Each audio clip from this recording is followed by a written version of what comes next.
nigga up to the stroller. I'm gon' move on. Swagger on diamonds just Sakasha trying to pick my brain and judge me like a book. I don't got many likes, but I got a lot of looks. My picture on the news, they trying to label me a crook.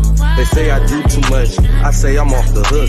They ask me where I've been, I say I just came from the hood. Smelling loud off this good, the whole day out in jug. These niggas wanna go to war, man, I wish they would. Oakland like Baghdad in my neck of the woods. Rest in peace, my nigga Lil E, man. Out the roots, he let the beats be a bitch, and we never switch. Even if I'm rich, I'll be broke like I'm Mitch. Niggas talking down, but that's headed in the wrong direction. But I knock that shit out like the boxing section, cause they can't touch what they can't see. All I gotta do is be the same me. All I gotta do is keep it cheap, always be the same me. While I'm solid, boy, they can't change me, no.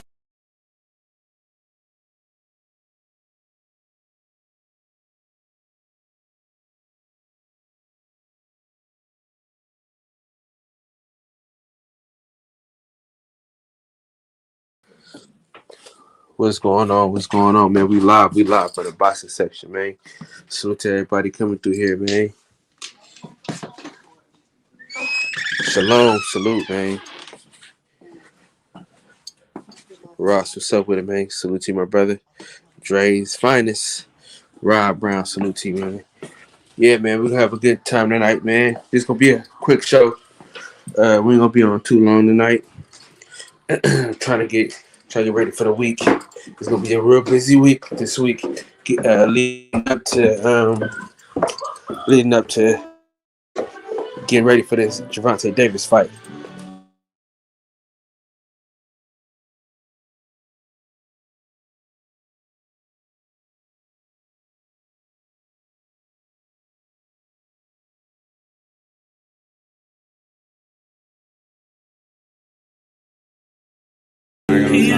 I've been down and out for too long. Been out for too long. Niggas long and I'm too strong. Yeah. Living at the speed of light. Terrence P. Shout out my nigga Roots. Keep like sweat. Yeah, Mark, what's happening? I've been down and out for too long. Look.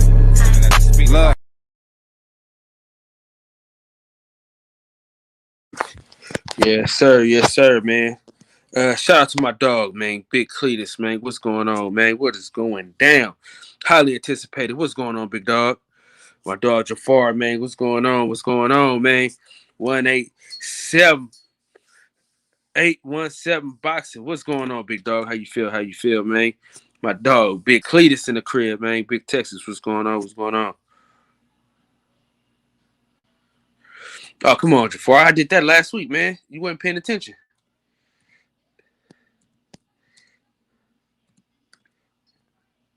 Yeah, I did that last week, family. Yeah, man. We let people collect these wrenches, man. You know what I'm saying? We on to something. We up to something. You feel me? We're gonna have a good show, man. I'm gonna play some clips and shit. Hopefully I don't get no strikes. But I'm for sure gonna play some shit.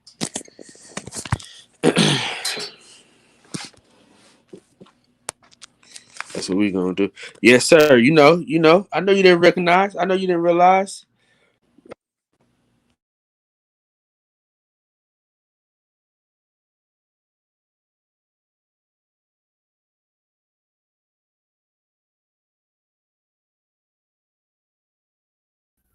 What's up, Jalen?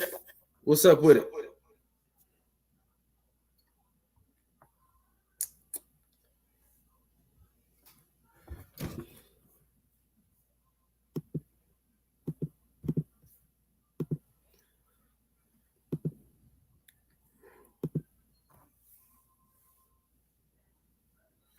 Hey, listen, he gonna shock the world. I think Cambosa is gonna shock the world, dog. I'm keeping it real. I think he's gonna shock the whole entire world. I think I'm the only one that believes that, but I think he is. I think he is. All right. Now, earlier, well, what's going on with the Queen? What's going on? Yeah, man. Yeah, man. I'm looking forward to it. I'm not gonna lie. Uh, so I'm watching Training Day the other day, and I'm hoping we don't get flagged for this shit, man. But I want to play it so bad. I want to play it. I want to play it so bad, though, man. It was one of my favorite scenes in that movie. There's a lot of favorite scenes in that movie, but this one in particular, when they was in the cafe, when they were about to get ready to eat breakfast and shit, and he was reading the paper.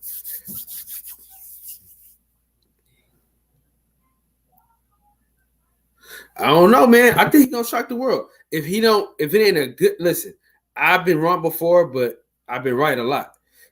If he can box a little bit and kind of make it a war a little bit and not if he could take TL Power though, it could be a long night for Teofimo Lopez.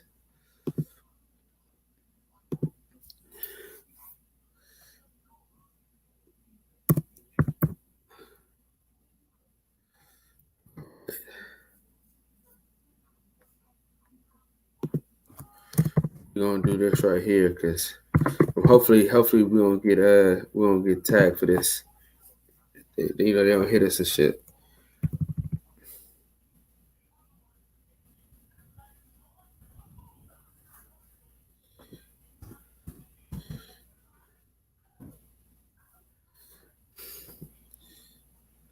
Hey, homies in the chat. What's going on, my dog, man? My dog, Mirror. What's going down, man? What's happening? John, what's up with you, man? Appreciate you for sliding through, man. So I gotta, man, one of the homies in the chat that got a YouTube channel, let me know if I play a little bit of this, if I'm gonna get a strike or not. I think we'll play it any fucking way, but let's see.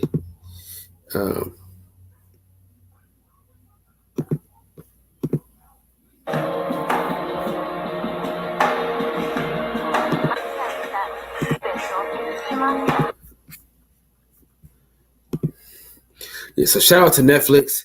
Oh man, Eli Zachary, what's going on, big dog? Salute to you, my boy.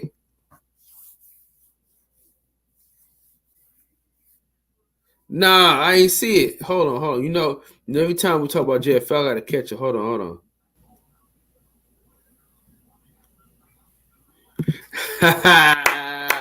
I needed people had to go up because I was trying to queue up the Training Day, so that's why I didn't see it. That's hella funny. Man, but salute to y'all, man. Salute to y'all. Eli, man, salute to you, my brother. Yes, sir. Let me put this link in the chat real quick, too, as well. We'll get it started. I got new shit. Oh, there we go. Ride around Kobe. 24 Kobe. All right. Let's see. Boom. Share that.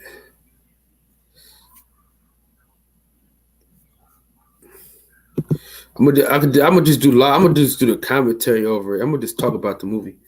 All right, here we go.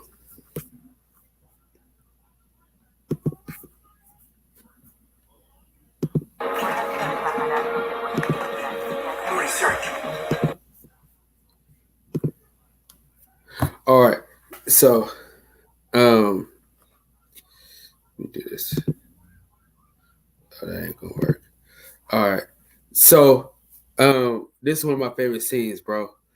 Y'all give me y'all favorite. Y'all can put y'all favorite scene in the chat and whatnot, and we'll go from there. Man, it sound like y'all want to watch some boxing.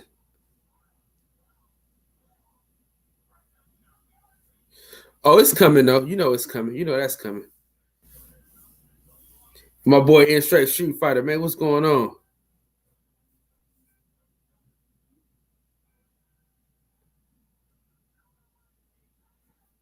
Man, we're gonna see what's up though. We're gonna see what's up this weekend. Listen, I got the overhead projector for one fight, and I got my 75-inch for the other fight. So I'm ready to go. So I'm ready. So y'all put your favorite scene of training day in your in the comment section. Y'all let me know what's going on. Tino the Great, man, what's going on, dog? What's happening? What's going on?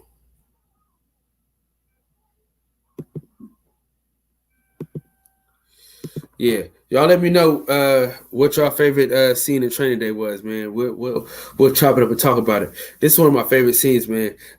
This is how the movie started off. You know what I'm saying? You know, it's just one of them things, man. I was watching it this morning, bro, and I just had to pull up. Hey, Jafar, we'll put it up next. We'll pull it up next. And we'll just talk about it because I don't know if we can use no audio and shit, but I do want to talk about it a little bit. You know what I'm saying? And go from there. So let me see.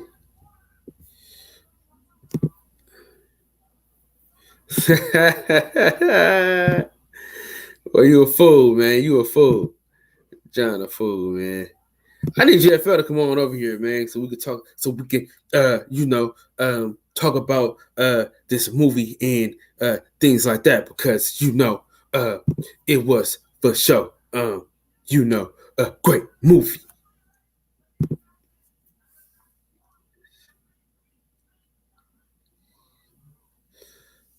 Oh, okay.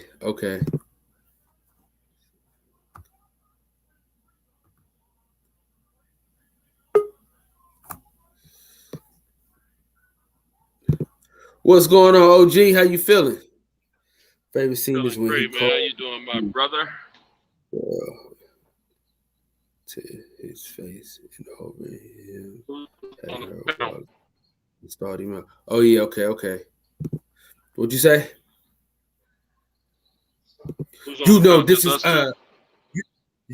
This is free smoke, Centos. So you already know how we gonna do it tonight. Sounds like official. It's just me and you. This What's is up, my official training day episode, and like Nick Don said, it is free smoke. Yeah. Free Smoke Friday. Okay. Yeah, man. Yes, sir. Yeah, man. Dude, that's so we're gonna go through some of these scenes and shit. If y'all can slow the fuck down so I can go through them and shit.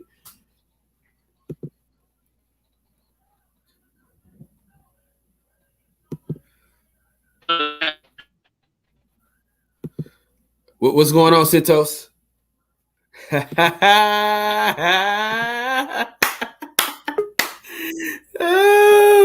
shit! Hey, we might make this a JFL episode, bro. Hey, we might have to go through all the JFL's episodes and shit. When me and Santos I was cussing his ass out that night, man. Santos had that nigga up here with all that BS, man. Tell me, I'm just trying to stay up. Shout out to my dog, man. Listen, shout out to my nigga that works his ass off while he's on live with us, talking that talk. You know what I'm saying? Shout out to my dog Reggie Owens, man. What's my up, boy Reggie? DJ. What's happening, DJ? What's going on, man? How we feeling tonight? You know what What's it is, up, Bucko. DJ? What's going on, OG? How you feeling, man? Hey, what's down, hey, DJ, were you the first one to coin that Bucko? You the first person I heard say it, but I don't know who was the first one to coin that David nickname. Who? That's Ha Davis. Ha Davis. That's who I got it from. Ha Davis. Oh, okay. Yeah. hey, Ha Davis. Unusual, Bucko. You heard me? What'd you say? Ha Davis said it first, but DJ made it famous. You know what I'm saying? Yeah, man. I brought that up when I was saying I needed Tay Jones on that card, on that Wilder card, man. But he said he's not gonna be on it, so it is what it is. Man, hey man, those tickets, man, they got some prices on those tickets. Good gracious, Nigga, listen. Some of the Wilder Hey, tickets, yeah. I looked them up for kicks and 500 giggles. I was like, yeah, I'm Yeah, good. 500 or something for the nosebleed. And I'm still listen. Them tickets sold out already, bro. Them nosebleed tickets, they're done. So They must have bought all of them and jacked the prices up. I saw a ticket. Exhibit seats and all that probably bought them tickets up already, bro. Yeah, listen, I saw a ticket for over $15,000. Listen, soon as I That's Mayweather money. Listen, as soon as I get paid tomorrow, I don't care what it costs. Wifey said, buy that fucking ticket, boy. You know what I'm saying? Shout out to my fucking wife, man. You know what I'm saying? You know, solid than a motherfucker, man. You know what I'm saying? Solid as hell, solid as they come. You dig what I'm saying? She said, man, if it costs $600, get it. If it's $700, get it. Now, if it gets to $900 pay-per-view, here we the fuck come, because fuck y'all. You know what I'm saying? I ain't doing that. I ain't doing all that extra shit. I'll give you $700, but I ain't give you that $900. Fuck that. Hey, so I gotta make sure I got somebody that can replace me while I'm gone a few days. And I gotta let y'all know that Danny Garcia is undefeated. I don't think he lost that fight to Errol Spence. Free smoke. And what else you got to tell I got on there early. Garcia? I'm mad as hell because the tickets are supposed to go on sale tomorrow, bro, and they don't sell already today. That kind of fucked me up because I would have had a chance to really get down tomorrow, bro.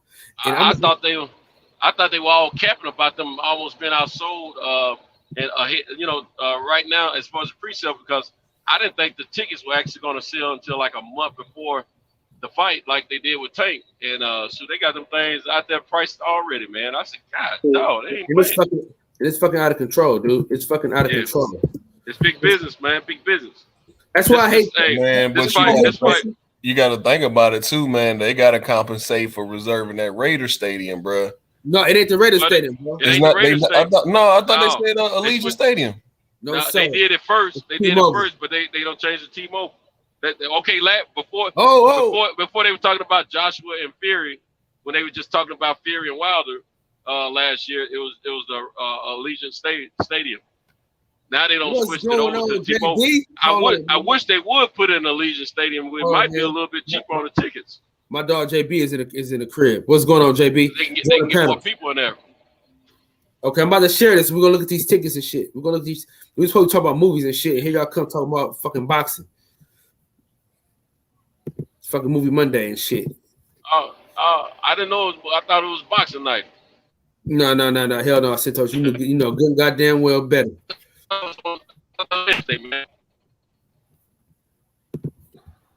You already know that it is not a boxing show tonight. It don't matter to me. Y'all see? Can y'all see this? I'm driving. That was a turn my phone over. Yeah, that's what I was looking at earlier. Well, it's too small for you. Hold on. Let me. When I say zoom in a little bit, I can't see it. Okay. All right. Oh shit. Oh hell no. Listen. Not when the pay-per-view $100. Listen though. Listen. I'm gonna pay this $750. Oh yeah, that's what I saw. I'm gonna pay that. The 200 numbers went up to 7 something too. When I was looking at the 200 area, they were like 5 something. That was early. Ticketmaster. I looked at another source. Hold on. See, we good to go. But it said ticket. Let me go Ticketmaster, because that ain't Ticketmaster. They need to put that fight at Allegiant, man. This fight is too big for T-Mobile, man. And that'll relax them prices a little bit. At least they can still sell out the Allegiant. More people show up because you're only gonna get a limited amount of people in there. A lot of people want to be present. Yeah, but when you can listen, but when you can charge that kind of fucking money, I know it. They probably gonna do over $20 million out on the gate alone. What's the capacity for T-Mobile? Shit, I don't know, but they gonna get it from me though. I'll tell you that. No, I'm just wondering. You know how Floyd used to have them record breaking. Well, I think Wilder and Fury broke a record the last gate, didn't they? When the last gate they did was when that a record. That's what they telling us, but I don't know. You know, Wilder, Fury. I believe it. I don't know. I believe it though. Shit. Fuck. This is what a lot of people don't understand. It's not just the money from the purse, but it's the money from the gate and the money from pay-per-view that get these fighters on the PBC side paid. When you're getting back in, when you got a little promotional investment in your own fight, you're getting paid front, back, and side to side. You can get the gate, you can get the pay-per-view, and if you're doing it right, you can get paid off the merchandise as well.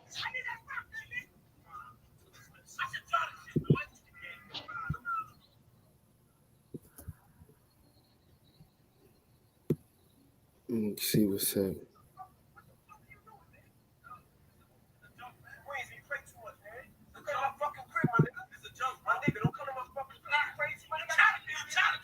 Hey, man, mute your fucking mic. Who the fuck is that? Oh, my bad. My bad, man. What you doing? Hold on. What kind of shit? You got me fucking up and shit? Hold on. Man, god damn. What is going on? I gotta Google this shit again. It's just like, bruh. You gonna have to go through a second party situation though.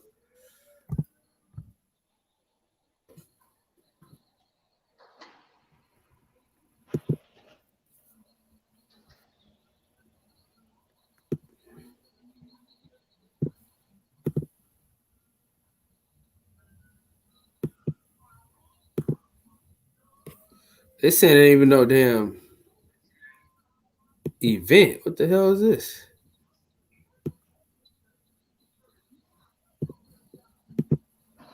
Let me see, man. Them shits must have sold out or something.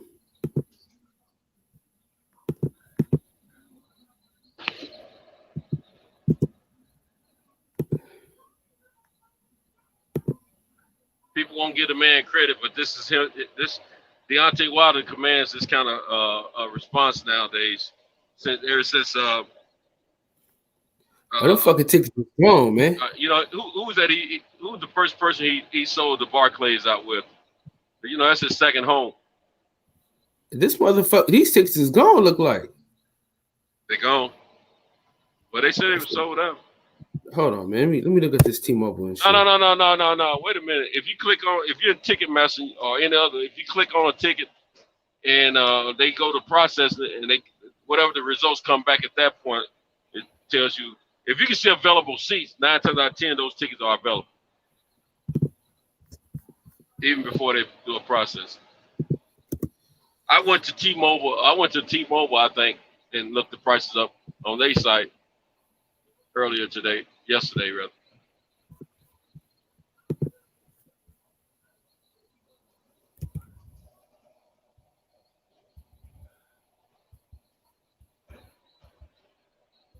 Prices like that is what kept me out of the Mayweather fights back in the day.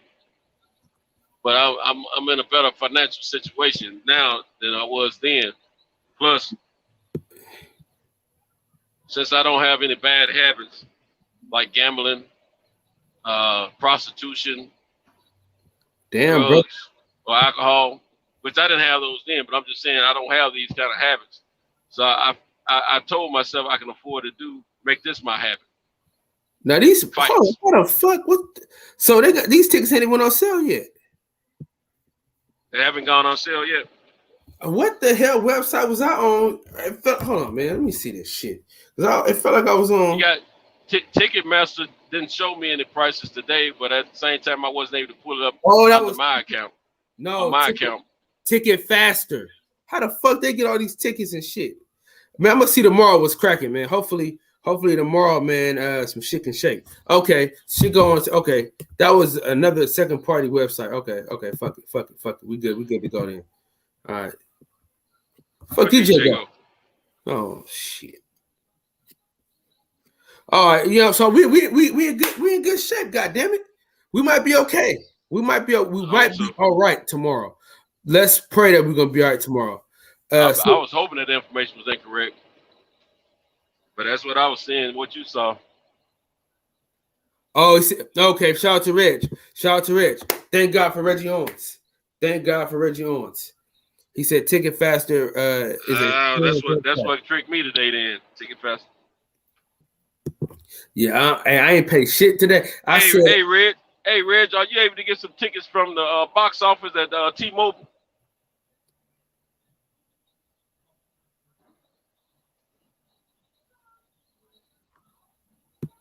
Said those seats are locked on that site you were on.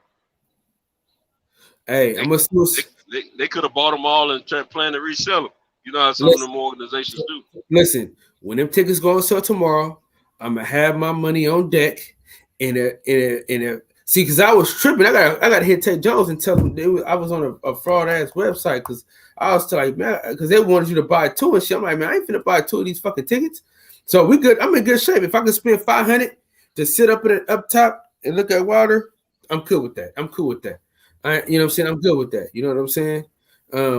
Yeah, I'm straight with that for sure. Reg, your kids not letting you get on tonight, man, or what?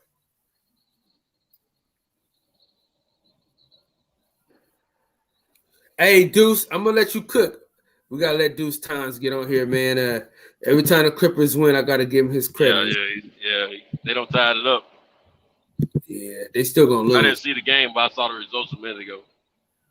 I saw that they had tied it up, but I didn't see what the score was. I'm glad they did, though, man. Damn, can I get this? Why the hell? It ain't even let me share it. What the hell's going on?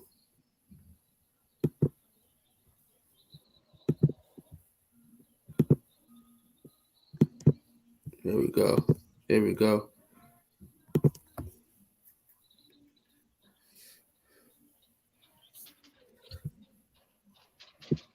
All right, the link is in the chat.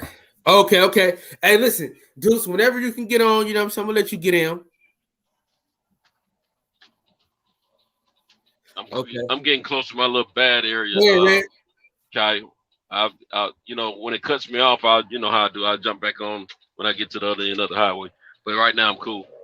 For sure, man. I don't know where this nigga Cam at and shit. You know, I'm trying to get ready for. I've been trying to get ready. I've been trying to get ready and shit, man. Trying to figure it out. Got to fight. Yeah, I'm going, bro. My hotel is bought and paid for, brother. Hey, the link is in the chat, Reg. Yeah, we bought and paid for, bro. Yeah, I'm still planning to get with it. I just got to confirm that I'm gonna have some replacement for myself. If I have a replacement for myself while I'm gone, then wheels are up for me. Plane tickets, nothing. Cause I'm gonna end up. Listen. I'm gonna be honest with you. If you come, I'm upgrading my room though. If you come.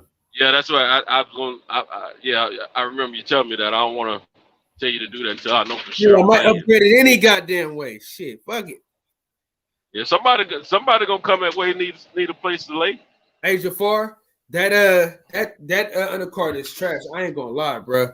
The only fight I'm kind of interested in is Deshaun Cruz. Other than that, I ain't fucking with that. Deshaun Cruz. She won't. You know what? I believe her folks don't tell her don't come on some of these sites, man, and talk to folks. Cause she don't. I think has she ever talked to Champ Side? And I know he don't big up her. He don't really care. When I talked to him last time, he said he wasn't tripping off that shit. Yeah. Michael Hunter lost me today when he said that. She can raise her profile a lot better. I know that. When she come out and talk a little bit.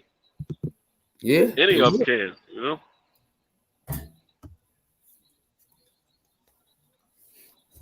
For sure would.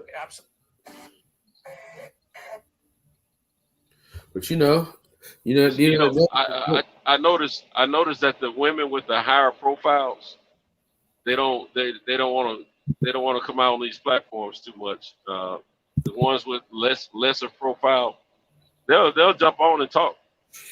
Hey Eli, you hopping on tonight or what? Eli, my brethren from another motherin. What's up, my man? Yeah, man.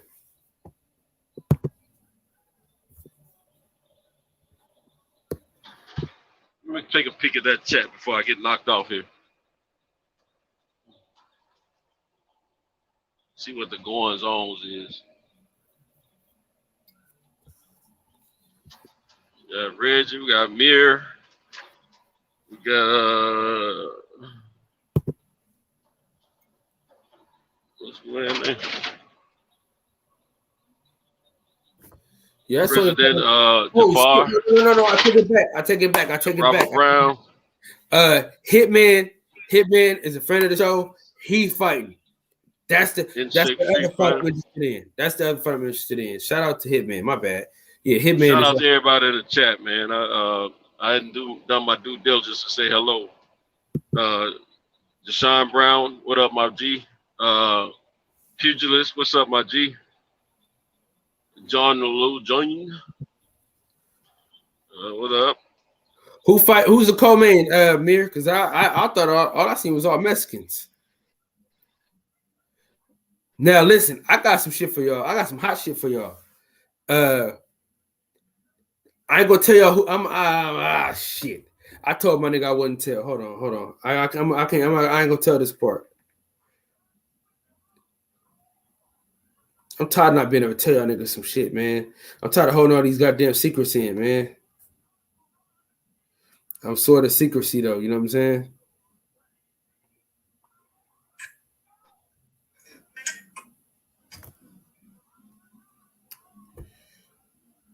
Shout out to my dog L Dub Boxing though. He keep me laced. He keep me laced with all things. You know what I'm saying? With all things, he keep me up to date with. The link is in the chat, brother. I'll put it in there again, though. I'll put it in there again.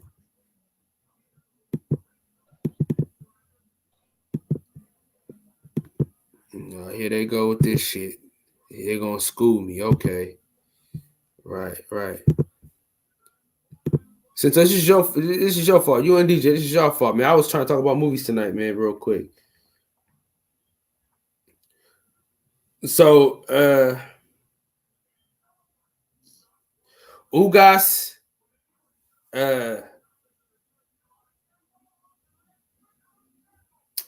Ramos and James is gonna be on that Errol Spence card. So, and I think Josecito Lopez.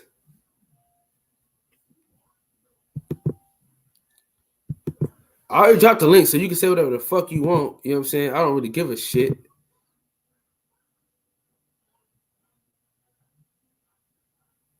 What are you talking about, bro?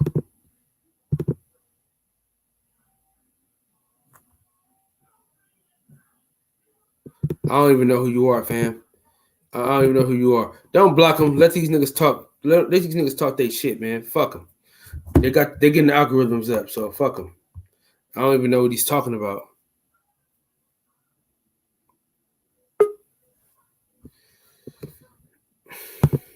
What you fucking talking on 78's fucking name for, man?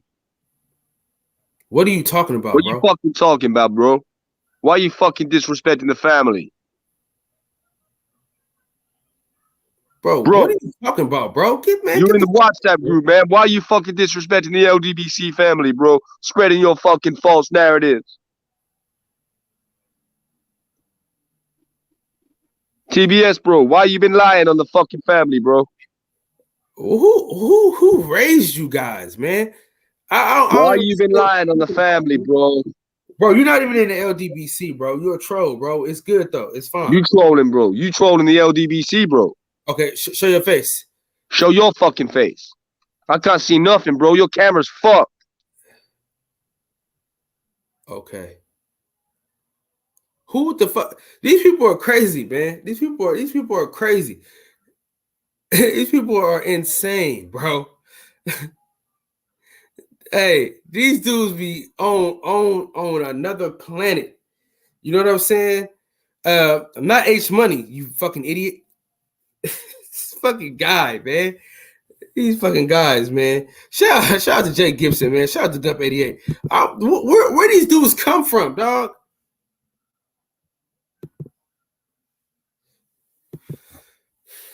Puge, what's going on, man? Hey, Puge, just join the panel, Puge. I don't even know where these people come from, dog. I really don't. I don't even understand where this shit be coming from, dog. The man gonna tell me to show my face, and I always show my face in this shit. Shout out to my dog Andrew Charles, man. These cats is crazy, man. These cats is crazy.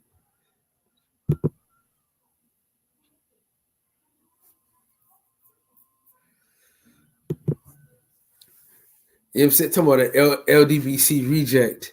I got my start because of the LDBC. What the hell are you talking about? For sure. It's all good. It's all good. Yeah, these people, man, these people are insane, man. I don't even know where they get these people from, dog. Not a likable guy. You know what I'm saying? He gonna drop it this week, damn it. I gotta tell y'all, he dropping something this week. All right, I ain't gonna say nothing. I ain't gonna say nothing else, but he dropping something this week, and I swear to secrecy. So I'm not gonna say nothing. Just know I know. All right, just know I know. You know what I'm saying? You guys, listen, I'm not letting nobody on if they don't show their face, bro. You can forget about it. I don't got time for the trolls tonight, brother. I really don't. Matter of fact, I do. Shout out to Fred. Shout out to Fred. What's up, bro? Hello. This guy. Hello. What's up, dog? How are you feeling tonight? These cats is so weird. Shout out to Mark. Hey, Mark Nash had a hell of an album too, by the way, for sure. YV, what's going on, man? Yes. Mark Nash is quite an artist, isn't he? These dudes are so funny, dog. It's hilarious. What time is it over there, bro? What time? What time is it where you at, dog? For you to be able to stay up all night and be on with us. Why does it matter? It's 2:14, Daddy. Oh, thank you. Thanks, sweetie. Hey, baby, you won't let me keep the joke going. I mean, my daughter done slept all afternoon, and now she up with me all night. It's DJ Kyle. Yeah, I knew it was somebody. She gave you away. It's like, it's 2:14, Dad. I was like, what are you talking about? Hey, listen. Oh, that was you on the last one too? That wasn't me. I don't know who that weirdo was. Oh. I was like, hold on, let me play with it, man.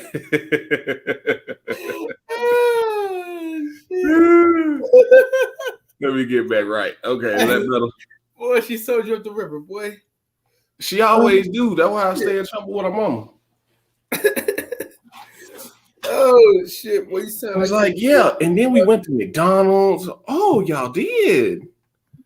Hey, yeah, bro. we got ice cream. Hey, you sound like one of them niggas from over there, dog. Huh? Hey, I wasn't even gonna let you get on and shit, but shout out to Fred. Fred always allow niggas to get on. Be quiet. Go ahead, I'm sorry. Niggas get on, so I said, fuck it, I'm gonna let me get on this shit. Oh, yeah, I was about to have fun with your ass. Hey, that shit was funny as hell, dog. Oh shit, that shit funny. Oh man, I can go to sleep now. Eli, what's up, baby? Kyle, I just want to tell you ain't shit. Them motherfuckers, I can go sleep now. I can go sleep now. Shit. What it do? What's going on? Hey, listen, I got a full panel now. Shit, that's what I was waiting on. Y'all know what? Hey, I just realized something. Doing Fred. Hey, listen, I do all my talking doing Fred show. Hey, this that light skin shit right here, bro. Hey, I know Took the words right out my mouth, man. Hey, I know it. You know, just don't play dice with me. You know. Hey, fellas, I just realized something. I just realized something real quick.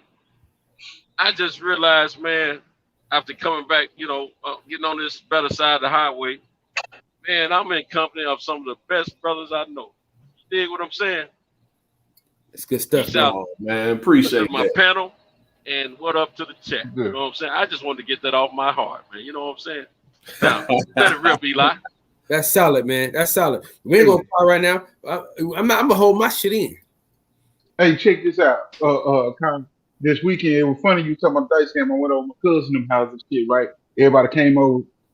These niggas have a dice game. I'm looking at the dice game. I'm looking at you get motherfucker. Everybody got their money in the cup in the pool table, right? So I see a motherfucker sliding money in his pocket, then dropping money on the table. He pulls some money back. He slides money in his pocket. All of a sudden, the pool pocket get empty. Oh man, shit, man, y'all niggas took me, man. he slide off, right? So he slide off. So then everybody starts shooting. He come back. He side bet. He side bet a few. He then he walk off again. I say, man, what the fuck is going on? I look up, and at the end of the night, it ain't nobody but him and my cousin shooting. Check it out, right, Kyle? So it was my theory against your theory, Kyle, right? Remember, I say big bank take little bank. You said slide off. The man that kept sliding off and side betting through the night, he came back one more time at the end when everybody was took and shit, and the last person had all the money. He came back at the end, and I hear my cousin say, "Big bank take little bank, motherfucker." My cousin didn't want to lose the money he had. So he talked shit for half an hour until the motherfucker said, "Man, fuck this shit. I don't want to shoot no more."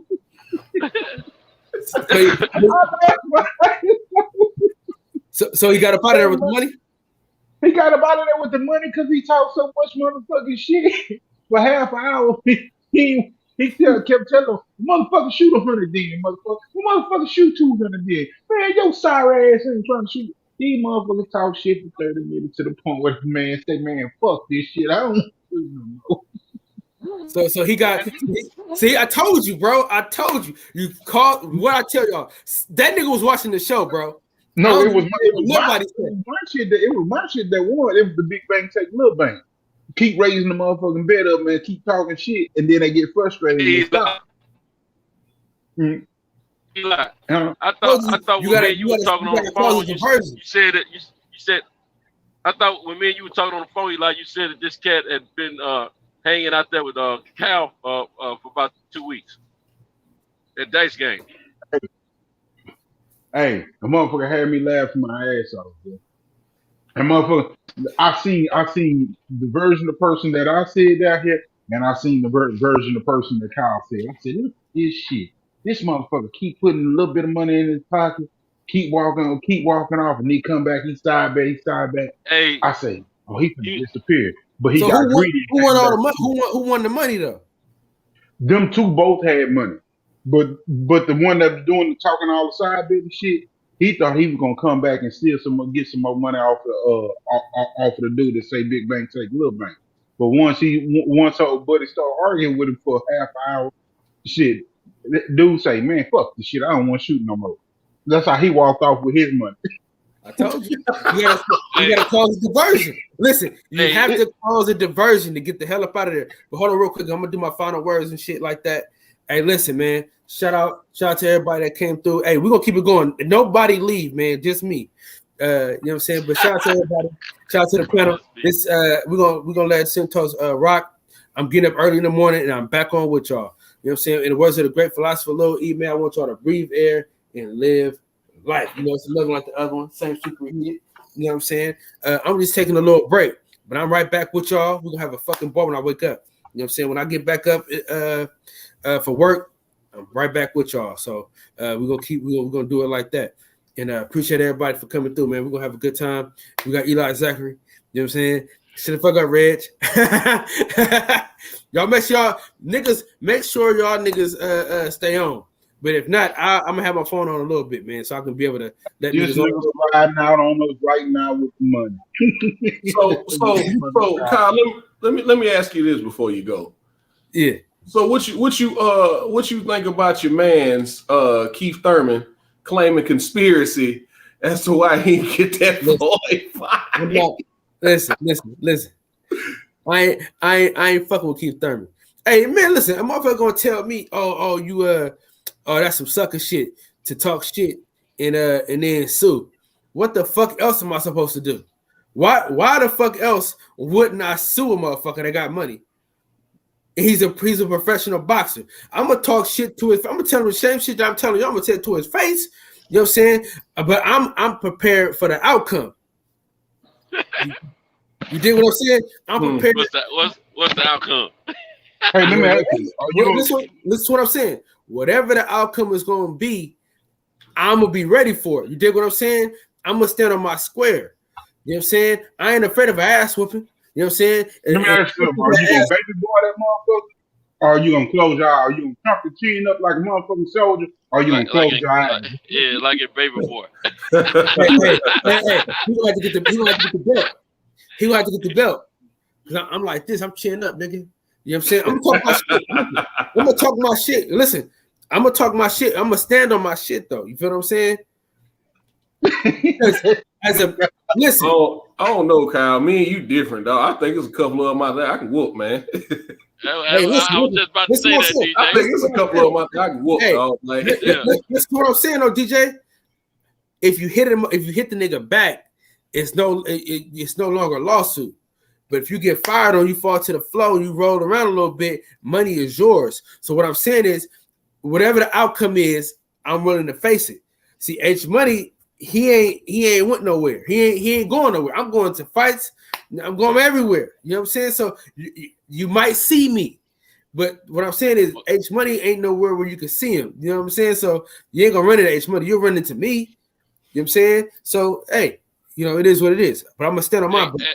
Hey, Cal, I will say this: whenever we run into each other at the fights, don't get into it with them around me, because my natural reaction is, if I'm with somebody, I'm going in with them. So they hit you, all going to jail. jail. On them. So we all going to jail. That's what my mama told me. I need you to get your money when I ain't prison.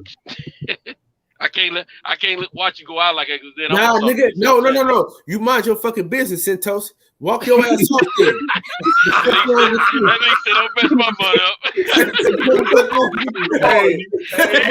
Don't mess up my bag.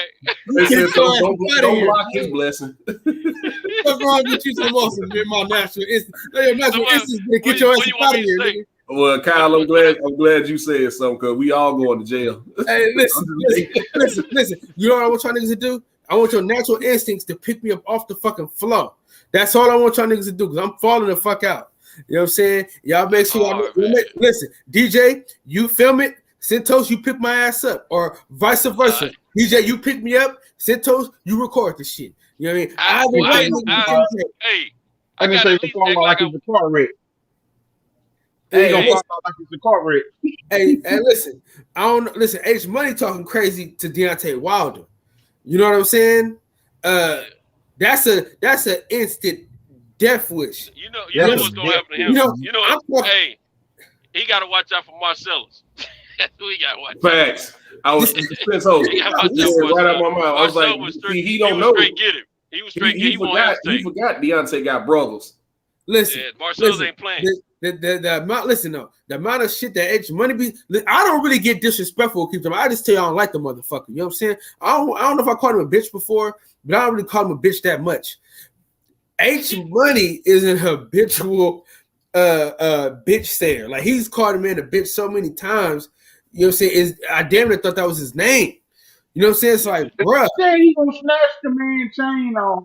He had snatched that motherfucking nose ring out of his nose. I said, bruh, this boy trying to get fucked up. This nigga's the new age remedial Charlie. Hey, listen. Hey, I love H Money. That's my man, $100,000.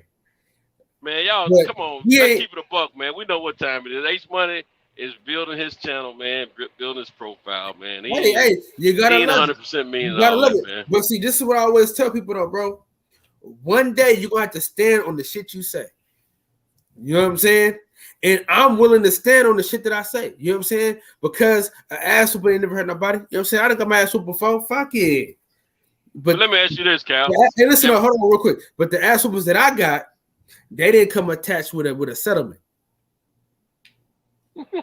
Well, can I at least act like I want to hit the nigga for you? Act like it, but don't you touch that motherfucker. Just Kyle, don't do it in front of me. Don't do it in front of me because we all going to jail. DJ, mind your fucking business.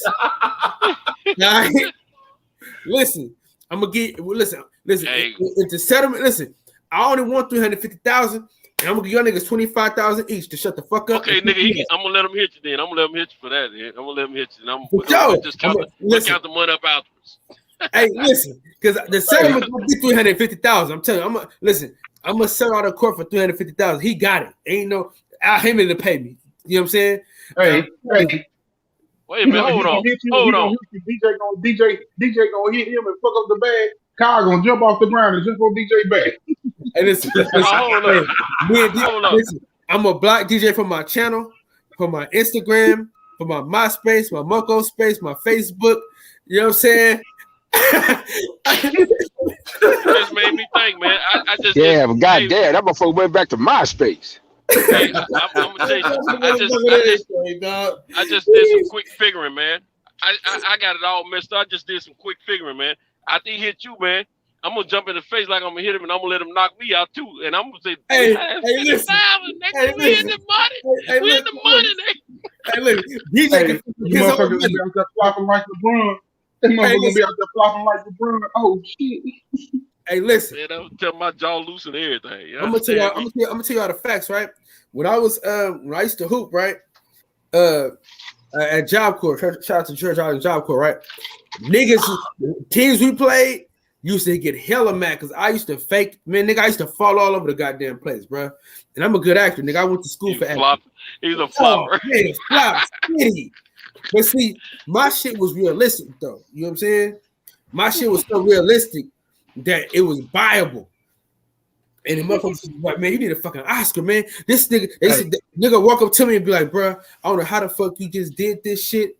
But man, you know, I barely even touched your ass, man. I'm like, hey man, look, you too fucking close. Right now, you too close. Oh shit. You point the ref, you gotta look at the ref in his eyes like with so much fear. And you know what I'm saying?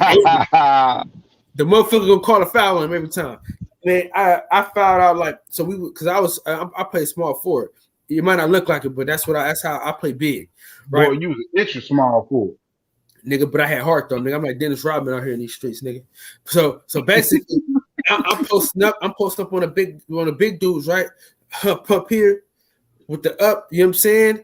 And look, the motherfucker barely even touched me, nigga. And I'm falling all over the fucking place. You know what I'm saying? And don't let me get an N1, nigga. I'm milking some shit. And I take my whole 10 seconds. When I'm at the 5th line, I take my whole 10 seconds. You know what I'm saying? And my teammates know that, so they don't get cold. The niggas that's waiting for that rebound, the motherfuckers just waiting the whole 10 seconds. I'm bouncing it. I do it around the back, John. Bounce on this side twice, bang. Hold it for a minute, and then I go. Then you out there like the Greek Freak and shit, sitting at the line for 30 minutes. So listen, I took so many different people's free throws. So I did Kobe, Rip Hamilton, and Gilbert Arenas. So I would walk to the 5th line like Kobe and do this on my jersey, right? I would do the round the back like Gilbert Arenas, and I would bounce it twice like Rip Hamilton. So I would take the whole 10 seconds, nigga. But yeah, shit's good though. I ain't gonna lie, the shit's good. You know what I'm saying? The shit's amazing. And I'm telling you, I'm gonna go viral in the motherfucker book. I'm gonna have everybody repost that shit too. Yeah, Keith Thurman punch out a fan. They're gonna be like, man, this nigga hated Keith Thurman. I hate that motherfucker too, and he gonna pay me too. Cause I'm telling you, I just want 350,000 from the nigga. I don't even want the whole. I don't even want everything. I just want a little something. You know what I'm saying? Give DJ 25 to mind his fucking business. Give Sento 25, to mind his fucking business. And No, you ain't. I'm getting 350, nigga. I'm getting knocked out too. I don't count on the money. I'm getting. Yeah, if 350 good for you, it's good for me too. Hey, you might get fucked because you old ass nigga, so you might get fucked. Exactly. Yeah, because I'm gonna be shaking. I'm being going through the and everything. If you ever see me around Big Head Ellaby or King Cap Garcia, mind your business. Somebody's jaw gonna get broke. Or we going to jail. God damn. I'm not going to jail, man. I'm not going to jail. Hey, look, don't sound like you don't fall out. Take that selfie. Look at me saying, hell yeah.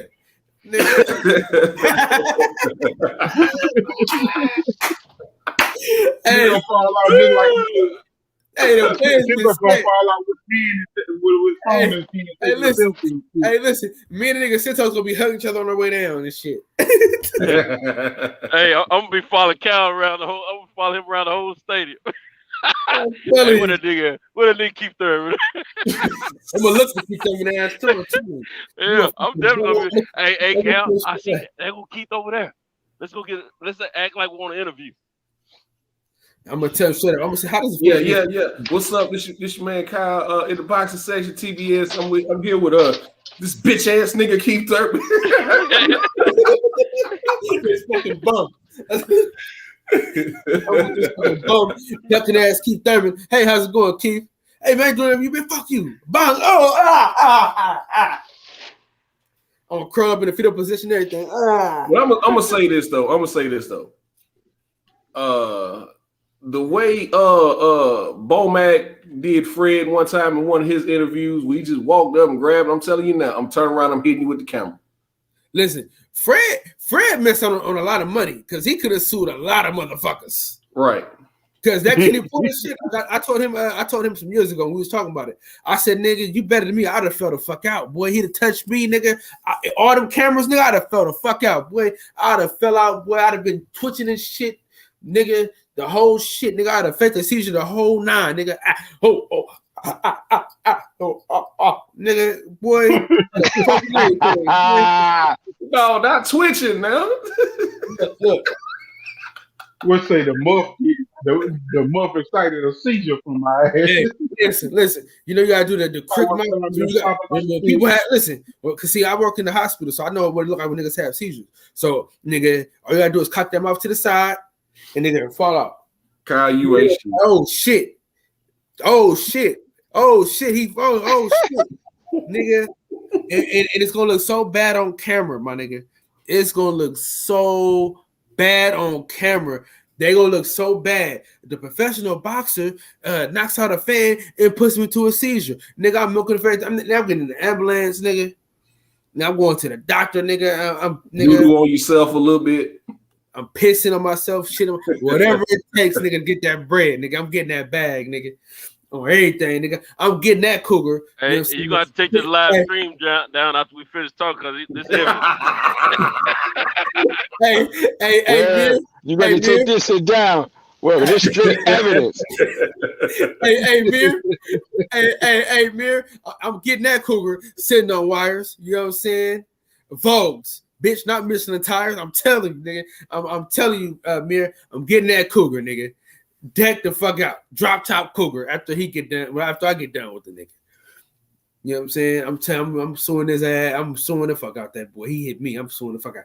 Listen, any boxer hit me, I'm suing him. No, I can't say any because any of them 122 pounders hit me. I'm going off in their ass, Kyle. Fuck them two, nigga. If they get paid by Al Heyman, they got a bag.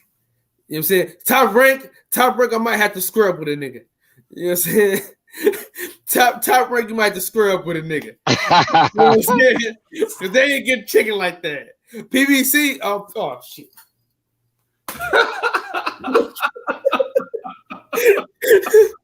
PBC, nigga, I'm falling out on nigga, man. I hear you, man. Kyle say he's gone if you fuck with PBC. I'm falling out of it. Yes, it's done. I'll ring you like, how much you think I'm gonna get? About 50,000? Oh, fuck that. Hold on, hey, Yes, who your man's with, Kyle? Chris Eubank, who he with? I think he was the zone and shit. He was with me. He was with PBC, but I think he went back over to the other side. Matchroom? Is it with Matchroom in the zone? But see, I like Chris Eubank Jr. a little bit though. See, Tinto. Hold on, man. Cinto's you a motherfucker. Cinto's do the shit to me every fucking night and every morning, bro. He pulled his shit. He pulled his shit. He know I'm about to go and he do some shit or say some shit and I got nigga fucking Cinto. This motherfucker do it every fucking night. You ain't slick OG. I'll let you go. I'll let you do a little bit. You know what I'm saying? I just my experience with legal situations. I thought about that fact that we putting evidence out here. We got to take that down, man, because I need my money too. Well, no, nigga. Yeah. Hey, listen. I could put a disclaimer on this and say that this is all for jokes. But then it really happened. Say, hey, man, we was just joking around, having a good time. I know this thing was really gonna punch me in my fucking face. You know what I mean? All right. Well, I'm gonna need. But I know a good opportunity when I see one, and I got to thinking. You said 25 and versus 350. I got to thinking, man. Why would I sell for 25? Why not go and get me a nice 352? Yeah. Hey, listen. He can punch off the cliff too. Hey, listen. One of us got to get punched. One of us. Yeah. You know what I'm saying? If he don't punch both of us, at least one of us. You know what I'm saying? And DJ, mind your fucking business. Now I'm gonna tell you, we gotta make sure. I ain't just gonna let a nigga steal off on me now. I ain't saying he ain't steal off. We gotta make sure these fighters. They need to be with PBC, but they also need to have a promotion company. If they ain't got no promotion company, they ain't got no money. Hey, listen, Mir, I ain't fucking with them niggas. Fuck that. Nah, I ain't nigga. Fuck yeah, that. They legit crazy. Nigga, fuck that. Nigga. No, I don't want to really get knocked out. You know what I'm saying? Like I do want to enjoy the money. Like, keep you a chance to enjoy some money. You know what I'm saying? Because if you get him with a body shot or something, he'll back off. Them niggas, nah, fuck that. Yeah, see, we might have to really fight them and they whole crew. Brother. So no, they got. Hey, I'll take a knockout from one of them twins. They got lines only. They got promotion company. That means they get back in money. Anybody getting back in money. I want to enjoy the money though, Santos. Them niggas ain't put no nigga in no comas. They ain't put nobody in no comas. I take it. I ain't never been knocked out. I tried to knock out for 350. Well, listen, they gonna put your old ass in the coma. You know what I'm saying? It's a few of them. Nigga, look, when they hit me, I'm gonna make spit and everything come out of my mouth. Nigga, you might talking about this shit like it's a weed strain. That nigga Tito said, I ain't never been knocked out, but I'll try to knock out for 350. Right. Man, every time. Give me a concussion. I know what I can do right now. The Troubles got pistols on, man. They're not fighting. Hey, I'm gonna be honest with y'all. This is one of the best live streams we done had, bro. You know, we have whenever it's hella funny, we having a good time like this, bro. It's always a good one, bro. It's always a good one, bro. I ain't gonna try to hold me no longer, man. I got something to get to. Well, look around the panel. Look what we got. We got all real. We got an all-star cast. Y'all can carry. We got real brothers on this panel, man. Everybody respect one another. Everybody knowledgeable. We all got our own war stories. You know what I'm saying? And hey, we got love for each other. So it can't be anything but beautiful. You know what I'm saying? Listen, I got love for all you brothers, man. Listen. Don't try to talk over me, Santos. I know what you're doing. Listen, this is the Fast and the Furious. You already know. Right now, I'm Vin Diesel. I'm gonna step out this movie, and I'm gonna let y'all do y'all movie right now. You know what I'm saying? But one more thing, Cap. Hell no. I'm gonna holler at y'all tomorrow. So let's just go ahead and get this out here right now. Like, it's a few guys we know that's probably gonna have pistols on them. Charlos, Tank Davis, who I don't Arrow cool. We ain't gonna fuck with Arrow. But who else, man? Who else? Name somebody from California. Ain't nobody from Cali really told them they can't have pistols out there. We gotta get to the guys that don't have. Huh? That ban was listed. They can have their assault rifles. Oh, they can carry it now. They listed that shit like a week ago. You fuck with somebody from Cali now, they on your ass. Okay. So you like to say shit now. We gotta be careful that because some of them got entourage, got security. Yeah, that's what I'm talking security, about. You know what I'm if saying? security hit you, that lawsuit ain't gonna be as good. But if Exactly, you get that's them what to you hit gotta look out for. then we got. Yeah, we need to get the ones that ain't got no don't care about no security and stuff. Ones that. Yeah, so that's what I'm talking about. See, the Charlo's gonna have 15 niggas with him. So and Tank Davis gonna be about the same as and out of them 15, at least 4 or 5 of them got pistols on them. So you can provoke cats from Baltimore. Them cats from Baltimore gonna be holding for sure. Yeah, but Tank could be provoked by to act on his own. He kind of immature still. Let's see, Tank is one that we get paid off for. Let's make a list of the people we can get paid off for. I mean, we like Devin Haney over here. He cool, but Haney got like 4 sons. So Keith Thurman, Sean Porter, and Danny Garcia, who y'all trying to get paid off. That's what it sounds like. Yeah, you get paid off them. Well, Sean Porter ain't gonna get mad though. He ain't gonna get mad. He just gonna smile at you. Yeah, he just gonna say, "Well, I'm sorry. I hate you feel that way." Keep it all professional because he's trying to get a broadcasting job. We need somebody gonna get pissed. You know what I'm saying? Tank Davis, that's a sure knockout. And he get pissed.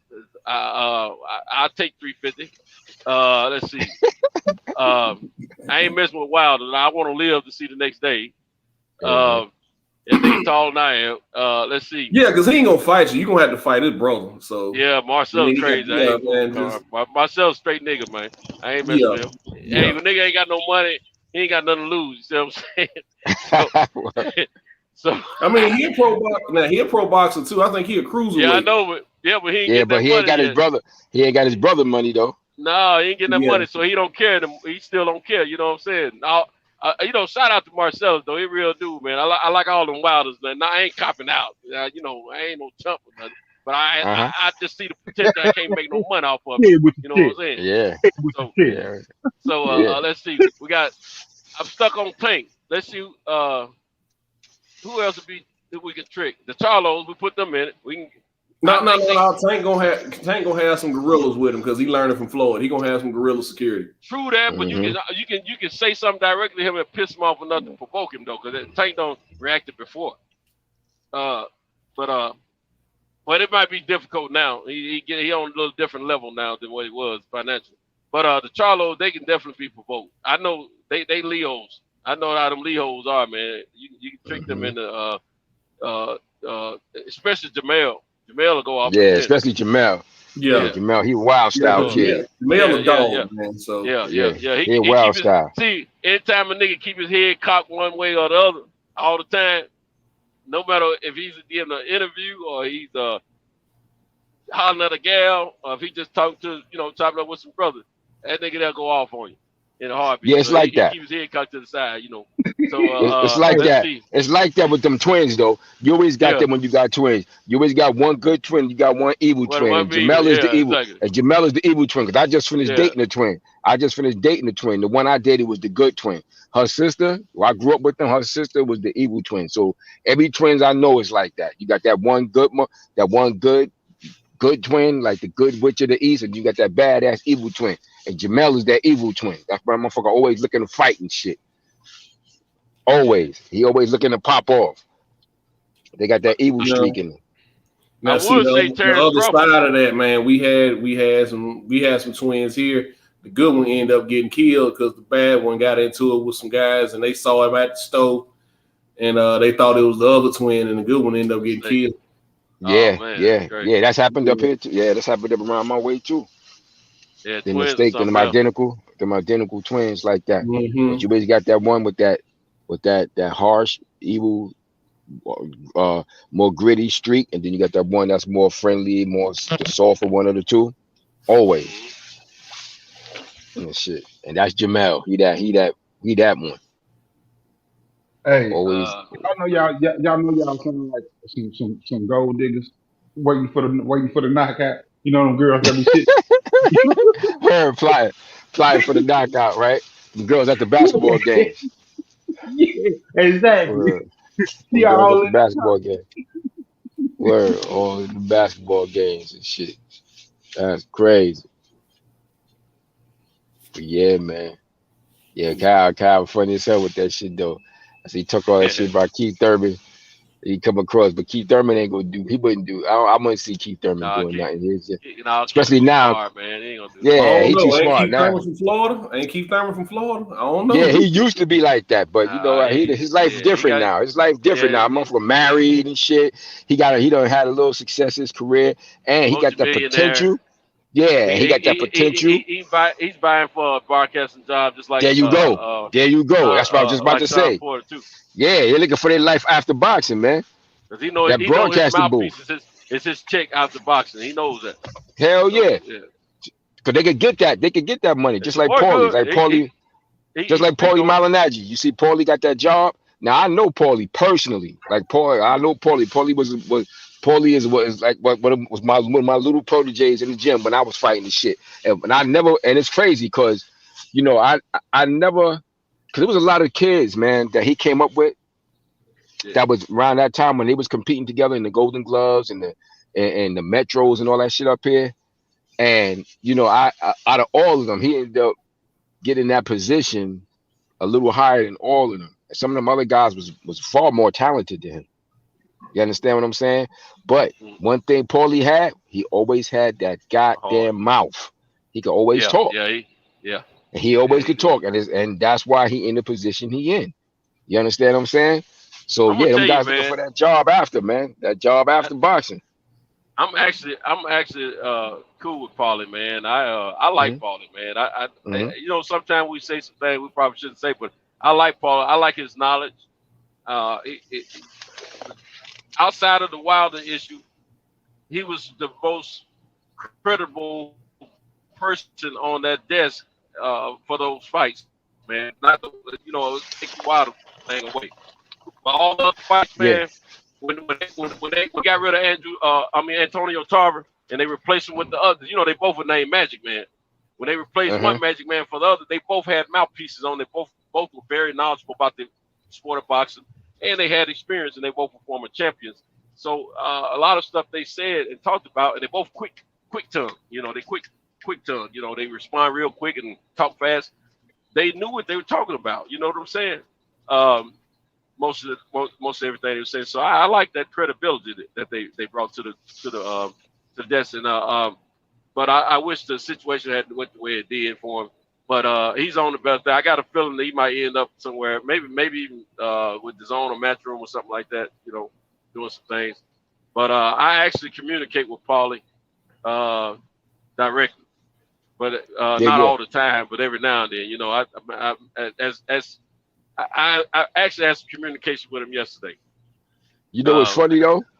I'm gonna cut you, but you know it's funny because like I said, I've known Paulie, you know, for many years. I've known Paulie like fucking 25, close to 30 years, and it's crazy because like once he got the job and you know started working with Showtime and so on and so forth, like some of this controversial stuff, that's not the kid I know. That's what I was about to say. The guys. That's not the kid I know. It bugs me out when I hear all this shit and see this, because that is absolutely not the Paulie I know. Like, and I see Paulie show me nothing but love. He always showed me nothing but love. Always give me a big hug. Like every time he see me, and even if Paulie spot me before I spot him, he'll come over to me. Yeah. You understand what I'm saying? So it's crazy to me when I hear this other stuff. I'm like, damn, what the hell is going on here? Well, the fighters give him respect. They show him respect and love, you know, and that tells me what I need to know right there. And then I know recently he was on a show, a YouTube channel, and they had made him a third personnel, you know, personality on the show. But I think he got busy after that and had been on there for a minute. But basically Nate, what's Nate's last name? Is it Campbell? Nate Campbell. Yeah. Fighter. Him and Nate are pretty cool. Nate always spoke highly of him, and I know the stuff that Nate was saying was true because I had heard some of those things from other people before. But none of that had no bearing on how I felt about Paulie. I reached out to Paulie last year when a lot of that stuff was going on, man. I reached out to him directly. We had never talked before, ever. and he responded ASAP, just like that. And we did a Zoom. I was actually trying to see if he would be willing to go on the barbershop, and he wasn't, because him and Fred had some interaction before that. And I had to respect that. I had to respect it, because I can't ask a man to do something I wouldn't do personally. And he felt the way he did, and he didn't. And you know what? He didn't even speak bad about Fred. He didn't speak bad about it. He just said no. He just felt like Fred was trying to get his job. So you know what happened out. But we Zoomed for about an hour plus, man. No problem at his home. He was just down to earth dude, man. We talked about a lot of boxing history and different things like that. He was telling me about some fights that he had and some of the guys that he fought and may have lost to, and he's still cool with them and things of that nature, man. He's a cool dude, man. I'm actually trying to see if he would be willing to speak with someone on their platform for later this week. Now, the only reason I hadn't asked him about anything on this side, because I didn't know how he would feel. I was going to get with my man behind the scenes, see how I did. But see, some people, they don't want to hear from him, in the communities that we're in. So, I just respect it, you know what I'm saying? But I have a personal relationship where I can reach out to him. He responds every time. Yeah. And I appreciate him for that, you know what I'm saying? Because he don't have to. He don't owe me a thing, Yeah, like I said, that's my dude. I've been knowing him since he was a little kid when he started boxing. And it's crazy because, like I said, when I started hearing like some of these things that they were saying, he was saying, and then after I would hear it, I would go search it on YouTube or the internet and stuff like that. And it was bugging me out because, like I said, I know Paulie like personally, like when I was fighting him, Paulie used to ask me certain things, questions, like, cause Paulie kept was around a lot of us, cause Paulie is actually Puerto Rican and Italian. He's not all Italian. See, people don't know that. Like, he's Puerto Rican and Italian, and it's funny because he was always in the gym training with us, and Paulie, he was always more of a boxing style because he never had big power even as an amateur. That was always his style, and it was funny because a lot of the kids, his biggest rival here in New York at the time was this kid named Darling Jimenez. Darling Jimenez won the gloves probably like about maybe 3-4 times. He got like probably like 3 or 4 victories over Paulie. But maybe I'll say at least that last time that they gave him that victory over the gloves, Paulie really won that fight, but they gave it to Darling because Darling was like the golden boy type for that era, Yeah. But he was nice though. He was a talented dude as an amateur, but as a pro, his career didn't pan out. And I'll never forget, one day we was at Gleason's gym training, and I remember Paulie, Paulie always had heart. He'll get in the ring with pretty much anybody, try to test himself. And they put Paulie in the ring. I watched that sparring session with Vivian Harris. You remember Vivian Harris? Yeah. That was a former 140-pound champion. This when Vivian was at his best. This when Vivian was sharp at his best. It was at his best. And Vivian, I ain't heard that name in a long time, Future. Yeah. Vivian lit his ass up. Up in that ring. And I remember that shit. He hurt Paulie bad in that shit. He chopped Paulie with a right hand over the back of his neck. And he was lighting Paulie ass at. But Paulie, I thought Paulie's career was gonna go left at that time. When that happened, I thought it was going to go left, but he revived himself. No, but what I'm saying is this was the story I'm telling y'all is when Paulie was still an amateur. This was before he turned pro. He was still an amateur. Paulie was my little dude. I remember Vivian turned pro. No, Vivian was pro. Vivian won he won the junior welterweight title. But I'm saying Vivian was pro already. But somebody touched Paulie up. I thought Paulie was still amateur. Somebody touched Paulie up. This was a sparring session. Left, but he actually revived it. Nah, this was a sparring session that I watched at Gleason's gym, at Gleason's gym, the world famous Gleason, and I'll never forget it. But Vivian was pro already. This when Vivian was getting close to that title shot, so he was sharp. This when he was at his best. Yeah, and good, and they put Paulie in the ring. Paulie was getting ready. I think Paulie was fighting in the gloves or the Nash or something like that. They put him in there, and he roughed Paulie up, man. Hurt Paulie with shots. But Paulie showed me a lot. So Paulie was an amateur and Vivian was a pro. Paulie was an amateur. But Paulie got back in, but this showed me a lot. Now, that same time, they also put they had also put that kid I was telling you about, Darlin Jimenez. They had put him in the ring too. And he lit Darlin Jimenez's ass up too. But Darlin was pro. He had just turned pro. He had like a couple of fights. He had a couple of fights at that time. Paulie hadn't turned pro yet. But Darlin Jimenez had turned pro. And I remember that. I never forget that shit. Vivian lit his ass up. Because I remember when Darlin Jimenez walked past me, I felt vibrations coming off his ass and them goddamn punches.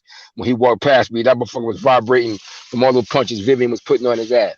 But what really impressed me was that following day or the day after, Paulie got back in that ring with Vivian. That shit didn't scare him off. Yo, he boxed magnificently that next time. Vivian could barely touch him. And I was like, yo, this little motherfucker got some heart right here. Like, I never forgot that shit. That shit impressed me, man. When Paul is at his best, you don't get to hit him much. Yeah, and he boxes. He's a good boxer, man, and he made his career off of boxing. He's never been a knockout artist anyway. Yo, nah, he never was a big puncher. Yeah, but I never remember But that was one of the things that always stuck out with me. You know, he was always my little dude anyway, because he was always, under us, cool. He would ask questions. That dude always had hard, man. Paulie always had hard, man. That shit showed me right there that day when I saw that in the gym that day. I knew he had heart. If nothing, I said that's his biggest attribute. He's not scared. And when I saw that, he used to love that crap, man. And I was impressed. Fight. That should impress the hell out of me because I saw that what Vivian did to him in that sparring session. Because Vivian used to go hard. Because I sparred Vivian Harris one time, and I remember we was training down at the Bed-Stuy Boxing Club then. We was training down there, and I remember his trainer, this brother named Nate, was training him at the time, and we got in there. They wanted me to give him some work. I was like, I give him some work. I ain't gonna go hard on him because I was fucking middleweight and he was 140, right? And but they tried to do some slick shit. So me and my trainer caught it. They tried to put him in the ring with the fight gloves on, like the Golden Glove fight gloves. Them shit's like 10 ounces, right? I was like, man, you ain't sparring with them little ass fucking gloves, man. You better put some goddamn sparring gloves on. You know what I'm saying? They're trying to do some slick shit. Trying to put some slick shit. So I made him put the sparring gloves on, then I gave him some rounds. So I did some work with him and shit. But at that time in his career, he was like, he was gonna come up and good punch and everything. And I remember he put that shit on Paulie, and then Paulie, that next time they sparred, man, Paulie shocked the shit out of me, man. Boxed masterfully, man. And like I said, he was always around us. He was always good, always cool. That's why when I started hearing some of this shit I was saying, I'm like, God damn, is he doing this shit for the TV? Yeah. You understand what I'm saying? I'm like, is he doing this shit for TV? Because I'm like, you know how you can see some people, like you can see an inkling of that shit. So when you see it come out, you're not surprised. Yeah. At all. Yeah. Like, so when I was hearing all him saying this shit, like, matter of fact, me and one of my fighters was talking about this shit recently because he was cool with Paulie. Because matter of fact, he fought with him. Like they both was Golden Glove champions and they fought together. And he was like, nah, I never saw none of that shit from Paulie. Like none of that, none of that racist shit. None of that shit. He didn't display none of that. What I always respect about Paulie, he always spoke his mind. He didn't let the now that he always did. Yeah, he didn't let the conglomerates of boxing dictate what he was going to say when he was a fighter. And I saw that same Paulie on the desk until they, when he got caught up in the Wilder, situation, and they felt like he was saying some stuff he shouldn't have been saying. That kind of, hurt him. And because Wilder's bringing that money, man. And sometimes you can say things as a commentator to shape the mind of a person who's watching the fight, that don't know as much as you do. Now one thing I have to say that we don't think about sometimes. When these people are at these fights live and watching on certain positions, they don't see everything. Just like judges, that's why they got judges around the ring, because the judges don't see from every angle. See, when we're at home watching it on television, or if you watch it on a jumbotron, you can see multiple angles of the fight and see what's really happening. You can't see it all if you're sitting on one side of the ring, watching it live and not watching the jumbotron from time to time, because your view is distorted to a certain limit. And I didn't think about that until a few months ago, honestly, because you would think normally your common sense would tell you if you're closer to the fight, you can see more of what's happening. Well, the person got the best view It's the referee. Mm-hmm. And the thing is, the people outside the ring, they are placed in position at a certain point. So you only see one or two sides of what's going on, angles of what's going on in that boxing ring. That's true. And so you can't judge that fight fair. That's just like when Mayweather said what he was saying. Every time I go back and Fury and Wilder, I can, because Paulie was on the same page. I think Paulie kind of changed his tune. He was saying something. It was like Paulie saw what I saw, but then it sounded like he changed his tune later on after he heard what Mayweather said in that fight. However, what I saw is the same thing I see now when I watch the fight. Almost just a little bit different. But Mayweather was sitting at a certain point of that fight. He couldn't see everything because there was a lot of stuff that didn't happen that they thought happened in that fight as far as contact with punches and things of that nature. Wilder missed a lot of shots, but so did Fury. And there was a lot of shots that wasn't even effective from Fury that a lot of people thought were effective. And I remember one round, Fury barely even threw some punches, and he threw his hands because he was fighting so good. He threw his hands up at the end of the round, got the crowd involved. He didn't win that round. Wilder was the person that was more busy. So but I had a group of people that I consult with sometimes out here on YouTube. They're not your normal Wilder fans, okay? And I was telling them after a fight that we all had witnessed, I said it was 2 knockdowns in the fight. I said, and they said he had. I think it was the matter of fact, it was the Ramirez and Taylor fight. I said, yeah, just like y'all before the scores came out. I said, yeah, he should have won. I said, but you guys are saying because the 2 knockdowns that really put him over the top. I said, well, don't forget there was a fighter that had 2 knockdowns, and everybody thought he lost the fight. They said, what fight you talking? I said, Wilder and Fury won. Wilder. I said, hey, how about we do this? How about we all watch that fight without the commentator, and we judge it. We score the fight as we're watching it and converse on it at that point. We did it the very next day, 5 of us. All 5 of us had something different than we thought we were going to have at the end of the fight. I had watched it 4 times previously, and I had Wilder winning 2 times, and no, I had Wilder winning 3 times, and I had a draw 1 time. Okay. When we watched it that day, I had a draw because you see something different every time. Okay, the rest of them who normally had thought Fury had won that fight, hands down, they all had it for Wilder, every last one of them, and they're not Wilder fans. On top of that, one of them did have a draw like I did. Don't dislike Wilder, but not a Wilder fan. So what it did, it proved that you don't always see what you think you saw. When you're caught up in the excitement and the fight is going at that moment, you don't see it all like you think you do, unless it's just obvious, devastating and one-sided. But if you go back and watch those fights again, and I'm telling you, that was my 5th time and I saw something different. It amazed me. It blew my own mind. I said, this is crazy. I'm seeing something different again.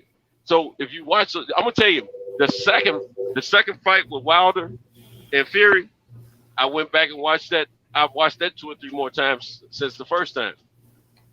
Man, the last 2 times I watched that fight, I see something different.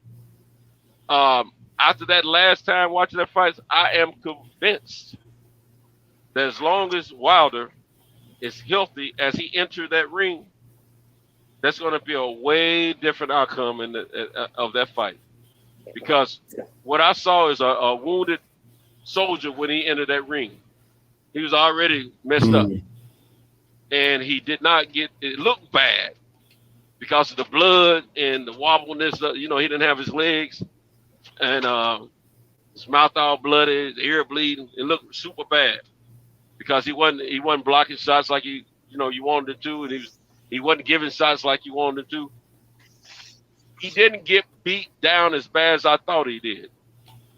He didn't get beat down as bad as I thought he did. It didn't look good. It was bad, but it wasn't as bad as I thought it was like staying in the hospital about a week or 2 bad when I first saw it. But it wasn't bad. Now, I don't disagree with the towel because I didn't see him coming back, and I didn't see I don't feel like you need to make yourself look any worse. You know what I'm saying? Just by standing up, going through the rest of the fight. But Blood, and I didn't know what was going on with his ear at that time. So if I had been his trainer, I would have threw the towel as well. But at the same time, when I look at it, it wasn't as bad as I thought. So I'm pretty convinced that, you know, if he's in his right frame of mind, he's physically fit, he knocks Tyson Fury out in this third fight. And that's what I'm going with. But anyway, I just wanted to share that part. But, man, it's good to watch these fights multiple times without biasness. If you take your biases out of it, be open-minded, you'll see that there's more to these fights than what we're seeing in the first one or two times. I agree. But yeah, you just gotta. It's good to watch the fights without those commentators because they'll mind in another direction. They're on there the influences anyway, and that's what they do, and that's what happens. And that's exactly why I watch fights on mute. Yeah, you watch them on mute. That's why they watch it without the commentator. Mm-hmm. If you can't see, like me, I can watch it. I can watch a fight with them talking. It's like they're not even talking because I already, I know their agenda. I know their agenda. You understand what I'm saying? I know what time it is. You know what I'm saying? See, that's what I've taught myself to do the same thing a few years ago. It's to zone. How you say it? Tone them out. It's to tone them out. And just watch it. But man, I tell you, when I go back and watch them, I just go ahead and turn the volume all the way down. Yeah, I do that. See, I leave it on for the excitement of the fight, even though I don't pay attention to what they're saying, because I'm gonna use my own judgment anyway. But when I go back to watch the fight for information purposes and for clarity, I turn the volume down because then there's no crowd, the excitement's not the same level, and I don't need that. You know, I don't need that verbiage. You know, because I might be watching in a quiet place, and if you got that verbiage going, it's going to distract you a little bit. So I just turn it on down and just watch, see what I see. Yeah, I agree. I do the same thing. You know, I don't let it don't bother me. I know what time it is because I know their agenda. You know, I forgot who show. You know, actually, I was on H Money's show the other night. Mm-hmm. Yeah, I was on one of his shows the other night, man, and he was we was talking about it was a couple of different things, but you know, that's what it is. You know, those especially how boxing is now. You know, more than ever. You know, they got their agendas. These shows and they pushing their narrative, and just like like that day we was talking about, because somebody had brought up something on that show about some guy with some white guy, and he was talking about Lomachenko and shit and all this and that. And we had gotten into that topic, right? And it was going in on him and shit. And I was like, yeah, well, you know, because he was talking about like how great he is, like how he did. No fighter had ever did this and that. I was like, look, man. Let's cut to the fucking chase. Because everybody be trying to avoid that race shit. I was like, fuck out of here. You can't avoid race shit in boxing. Race has always been a part of boxing. And it's always going to be. And it's always going to be. And it's always going to be as long as a particular group of people is running this fucking world. It's always been. You got to remember, shit, Jack Johnson, the first heavyweight champion. They didn't let nobody black fight for that damn title to almost 30 years. Almost 30 years later. It was almost 22 years later. Joe Louis, most people don't even realize this. A lot of boxing people don't realize this shit. Joe Louis is the second heavyweight champion, black heavyweight champion in history. Yeah, that's it. That's right. And the crazy thing about it, in the beginning of professional boxing, they didn't let a black guy compete for championships and stuff for a while. None, for at all. So the sport has always been racist, and it is to this very day. So they was trying to bring up the fact of, I said, look, one of my big bros, like I asked these people, like one of my big bros was like my big bro was Davey Moore. Remember Davey Moore, junior middleweight champion? Davey Moore, that was my bro right there, yo. He used to take me so much shit in the gym. Because he took a liking to me when I was young in the gym after I won the Junior Olympics and shit like that. And he used to tell me certain stuff. Like David Moore won the championship in his 9th pro fight. You understand? He won the WBA championship in his 9th pro fight. So they trying to make it seem like, I said, the only reason Lomachenko got that fucking title shot because he fucking white. And don't give me that shit about them 2 gold medals, because Guillermo Rigondeaux also had 2 gold medals. Gold medals, yeah. but he a black Cuban, and he didn't get that fucking title shot also until his ninth fight. Guillermo Rigondeaux could have won that title in his second or third fight too. Had he been given a chance. Yeah, if you notice, a lot of these cats that they fast track are not of minority. Yeah, but that's the game. That's that racism part in that shit. And people be trying to don't put that in. That shit is in there. You can't have boxing without it. Right. You understand what I'm saying? And I'm gonna give you this other slick shit. They always try to get slick with that Lomachenko shit. First of all, they got him in when he turned turned pro. They had him in as that he was just turning pro. No, he wasn't, because you remember he fought in that World Series of boxing shit. He had 6 fights in that shit. That's what I thought too, man. I thought he had 6 fights in that. He fought in that World Series of boxing. Usyk was in it too, was it? Usyk fought in it too, yeah. Yeah, and then Joe Joyce, he beat Joe Joyce in that joint. Yeah, he beat Joe Joyce in the final. I thought I was crazy, man. That was in 2013. He had 6 fights in that shit, and he won that shit. And in the final, that's what I'm saying. They didn't put those on his record. Yeah, they didn't put those on his record. They didn't put on none of them record. They didn't put that on their record, but when they came in, they didn't come in as unexperienced pro. Them shits was pro. Those fights technically, those fights in that tournament technically fall under professional boxing. Right. They don't fall under the amateur rules. I know exactly what you're talking about, because I thought I was crazy, bro. He won that shit. I watched he fought. They fight 5 rounds in there. They had no headgear, all that shit. Right. Them fights fall under. They would technically fall under the guidelines of a professional boxing match. They were already done with their Olympic career. That's right. That was over. That's why I was confused. I was like, man, this is professional. Man. Those fights were not amateur bouts. Man, you just helped me big time, bro. You just don't know. Those fights is not amateur fights, and nobody brings every that shit time up. I bring it up with somebody, they don't know what I'm talking about. Yeah, that World Series of boxing. Because Usyk won it too. Yeah, he sure did. He beat Joe Joyce. I remember. He beat Joe Joyce in the final in that shit. Yeah. So that tournament is a tournament, but it's like a pro tournament, man. But guess who else competed? I think your boy competed in that one time too after the Olympics. But then not in the same year. Joshua, I think he competed in that. Yeah, he might have competed in that too. Yeah. But that shit is not an amateur tournament. Mm-hmm. That shit is like pro, and those fights go to, and you fight pro guys. So when you look at the guys he fought, all those guys is pro dudes. Yes, indeed. Okay, so it's kind of, from what I'm hearing, this is kind of like what the UFC does with the Ultimate Fighter, with the Ultimate Fighter show. So like they'll bring them on. I don't know if y'all familiar with it or not. Yeah, I used to watch it a little bit. Yeah, see, but those fights don't count against your record. Mm-hmm. You see what I'm saying? So, but you're fighting against other pro fighters who have had pro fights. But if you lose on the show or if you win on the show, it doesn't count against your record, and I think that's wrong. That's wrong. I think they just see them as exhibitions. How is this an exhibition? I'm fighting against another pro fighter in my weight class. And they got referees and judges. That's the difference. Got referees and judges and everything. That's right. I'm gonna tell you. But they don't call. But those fights in that tournament, in that World Boxing Series, those aren't considered exhibitions, though.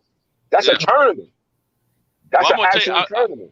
The only thing I can think of, they consider them fights as exhibitions, and they don't count against them guys and girls records, man. And I was like, wait, what? That shit is a tournament. That's not an exhibition. I think the only reason they may not, this may be the reason they don't do it, because I'm not sure though. You can tell you may know it better, remember it better than I do. Maybe they don't sanction those fights by sanctioning bodies, and maybe that's why they don't put them against their records or not, or positive or negative. Because I think that's what's going on in UFC. They're not really sanctioned. Nevada said there's a commission is sanctioning them fights. Those fights are sanctioned. They got to make weight and everything. They need to count them. New York too. Now, you know what? New York too. I just thought about something. You know what? That UFC challenge, whatever they call it, is that what it is? The Ultimate Fighter show. That same tournament style of fighting that they do when they break them off on sides and they do a tournament thing for the show. You know what? Mm-hmm. That's the same as the a contender. the boxing contender, and they used to sanction those fights. Yeah, fights exactly.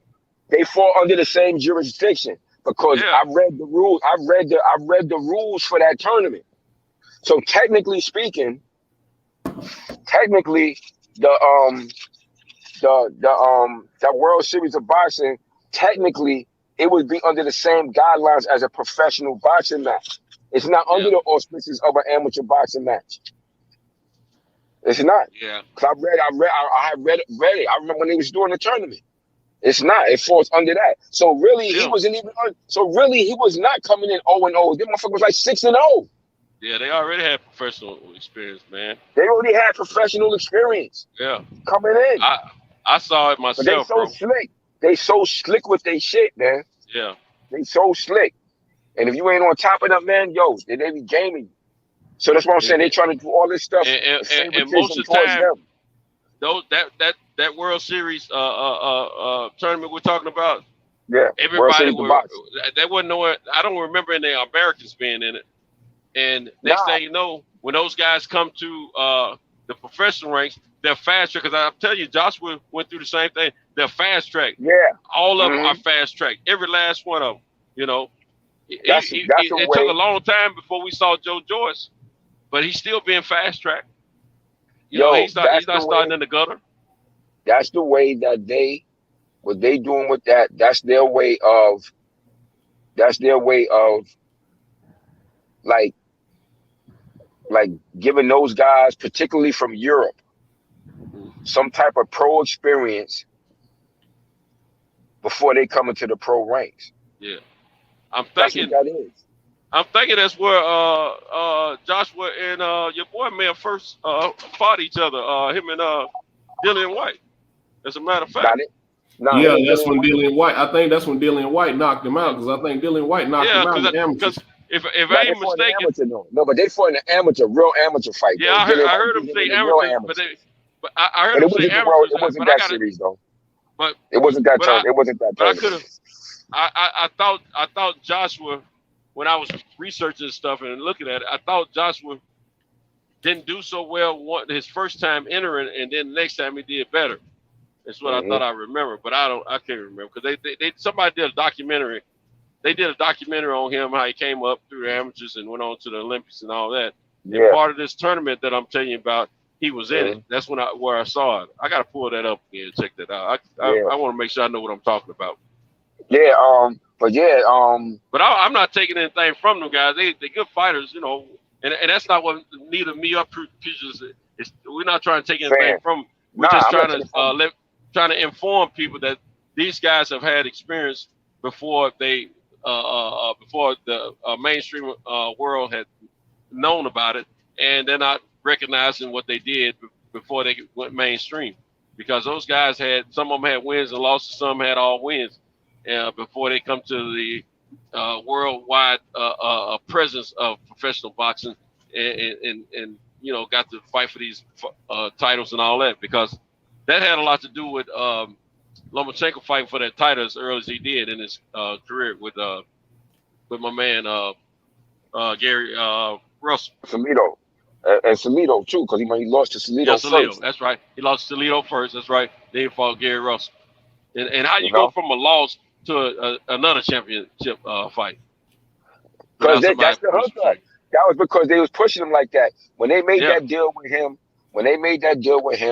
with Bob Arum made that deal with him for championship fights, they pushing him because of his record and the fact that he had won the 2 Olympic gold medalists. And I'm telling you, it's the fact that white shit. That's another example of that white privilege shit. Mm-hmm. That's another example, because you could never. That's why I got into a big debate. Because when everybody was jumping on his bandwagon, I was that one lone dissenter. I was not giving that shit up to him. And they'd be like, "Oh, you hate." Everybody just be like, "Oh, you hating on him." I'm not hating on you. I'm speaking of facts. Hey, he wasn't proving to me. I said, never in the history of boxing would you find a black or a Latino fighter who get defeated that early in his career. Let alone he got defeated by somebody with 12 goddamn losses. Mm-hmm. Because Salido had 12 losses. And he still get to fight for a title next fight. That not only you getting a fight for a title right after that again, You get a title fight again right after that, and within a 2 to 3 year period, they got you rated as the #1 best pound for pound fighter. When you still got fight, because at the time, I got to remember, Andre Ward was still fighting. Yeah. Who was still fighting? Andre Ward. Oh, Andre Ward. Yeah, I remember that because your boy told him and Terrence Crawford at the same time on the same platform, same show rather. I'm sorry, Teddy Atlas. He's pound for pound. Yo, he's that's best. disgusting. You guys behind. Yeah, it was ridiculous, man. I was like, hey, yo, that shit made me so mad. Yeah, me I can't believe he did that shit. And guess what? These guys are still under. One of them, they both. One of them ended his career undefeated and already got his Hall of Fame ring, and the other one is Hall of Fame material, still fighting and undefeated.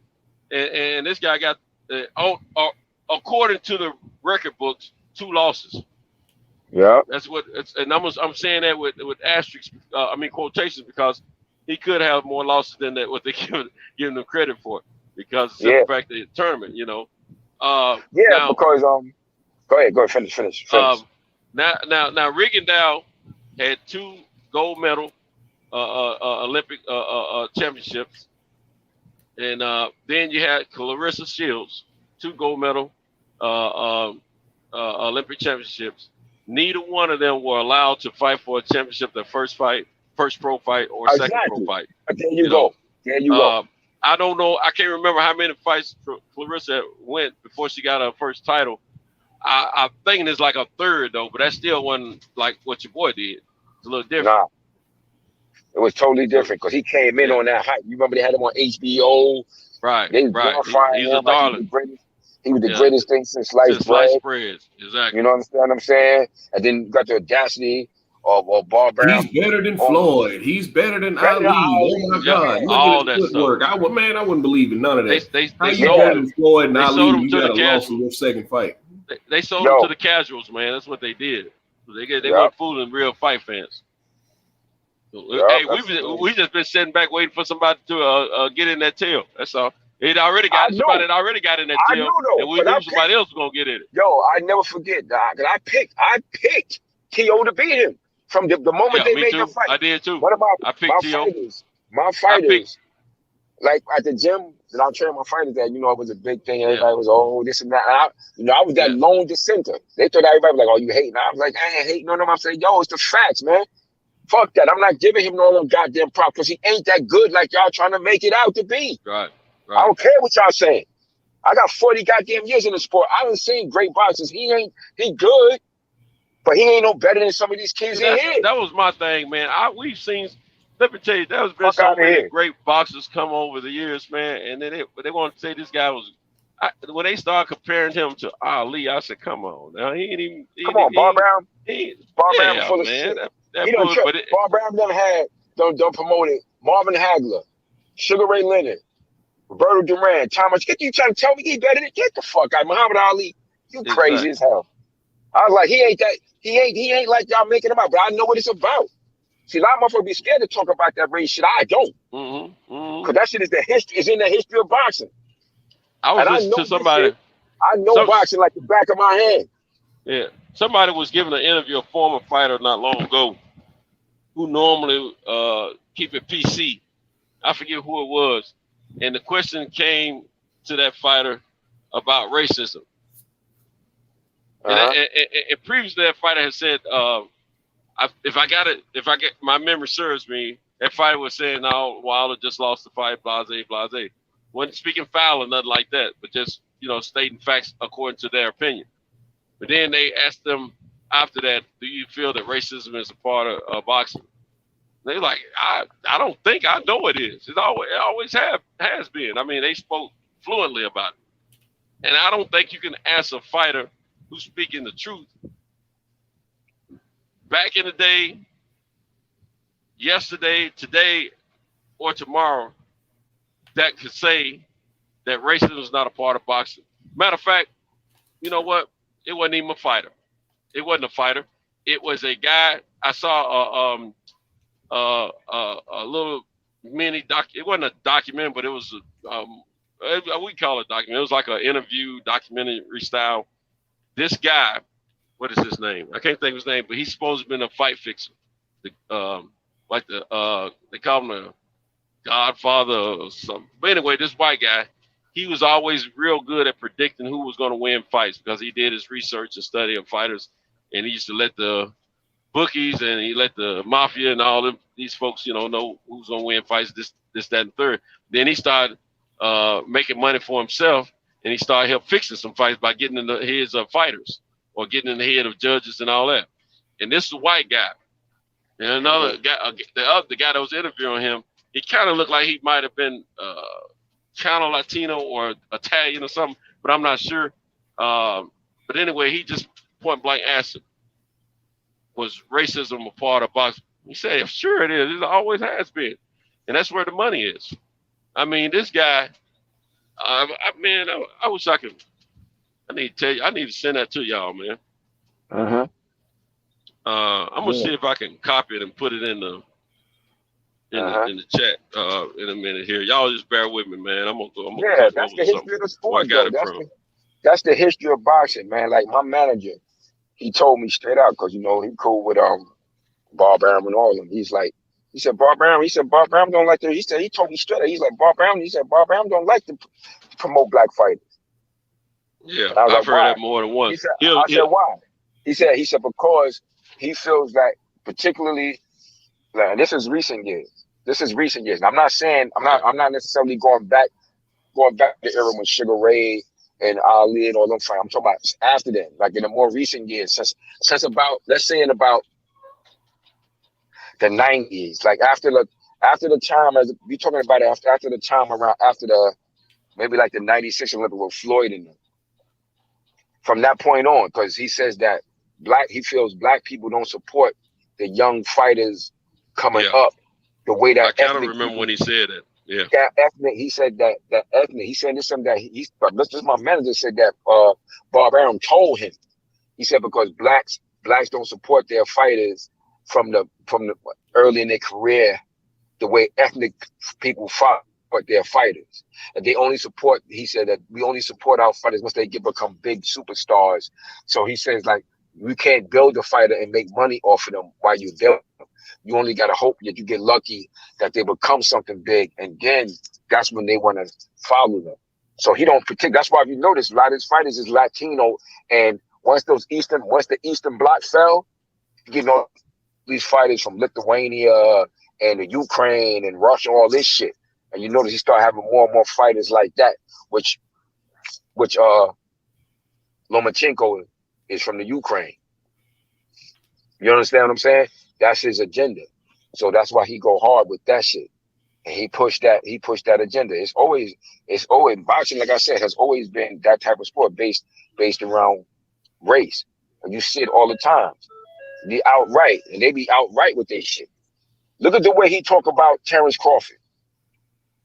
Mm-hmm. Terrence Crawford has been considered either within the top 1, 2, or 3 boxers in the past 6 years.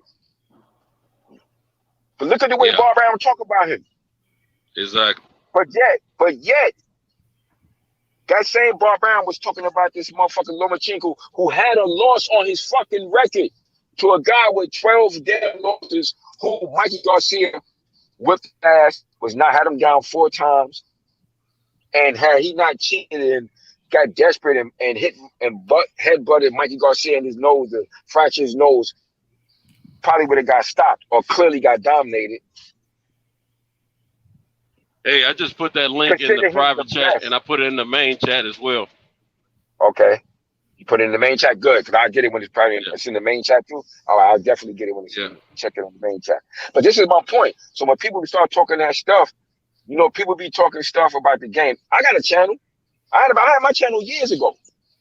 Yeah. Years ago. I don't use that shit because I'm going to be honest with you. Like, I can speak with y'all, but sometimes I get too frustrated talking boxing with people, man. Man, some of the shit people, that's why I don't do mine. That's why I don't really do mine. That's why, my ex-wife, she used to be like, yo, just do your channel, do our channel. I was like, sometimes I get so frustrated. Just like the other day when I told you I was on H Money channel with that white guy, his name was E-Dog or some shit like that. He was talking that shit about Lomachenko. So I was shutting that shit down. But then he brought up some stuff about he brought up some stuff about back in the days, and we got on top, and he brought up something, and we was talking about Joe Louis, right? So he said some shit about how and they don't know what the hell they be talking about. Joe Louis when he lost. That's the frustrating part right there. Yeah, that's and I feel like I'm talking to a wall, and I don't like talking they to believe people them like lies and that fictional information that they so he said some shit about it just irritates. Yeah, when he lost to Max Miller for the championship the first time, what he did was when they did the rematch, when he got the rematch with when he got to fight Jim Braddock, you know how he got to fight with Jim Braddock, that he gave up 10%. He had to give up 10% of his earnings. I mean, 20% of his contract for the next 10 years and all this and that. Now that part was true. Yeah, that's true. That part was true, but he was saying that he lost to Max Miller in the championship fight the first time. I said, no, he didn't. He ain't lose no damn fucking championship. Joe Louis was the champion once. He was a champion from 1937 to 1949, which is basically 12 goddamn years. That's why to this day he still got. That's why he still got the record. He still got the record over any for the most title defense. Any division, the most title defensive of 25, still to this day. And honestly speaking, the shit would have been more. It would have been more had he not joined the army. Yeah, for them 4 years, and World War II, because he joined the army for it. So he didn't defend the title only once when he was in there. He defended that shit against Max Baer. But while he was in the army, he did like 90 goddamn exhibitions when he was in the army. You understand what I'm saying? But he tried to say like he did that he was the heavyweight championship twice. I said, no, he wasn't. The first man to win the heavyweight championship twice was Floyd Patterson. So what is you talking about? That shit drives me crazy. That's why I don't. That's why I don't use my channel for the show. Because I should get me so frustrated. Sometimes I'd rather just do this. You know? Yeah, it's crazy, man. They get me sick with that shit. They don't know what the hell they talking about. They don't. Yeah. See, what I'm finding out, pugilists, man. A lot of these fight fans, they're fight fans for now. You know, like during the mid to later part of Mayweather's career. Up until present day. Yeah. That's what I'm finding out. And so when you get to pull, you go back a little bit of ways, they'll argue down about something they don't even have a clue about, man. Exactly. And it's crazy. See, I don't mind you being new to the sport, but just do like I tell my kids, any of my new kids I'll make them do their research. I'll make them do their research. Yeah. That's my I tell them, because a lot of time, if I don't know about something, I ain't gonna speak on it too quick. You know what I'm saying? Yeah. Do your damn research. Boxing it's an old history. It's an old history of boxing. You can go back and see fights, old black and white fights from the goddamn 20s, man. On YouTube. There's no reason for you not to know this. See, a lot of people get a little frustrated when it comes down to Deontay Wilder, Fury, Deontay Wilder, Joshua. A lot of people got their thoughts on what happened during the negotiations and all that the first time around with Joshua and Wilder. But they always one-sided with that bull crap, man. And then they want to argue real bad about it and get the attitude, the emotions all riled up. Man, that's when I'm ready to exit the door, man, because I'm talking to somebody I can't talk to. Yeah, I swear I can't do it. Yeah, I followed that thing real closely back in the day, and so when somebody's telling me something, I know it wasn't, it isn't true. It make me want to speak on it, not for the sake that I'm a Wilder fan so much, but for the sake it's not true for boxing. And see, my thing is, I don't like people that's listening who doesn't know as much as we do about boxing, or who's new to the sport, to hear false information, because they're going to take that false information. They're going to deliver that information to somebody else, and then you got more people that's going to be incorrect about the information that they have, misinformed. That's right. And that's where my passion comes in, and a lot of people don't realize that's where I'm coming from. That's other than that, I could care less about them going back and forth about their favorite fighter versus another fighter. But if you're gonna do it truthfully. Don't take the biasness out of it when you're speaking facts, supposedly facts, and keep it 100% factual. Because no doubt, Man, it's cool to like your favorite fighter. It's cool to feel like you know a little something about the sport, but be real 100%. Don't believe. Don't be so one sided, and don't be non optimistic about learning, because we all can learn something. Shoot, I learn something every day. Yeah, that's where those narratives come from, because they're automatically biased, whether it's their favorite fighter or whether it's their countryman or something. And like y'all was saying, even in the history, these people will try to change the history of boxing to fit their narrative rather than actually getting the facts and knowing and learning and learning about boxing. Like everything that you all just talked about Joe Louis and Floyd Patterson, like they'll try to fit the narrative. Oh, Rocky Marciano did this and this and this, when you know when we've had conversations in the past about the mob being involved in that in those dealings with those bouts, and certain black fighters not actually getting those, not able to get those matches back in the. It's still to this day right now, when you start talking about what's been going on with Deontay Wilder, they're completely ignore the facts of Deontay Wilder just won in court. It was a lot of things unpacked in that court case that were said to the public. And why do you think this man won? They'll completely ignore the fact that on video footage you see all of this different stuff going on. You know that there's a history behind this. They'll ignore all those facts. When it comes to us, when it's our favorite fighters, a lot of times we hold our favorite fighters more accountable than anybody. Right. And see, I'll tell you another thing. They don't realize that, you know, this, okay, all along when these folks were talking about what was going to happen to Wilder's career, and that he was retired, he's not going to fight Fury, all these types of things, they were running around talking, when you say, what about the arbitration? What is arbitration? There's no such thing. That's not real. Now they were talking to me about it, and I couldn't argue with them. You know why? Because I knew they were stupid at that point, because I have already been through arbitration and mediations myself legally, and came out victorious on them. As a matter of fact, every last one I've been involved with. So they telling me something I had a little bit of expertise with. So them talking all that old bull crap, I can't argue with somebody that's just stupid like that, because they one-sided in their mind. And then when they came back talking about August the 14th, the Fury and Joshua gonna fight, I'm like, shoot, what about y'all? Ain't gonna wait for the arbitration to finalize? I said, hey, if that be what it's supposed to be when they get finished with this arbitration, then fine. I said, but from what I understand, this arbitration ain't going Fury's way right now. You know.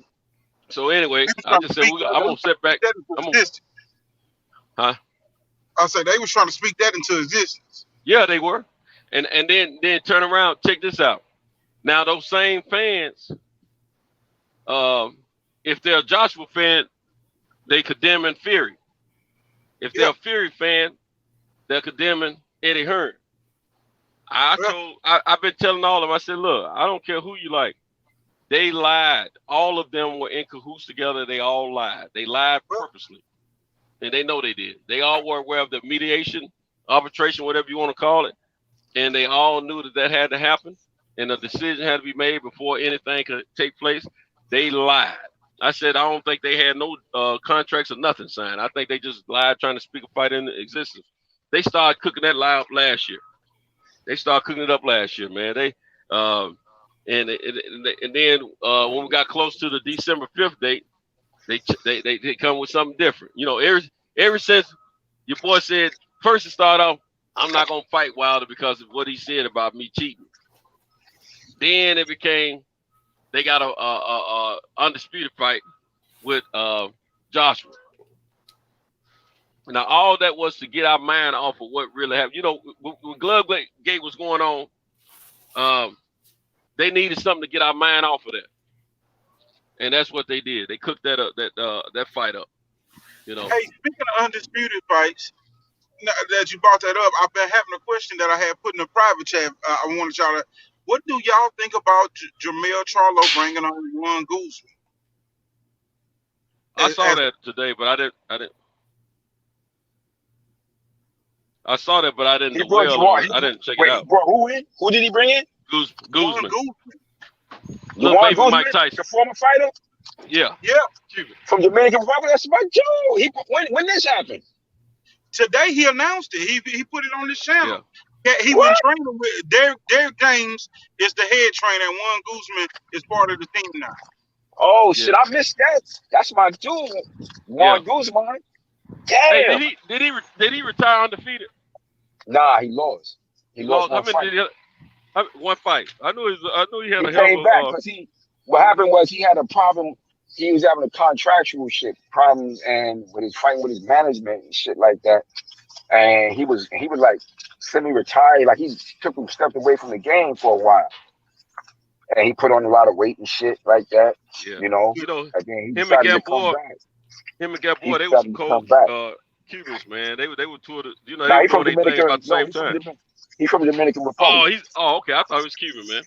Okay. Nah, he's Dominican Republic. I know that's something going to fight though. Yeah, he was a talented fighter, man. He was like a small version of Mike Tyson to me.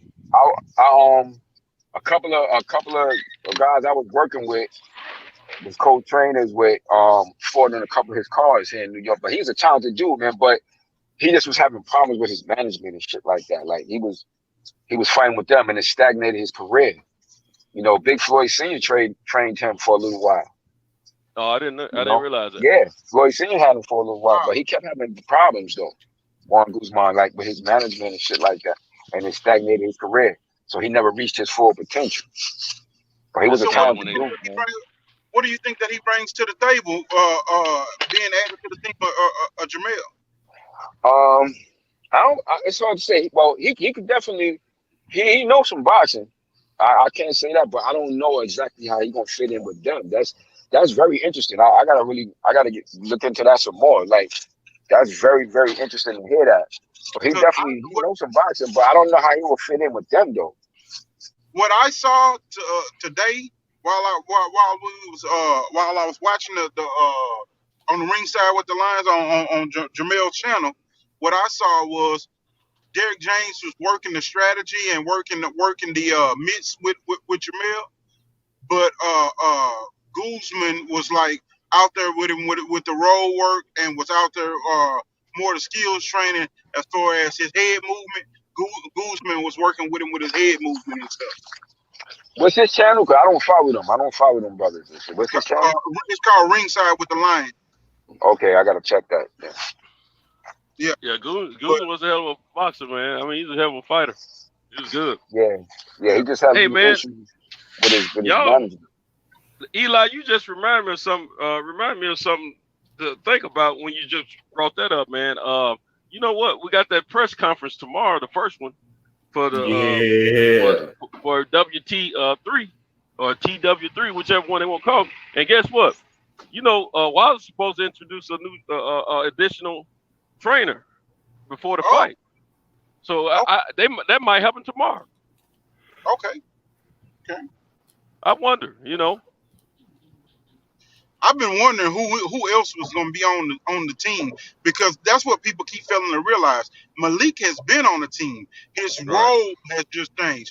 He was basically always being the sparring partner that would emulate the different boxers, because Malik was a skilled fighter. He wasn't just some type of bum. He just wasn't a fighter that, you know, that got over the hump. But he was a skilled fighter, and he emulated most of the opponents.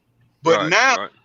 I that's the first thing that I saw, and Errol Spence said the same thing that I said to Tay Jones a week or two prior to Errol coming on the Preds. It changed the trajectory of his punches by having a guy his same size able to put those hits up there and be stronger on the mid. What? I said that a while ago myself to somebody. I forget who it was, but yeah. Because Mark was tall, but he wasn't nowhere near as tall. And you need somebody who can line you can punch upward or across too. Yeah. And I was always worried about that when he was fighting Fury, because I said he ain't got nobody that he punches against is quite as tall. Now, well, Malik may not be as tall as Fury, but he's a tall fighter though. Well, the thing is, like, to me, it ain't even in the height. Because Mark is 6'3". Yeah, but when you punch and across, Scott, no, but the thing was, it ain't even really that, because Mark is tall enough, but the difference between him and Malik Scott, see, Malik Scott is like 6'4.5", 6'5". He can take but the difference is Malik Scott is a heavyweight dude. Right. Yeah. And he athletic. He more athletic than Mark. Yeah. That's the difference. He more athletic than Mark. He can move. A better look. Yeah, well, he can move better than he move. He can take the when Deontay throw them big shots, he can catch those shots better with those pads, and he more athletic than Mark. Like, God, sorry about that, man. I hit a bump. Mark wasn't as athletic. Mark moved kind of slow in comparison. Like, if you see Malik Scott is more energetic. Like, he move around good. Like, I noticed that right off the top, man. Yeah, Malik Scott is more athletic. You know what else he get out of that? Like you saying, best pugilist, he get to work the mitts and actually throw his punches back and take that work on the body. Get his muscle memory going on the body. Get more fluent from working, changing levels. That's right. Because Mark couldn't do that. Punches, that's right. He couldn't do that. Mark couldn't do that. But he can. So he more athletic. That's why you saying with the pad work, you saying Deontay going to the body, throwing doubling and tripling hooks to the body, then coming up top. He couldn't do that with Mark, because Mark couldn't wear that pad because he's too little. And you can get all that for work. Yeah, you're right. You're right. Okay. And see, people didn't want to give credit what credit was due about Malik standing in there, because I saw everything you said, Peaches. I saw that right off the cuff. I said, this look like this is better for Deontay. He's able to, like Eli said, he's able to train his muscles to flow like this, the way he need to, and so when they get that ring, it won't be abnormal to them and something new. You know what I'm saying? He's able to put these combinations together and actually go through, punch through the punch. You know what I'm saying? With Malik, the only time he can't punch through is to the face, but that's when he hit the mitts. See what I'm saying? So the body shots was important to me, and the combinations are important to me. I think he needs that to be added to his repertoire, so he can get in there and do some damage. I saw Mr. Marshall or Mr. Michelin or whatever you want to call him, taking body shots from a little guy. You know, he's taking body shots from a little guy, you know, trying to get used to it, because he's got a feeling that somebody's going to be going to that gut. You know what I'm saying? Because you got to figure that he's going to, look, like I said, Malik Scott, I remember Malik Scott was a talented prospect earlier in his career. That he had a long break. That he had a long break where he was off from boxing, which was some managerial issues and some other things from what I understood, you know. But Malik Scott has some talent, and Malik Scott, like I said, he's more athletic, and that's why the pad work you're saying is with Deontay now, working with him, is more suited to what Deontay actually could do, but he actually can bring it out better than Mark could, because Mark wasn't not as athletic nor as big to do those things. So this is actually, that's why we had this discussion a while back, some few weeks back, about people talking about, whether it was a good thing when the first couple of videos came out of him working with Malik Scott. And some people point of saying, well, Malik Scott ain't never worked with nobody, this and that. Like, is it going to be a good thing? And I was like thinking, like, nah, it don't even work like that. It's like somebody like Malik Scott. It's like Malik Scott, from what I'm watching with him with his pad work and stuff like that, I see the potential of him going to be a damn good trainer. Because usually it's the guys that wasn't the superstar, because most superstar fighters don't be good damn trainers. Hey, Eli, wasn't that me and you talking about that the other night? Yeah, that was us talking about that. Yeah, that was us talking about that. I said only select two. But usually it's the ones who wasn't as good, they tend to become the better trainers. None of the top trainers that boxed previously had a hellacious career. They might have been good, but they weren't no good guys. Good to average tend to be the better trainers. The best, those are the best trainers. Or the ones who may have been good amateurs. when you got that Michael Jordan kind of array, you ain't like LL Cool J. He ain't thinking about promoting no other artists. Nah. You know, Michael Jordan, Mm-hmm. he ain't no great coach. Magic Johnson said he said coaching ain't for me. I need to get in the office. You know what I'm saying? These guys know that they're that great because they get frustrated easily. You see what I'm saying? If you ain't doing it to their potential, and they know everybody's not going to be on their level, so they don't have those results. But a person, and y'all know, I tell people all the time, I'm a better coach than I am a athlete. You know what I'm saying? Because the simple fact, I can give you advice all day about different things, how to be good at whatever you want to do. And guess what?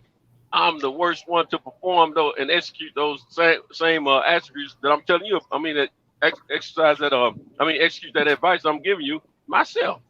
You see what I'm saying? Know, and I'm in the country, but y'all know, and y'all in the country, but I know y'all heard me say it that Mark Breland, that's one of my big bros. I came up under him here. I did a boxing scene him and he amateur, but I feel Malik Scott is going to be it's a better for him. Man, it's better for him. Ain't that what I said, Eli? Yeah, I feel Malik Scott is better for him. Look here, man. I'm gonna tell you something. Not no disrespect to. I would never want to send any disrespect to Mark Breland's way because I would be less than a man to do something like that. Every trainer ain't for everybody. Right, but let me tell you something. That time had come. At time started, went, and it came. It was time for a change, man. Because Mark Breland felt like he had gone as far as he could with Deontay Wilder. Maybe almost a few months before the Tyson Fury 1 fight, he gave an interview. And in that interview, that's what I took from it. He had taken Deontay as far as he could. He couldn't teach me anymore. At that point, they should have been thinking about changes at that point. But of course, now I believe Deontay when he say he believes in loyalty. Because he say a lot of people tell me he need to change Mark out and this, that, and the third. He said, but he believed in loyalty, kept him on. I believe that.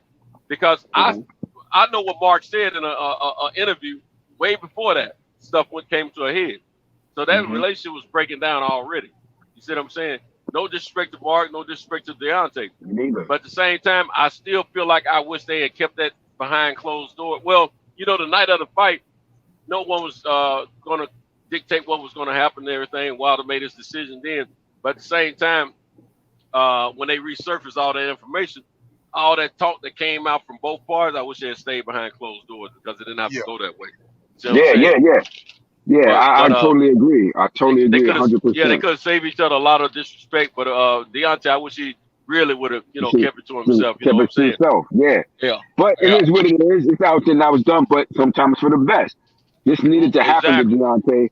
Because if you notice, since he's been working with Malik Scott, and you see the work that they're doing together, it's more suited to what it's more suited to what he actually capable of doing. It's bringing out more his potential. And you see him and his hands go in with the jab and the combination in a way that Mark can't do. Mark don't do pad work like that. No. You know what I'm saying? I've been around Mark in the gym, so he don't do it like that. He does it differently. So this is better for him. This is far better for him. What's the first thing a coach / trainer and their people have to have, whoever they're training or working with or whatever, their player, athlete or whatever, what's the first thing they got to have? In terms of what? In terms of what? To work together. Communication skills, to be able to communicate what you want a fighter to do. Right. They got the jail. They got to have respect for one another's jail. They rely, believe in each other. Yeah. And Wilder and Mark had broke down, man. But him and Malik, also, they are gelling. They gelling like a pair of gelling what they call them inserts. But see, like I said, them gel shoes. But the thing is too though. See, in terms of each individual, every trainer ain't for every individual. Right. It's like Kevin Rooney. Like I know Kevin Rooney, good dude, but Kevin Rooney train everybody the same exact area. Every fucking body can fight in that custom model peekaboo style. I don't care. Right. I saw him training this kid. I knew that kid. He was a good kid too. I don't know why the fuck he went up there to train with him though in Catskill. He was 6'4". He had him trying to do that fucking peekaboo shit. I was like, and he was getting fucking mollywopped in the gym. I was like, he too tall to be fighting like that shit. That style ain't for everybody, man. You understand what I'm saying? You got to start with the fundamentals, the basic fundamentals of boxing. You know what I'm saying? You start with the basic fundamentals. That style of fighting is not the basic fundamentals. That's something that Custom Model developed based on a fighter that he liked, and he added some things to it. But you can't fellas, teach everybody that. I'm finna get knocked off real fast. I'm finna start this app. I'm finna pick up my load. So shit, if I can get back on, I'll get back on. If not, shit, okay. Cooking with y'all. Try to get back on. All right, cool. All right, Eli, stay safe, man. No doubt, stay safe. Yeah, so you know when you can't train everybody with saying so I think what happened was like everything happened for a reason. Like Mark, like I said, that's Mark might do it and anything, but Malik Scott fit him better because he can do more. He can do more in terms of like for instance with the pad work, which is an integral part of the game right now. He can do more than Mark can do with the style of pad work the way that Mark do it. Mark don't do it the way that Malik do it. So it's better for Deontay now. So you see Deontay hands moving more. Whereas if you look at old footage of him and Mark doing it, it's more traditional and it's not as quick twitch as the stuff that you see him doing with Malik Scott. Right. You understand? What he doing with Malik Scott is more the quick twitch stuff, which he need. He needs that type of work to be able to deal with Tyson Fury. So he comes in healthier this time. Because the only thing that he needed to do, but I think he was physically hampered by whatever it was, whatever was going on with him.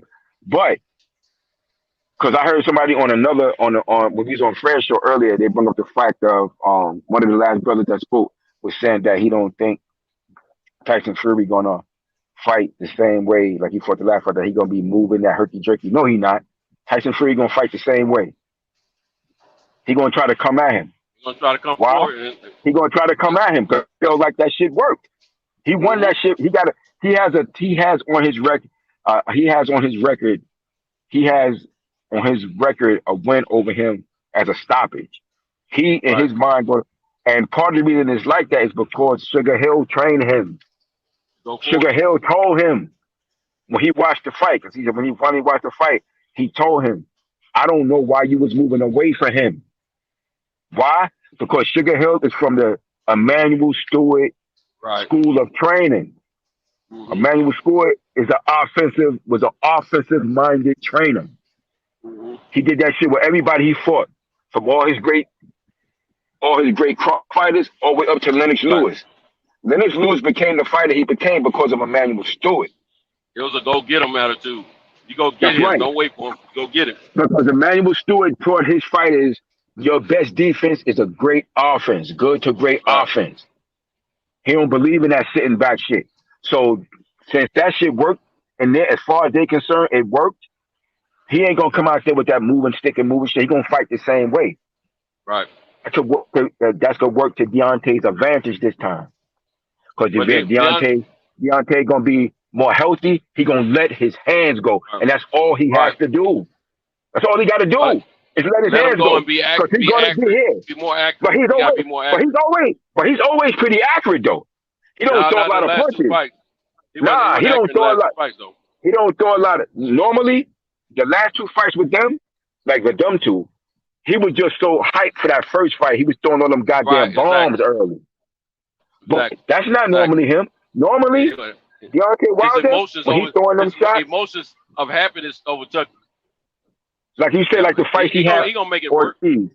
Like the fights he had with Ortiz. He didn't throw too much all the time.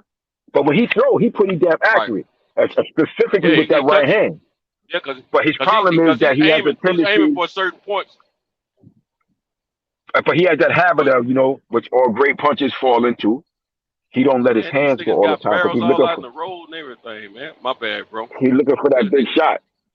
Oh yeah, be careful out there, man. Yeah, they got barrels. Yeah, be careful out there. Crazy. Yeah, so Yeah, just be careful out when you're on that road. I know you out there. Yeah. Yeah, so that's really what that is. So if he let his hands go, because if Tyson Fury coming to him, he's gonna be there to get hit. Mm-hmm. You understand what I'm saying? Now it would be harder if he go back. It would be harder for him if he go back to that running shit, that moving around the ring and flicking that, trying to flick the jab and move. Yeah, because But then he got to go for him like the first fight. But he got to now. Then they would have to make sure, which I saw, which I was happy to actually see Malik Scott show him when they was in that ring outside. He was showing him how to cut the ring. Yeah. And I like that shit. I was like, good. Yeah. So if he decides to try to move, he shows them how to cut the ring, because that's an art. That's an art that a lot of fighters nowadays don't really know how to do. Right. That's why you see a lot of these fighters just be going after following that guy. Really know. Not many trainers actually teach how to cut the ring off. And is that me or you going in and out? I don't know. Could be me. I got these up there, but I just my insect died. But another thing, I think he should be ready for both styles. Whatever happened in the first fight, whatever happened in the second fight, he needs to be ready for both styles just in case. That's why I think Malik Scott did that. That's why I think That's why I think Malik Scott was showing him how to cut that ring too. Now that what they need to do, they need to bring a guy in opposite of Wilder that doing nothing but feints all the time, feints and throwing a few punches every now and then. I mean, hell of feints, back up and down, in and out, all that old stuff that because see that's a big key to Tyson Fury's success is he's the heavyweight division, he's the best feinter and one of the best feinters in boxing, period. Even though it might not look good, but it's effective. Yeah, that's his style. That's his style. They don't know when he's gonna put his head out there for them to hit it or not, and you gotta catch it. You don't know if a punch is coming half the time or whatever, so you just gotta be ready. And I think that if he can get that, if he can master that part of the of that style, he got it whipped, man. Yeah, I just respect pretty much when you got the gift of the punching ability and power that someone like Deontay Wilder has. The main key, you gotta let your hands go. I was just talking to Dave. Gotta touch him. The trainer. I was like, look, when at the end of the day, I said boxing is art of self-defense. If your objective is to strike your opponent and don't get struck in return. But the first part is to strike him. You got to hit that person first. And see, you got to hit them first. He threw more attempts at punching first in the first fight. Yeah. He didn't. He didn't throw as many punches in the second fight, and so it caused him to get beat up. Yes. Aggressively. Yeah, that was the difference. So because he wasn't physically right. Throwing more punches, they're gonna be dodging those punches. Yeah. He wasn't physically right. Defense in itself. Right. Look, I'm expecting because he's gonna Tyson Fury's gonna fight the way Sugar Hill trained him, and Sugar Hill gonna train him the way all those crunk fighters get trained, to attack. Right. Because Sugar Hill, when he talked to him, see the interview I saw with Sugar Hill saying, he said when he talked to when what's his name? The Southpaw kid, the white South kid that used to be the WBO middleweight champion. He stayed with it. He used to live with Emmanuel Stewart. Said the white kid. Andy, yeah. Andy. I met Andy because I used to work with this. I used to be the assistant trainer to this white kid, John Duddy. So that's how I met Andy. That's how I met Andy. What's his name? And Andy. I forget Andy's last name. I can't think of it either, man. I forget his last name right now. But they're supposed to be cousins, though. Him and Fury supposed to be cousins. Yeah. So this kid, because I was working with this Irish kid as an assistant trainer, this kid John Duddy, some years back, when because he's the one who brought him told him, because back because he was with him because he was over there training with Emmanuel Stewart and them some years back. Right. And so when since Emmanuel passed, so he the one who said go back work with Sugar Hill, because they already had a relationship. So he was like, yo, go work with him. I think that would be a good thing. And when he's talking with him, I saw Sugar Hill say in the interview that when he talked with him, he said when he watched the fight, he was saying, why are you moving away from him? Right. Go to him. Go to him. You can knock him out. That was that Crunk philosophy. Attack. Emmanuel Stewart taught all his fighters, your best defense is a good offense. Right. You remember when he fought Mike Tyson, Lennox Lewis, and Emmanuel Stewart was flipping on Lennox Lewis in the corner, like, smacked his ass in the face, like, what the fuck are you waiting for? Go get him. Yeah, that's what he told. Yeah, that's his philosophy. Was a bad boy, man. That was his philosophy. He knew that fight game, boy. I'm telling you. That was his philosophy. All right. So, don't be no chump. Don't be no sissy. Get in that fight. Yeah. You got what it takes. Go in there and use it. Now, see how they talk how they taught hers to not only be a boxer, but to turn that punch over and lay these cats out and look how vicious he became. That's something man. Yeah, and the pro ranks, Thomas Hearns had very little knockouts as an amateur. He wasn't a big puncher. He was more of a boxer. Oh, he was a boxer, man. He was a boxer, but he was an amateur. But when they went to that, when they got into them pro ranks, because they came into those pro ranks together. Because, Emmanuel Stewart was a decent Emmanuel Stewart was actually a decent amateur himself, Yeah, actually, he turned him into he became puncher boxer after he lost to Aaron Pryor in the amateurs. Yeah, amateurs, yeah.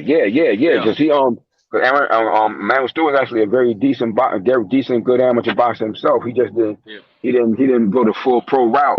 He had opportunity, but it ended up not happening for him, going down for him like that. But when he turned pro, so a lot of their experiences together, they grew together, man. Yeah, a lot of those experiences they grew together, and when they got in those pro ranks, they stepped it up, man. He was looking for those knockouts, man, get those guys out of there.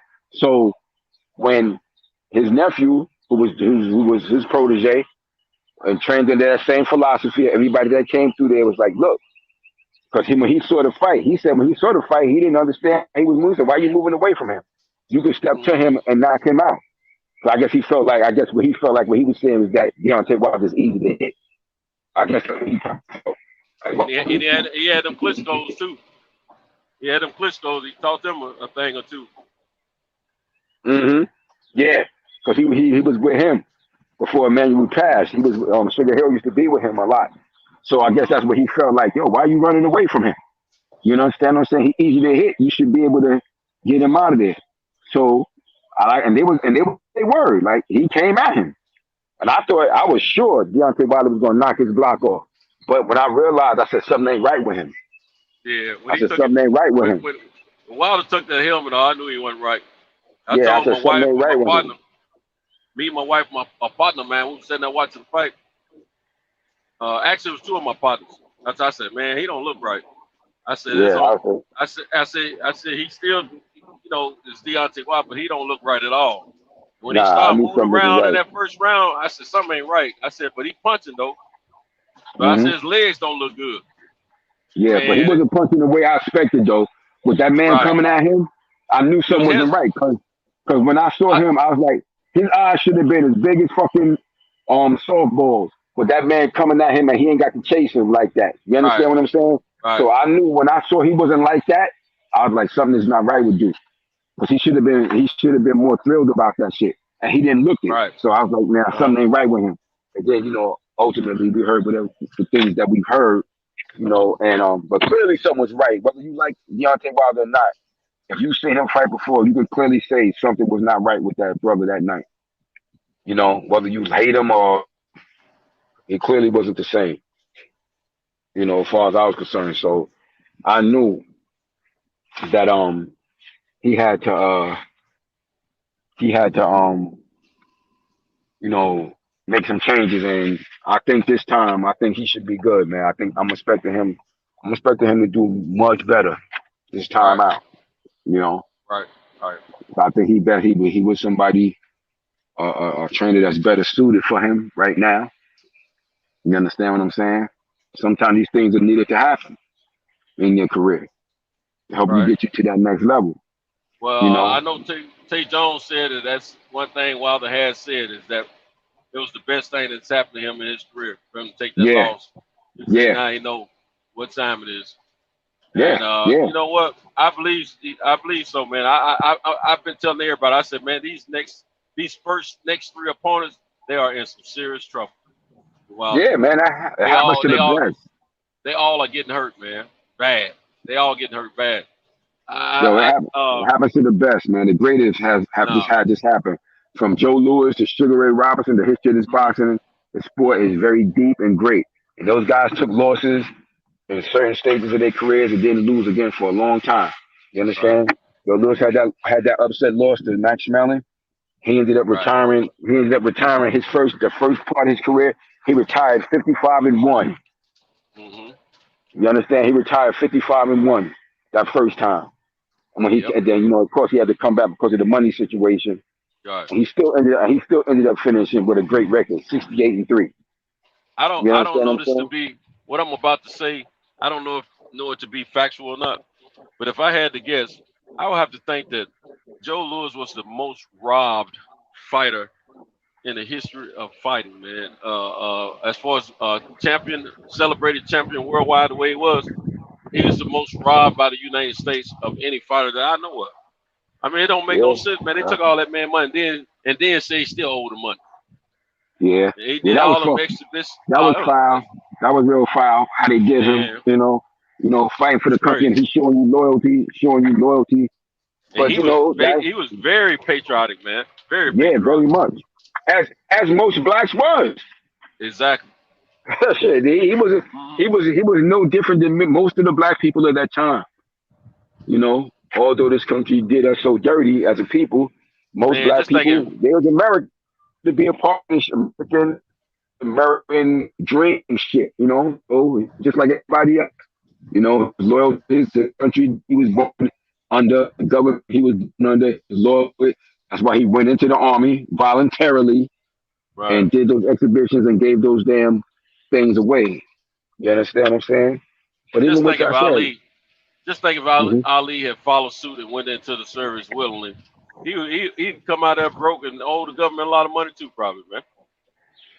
Yeah, that's the ill situation right there. Because I always think about that, wonder what could have happened. Because it'd have been one or two things. Had they got him in there, it could have been a great propaganda tool for the American government. Because you remember he was a member of the Nation of Islam. So had they got that could have been a great propaganda tool. But then again, also because he was a part of the Nation of Islam, you got to wonder if he would have made it back home from that shit. Yeah, that's why they changed his status. Yeah, his affiliation with the Nation of Islam. Yeah, so it's two things when it comes to that. Cause on one side, the government could have pimped that shit to their advantage. You understand what I'm saying? And use it as a great tool of propaganda. But then on the second side, you got to wonder, would he have made it back? Saying what he was saying, and at the time, putting out the information and the rhetoric at that time he was putting out, which could have been perceived as very, unpatriotic. You understand what I'm saying? At that time period. But yeah, man, that's just the history.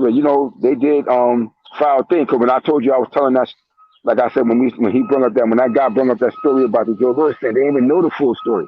Because Joe Louis had to give up his percentage of his purses for like the next 10 years when he got that Braddock fight. But what happened was the fight. See, that fight he had with Max Schmeling when he lost, he had already beat a couple of former heavyweight champions already. So when they made that fight against Max Schmeling, he got upset. He was the favorite and he got upset. They was aligning him to get a title shot. At the time, you had the two big promotional groups in boxing. You had Madison Square Garden boxing, and you had this promoter by the name of Mike Jacobs. Mike Jacobs, he was a rival to Madison Square Garden promotion. So when he was starting to blow in the game, both of those groups wanted him. So his management had to make a decision as which group he was going to go to. And when he had the meeting He had the meeting with the Garden. You know, the Garden was the world famous Madison Square Garden. So of course it's a big thing, it's a big name. So they put their offer on the table, and they were like, "Well, you come with us to fight at Madison Square Garden, make it known on." Your volume kind of messed up, bro. All right. You do this, that's this job, lock this thing down.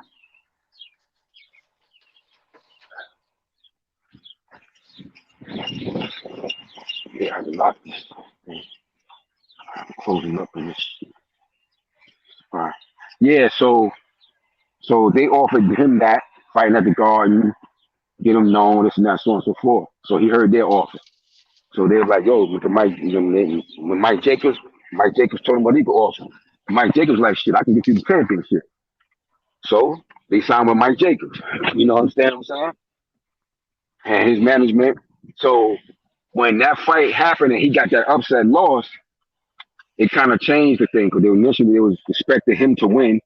He would have fought Braddock. But when he lost, it changed the shit a little bit. Now Max Schmeling had been the champion before. Now you remember this is doing all that World War II shit and all that Nazi stuff was going on. Now Jacob and the fight had got set between Max Schmeling and Jim Braddock. They was gonna fight at this place called the Madison Square Garden Bowl.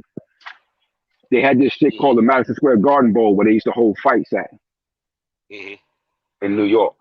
It was like a little arena that they had that was associated with. It was called the Madison Square Garden Bowl outside. Yeah, the Madison Square Garden Bowl, right? And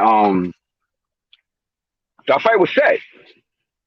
So what they did was Mike Jacobs, he was just like fucking Bob Arum or one of those type motherfuckers. He was like, he didn't want to take an L because he was that promoter before all of them motherfuckers came along in boxing.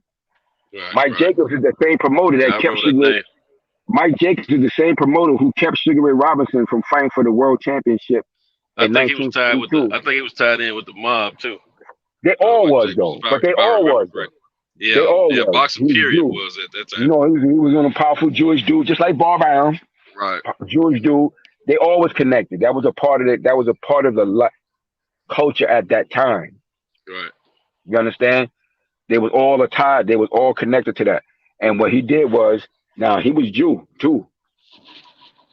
They didn't want Max Schmeling to fight for that title because he was German. Now Max Schmeling, from what I understand, was not a Nazi, but they knew that if he won the championship, Adolf Hitler would use it as propaganda. So what they did was they undercut that deal with Jim Braddock and Max Schmeling by offering that they went to Joe Louis's management and was like, "We'll give you the title shot, but in order for you to get the title shot, you got to give up a percentage of your purses for the next 10 years. That's crazy. And, you know, guys wanted fights so bad back then to prove who they were. They took some crazy deals like that. So Joe Louis wanted the championship because remember, at that time, there had only been one black heavyweight champion, which was Jack Johnson. Right. A black man had not been allowed to fight for that title for over 22 years at that time. You're getting close to 30 years. A black man wasn't even allowed to fight for that shit. So they was like, all right, they went for the deal. So instead of making that fight, because they was kind of worried that Schmeling could win that shit too. Mm-hmm. So that's why they did that. Boom. Joe Louis got the fight. He beat Jim Braddock. Mm-hmm. The first fight Joe Louis wanted, because Joe Louis, since he lost that fight to Schmeling, he didn't feel like he was the champion. So he wanted that fight. He was like, fuck that. I wanted to rematch with him. Before I do anything, I'm not going to feel like the champion until I fight him. And then they made that fight. And of course, you know what happened in that shit. Right. You know, Joe Louis destroyed his ass, knocked him out in the first round. But that's the history of that fight, man. Now, was it Schmeling the one that helped Joe Louis with his financial situation out there? Yeah, later on. Yeah, years later. Yeah. Yeah, because they became really good friends. Yeah, they became good friends because he was working for the Coca-Cola company. Right. He had bought. He owned a distribution or something. Yeah, and, like getting all that money. Yeah. He That's one thing. That's one thing I take my hat off about Max Smelling because he was a real dude, man. He didn't have to do that. A lot of those old fighters like that from that era, they respect each in other the real 30s greatly, and 40s. man. Yeah, they respected each other a lot. And I'm gonna tell you something. They did a lot of crooked stuff to a lot of great fighters back then. Black fighters, that is. Look at Ali. The group that had him when he first came out of the Olympics, they had it fixed where he had to get him 90% of his purse. They kept. It was something crazy like that. It was something off. It was something off because he had that group. He had that Louisville. They called him the Louisville group. Yeah. They were remember it was a bunch of rich white guys. But you gotta remember that was America. Yeah, that's how America was set up at that time. Mm-hmm. You understand what I'm saying? That's how it was set up. Like you want to come in. He's an Olympic gold medalist. They followed the typical standard way of doing things at the time. Yeah. It's just like the music industry. They robbed a lot of folks in the music industry. It wasn't just in sports. It was music. That was everything. A lot of other things. Everything. Yeah, that's everything. And that's the American way. Our people just wanted to get the door open to them. You know what I'm saying? Look, that's the American way, man. That's how America get down. These fighters of today, capitalism. They need to thank the Joe Lewis's and Ali's of yesterday, and all the other fighters, man. The murderers rose, the ones they couldn't get the fights because they were so good, Yeah, it's funny you bring up that murderers rose because we had got onto that too, and a white guy brought up the topic. We were talking about ducking. They were talking about ducking guys, and they were trying to say some shit about, which is a big misconception. Because this old trainer I knew, his name was Cleon Champagne, because he fought in the 40s and the 50s. His name was Champagne Cleon Wilson. That was my dude. He was a great trainer, man. I learned a lot of good stuff from these guys, man. Those guys I came up with, man, in the 80s, in the 80s, man. Those guys was great. Those old fighters, and he was friends with Sugar Robinson. He the one who taught me about name from Chicago. Sweet Johnny Bratton. Sweet who? Sweet Johnny Bratton. Johnny That's Bratton. how I learned. He was the welterweight champion for a while. Johnny Bratton. He fought Kid Gavilan and all that. He was, he came up with all them.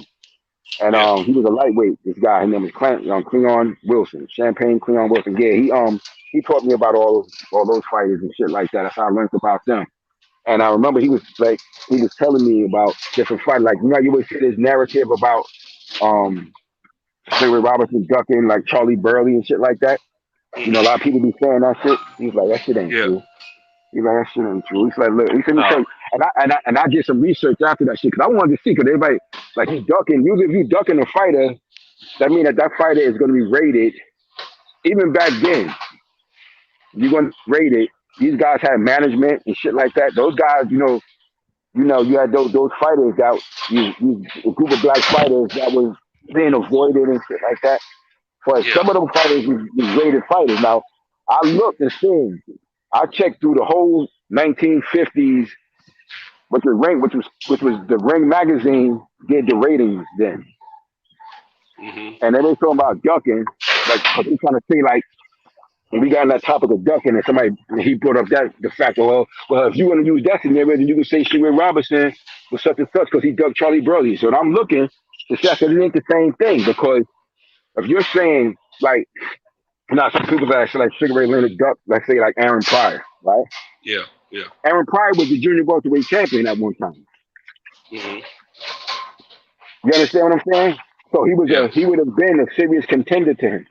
He was somebody, when you're talking about somebody ducking somebody, you're going to be talking about ducking somebody who's a qualified fighter. Right. You can't duck somebody who ain't even rated in the ratings in the top 10. Exactly. I agree. So I checked years ago. I checked it, and I did it again recently. I checked the Ring magazine did the ratings for boxing back then. I checked the whole decade of the 50s, and Charlie Burley was never rated in the top 10. Just like Champagne Cleon told me. I'm gonna tell you the first thing I would have done. So how was he ducking him? Right. You're not ducking nobody. I saw everybody else's name on there, but I never saw his. I went from the time Sugar Robinson moved to middleweight, which is 1951, to 1960, and Charlie Burley was never rated in the top 10. Well, the first thing would have got my attention is if I never got in a dispute with anyone about that, but I've heard about it. But the first thing I would think about was the money right? Because as far as I remember, if the money's right, Sugar Ray will fight you. If the money ain't right, he ain't fighting. You hitting it dead on. You hitting it dead on. And the only way that money was gonna be right back then is if you was a known commodity. Right. So and if your ass was that good, and if you was that good, if you was that good, the mob was gonna get involved. No, not just that, because the mob controls that. If you was a good enough fighter, some of them, they could have easily been a part of that shit. And Sugar Ray was the only fighter that the mob couldn't control. You know, he's the only one I remember in his era that the mob couldn't control. Because he had, they had connections too. Yeah. Robinson had connections too. You understand?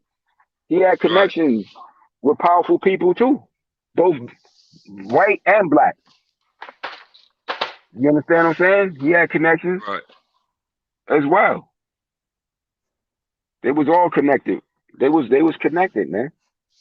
Right. That's why they couldn't control him like that. But he had his connections. He couldn't do that shit in a. That's because he had connections too. Yeah. Right. You gotta remember, he had very prominent people, whites and blacks. Because people like, shit, you got Bumpy Johnson and them was alive then, and they was in Harlem. You know, Sugar Ray Robinson was from Harlem. Was from Harlem. He was born in Detroit until he was a kid. He moved from Detroit when he was like 11 years old. Yeah. He was raised in Harlem. Right. You understand what I'm saying? So, yeah. So, you had people like Bumpy Johnson and other white people that was connected to them. He had people too. Because without them, he could not have avoided that shit. Right. Because he would have had no backing. Like you can't do that shit without no back, without no within a vacuum. Within a vacuum, you gotta have. Yeah, you gotta police probably be the one to put the hit on you. Of course. How could you back in that? Come on, that's when Jim Crow was still existing then. So you black, you couldn't resist them like that. Right. You understand what I'm saying? You ain't had no power structure to exist them like that. You would have to be connected and affiliated with some people that could back you like that. And he had that too. He had that backing as well. That's why he was able to do that shit as well. It wasn't as simple as, I'm just some black guy. Shit ain't work like that back then. No. He had connections. He had what's this guy name? It's this famous white guy, man. He was cool with Sugar Ray. He actually helped broker that fight with him and Jake LaMotta. I forget his name, but I can see his face as clear as day. But he's a famous guy from that era. He helped broker that shit and kept them up, and his affiliations with him, kept them from trying to do any shit to Sugar Ray. Right. I forget his fucking name right now. I can't. I remember that. But I can't think of the guy. Yeah. So they had that shit as well. Now, granted, Ray Robinson was the type of dude, he's gonna stand up for his shit because he has some integrity. Right. Because they came to Sugar Ray to take dives, but he was like, "Nah, I ain't doing that shit." Yeah. They sure did try to get him to take some. They tried to get him to take dives and shit like that, but he's like, "Nope." Guy. He's like, "I ain't with it." He's like, "I'm not with it," and shit. He had integrity, so he wouldn't do that shit. But in that era, that was a common practice when the mob ran that shit. So let's think about it. Let's keep it 100. Sugar Ray Robinson, like I told you, Mike Jacobs, punk ass, kept him from that title. Kept Sugar Ray from that title from 1940. Because Sugar Ray Robinson was the #1 contender in 1942 at welterweight. So we supposed he got a title shot. Hold on a second. Hold on. Let me take these other bars off. All right.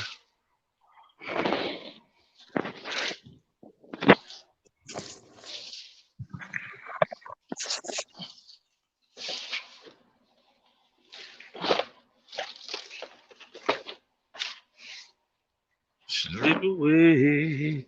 Before I let go.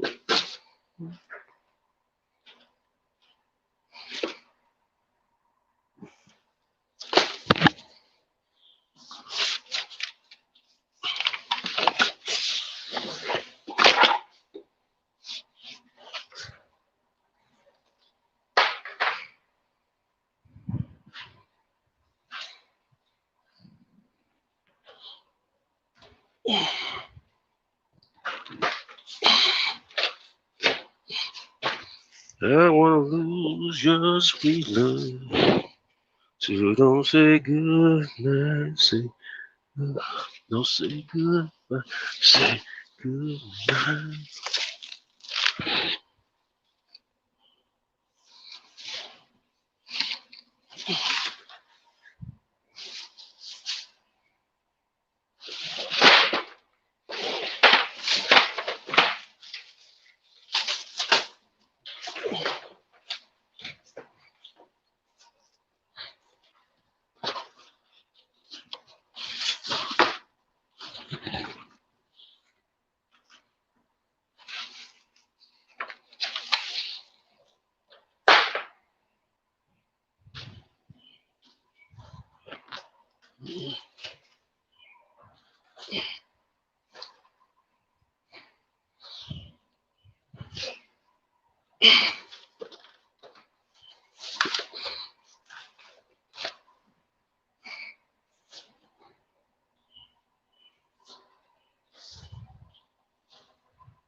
Hello?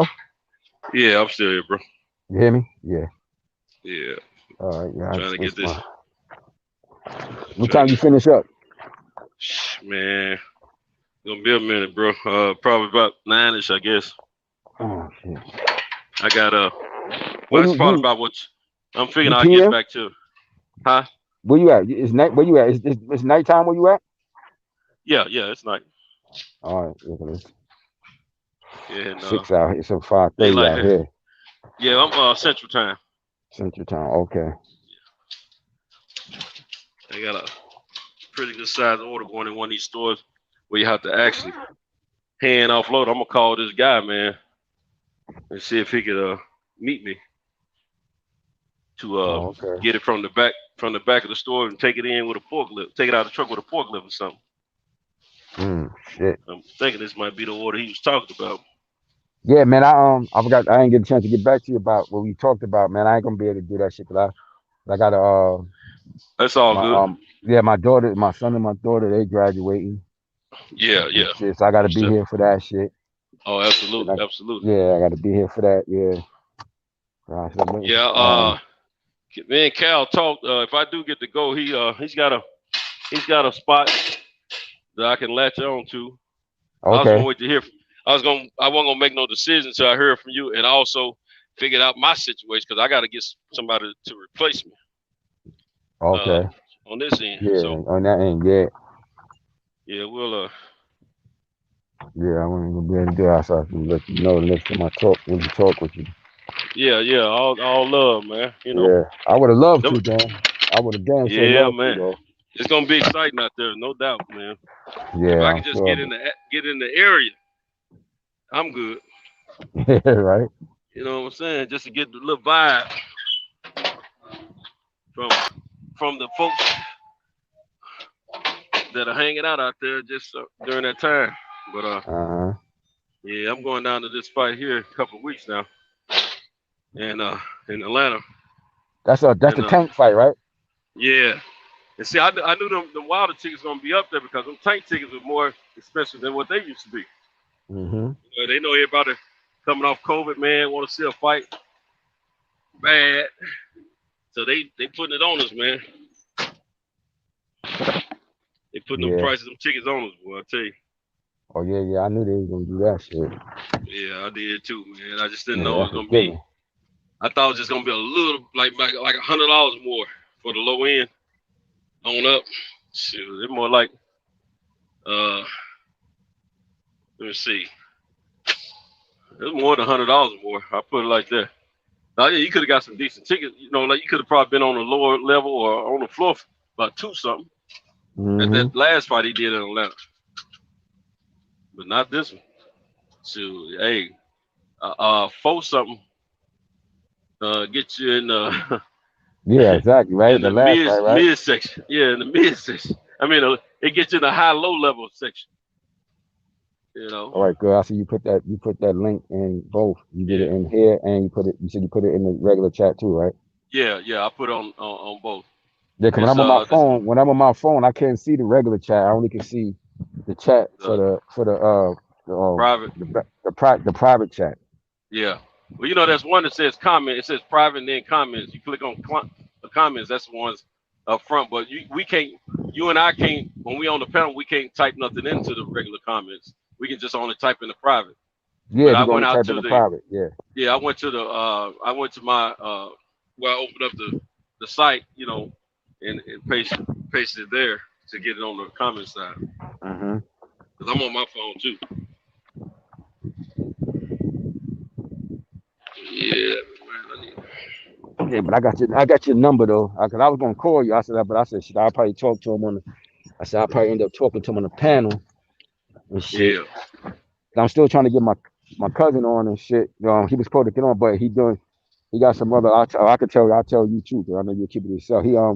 I told you he got some business he doing with the he got into that weed shit, that weed dispensary shit. They doing the Frank Lucas thing with that weed shit. Yeah, man. Yeah, everybody getting into that shit. So he doing that now. We just set up the actually I just talked to my other cousin and the brother that we got to do I put some money into the for the LLC for the company. So you got LLC for the company. And, you know, we're gonna have different strands of that shit. We have different names. Probably one of them shit's probably gonna be the Blue Magic shit, and probably some other shit, a couple other things. But we got that he dealing with among other things. So I'm hopefully I'll have him on another week or two. I could get him on.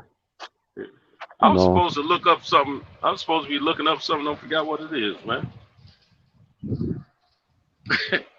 Man, I'm going crazy, bro. Oh, that guy's phone number.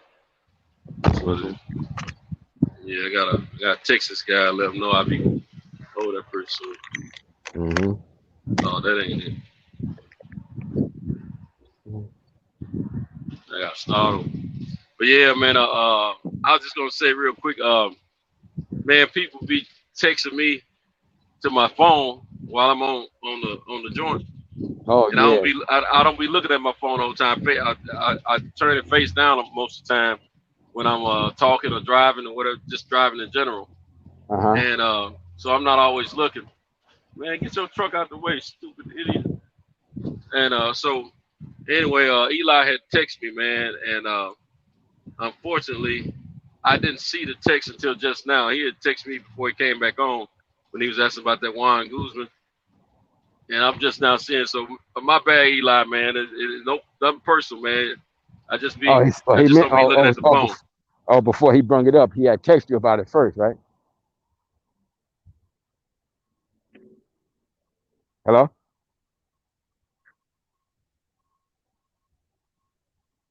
Hello? Can you hear me? Yeah, I can hear you now. Yeah. I couldn't hear you for a second. Okay. You said he texted you about Juan Guzman before he said something about it? Right. Yeah, he did. Yeah, I'm surprised, man. I ain't know nothing about that shit. See, sometimes I don't really I don't be on I won't be on YouTube like throughout the day and shit like that. If I'm doing things like I usually don't get on there until I get on there with y'all. That's why I asked that question. Like you might see me by the time I get on Fred's show and see what's going on his show, and I'll be finding out a lot of things when I get there. You know? Yeah. Because I won't see some of that shit during the day. Like, because I won't be on YouTube like that. Especially like if I'm in the gym or working or something, doing some other stuff, I won't see it. So I'll be finding out a lot of that stuff when I'm getting on the show. It's like I didn't even know nothing about. Like I said, you see, I asked you about or Eli, I asked y'all about Charlos got the shows. I don't follow their channel, you know. So I don't follow their channels. So I didn't even know they had shit. I didn't even know they had channels. So I just be finding out the information. So I guess I'm gonna go search their channels. I can find them, see what's going on with them. But I did see the Showtime thing about Jamal, his fight coming up. You know, I did see that. He fighting that kid Montiel. That kid is Montiel. I was wondering if he was related to what's the name of them. He is. He come from a good fighting background too.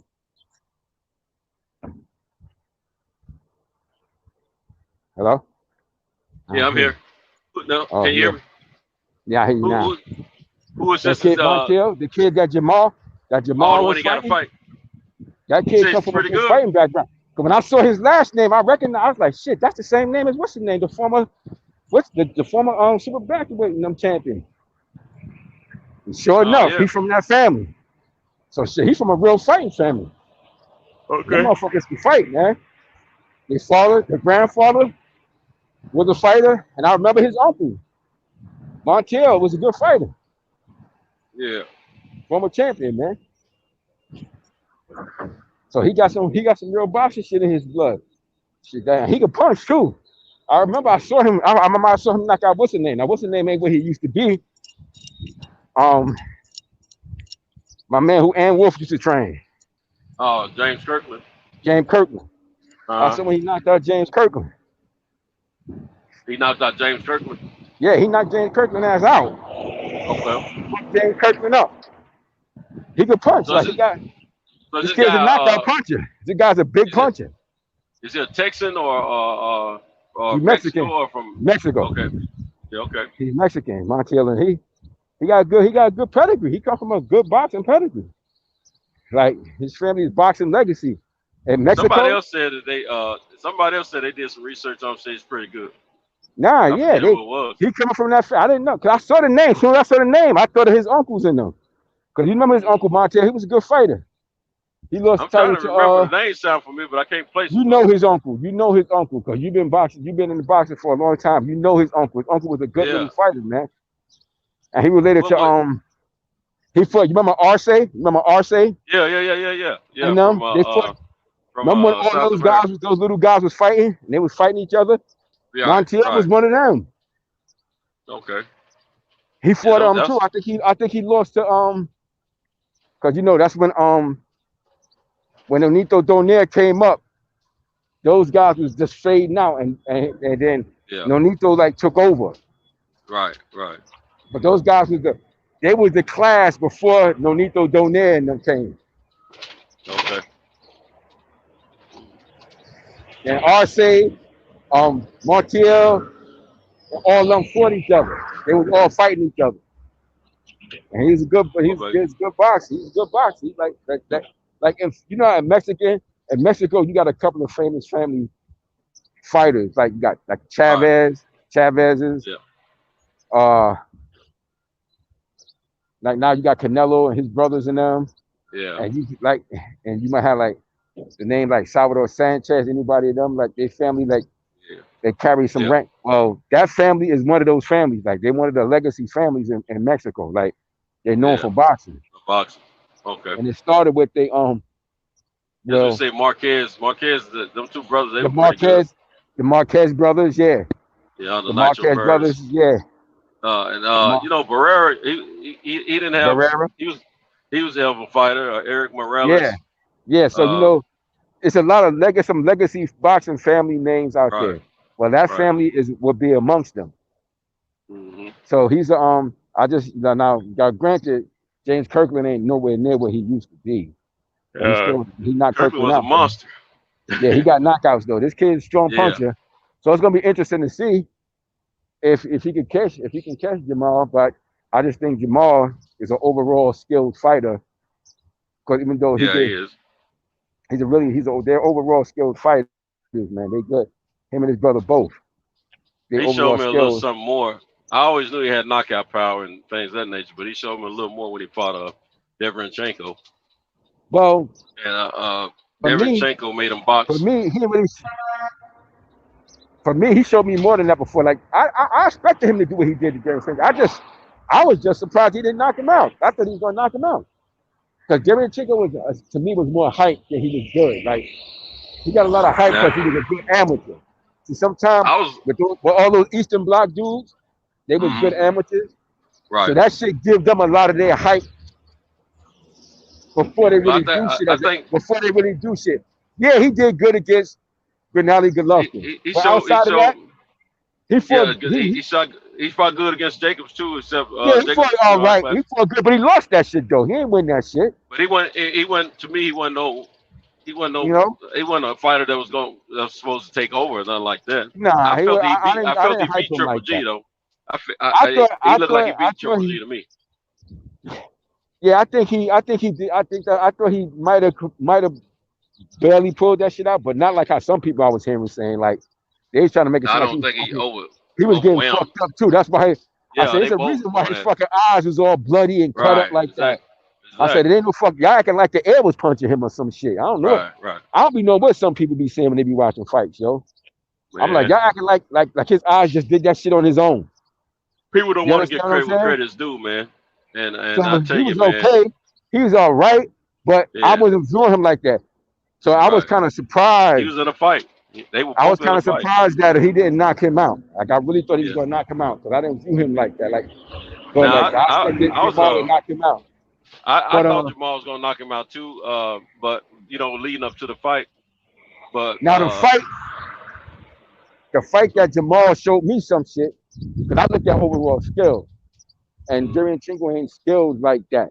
He take a lot of fucking punches. That's why every fucking good fighter he fight, his face be chopped up like he went through a fucking meat grinder. Right. You understand? So he ain't as good like they try to make him out to be. He okay. I'm not overhyping him. I don't give a fuck. I'm not overhyping him. Them guys So don't know much about defense. Nah, but he showed me, but when Jamal showed me something was when he beat J-Rock. What's his name? J-Rock. Now that's when he showed me some shit. Yeah, that's when he got my full attention. J-Rock, that shit showed me something, because J-Rock got skill. J-Rock got the skill to have beaten him. For real. Like skill for skill. You could tell me he wasn't one of the coldest in that division at that time. That's J-Rock right. He had the IQ and everything. Skill for skill, because as far as skill set, overall skill set, could throw damn near every punch. Got a pretty good movement, good hand speed, decent power. Skill for skill, he's far more gifted than Deverenchenko. Far more. But he knocked him the fuck out. That shit right there, that's when he really caught my eye. Because J-Rock, I thought had a real chance to really, really beat him. Deverenchenko, I never felt like that. I never felt like, oh, this shit gonna beat him. He could beat him. I never felt that shit. But J-Rock, I did. I was like, yeah, J-Rock could beat him. Like if J-Rock is on his game, and he anything less than his best, he gonna lose. The reason I say he showed me something in that fight with Deverenchenko, because he didn't knock him out. Mm-hmm. If he just went as just straight knocked him out right off the cuff, man, then I wouldn't have been overly. I would have liked it, and it would have looked good, but I would have been overly. I saw what he did to J-Rock, but that was a knockout. I wanted to see what, because he was knocking everybody out. I wanted to check out his boxing skills, and see, because I know eventually he's gonna need that. Just like we know Wilder was gonna need his boxing skills. But I mean, you don't remember them early in their career? They wasn't knocking everybody out. They was boxing when they first hit the scene. But I know, but the competition to me was just when they were heads and shoulders above most of the guys they fought early in their career. Both of them showed good boxing ability coming up. Yeah. They worked behind the jab, even Jamel. And they actually expected Jamel to be the knockout puncher over Jamal. He was supposed to be the shining star. So I knew they could box, because they showed that early in their career when they first coming up, when we first started seeing them. So I knew they could box. They did. But I just thought power shit. But they both started showing power. I just felt like they were just better than the rest of the guys early. Yeah, but that's why. Yeah, but at that level though, you never know. Like it's not that they just so much better; it's that they was good. But at that level, you never know. You never know at that level. Like they just was good fighters. Like they both was just very good fighters. Like, and they was good enough, skilled enough to beat those level of fighters. But they could have lost too. Yeah, they Like could have those lost guys a few they fights. fought that they could have lost too. So, but I saw good ability and I like who they was working. Remember, they was both with Ronnie Shields first. Yeah, they went Ronnie And Shields. I know Ronnie Shields. You know what I'm saying? I know Ronnie Shields personally. Ronnie Shields, good boxer man. Good boxer man. Did you ever run across You ever run across Jerome Coffey? Oh, Jerome Coffey. Yeah, I remember him when I was little and shit. Yeah, man, that's my dude, man. That was my idol, man. Oh, word? Yeah, Jerome Coffey. That's shit. That's old school boxing right there, man. I remember Jerome Coffey, man. Hell yeah, I remember Jerome Coffey. Johnny Bumpers. Oh, my man, Johnny Bump City Bumpers, man. Yeah. I used to love that. He died, man. I can't believe he passed, man. Yeah, it hurt me too, man. He was sick, man. Man, them two cats, and those were my idols, man, out of my gym where I was boxing at when I was a kid. But these guys, dudes, man. Oh, man, Bump City, man. That nigga had the coldest name in boxing. Oh, man. You know what? He was a good dude, man. He's good. Let me tell you something. Them two cats are good guys, man. Me and Jerome ran into each other for the first time since I was a kid. Okay. Probably about 7 or 8 years ago, man. And and we stayed in contact for a minute, but we lost contact since then. We were supposed to get together for some fights. But anyway, man, when we were younger, man, the number one guy out of my gym was Clint Jackson. Did you I ever remember Clint Jackson. Clint Jackson was Olympian. Man, let me tell you, I could not stand that dude. Oh, really? That dude's, man, he was so mean to us kids, man. He was kind of low down dude, man. He had some hell of a boxing. Yeah, he's a good boxer, Clint Jackson, man. Okay. Yeah, I remember him. He was from the '76 Olympic team. Right. He had some great boxing skills. But I used to wish for him to lose. I ain't gonna kid you, bro. Because the stuff he used to do at the gym, man. And then one night we were at a fight, at a local fight in Nashville. I don't even think I had a fight that particular night. I think I was spectating that night. And man, I don't think I was on the card that night. But anyway, because my fight used to always be one of the first fights. When they get finished with the little preschoolers, I was so light in weight, man. When they get finished with the little preschoolers, man, and they start the real card, that's when I'll be the first fight, man, like 60 pounds. You know what I'm saying? It was crazy. I was so thin, man. And look, back then I used to be able to gain a little weight. And my trainer, my coach was always, no, you don't need to gain no weight. I couldn't eat no junk food or nothing, man. They wanted me to stay light. You know what I'm saying? I was mad as summer gun. But at the same time, they saw something in me that I didn't realize until I understood what they were saying. I was stronger than the average kid my size, and had a little bit more speed. But at the same time, I didn't look like I was stronger than the rest of them, but I was. But anyway, is that you? Is that you or me? Hold on.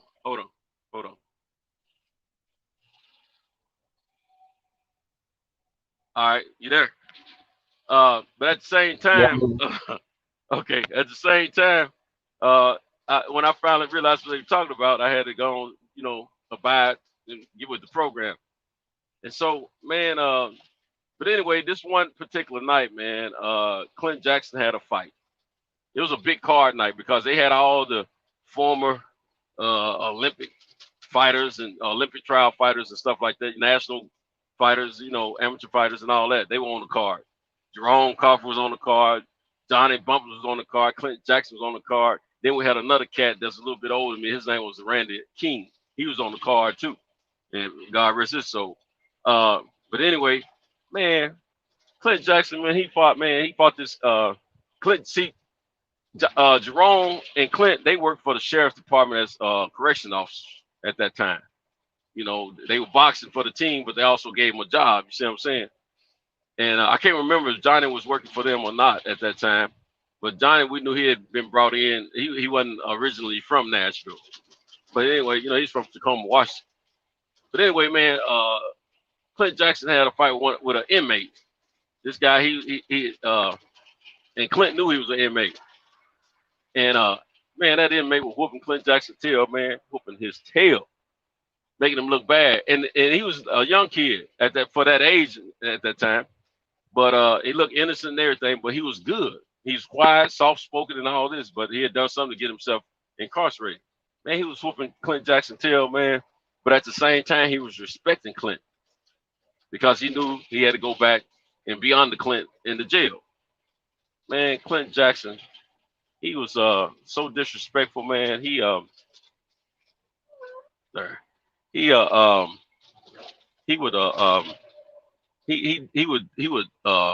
hit this guy on the break just by every break, and at the end of every round, he was hitting that guy some, man. He's mugging him and just trying to make him look bad, man. And everybody was booing him in the crowd because he was being so disrespectful, man. But that was part of what I didn't like about Clint. But the other part is the fool used to talk crazy to us little bitty kids all the time, man. And they had those K9, those police K9. Man, he be threatening to stick the dog on us and everything, bro. I was like, this dude here. Let's see. We gotta go. This dude was something else, man. He didn't care nothing about us, and we couldn't. None of us kids like none of us. So I didn't have no problem. Man, let me find out my man Clint Jackson was a foul dude, man. Yeah, man, he was foul. He was foul. I'm telling you, man, I can't think of not one dude on my boxing squad that like. Matter of fact, we had two kids on our boxing team whose father was a police officer. So we boxed for the sheriff department. And there, this ain't it. Man, I'm trying to find this alley to go up to the back of this place. I gotta let some stuff off it, man. I'm going in the wrong place every time. But anyway, yeah, even those two kids didn't like him. That's how foul he was, man. He just terrible, man. Matter of fact, one of the kids is a police officer to this day. That was on my boxing squad, man, and we're still pretty cool, you know. And man, we ain't like that dude, man. That dude he was just a low down, dirty son of a gun, man. In my opinion. I can't. You going in? Say it again. I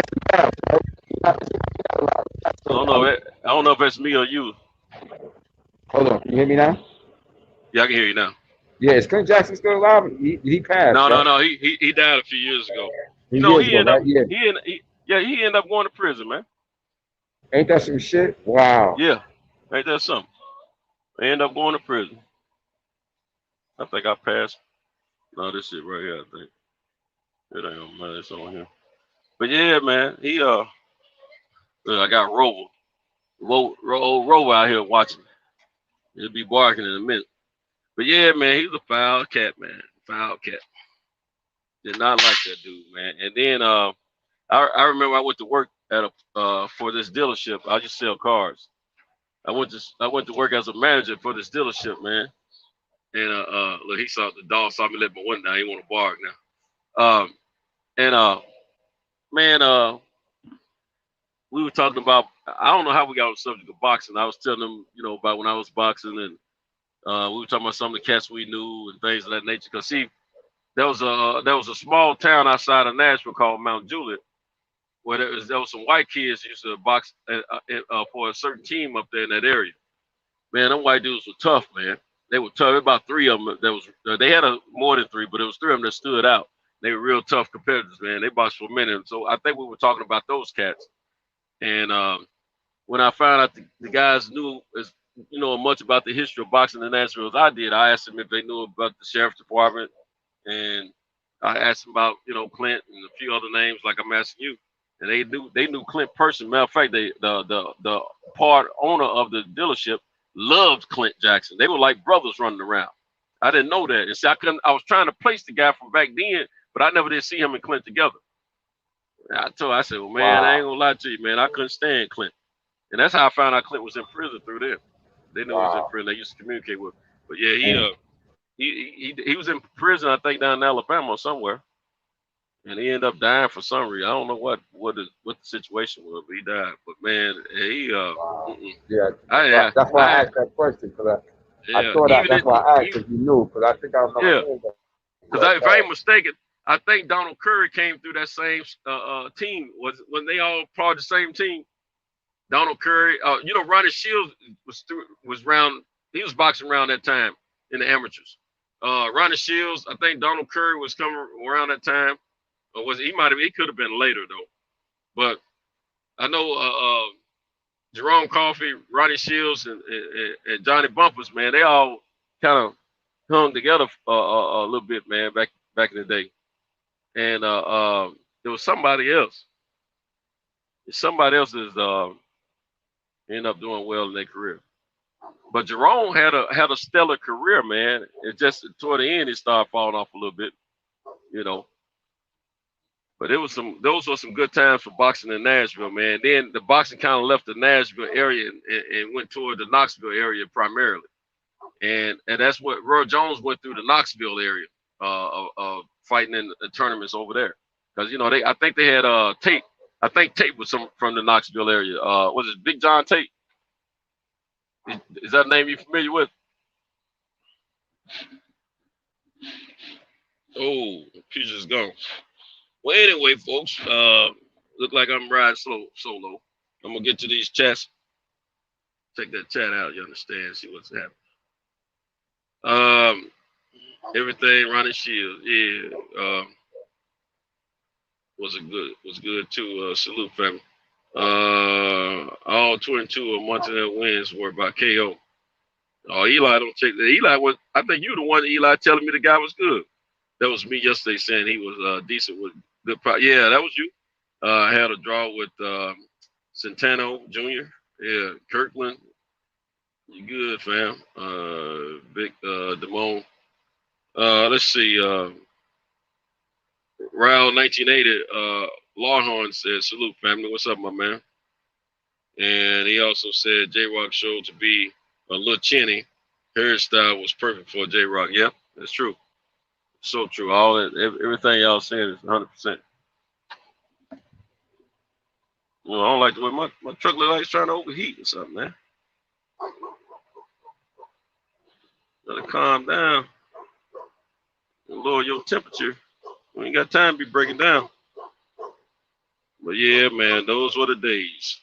But yeah, I didn't like old Clint Jackson, man. He was not for me.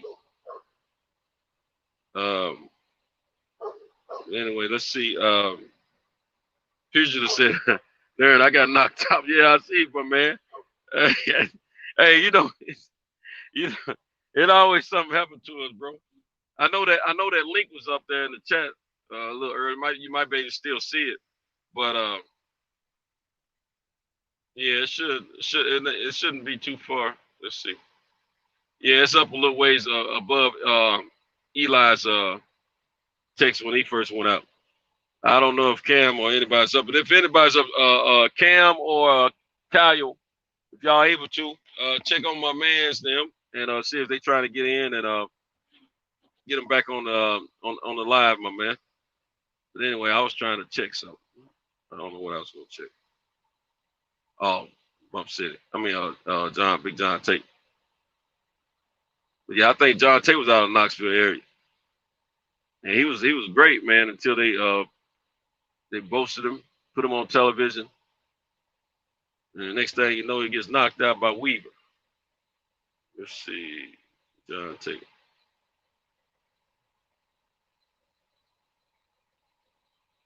Yeah, boxer. Yeah, Knoxville, Tennessee. Well, he was born in Marion, Arkansas, but he died. He was still living in Knoxville when he died. But yeah, I remember when they did a story on him and promoted him real well, man. And he ain't been the same since he got knocked out by Weaver. He was handling Weaver that fight, man. Weaver came around with that overhand right or left, man, and laid my man out, man. I said, kiss my leg. I was mad at something. Yeah, John Tate had a record of 34 with 3 losses. And yeah, he's a bad boy. He went through the Olympics and all. forget what his let's see, 76. He medal. Let's see, he was a bronze medal and he won a bronze medal in the heavyweight division at the 76 Olympics. Sort of like the bronze bomber. But the bronze bomber has already surpassed his career. And Dante was 6'4". 6'4". But yeah, man. Shoot, we had there go old Mike Weaver there. We had Michael Dotes. He was a tough fighter. Greg Page, he was a tough fighter. I don't remember much about Clarence Hill. I'm sending Clarence Hill here. I don't remember much about him. Let me tap on his name here. Clarence Hill is a retired Bermudian boxer. At the 76 Summer Olympics, he won a bronze medal in the heavyweight division. Wait a minute, hold on, man. How two people gonna win a bronze in the 76 Olympics? Making Hill the first athlete from Bermuda to win an Olympic medal. So he's from. That's why I didn't know much about. He's from Bermuda. But how in the world are they gonna both win in the 76 Olympics with the same medal? There's something foggy about that. Oh no, he couldn't. Man, this dude was born in 1951. Maybe I don't know, but I just don't think that information is correct. But that's what they got all over is 76 for his medal win. Yeah, I'm waiting on somebody to meet me to get this stuff. I sure don't want to be pulling it out by hand. It's too much of it. Hey, there you go. All right. Just bear with me, fellas. I got to do a little work. It's time to do a little job.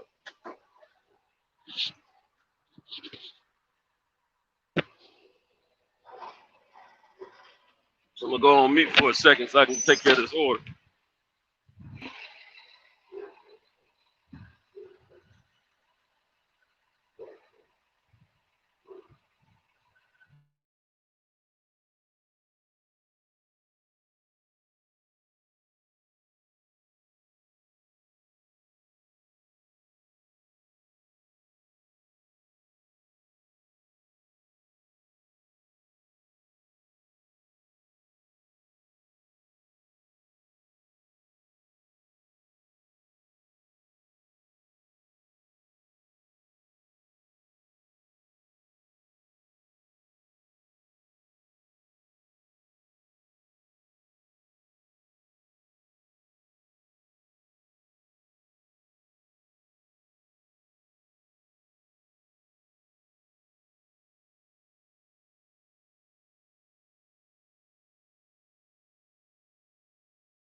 All right, gang. I got that load out. We can get back to discuss some boxing. If anybody's still in the chat, I'm gonna be checking the chat out, driving at the same time and chopping it up at the same time. So we're not done yet. If y'all still hanging around, we still got more to talk about.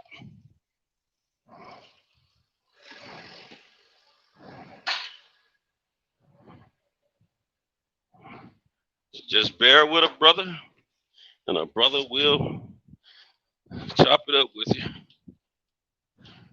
as soon as he has the opportunity.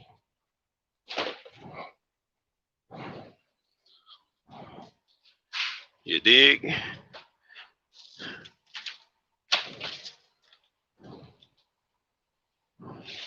Just can't let slip away, slip away.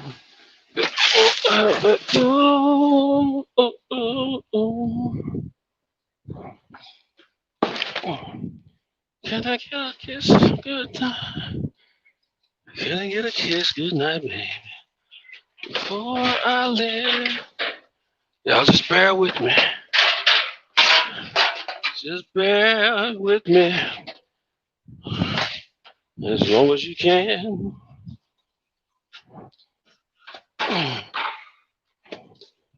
As long as you can. I gotta stage my next stop. That's what I'm working on. Staging the next stop. So we can get this thing done the right way.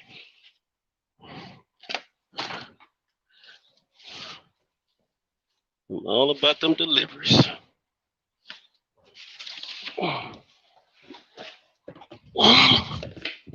There we go. I took care of that. All right. Let's fix this up.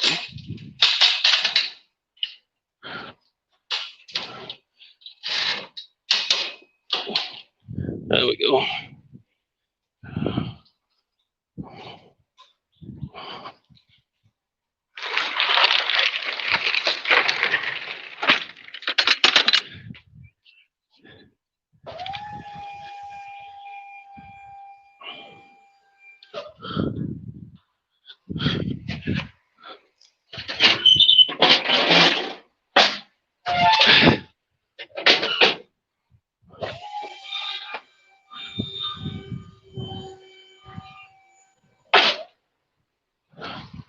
All right, see you later. Yeah, you know what? I always look down the alley from this side up here. I never looked from this side. It's a lot easier coming from here. Yeah, I was always thinking I had to make this because it's a little tighter cut right here when you're coming from back there. So that's why I was worried about. But this is cool. I can do that all the time. No, it's cool. Oh, okay. I don't think I remember saying. I'll pay mine to it though. Yeah, when you told me that, I said they got to be coming from the other side because I had never checked it out. But yeah, that makes all the sense in the world. All right, man. Take care. Have a good one. All right, let's see what we got. Time to ease on down. Ease on down. Shut up, Cujo. Man, you don't seen a black man before. Let's see who's that down there talking. DB, yes, sir. What's up, DB? My brother. This is from Cuba. Oh, you talking about Hill? It says something about wait a minute, hold on. Y'all talking about some of you. Yeah, I know Big John Tate. Yeah, okay, yeah, he lost to Stevenson in the Olympics. Stevenson is Cuban, but they said he was from Bermuda. Hill was from Bermuda. If we talking about the same person, or am I stepping out too soon without full investigation? But yeah, man, it was, man. Boxing was such a man. It was such a great sport, man. I still love boxing. I'm gonna always love boxing, and just like you said, pugilists, man, it's frustrating when you talk to someone who thinks that they got it all, got all the information about the sport, and they're just speaking in the immediate, and that they still don't have the facts together like they should. It's frustrating, man. And so my thing is it's hard for me too. Now I've had the title to my page for going on 5 years now. I kept saying 4 years, but it's going on 5. I keep forgetting we had a coronavirus season. But anyway, because I don't 2020 is a blank year for me pretty much. But man, let me tell you, man, I have yet to try to really utilize my page for a simple fact, time. Me trying to get my business back to where it needed to be. If it never fell off, I would probably be to that point where I had enough time to put some quality time and put some quality content on my page. But nevertheless, I have a great affinity to patronize my brothers and sisters who are out here speaking the truth about boxing and collaborating with you guys about boxing. I don't have all the knowledge. I have some. I don't know everything. I know some things. And I know there's a lot of other people in this community that knows a lot. And so with all that being said, that gives me the opportunity to come out here and feed my my fetish, which is boxing. So my thing is I just want to see more of us getting along out here on this YouTube space about the sport that we all love so much, and start the bickering because our favorite fighter is not your favorite fighter, stuff like that. It's to me that's real silly. That's that bull crap, man. Because at the end of the day, casual or purist or hardcore boxer, however you want to title it, at the end of the day, we love the sport. We want to see more of the sport. We want to see more people compete against one another, things of that nature. So if we calm down, take a step back sometimes and really think about what the sport is doing to us, to put us at war with one another, we will have a different mindset. And I mean, think of it as a whole, take all your biasness out of it and think of it. We will have a better situation going on, and we could push back toward the conglomerates in the business. And I speak on this a lot because that's where my heart is. And just like any other person, if I hear something that I don't agree with, and it comes to boxing, hey, I want to speak on it, but I don't want to go into an all-out war and a heated battle of attrition as far as words and back and forth yelling and cursing and calling each other names that we probably wouldn't say to one another face to face. I'm not about all that, man. And before I get into a battle or a fight with someone about the sport that I love, I'll shut down on them and say, hey, okay, you got it. I'm done with it. You know what I'm saying? Because I'm not going to let you get me to that point where I feel like I'm ready to kill somebody just because of the sport that I love. The sport that I love is never done anything negative to me except for not putting the fights together that I want. And hey, they have that prerogative to do that. They can't afford to pay these fighters on what I'm willing to pay for the sport of boxing because it ain't enough. So they have the power and they have the authority to do those things, and they can make that decision. So I can't trip about it. Once anytime you get your head caught up like that, you're hurting yourself. So I don't have time for the stress. I don't have time for the making new enemies and all that kind of stuff, man. Hey, I just want to get along. As Kwame Brown said, I want to be part of the go along to get along game. Except I ain't no butt kisser. I just don't know. I ain't never mastered the art of butt kissing. That just ain't in me. What's up, Eli? You here, my man? You here on the panel, or are you here in the chat? Well, that's good enough. That's my tag team partner. Let me tell y'all something about this brother Eli.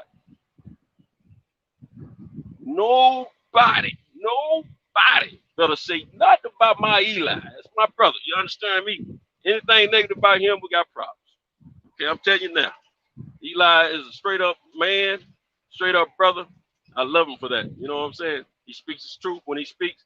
No matter if I agree, me and him, we don't agree on 100% of things, but we love what we talk about. and we don't argue about it. You know, just tell our reasons why we believe a certain way, and I respect that man greatly. You know what I'm saying? He's not the only one I respect like that, but you know, me and him been in the trenches a few nights together. And I appreciate it. When I can't speak on anything because I'm doing my thing, or something like that, or I get knocked off, Eli, man, hey, tag team once again. You know what I'm saying? Hey, Eli, take the bull by the horn, and he rides out, man. He's not afraid. And, matter of fact, I've been learning from Eli since I first started paying attention to his voice on Reggie Owen's show. You know what I'm saying? I got a lot of respect for that brother. Yeah, that's my dude. And look, this ain't no fanboy type stuff. This is just real talk. You know what I'm saying, man to man. But Puget is another one. I got love for that brother. That brother know his stuff about this boxing. Yeah, we never had a heated debate or anything. You know, appreciate it. I mean, that's what I love about this panel in general is the fact that a lot of mature brothers come together and we talk about not only boxing, we talk about movies and television shows. We talk about real life situations. We talk about other sports. We talk about a lot of things. Not always boxing. But the thing about it, we're able to come together and talk about these things like civilized individuals. It ain't no yelling. Usually, if there's some fussing, arguing, I'm ready to kill you type talk, that's from other brothers that don't normally be out here on a night-to-night basis. They coming in, they chill for a minute, but they waiting on the opportunity to get in somebody's tail about something. You know what I'm saying? We ain't riding around looking for the smoke like that. You see what I'm saying? See, you got some brothers that stay in their neighborhood and don't bother nobody. And then when the smoke comes, they will address it. But then you got some homies that's riding from neighborhood to neighborhood trying to get something started, you know, looking for a fight, you know, or they trying to make a deal on something and they got plans to not be cool about the whole deal. You know, hey, the nigga say he want $45 for this joint right here. I'm going to give him 40 and he going to like it. You know, so they got that kind of attitude, you know what I'm saying? So you can't be riding around looking for the smoke like that because sometimes that smoke is going to have some fire with it. And usually where there's smoke, there is fire. And if you hit that fire, it's going to burn you. So you got to be cool sometimes and relax, you know what I'm saying? Because let me tell you something. Somebody, somewhere is going to be stronger, better, quicker, and capable to leap a Capitol building in a single bound quicker than yourself. So you got to be cool about going around starting some things. Everything ain't for everybody. You know what I'm saying? So you just got to be, you know, responsible for your actions when you're putting them out there. You know, you put that negative energy out there, you best believe that negative energy is coming back from somebody somewhere. It happens every time. Seen it too many times in my 53, almost 54 years. And I don't think it's going to change anytime soon. So anyway, resuming to the conversation. Earlier, we were speaking on behalf that we talked about Cal, you know, a few nights back, you know, he was trying to tell us his expertise in getting out of a dice game scotch-free. You know, all due respect to my brother Cal, a lot of us, we disagree with him that it's not as easy as he said, but, you know, we're from different age schools of the struggle and the hustle. But anyway, Eli told a story about, you know, his homies in a situation he witnessed not long ago with a dice game. Oh, shoot, getting caught by the light. In the dice game, and he noticed how a cat was sliding money in his pocket every time he wins something, and then putting a little bit out there to gamble with. And I've seen cats do that too. And I'm not gonna sit here in my truck and lie to you and say that I'm opposed to a dude doing that, because if you can get away with the money, get away with the money. But from around my way, a lot of times when a cat is trying to get off scotch-free from the money, like Cal said, if you can't create no diversion, it's going to be a problem. And it will be a problem from around my way, because, I mean, there's been a lot of cats shot over some dice games. Now, let me during my age, during my time and before, I witnessed these things, you know. I don't know what's happening right now these days with these younger cats and as far as shooting craps. But, shoot, my thing is, man, you you know, well, I come my area you come from, you gotta give a cat an opportunity to win his money back. If he still can't win, then you can go on about your business, and that no one's gonna mess with because you gave that opportunity, you know, for cat to win his money back. Eli says he's driving too. Yeah, there you go, G. Eli and I, we are getting that money like the American G's that we are. Shout out to the drivers overnight. Shout out to the third shift in any capacity of work that you do. But us drivers, we out here, we got to pay attention to these non-good drivers. And people, this time of morning, you got to pay attention to the folks that's on the way to work. And you still got to do your job. Shout out to Eli. Shout out to Cento. That would be me. I is he, and he is I. Slim with the tilted brim. You know what I'm saying? I probably said that backwards. But y'all know I'm 53. So give me a little slack. But anyway, well, man, I used to be pretty good at shaking them cubes, man. I didn't do it all the time, but when I did, I was pretty lucky.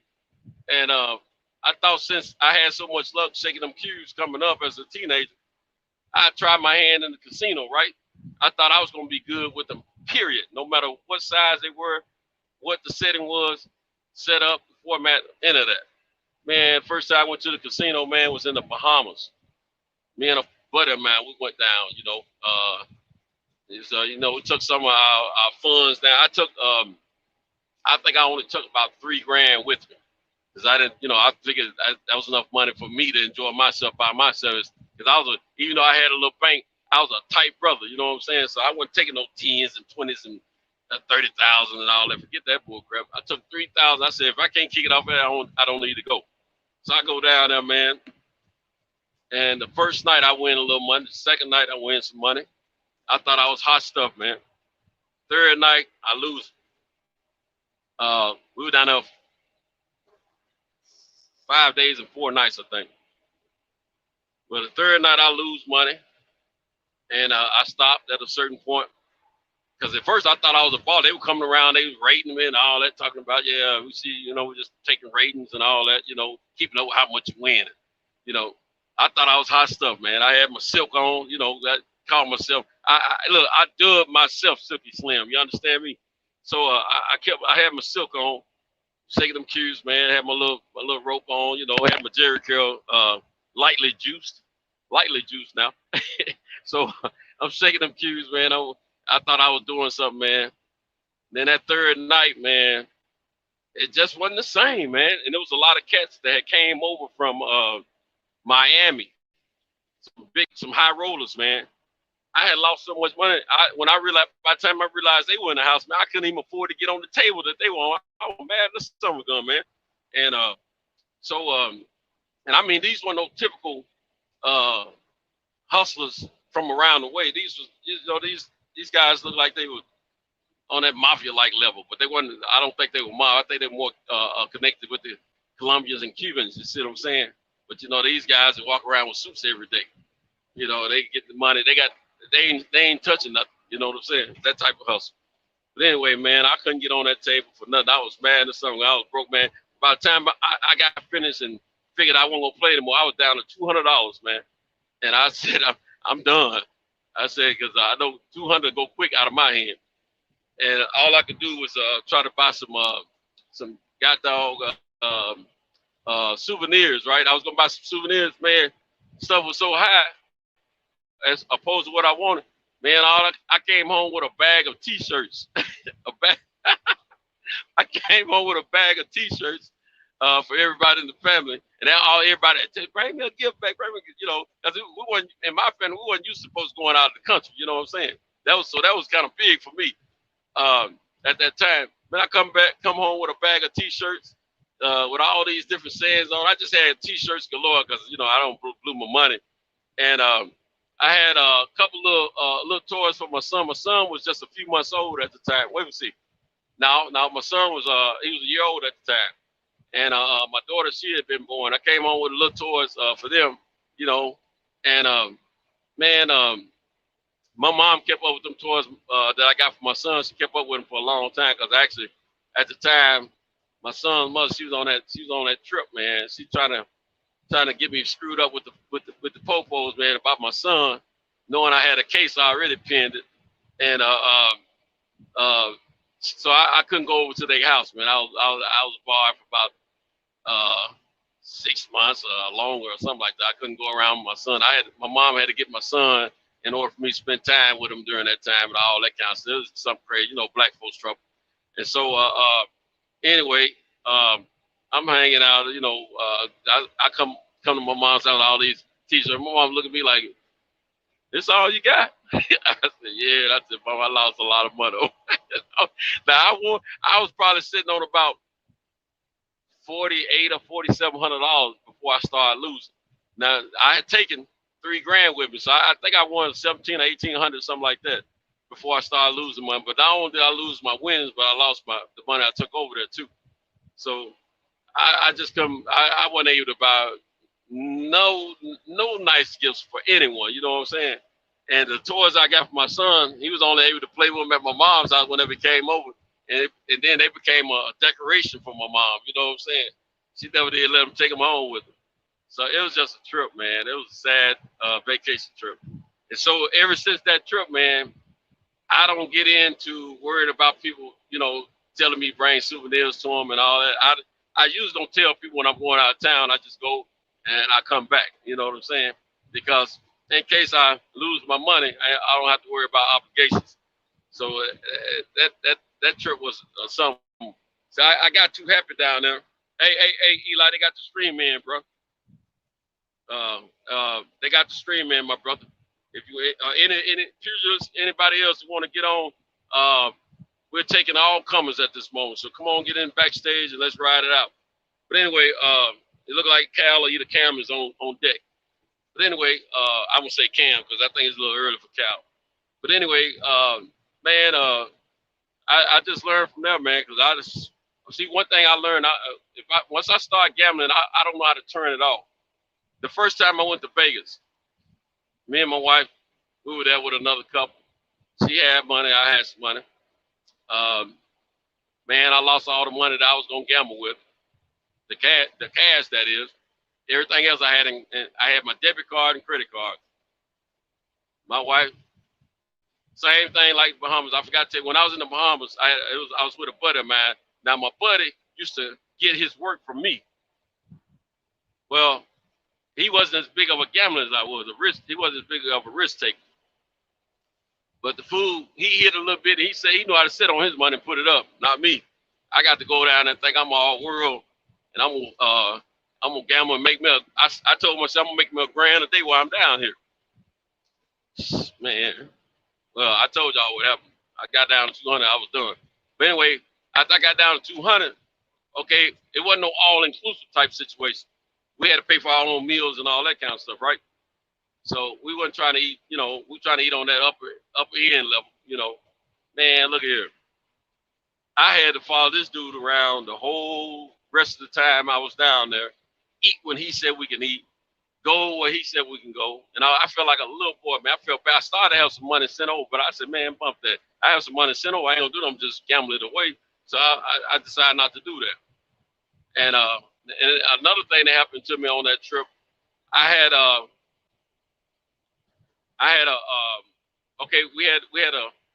had as far as telephone calls, man, I was making collect phone calls to my home.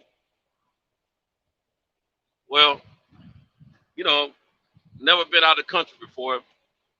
I'm thinking my phone bill is gonna be, what it's gonna be because I'm making the calls to it and everything's lovely. And I'll pay it when I get home. I'm thinking if you make collect, you don't have to pay on the front side. Man, how about they wouldn't let us out at hotel? They had our passport, wouldn't let us go unless we paid the phone bill before we left. And my boy, he didn't make many phone calls, but I was making phone calls every day.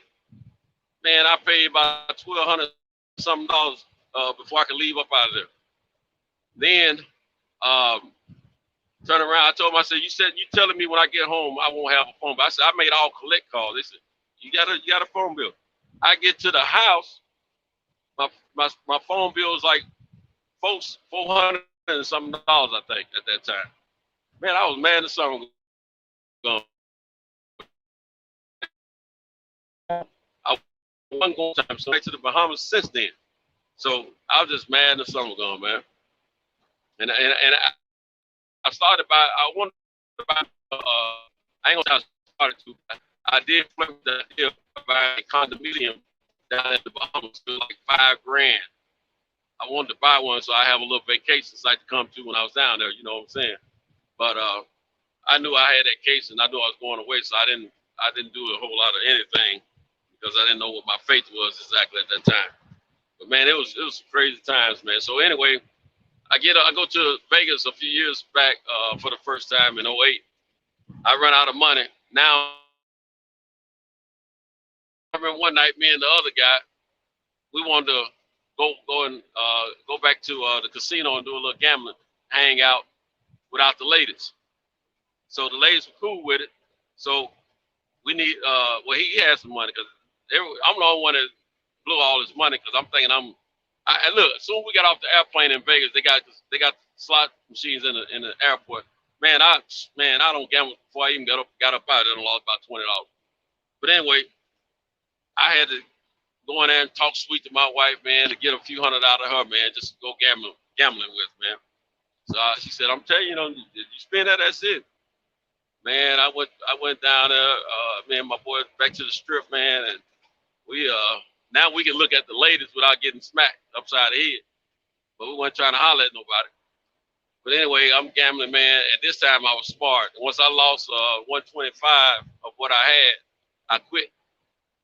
And went on back like that, man. And I didn't lose the whole deal, But I know me, I have a problem of I always think I can get back.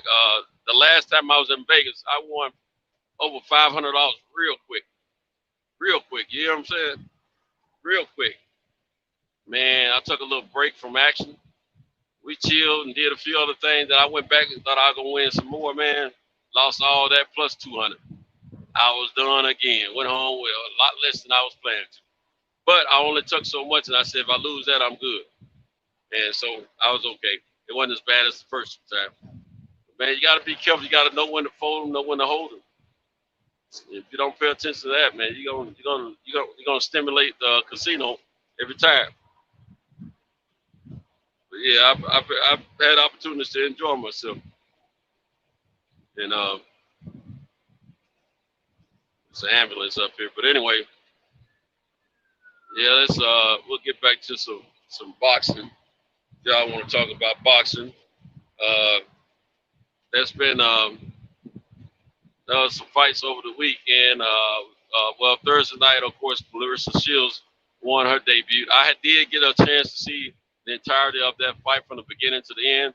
I don't think that girl allowed Clarissa to win. I think Clarissa won that fight legitimately, and I know she was she was pumping that right on that gal when they started the fight. That girl couldn't take them punches from Clarissa when they would stand up. That's why she kept putting it down on the mat. Well, that was one of the reasons. The other reason, she knows that's the best strategy. And all right, don't come over here in this lane. I'm gonna tear that truck up for you. Playing on that phone. So the next thing, Clarissa, she did pretty good. I was very impressed with her win. I do see, of course, there's need for improvement. She just got into it, but at the same time, the only thing I didn't like, I love her confidence, but I don't love the way she was putting that girl down so much. But this is Clarissa we're talking about. She'll talk that stuff in boxing or whatever she's competing in, I guess. But she did a great job of winning, and she was ultimately happy. And I think this win was like her winning a championship because it was her first time stepping into the octagon as a professional, and she won her debut, and that means a lot to her. So this proves that she is a winner because she said she was determined to come out in that third round and go crazy. She said she couldn't lose. She couldn't stand the fact of possibly losing that fight. And so I take my hat off to the sister. I love who she is and what she stands for. And I just want them to be sure they don't try to sabotage her career in any way. Just give her the opportunity to develop. But anyway, this past weekend we had some fights. Now I missed the fights overseas, unfortunately. However, there was those fights Saturday evening. We have my man Shakur Stevens. He got Shakur. He got a lot of flack from folks. What'd you say, Eli? Anyway, I might have need somebody to send me some money. I know that's right. He said, "Salute Robert Brown." What's up, Robert Brown? I just know that. What's good, fam? You guys still cooking, huh? Yeah, we could. Hey, Robert, if you want to come in the chat, man, there's a link on deck, and I think Cam is on duty right now. You want to join the panel, my brother? But anyway, a lot of people want to put Shakur down for a lackluster performance.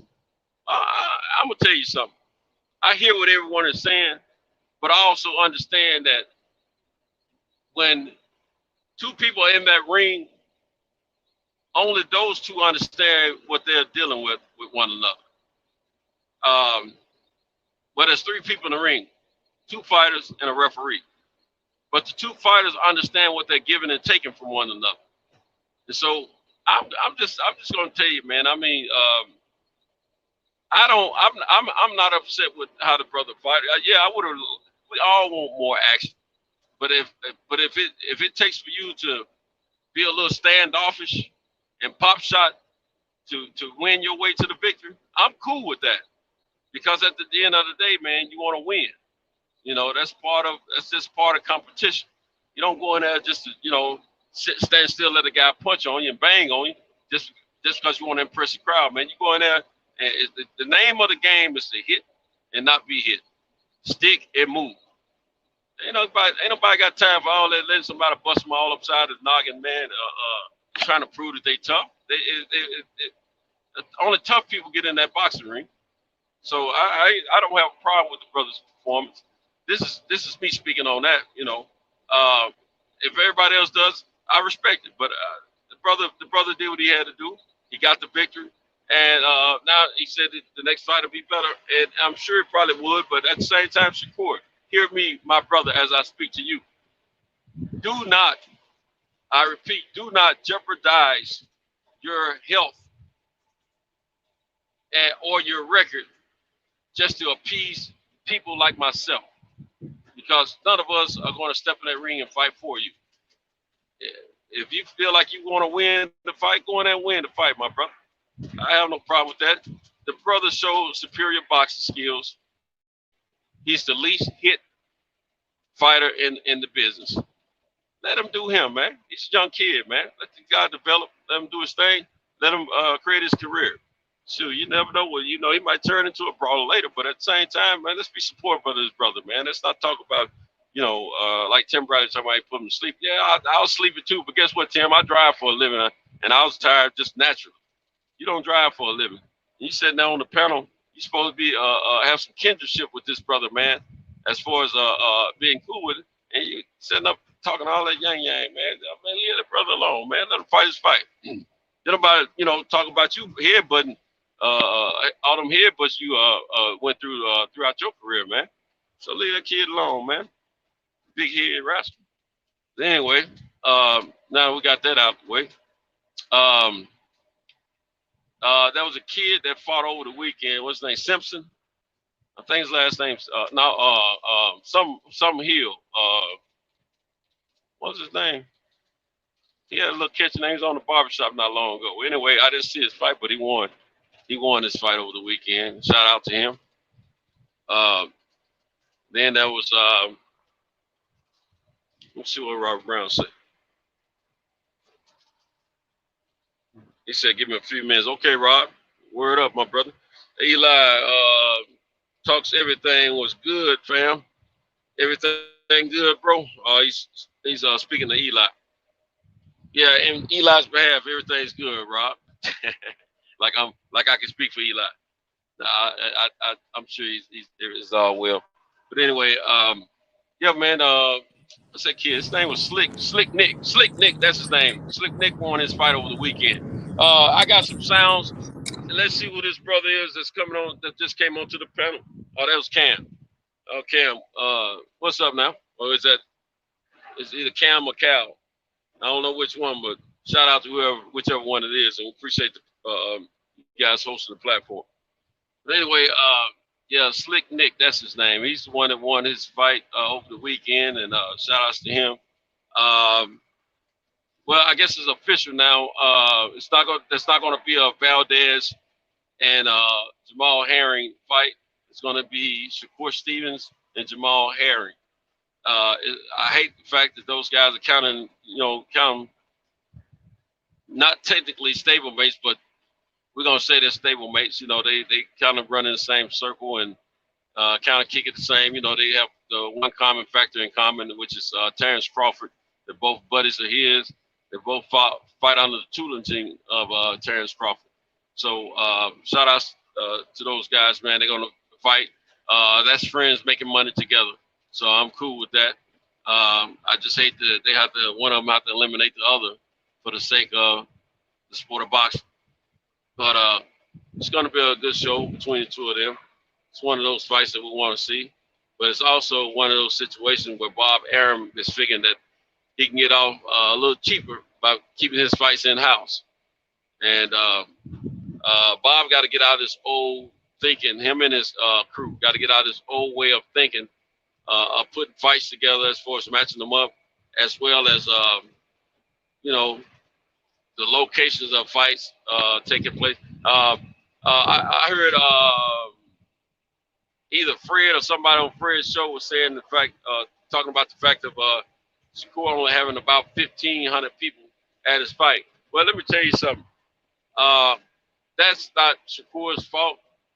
That's all day, every day Bob Arum's fault, because he's got these guys still fighting in those smaller venues and sort of like a bubble action. I'm sure at this point now, excuse me, I'm sorry, I could be wrong, but I'm sure at this point now, there are some venues that hold a lot more people where he could have hosted that card for Shakur Stevens. And he just refused to because he's under impression he's only going to make but so much money from Shakur Stevens. And acting like Shakur won't be a draw. Shakur is going to be a draw. He's got, like they used to say about Shane Mosley, he got the smile, got the personality, and he can fight. And same thing said by Oscar De La Hoya. And let me tell you, that kid's going to be a phenomenal to boxing. He's going to have a great career with or without Bob Arum. I don't know how the dynamics and structural and infrastructure of how my man from Rep-A-Lot, James Prince, and his organization, how affiliate they are with Bob Arum and his organization. Who holds and controls the dice on the fighters? I don't know how that works. But what I would like to say to our brother James Prince, in behalf of Shakur Stevenson, hey man, we need to step my man's game up with some better competition, as well as get him some money shots. Because I think Bob is dictating a lot. I think he needs to dictate a lot less. This kid is prime, pumped, and ready. I think you might want to take a page out of Sugar Ray Robinson, Sugar Ray Leonard, and Money Mayweather. Take a page from them and guide your career accordingly.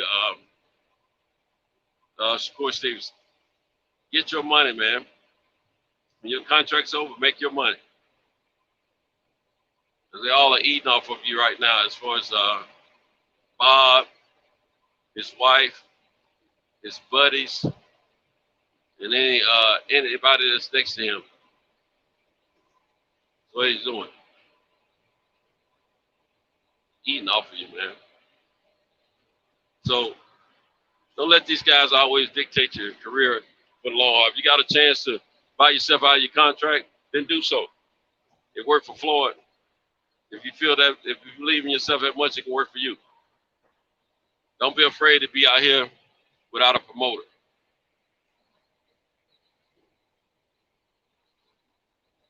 If I were y'all, I would be afraid of how much money you're costing yourself by not employing yourself to be your own promoter.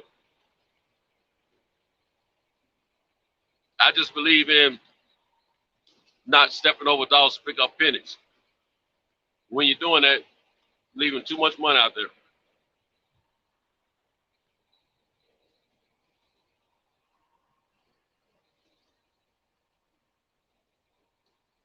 What up, Champion Hart? Salute to Boxing Section TBS and my brothers in this chat and panel. I'm working, but I'm listening. Hey, Champion, if you want to join in, man, the link is there. Hit that joint, man. Jump on. I got enough room for at least 8 more people. Let's do this thing.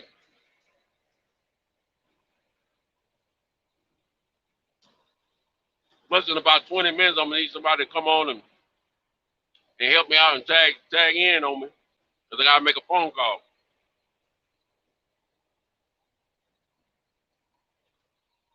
Anyway,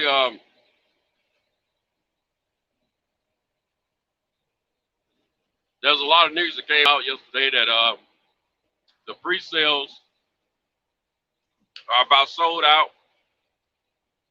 I don't know if one minute I hear is pre-sales, then I hear is the sales for the fight in general. Fury Wilder 3. I don't know what the 100% truth is, but we shall find out. But one thing I do know, man, them tickets are higher than some go. Now, I don't mean that in a negative way. These guys ought to make some decent money, in my opinion. Ticket sales are going to start a little earlier than normal. And they want those stimulus checks that the government passed out.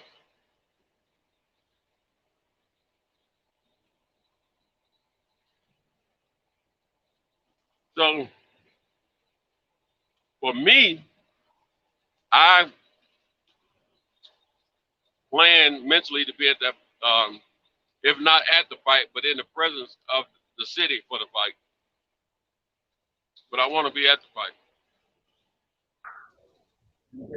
I actually have an opportunity to go to the fight and be there doing my thing, but at the same time, I have to get a replacement to replace me at work so I don't miss any money and everything keeps flowing. Now, from what I understand, I hear a little, oh, look at here. We got Rob Brown. We got pugilists. We got 2 of the best brothers I know on the panel, ready to rock it and shock it. And I want to appreciate you guys for coming aboard, tagging in, and riding with me on this great white ship that I'm driving, going to the next destination. Y'all can chime in when you feel like, brothers. I see you held it down. I was trying to get back on that whole time since we got cut off. I went to make a move and it cut off. So I see you. I held it down the whole time. Let me check good, back. I saw you in the chat, man. I saw you in the chat, brother. I said, Future's still hanging on. He's still out there, man. Yeah. I was trying. I tried to wake him up for you, man. I know it didn't work though, but they came. They got up just in time. Ready to rock and roll, man. I appreciate you. What's good, fellas? What's good? Y'all all right? Yes, sir. No doubt. Good. Getting off work, heading home. Oh, I feel you, man. I'm still going up here a little bit. Got crazy last night. Listen in and out a little bit there. Yeah. You ever get to watch the fights this weekend, Santos? Shakur fight and Shields and all them?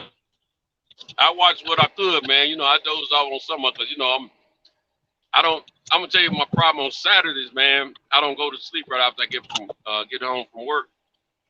I ran around a little bit and then I sit down for a minute and I watch the fights. What I could watch of it. I watched some MMA too. I saw the main event and the co-main event on MMA. I saw a little bit of the prelims. I saw some of the undercard on Top Rank, and then I had to take a break because, let me tell you guys, man, I forgot to share with you all. This past weekend, I got to meet my newest granddaughter for the first time since she was born. She was born on the 24th. And, of course, it wasn't allowing people at the hospital or anything like that no more than the mother and father, which this is my son's baby girl. My son, his Congratulations. Congratulations. Yeah, thank you, fellas. Thank you. Yeah, for sure, bro. Congratulations on that. Yeah, thank you, man. She still don't know who I am, man. She looked at me once or twice, but that's about it. She kept sleeping on me. It was a little tiny thing, man. She was a cutie about her.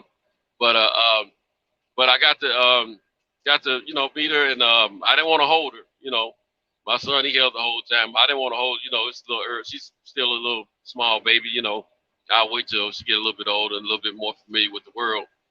But yeah, man. So I took a little break from the fights while they were there. They hung out for about 3 hours, man. But I took a break about 40 minutes, and then I turned the fights on my television downstairs, so I didn't miss as much. But when I turned it on, I realized when I turned on ESPN, there was a UFC. I forgot I had my boxing on ESPN, but I had it on my television upstairs. You know what I'm saying? On the going through my account. And I didn't have my account set up on the downstairs television, so we just watched UFC. My wife, she was kind of mad about it because she always want to watch LME and all that bull crap, man. Anybody got time to be watching women kill up on men or try to figure out how to kill a man or whatever? Ain't got time for that all the time. But anyway, so everybody was interested in watching the fights except my wife, and so we had a decent little time. I was waiting for my daughter to come out, man, so she could see her little niece, man, but she didn't make it out. She lives about 30 minutes from me, and she took forever. Her and my son, how these younger folks are, man. They tell you they're going to be somewhere, man. It's 2 or 3 hours later, you know what I'm saying? So it was a great moment, man, but that's the break I had in between the fights, and then when they left, I continued to watch.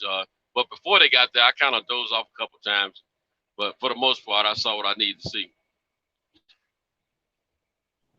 Yeah, I hear them guys, man, out here being harsh on my boy Shakur, man. Yeah, man.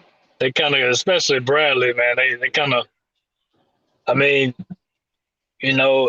understand people wanting to see, more of the output. I caught a little bit of you talking about it, man. I don't know. I just seem to remember also being bored by some of Tim Bradley fights too. You know what I'm saying? Right, especially his earlier fights, and I think Champside brought it out earlier. He compared their records. He had about the same amount of knockouts that Shakur did. Shakur ain't even fought 20 pro fights. Right. And I think some people forget or don't realize is that if you look at Tim Bradley, as Aram, building him up and stuff, Shakur has never fought a guy with a losing record. You know what I'm saying? All his fighters, if you go and look at his stuff, all his fighters have winning records. You know what I'm saying? Right.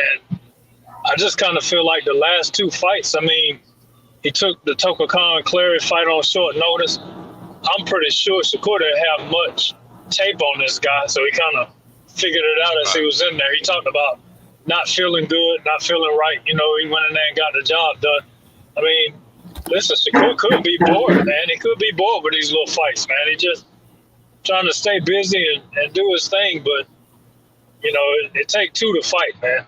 Right. I think people forgetting that dude wasn't running up on Shakur like that. I think he felt something too that he was like, nah, I'm not going. The same thing I said back when Floyd was fighting, bro.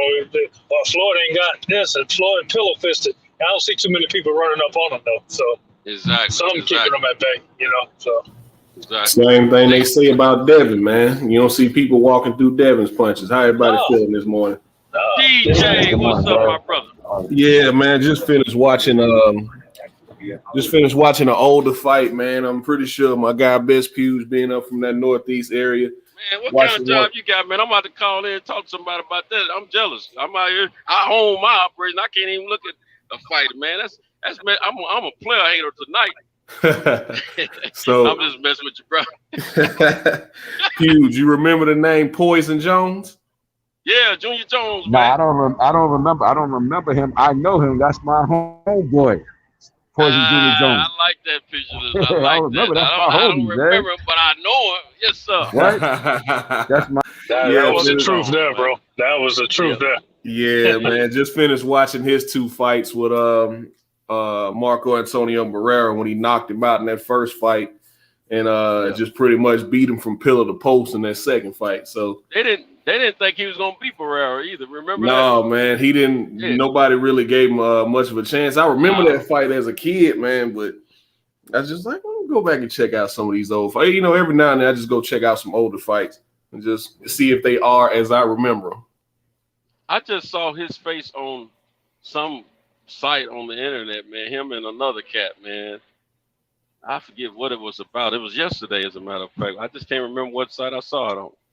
Yeah, Drew had him and Keith Holmes. There it is. That's it. Yeah. Spot on right there, bro. That's it. Yeah, I heard Robert Brown talking about Champ Side's post yesterday or video yesterday when he was comparing the records about Shakur and Timothy Bradley. And you said it perfectly, man. How Shakur is pretty much getting thrown in there with guys who have a lot of experience and don't have losing records. It's like, what would they? Timothy Bradley, you fought a guy with, what was it, like 42 losses or something like that? Man, and Bradley, you didn't knock him out? Was you putting people to sleep? I think Bradley feel that because he was willing to take concussions, that everybody should fight like him or something, man. That ain't everybody's style to fight, man. You love going in there and hitting and swinging and hoping that you win the fight afterwards, because you were a volume puncher. I'll give you that. You were about that action. I'll give you that. But man, that don't make you a smart fighter. So all they do is tell me you like concussions. Shoot, you go in there and you could. I know guys that could swing on the volume level of my man Tim Bradley, man, and not get hit as much. Them the cats I kind of admire. The way if you could hit and not get hit as much, man, that's who I'm looking at. That's what I like. Because the name of the game is stick and move, man. Get all that bull crap trying to go in and be somebody else's hero just because their entertainment level is to the point where they want to see you go in there and get your head butchered in. Man, forget that bull crap. I ain't trying to hear that stuff, man. See, I appreciate both styles, man. Same thing when it comes to MMA. I appreciate people who have just supreme technique and they out technique a guy, like their Muay Thai or their boxing or their wrestling or their jiu-jitsu is just absolutely on point. Same thing with boxing. I appreciate if your footwork and your head movement and your body work is on point. But at the same time, I like to see fighters. I like to see when guys just decide, fuck it, I'm gonna fight this guy. Like Errol Spence did with Sean Porter, even though I don't think he had much of a choice, it was an option for him. Like, fuck it, I'm just gonna fight him. See, to me, I think it's a time and place for all that, though. Some fights, it's time to be smart and use your head and not engage if you don't have to and still win the fight. And some fights, you got to go in there and go for what you know. Or if you're down on the cards or something like that. So that just to go in unnecessarily, take that opportunity to get your head bashed, that just don't make sense to me. Yeah, like I don't understand the criticism that Shakur and that Shakur Stevenson is getting. What you want to put over here? It's like I did what I needed to do to win the fight. It's like my goal was to get to Jamel Herring and get this next title shot. 3 pieces. I'm gonna go this. I secured. He secured that fight. He secured He's now the number 1 contender for Jamel Herring or for the WBO belt. Should Jamel Herring decide to finally move up and throw his hat in the ring in that 135-pound division. But Shakur's job that night was to win the fight and secure his title shot. And that's what he did. His job wasn't to go out there and just, step on the gas and knock a guy out. Knocking a guy out is another way of winning the fight. If I could stay on my jab all night and I ain't got to throw that many punches to beat him and I can get out of here with no damage, why would I go in there and just put myself in harm's way and take a chance at getting hurt like the way Devin Haney did? Devin Haney put himself in harm's way trying to impress people. And Exactly. I think Shakur saw that. It's like, why would I do that when I know I can beat him easy the other way? You already got the fight won. The dude didn't win a round. So and even when that cat tried to turn it up a notch or two, Devin was smart enough. Shakur was smart enough to get out of the way and let him sidestep and pop him. Pop shot him. Shoot, man. To me, that's just smart boxing. To me, man. I don't get it, man. I'm gonna mention an example, man. We all know, bro. Go ahead. We all know the example when you think about okay, so if you've been in the ring, like in the amateurs, I never got like knocked out or nothing like that. But you know what? Sometimes taking a beating the whole fight, that's bad when you go in there and you pissing blood and all this. Like, come on, man. You know what I'm saying? And so sometimes outclassing a guy, and the way I look at it is sometimes they go out there and they destroy a guy, knock him out, and, people question it. Like, for instance, Charlo, right? He went out there and knocked out Lubin, knocked out Rosario. People question that, and they fighting and they get another shot and possibly going in there with this guy again because people just can't believe that, oh, you caught him with a lucky shot. They say the same thing about T.O. with Comey. Comey's getting another shot, coming up again. He didn't drop too far down in the rankings because it happened so early. And they say, well, anybody can get caught. But when you go out there and get just consistently outclassed and just beat from pillar to post for 12 rounds, nobody wants to see that again. And you're done with that guy. You don't have to even worry about him. And nobody questions anything, So I just don't. Sometimes boxing fans and the media, they amaze me, man, because they wanted Haney to do that. So he went out there and outclassed the guy, got clipped, still won that same round he got clipped in, and, did what he had to do and look like a veteran and won the fight. Okay, you got Shakur, who stays out of danger, conserves his punches, comes out of there, and, clearly outclasses a guy, looks fine. You got criticism for both of them, but you'll turn around and criticize Wilder, who's knocked down or knocked out every single person he's fought, but, he has no skill. It's like, man, what do y'all want, bro? You know what I'm saying? Yeah, I'm telling you, man. Well, anytime you can set up and criticize these fighters for their success, something wrong with you. You know what I'm saying? They want to set up and critique the opponents that Wilder has faced throughout his career. Well, name me one fighter in the history of boxing that's had 40-plus fights that didn't have some lighter touches from guys that wasn't as good as them across from them. And that's not always. Most of the time, that's not because of the fighter. That's not because of the fighter. It's because of the matchmakers or whatever they were able to put together for the fighter at that time. Now, we all know the first 10 fights, your first 10 fights, if you are a high prospect coming into the professional ranks, your first 10 fights, they want to try to match up with some confident fights, get you that win, so you can learn how to win. And then after that, the competition gets a little bit stiffer, But man, these folks, man, what they ask for out of these fighters is ridiculous nowadays. And I judge, and some of these folks are people that they're either former fighters or they've been around the fight game for an absolute long time. And you give them a large amount of respect for their experience and their knowledge of the game. But then when they get to saying stuff like that, you're like, what in the world is he talking about? But then you got to think about it. Are they being paid to talk this way? So either you don't forget what you learned about the game of boxing, or you being paid to sell out with the information and manipulate the minds of casuals and newer people coming to the fight game as fans. So that stuff get on my nerves, man. And Wilder can't catch a break. He can't catch a break. But you know what?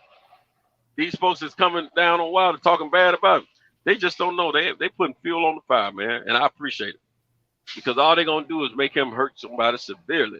And they ain't gonna give that man the credit, the real credit, until he retires, or until somebody goes out on a stretcher. That's when they'll give that man the credit he deserves. And let me tell you something, man. I don't care if your record is 45. I don't care if it's 3-45. Win 3, lose 45. If you strong enough and physical enough to stand up in that ring across from somebody, hey, everybody can't go in there and walk that man down and knock him out. This 200-pound plus man out, or 155 or 54-pound man out, or whatever. That put on a pair of boxing gloves just because he has a losing record. Because some of those guys, those losing records, they've gotten so much experience at that point. Shoot, they gonna give you a run for your money. The average Joe off the street ain't going in there just handling that guy like that. So I take my hat off to him, man. I used to have a problem with folks with records. I mean, I still don't like a fighter like that. I wouldn't put my money on him. But at the same time, I take my hat off to them because they didn't give up. They kept fighting. Because it takes a lot to be a fighter. You got to worry about headaches and all kind of stuff, man, if you're taking enough punches. And a lot of people don't realize that, like you said, like Rob said, you allowed to be pissing blood and everything out the fight. You don't know depending on what you go through during that fight. So I got to take my hat off. Tomato cans or not, bums or not, whatever you want to call them. That's what you need to get yourself to another level to learn the art of fighting and learn how to win. Cool. Those guys that they talking about why they fought early in his career, guess what? They helped made him the winningest heavyweight in a long time in this industry. That's why he's still able to command certain levels of money and ticket prices, because people want to see somebody get knocked out because they know he's the man for the job. He's going for the knockout. But at the same time, we need you, my brother Wilder, to go in there and box your way to a knockout this time. Box your way to a knockout this time. Did you hear the comments that Ricky had made, which I think, it's probably 75-80% blowing smoke, but did you hear the comments that he made? No, I hadn't heard nothing about it. Yeah, he was talking about how he's seen Wilder in camp. And, he's supposedly supposed to be friends with Tyson Fury or close with Tyson Fury. And he was like, Wilder's starting to do a good job of hiding that right hand. It's like you're not seeing it coming in camp, and he's catching guys with it, and he's staggering them. It was like, I feel for my friend when he steps in the ring with him. Now, I think most of that is just blowing smoke. He's selling. Yeah, he's selling. I mean, it may be some truth to it, but he's selling the fight, though. Yeah. But you know what? I was saying that. Well, I didn't say exactly those words, but I was telling somebody that those combinations needs to be the first thing he shows them. He needs to show them and hide that right hand until it's time to pull that joint out. Set that knockout up, man. Don't just go in there, straight head hunting. Hey, I'm gonna tell you, man. I want him to bust him up in the body, man, so bad. I want him to bust him up. That'll make everything else easy. And I think Tyson figured that's what Wilder's going to be going for, some body shots, because for the first time, I saw Tyson on a video yesterday. I think he's in there letting this guy punch him all in the body. Little guy though, little guy. It ain't no Wilder punch. You know what I'm saying? But just the fact that I saw that, I said, he know what time it is, because we gonna get to that body, Marshmallow. We're gonna get to that. Shoot. Somebody, them big old love handles he got on the backside, man, we got to bust all that up. Said he Keith Thurman. He Keith Thurman now, huh? He's soft to the body. Yes, sir. Yes, sir. Something you said made a lot of sense, though, Santos, and I know DJ and Pugilist, man, y'all know, like, and I think I said this before. Those of us that's got kids, have been around little kids. Santos, you got a new grandbaby, and eventually Santos gonna be up there and playing in your face and stuff. Congratulations, man. Okay, my bad. Go ahead, man. My bad. I'm just saying, all of us, I got a little girl. I think DJ, you got a little girl. Santos, eventually she gonna get up where she's playing in your face and hitting. You know what I'm saying? And right. For a while it's cute, but eventually, we were like, hey, man, you can't be hitting me in the face because it hurt, don't it? Oh, yeah. You know what I'm saying? Punches hurt, bro. Yeah. You know what I'm saying? I don't care what people can have a great chin. You can take it and all that. But if you've been in a ring and got hit with some gloves, anybody that goes in there and does that, you know what I'm saying? I've been in there, I got respect for him, and you don't know what somebody feels like in the ring and what's going on in the ring. You know what I'm saying? So sometimes I think that some of these ex-fighters, I think, like you said, they're being paid, but sometimes it's also jealousy. You know what I'm saying? I don't want you to eclipse what I did. Right. You know, you looking better than I did at 16 fights. So let me dog this guy that you fought or that guy. And sometimes, you know, maybe more money. It took you fights to get the money that they're making now. Guarantee deals and on TV and stuff like that. I mean, you know, so I forgot somebody mentioned the first time they saw Manny Pacquiao was on somebody's undercard. And I was like, man, that's right. It was like a big, I forgot what it was, but it was like an undercard fight. And it's like, man, you right, bro. Yeah, somebody said that same last shorts to every fight. You know what I'm saying? Yeah. And I'm like, you know, sometimes guys get kind of jealous of that. Here you are at, you know, 16 fights and you already, you know, you fought for the interim title at 130. You already was a 126-pound champion. Guys running from you and all this other stuff. And at 16 fights, Bradley didn't have no title shots. You know what I'm saying? Right. And I'm sure he wasn't making the same amount of money. So it could be jealousy too, man. You know, it's a lot that goes into that, you know? Oh, yeah, absolutely, man. Absolutely. Speaking of Manny Pacquiao, if y'all don't mind me changing it up a little bit, let me check the chat real quick first.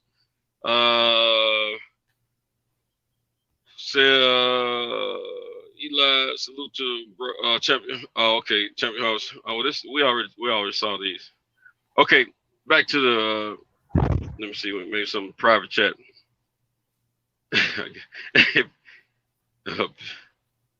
Pugils was backstage. Okay, y'all already in now. That's what it was. But anyway, Manny Pacquiao sued Mayweather for was it defamation or might have been it was something that might have been defamation or it was something else, but it's he sued Mayweather years ago because you know the Mayweather team was saying that he was on PEDs. All right, there was never any proof documented per his piss analysis, but notice that before that he had knocked out Ricky Hatton, and he had stopped just about everybody in the welterweight level of fighting. But when he got to Mayweather, I mean, after that lawsuit, he didn't have knockouts. He didn't have any more knockouts, and I'm not sure if he knocked. I can't remember if he knocked out Batista or not. I'm thinking he might have stopped him, but I can't remember exactly. But that was years later. But he didn't have a knockout for a long time after all those accusations came up, the lawsuit happened, and the fight happened. It may not be, he may not have been found guilty, but my common sense tells me that something changed. He didn't have that major power. He had that pop. They always said he had that pop, but he didn't have that major knockout power after that. And I don't understand what happened. Did it just disappear because he won a lawsuit? Or did it disappear because he got a little bit older? Or did it disappear because he didn't want to get caught? And then on top of that, every fight that he's fought since Mayweather, he's been the A side. And guess what? No VADA testing. And these suckers are agreeing to it every time. And yes, Pinto, you're right. Matisse was the last guy he knocked out, and that was a fight in Malaysia. Yeah, and what was Matisse at that time? He had made a little slight comeback for himself, but he wasn't the man he was before that either. So my thing is, why are these guys not realizing? I got love for Earl Spence, but man, why in the world would you agree to this fight? I know it's a legacy fight, but why would you agree to fight this man without the VADA testing, knowing the accusations that he's been plagued with in the past, and knowing the history of what's going on? And then on top of that, I understand you figure, you know, Thurman can go in there and perform the way he did. You can go in there and beat him. True enough, maybe But at the same time, what if he hit you pretty good shots, even though you may win, but you may be subject to some long-term abuse mentally from those shots because of this guy and his use of PEDs. Because if there's no VADA test, he's going to be using some. I don't care. I don't buy that story about I'm scared of needles. I'm afraid of needles too. But if I got 20, 30, 40, 50 million on there, you better bring that needle on over here and shoot me with that joint. And take whatever you need to take out of me. So that's bullcrap to me. So all right, I'm gonna calm down. But that's. I'm about to say. I thought Earl said VADA testing would be. I thought he said VADA testing was in the contract. It was not. Yeah, he said that. Yeah, he said that. So I don't know. Yeah, he said that on. Yeah, he said that. He said they're doing VADA testing. You know what? You guys are right. I heard he that. said that. Right. But I'm hearing now that it's not part of the fight. Yeah, Earl said VADA. He's what he said that day on the show. He sure did. He said, yeah, he's got to do VADA. He sure did say it on the barbershop, didn't he? Yeah. Okay, we got to revisit that thing because I'm being told that he's not testing.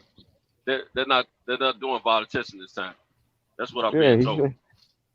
He said that they're doing the VADA. When he was on the show that day. He sure did. I'm glad you guys reminded me of that interview he did. He sure did call in. That night he Keith called Thurman was the one who was like, damn, I should have tested him. Yeah.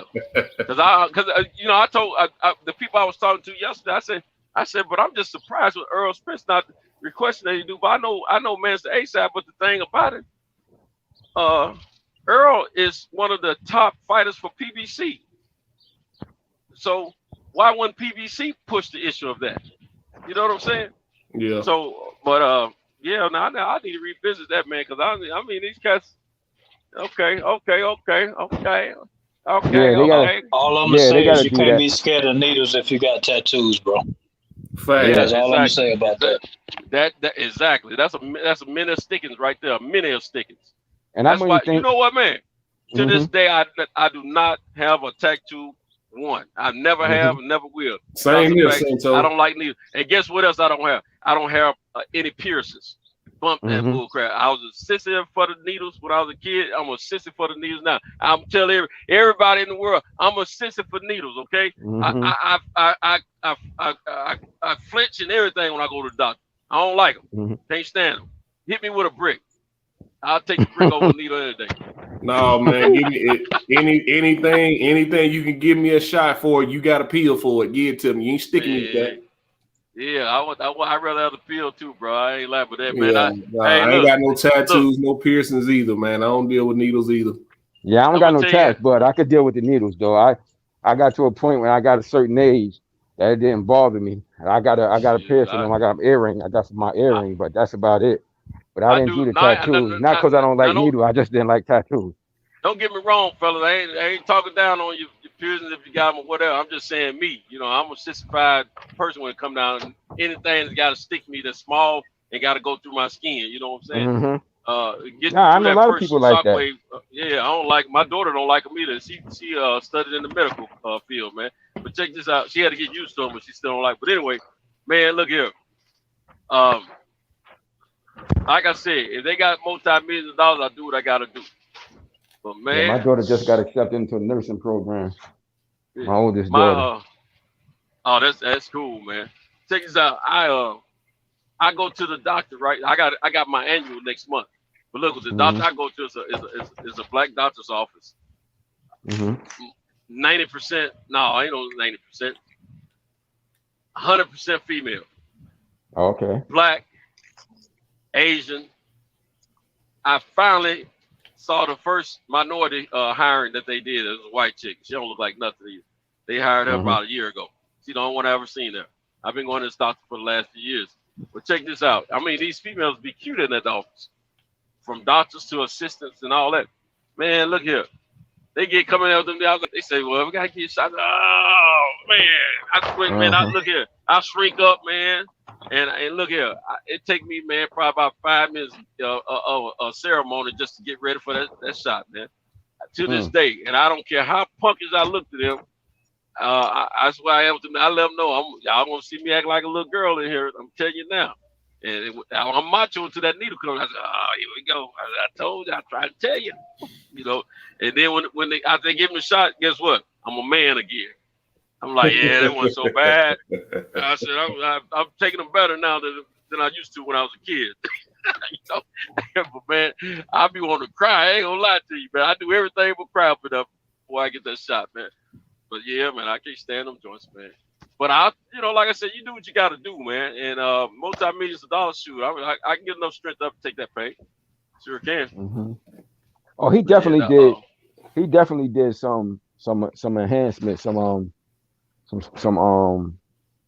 enhancements with those with some type of sports advancement in terms of like steroids or something. Because you got to remember when he first turned pro, he turned pro when he was like 16. He was little. He was like a flyweight and shit like that. You don't go from that's when because kids don't go from knockout. Yeah, kids don't go from that small all the way up them fight as high as junior middleweight without that stuff. And you remember that guy, what's the Spanish guy he had working with him? You remember he got in trouble for that shit too. The guy the nutritionist and the strength and conditioning coach. Strength and conditioning coach. I was talking about him yesterday. Yeah, because Mayweather hired him to come over there to his side. After, he sure did got in trouble for that. I forgot about that part. Yeah, he got in trouble for that. See, he got all the skeletons buried in his backyard by Manny. Mm-hmm. He knows what he's giving Manny. You see what I'm saying? Now, I think at one time, Manny claimed he didn't know what the guy was giving him because the guy used to make up some drinks and stuff and give the Manny. Manny didn't want to drink them all the time, but he was drinking. And I think he claimed he didn't know everything the guy was giving him. But yeah, dude, I forget his name. Yeah, he got in trouble behind that. Spanish guy. I forget his name. I know his name too. Mayweather hired him for a minute just to mess with Manny. That's all it was. And Ariza. Wasn't that Ignacio Berenstein? Wasn't it him? Ariza. No, it wasn't embarrassing. Ariza. Ariza. Yeah, it was Ariza. Okay. Ariza. Yeah. He was all about that strength and conditioning and nutrition. Mm-hmm. Yeah, he got in trouble for that before. Yeah. Also, they tried to do the same thing about Barry Bonds with the cap size and talking about his hair got bigger and all that. Well, that Joker hair looked bigger than me too. Backyard hair, you know. He did. Hey man, shout out to that could have been him getting over. Shout out to my dog Black, man, coming through here, man. Shout out to my dog Black from the UG. Shout out to my dog. What's going on, dog? What's up, Black? Yeah. Y'all hear me? What's up, bro? What's up? What's happening? What's good? Hey, how the audio? You straight, brother? All right, no doubt. Yeah, man, I heard y'all talking about needles, so I assume that Manny Pacquiao was involved with some shit. Y'all know Floyd and Manny had the same connect, so Trevor Reason, right? Yeah, that's what I said. That's who we're trying to think of. Reason. Yeah, I just said the reason. Yeah, Mayweather hired him after him and Manny fell off, and just messed with Manny. The reason. Yeah, somebody was saying that they hate needles more than Manny Pacquiao, huh? Somebody on the panel? Yeah, that's me, man. I'd rather be hit with a brick than a needle, man. Yeah, well, nobody get hit with a brick or a needle in this Manny Pacquiao Spence fight, but best man win. You feel me? I'll take a needle for multi-millions of dollars with no problem though. But I'd rather be hit with a brick. Some dudes taking multi-millions of dollars to not test, but it is what it is. Yeah. You don't think they testing, bro? Huh? I was saying you don't think they testing, even though Errol Spence said they testing. You don't think they gonna test them? Well, one thing about it is, man, if anybody know about that VADA Twitter page, anytime somebody's welcome into the program, they send out the tweet. The tweet ain't been sent yet, so maybe they're gonna start in the next few weeks or something like that. So, did he say they already started or they're getting ready to? Because they sure ain't been welcomed back into the program yet.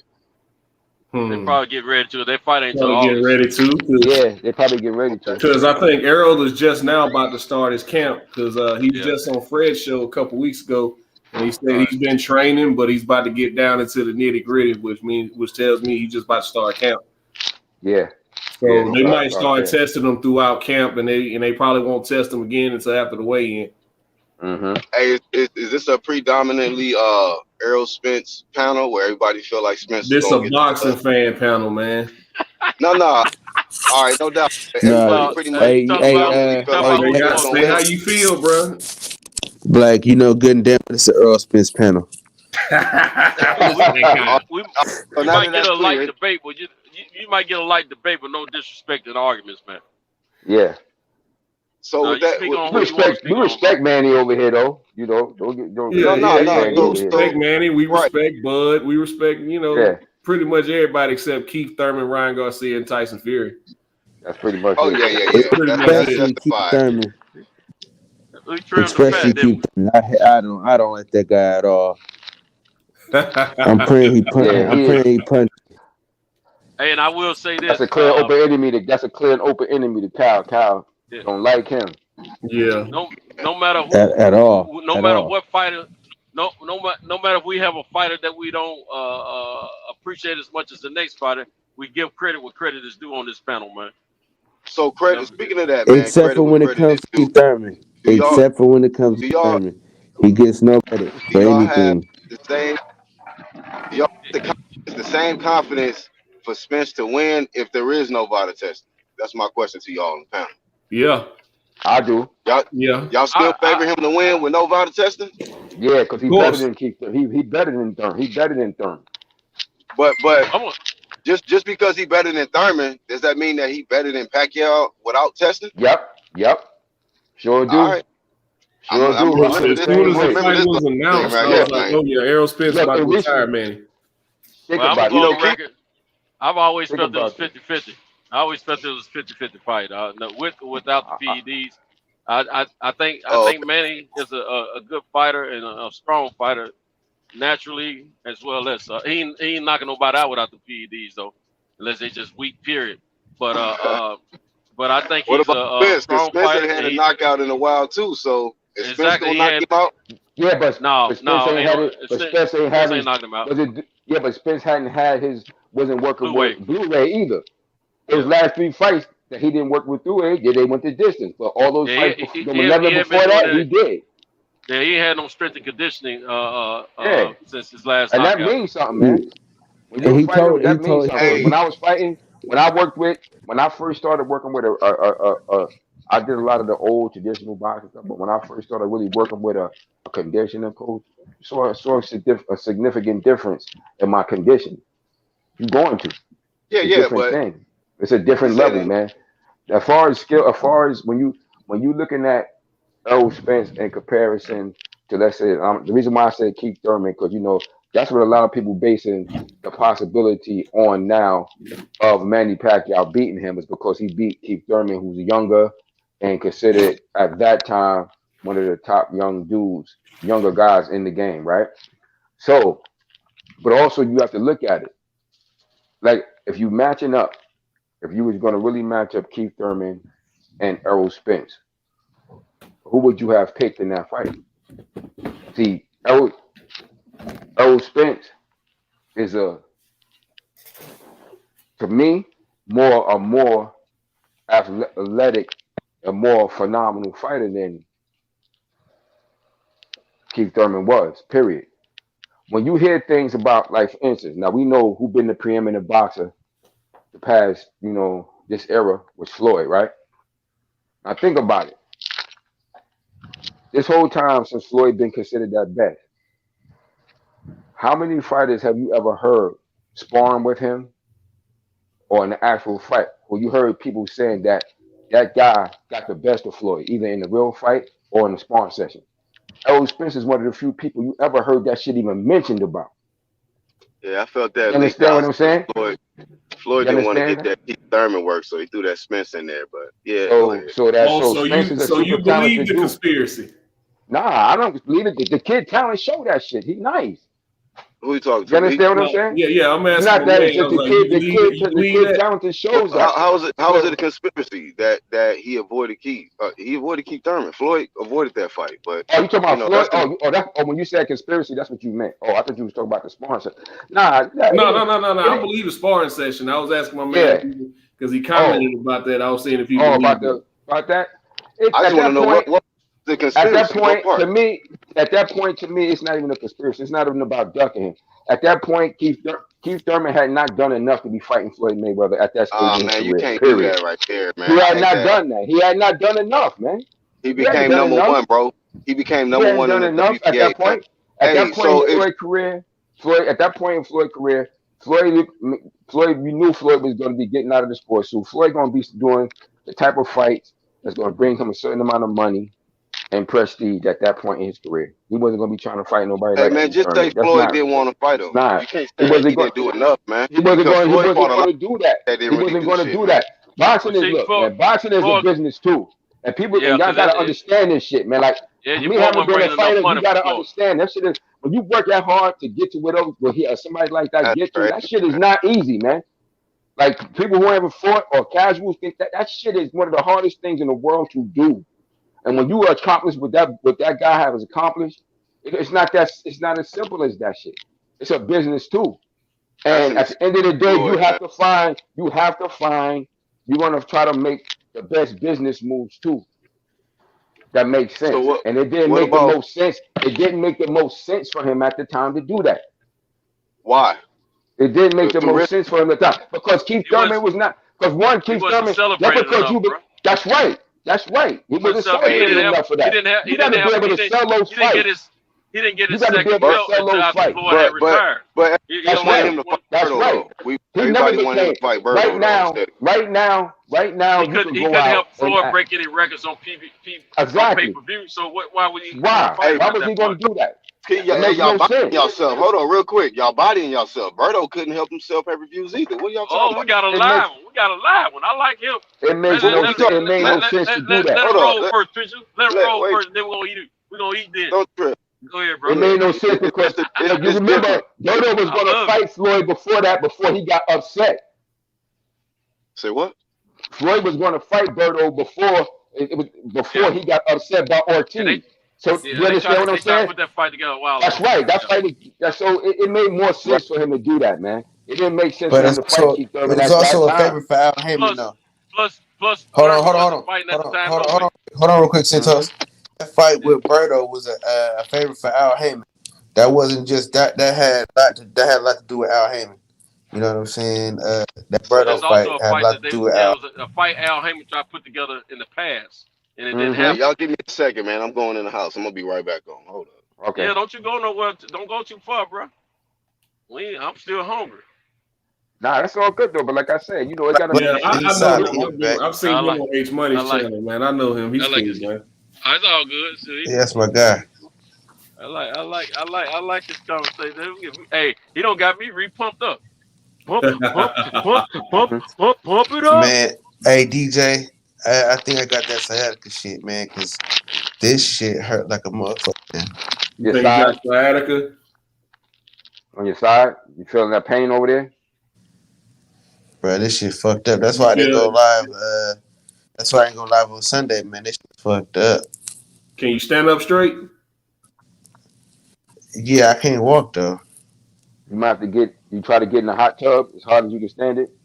With some Epsom salt or something. Nah. Did you take a leave or Advil PM before you went to bed? No, I ain't got it at the crib. I ain't had none. Come on, man. It's just gonna get tighter when you lay down. I'm telling you. It's not gonna help you. It's just gonna get tighter. If you don't take anything before you go to bed, it's just gonna get tighter. Wait, who fell out? Oh, Pews fell out. Is anything numb or tingling within your hands and your feet? Shit, yeah, my right leg. Shoot down my right leg.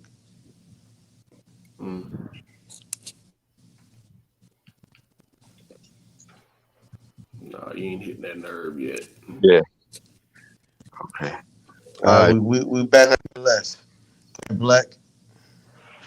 All right, man. So y'all was saying some silliness about Al wanting the Berto fight for Floyd and how it wasn't gonna sell enough if him and Floyd would have fought. Right? It just didn't make sense. Yeah, at the time when Keith was promoting to fight Mayweather, he wasn't big enough to draw in the draw. He didn't have the draw power to help Mayweather set or get close to record numbers as far as worldwide attention, as pay-per-view wise, or they probably would have paid at the gates, but it would have been more of a flop for a fight on the level standards of Mayweather. He just wasn't there at that time in his career.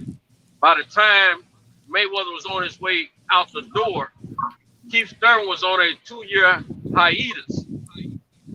And Berto got that fight because of an old situation that they were supposed to fight before, and it didn't happen. And Al Haymon wanted him to make that fight happen because Berto was a high prospect and an upcoming ranking welterweight that a lot of people. He got beat by Victor Ortiz and Robert Guerrero, man. Before he got so beat that by happens, those two guys. Like it happens. It happens. Yo, let my man go. Let my man get his thing off. I want to hear this. I want to hear where he's coming from. Yeah. Hey, I'll say my little part about it. That happens in the game. At that point, honestly speaking, it was better for Keith Thurman that he didn't fight Floyd. Why was that? Because he would have lost. And it would have messed up his career. It was so what? That it didn't a lot of people lost. Canelo career just fine. It would have been who? Canelo. Yeah, but Canelo had over 40 wins when he faced Mayweather. He had no. Hold on. But you use losing to Floyd would be like it would be career ending or something. It's not. Canelo already had a strong following, bro. We all can't talk at the time. I'm not debating that. I'm not debating that was a better that wasn't a good fight for Floyd. I'm not debating that. I'm just saying that taking a loss to Floyd don't mean that that's the end all be all. Floyd just chose not to fight that man. And so to bring it back to my first point, because y'all was talking about the sparring, how many times have we heard Floyd get the work brought to him in sparring? Whoop-de-whoop. Y'all was talking about Spence. And I said, look, he pushed that Errol Spence shit to get that Keith Thurman heat off of him because everybody wanted to see that fight. I remember at that time. I had a channel. I've been cooking for years. So I seen how everybody at that time, that was the hot fight. Everybody know Keith was pressing Floyd. He was number one in the WBA behind Floyd's belt. After he beat Maidana, he wanted to smoke. He vacated. He didn't want to smoke. He went after the Berto fight. It is what it is. It wasn't his last fight. He just fought the other day. But it is what it is. We hear you. His last sanction. But what I will say is that the same guy that Errol Spence is trying to. I wasn't interested in that at all. I didn't want to see that at all. I was not interested in that. So you can't say everybody because I know I wasn't. Okay. I didn't maybe you wasn't. Maybe you wasn't following Keith at that time. No, I like Keith Thurman. I was following both. I liked Keith Thurman. I knew Keith Thurman paying attention to what was happening. But I didn't want him to take that fight because I didn't want him to catch that L on his record from Floyd. Let Floyd go his old ass out the ring. I don't protect old man. Out of boxing. And I wanted Keith to be a part of those new dudes that could get that title without getting that L. But you know what Keith's slogan was? You know what Keith's slogan was? I got an O, I ain't afraid to let it go. And I like that shit. I got an O, I ain't afraid to let it go. I respected that shit. But it turns out he was afraid to let it go. That's why he didn't want to fight Earl. Okay, that's a different topic. But yeah. Let's get to that. It's same difference. Hey, no. Hey, ain't nobody protecting the nigga Keith. I'm just telling you what happened. Keith Thurman said the other day the same thing. The same reason that Mayweather didn't fight him. That's the reason he didn't fight Earl. And he said, I understand now. I didn't understand when I was calling. Nah, he said he ain't fight Keith because Keith is a lame ass nigga. But you know that's a different. Who is Keith? No. I said I'm talking about what Keith said. Keith said he didn't want to fight. He didn't fight Earl early in his career, just like Mayweather didn't fight him early in his career. That's duck talk, man. Keith duck. Keith duck. I'm talking about the Keith interview. He said, I understand now. He said, I didn't understand then why Mayweather didn't fight me. He said, now I have understood this is a business. And that's why he didn't fight Earl. Same reason why Mayweather didn't fight him. He wasn't decorated enough. He wasn't going to bring none to the table. So why if this at the end of the day it's business. Now I understand what you're saying, bro. No disrespect. I understand what you're saying because it's boxing and you want to see the best fight the best. I have no problem with that. But when it comes down to the business aspect of it, we as fans got to understand these guys got to eat. And these guys are not doing that for nothing. They doing it because they want to It's business, but they want to make the money too. At the end of the day, I hear you, Sento, but a lot of times it's business when it's a threat. Like they be like, you know what, man, this is a business, man. But if it's an easy work, they like, man, give me that light. Let me ask you this though, bro. But it's too much risk, so yeah. Remember when he fought Caress? Remember when Thurman fought Caress? You say you followed him, right? There was a Hispanic guy. I think his name was Caress or something like that. Chavez, which one? What you mean? No, not Diego. Not Diego. I remember he fought Diego. Yeah, Jesus Soto Carras or something like that. Oh yeah. I know you're talking about. And he almost got rocked in that fight. He got hurt with a body shot, right? Yeah, I remember that fight. Okay, and he had to make it for a couple of rounds. He even win the fight, but he had to watch out. What's your point? That guy is not half the boxer that Mayweather is. What you so think because he got hurt, hold on. Floyd got hurt by a lot of niggas that shouldn't even hurt him. Look at how and that's just that don't mean nothing. And he wins. But what happened to Carras after that though? What happened to Carras after that? He lost the fight against he got stopped. He got stopped. So he lost the fight against Thurman. That's out. He beat Berto. No, not Berto. Yeah, it was Berto. Was it Berto or I hope not. Yeah, it was Berto. He beat Berto. I hope Floyd didn't give him a shot after losing to Carras. Come on now. No, but look what I'm saying. That Thurman went on that level, bro. Let me tell you something. Ortiz beat Carras. Hopefully Berto beat him. Nah, he did. Okay. Hey, I'm gonna tell y'all this stuff. Virgil Ortiz, hold on, let me finish up, Kev. Virgil Ortiz wants to fight Terrence Crawford. So does Boots Ennis. Virgil Ortiz got Mean Machine to deal with, so I respect they are not decorated enough to be in the ring with Terrence Crawford, my man. But guess what? They're not gonna bring. And they gonna respond to that, Sento? Let me say this real quick. Let me just say this real quick. Like I wasn't even. A lot of people was mad at Keith Thurman with the Spence thing. I really wasn't mad at him about that because I kind of felt like that Earl at that point had to do a little bit more, because he was the class before them and he had earned that spot. Right. So a lot of people was trying to really shit on him for not taking that fight. I really wasn't mad at him for doing that shit because I was like, I understood how that shit go. Like he got to that point, and his other fights that he was trying to get, and I felt he had to at that point. He deserved the right to do that. So I wasn't really mad at him for that shit at the time. Names, man. I wasn't mad at him for doing that shit because that's how boxing go. It's always been like that. A real fight man should have been mad at him. And real quick, can I add this though? So he marinated, right? He marinated on that fight. He wanted to build that fight up with Earl Spence. He marinated. It was a marination gone wrong. You saying it's smart, but he lost his belt and he lost his O, and we don't know where he gonna go. Where he gonna go from here? But at the same time, I've seen that blueprint maybe work for Mayweather Pacquiao, but it ain't really work for everybody else. I seen Wilder and AJ marinate, and they both took L's. They was like, "Hey, this fight will come." We keep doing what we doing. The fight gonna happen. That marination shit don't work out, bro. It don't work out like that. As friends, it has worked out though. It has worked a lot in the sport, in the history of the sport. Boxing is an old sport, man. That recently, it's went wrong just recently, and a lot of people have recency bias. They don't know because they don't know. A lot of people don't know the sport. So it has worked, and it has done what it's done lately. It goes both ways. Where is it other than the Mayweather Pacquiao? Where has it been successful at, man?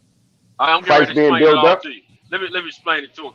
Now, I hear exactly what you're saying. As a fan, we all want these guys to fight. No ifs, ands, buts about it.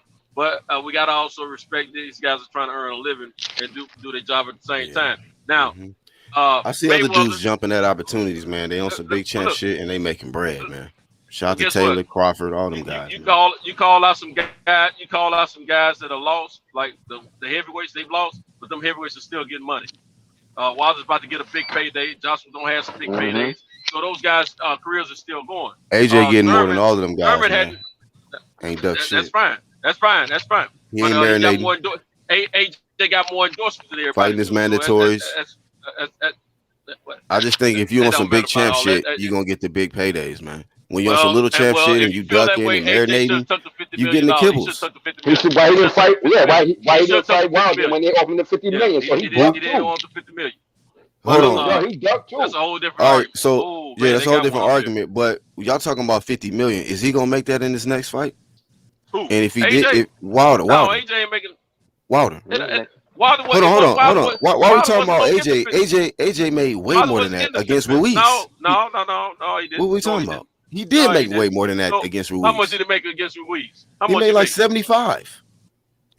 Combined? He made 75 in the rematch. Give me a second. I'll look that up. Give me a second. Yeah, look it up. He made like 75 in the rematch. Yeah, I don't know about all that. He might have made that combined. I don't know about no one fight. Okay. Because 75 was gonna be his biggest purse on this fight with Tyson. So how you gonna make 75 on Ruiz?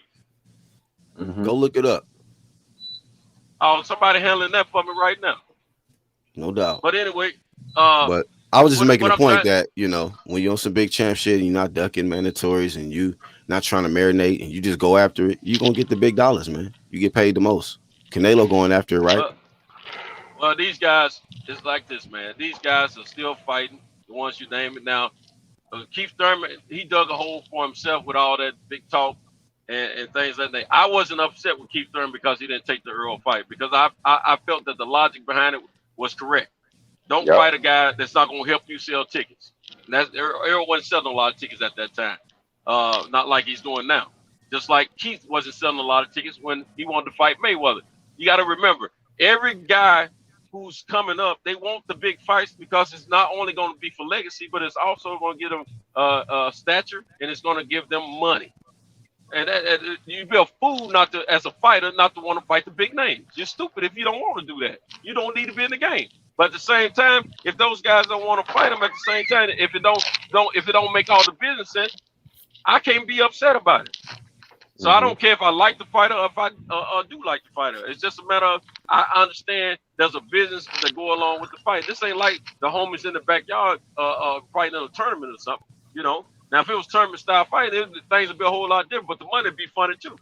So when it comes down to looking at this boxing, we got to look at it as a whole. These guys, they are a business entity.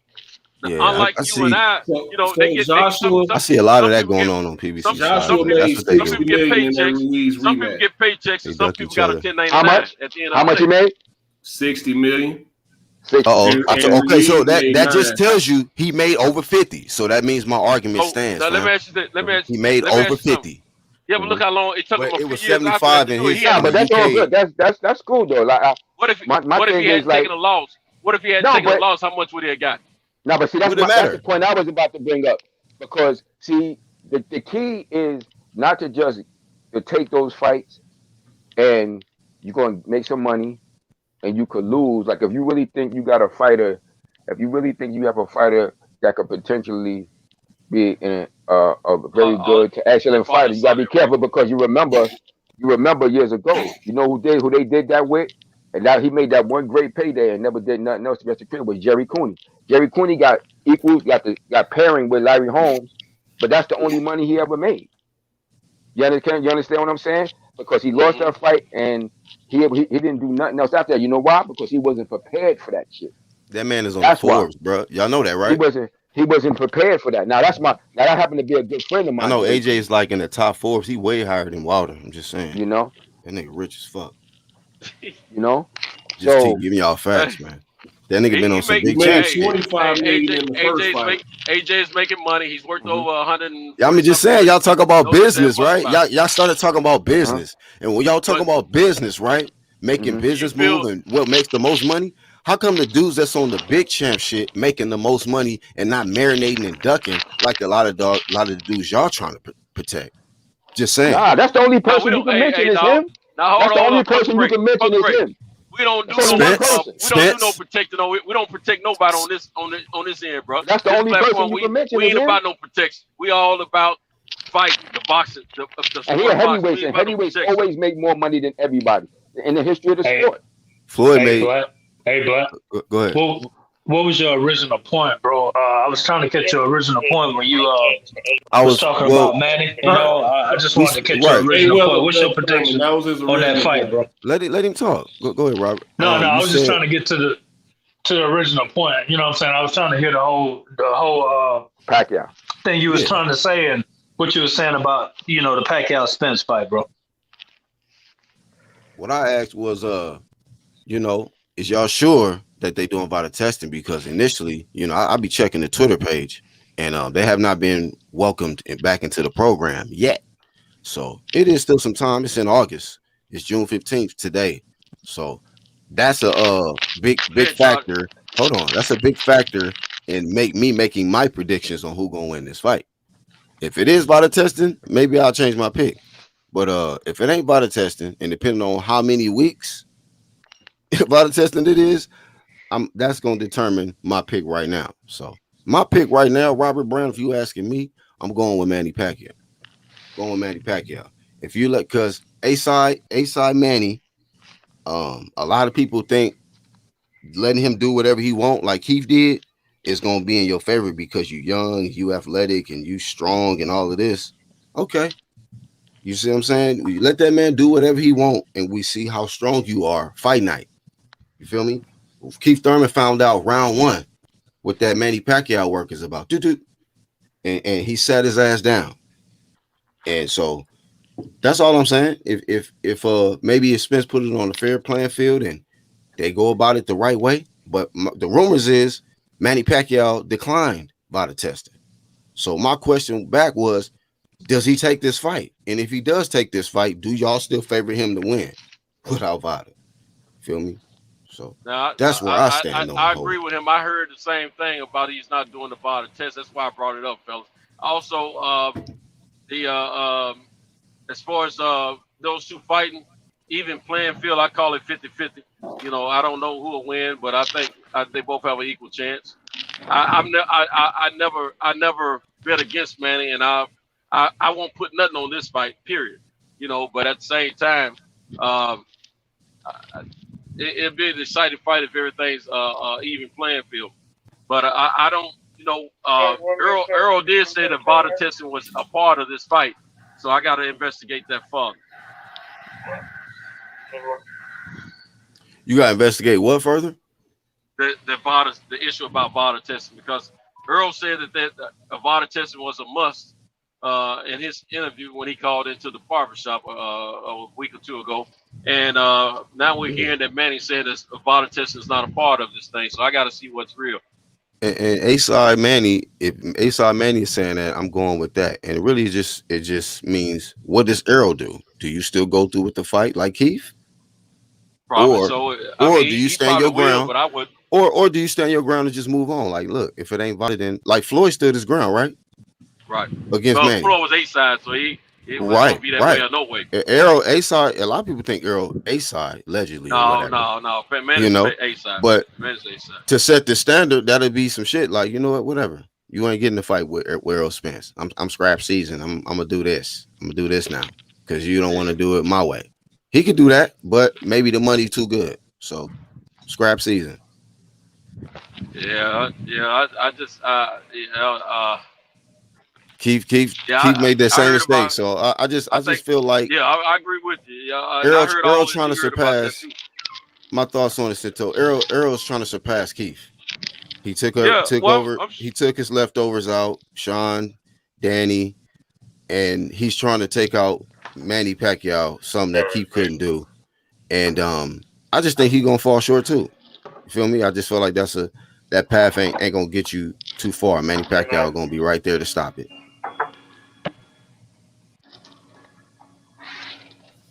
I'm on mute. I have no rebuttals about that because I feel it's a 50-50. So I disagree. I don't agree with that. I think Earl gonna serve him. I think he's gonna do him dirty. I think he's gonna do him dirty with or without that shit. He gonna finally meet his end in the worst way. This fight. This gonna be the last time y'all see Manny Pacquiao. Well, that I am praying. Believe that. This gonna be the last time y'all see him. I'm praying for this to be his cash out. This gonna be his cash out. This gonna be his last time. You're not gonna see him after this shit. So real quick, let me ask y'all on the panel, man. If they just say this is boxing, man. What if Manny wins, right? Do we hear any excuses about this VADA testing? I'm going on mute. Not for me. We're not sure. But we got to find out who's going to be the VADA.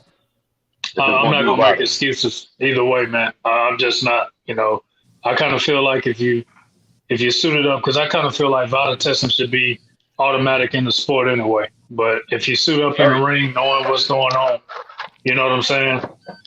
then it is what it is. But I kind of I feel like, after I just look at I looked at Pacquiao after the Thurman fight, man. Man, Pacquiao to me looked tired, bro. He looked like, man, what am I doing still? You know what I'm saying? I don't know. Mm-hmm. I know he's had the time off and relax and stuff like that, but and he won the Thurman fight and everything, but he looked like he was worn out a little bit in that Thurman fight, man. I just because the end, towards the end. To me, even in the interviews, even in the interviews, he kind of just like, man, he just looked like he was worn out. I ain't seen Manny look like that. That's what I'm saying. So, I mean, Thurman started catching him with some big shots.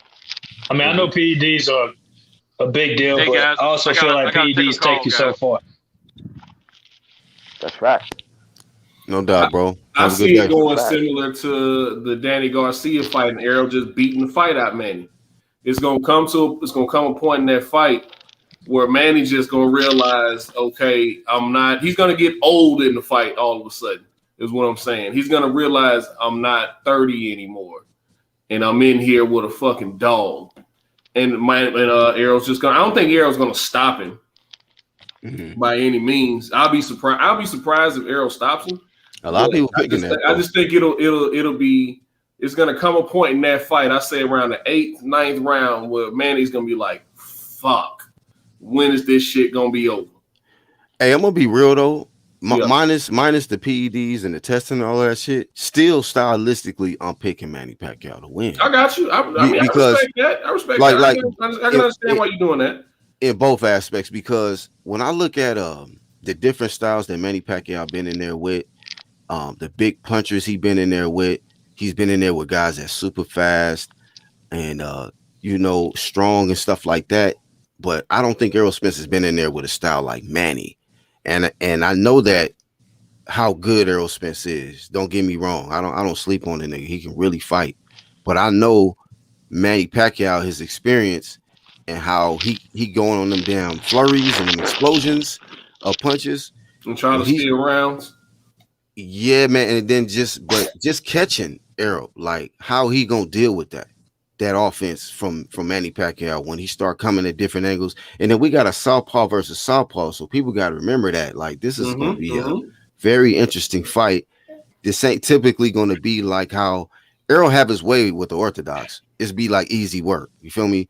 But maybe it's gonna be a little different. He might have to take a few rounds to figure out Manny, and Manny might just be like, shit, I know what I'm looking at.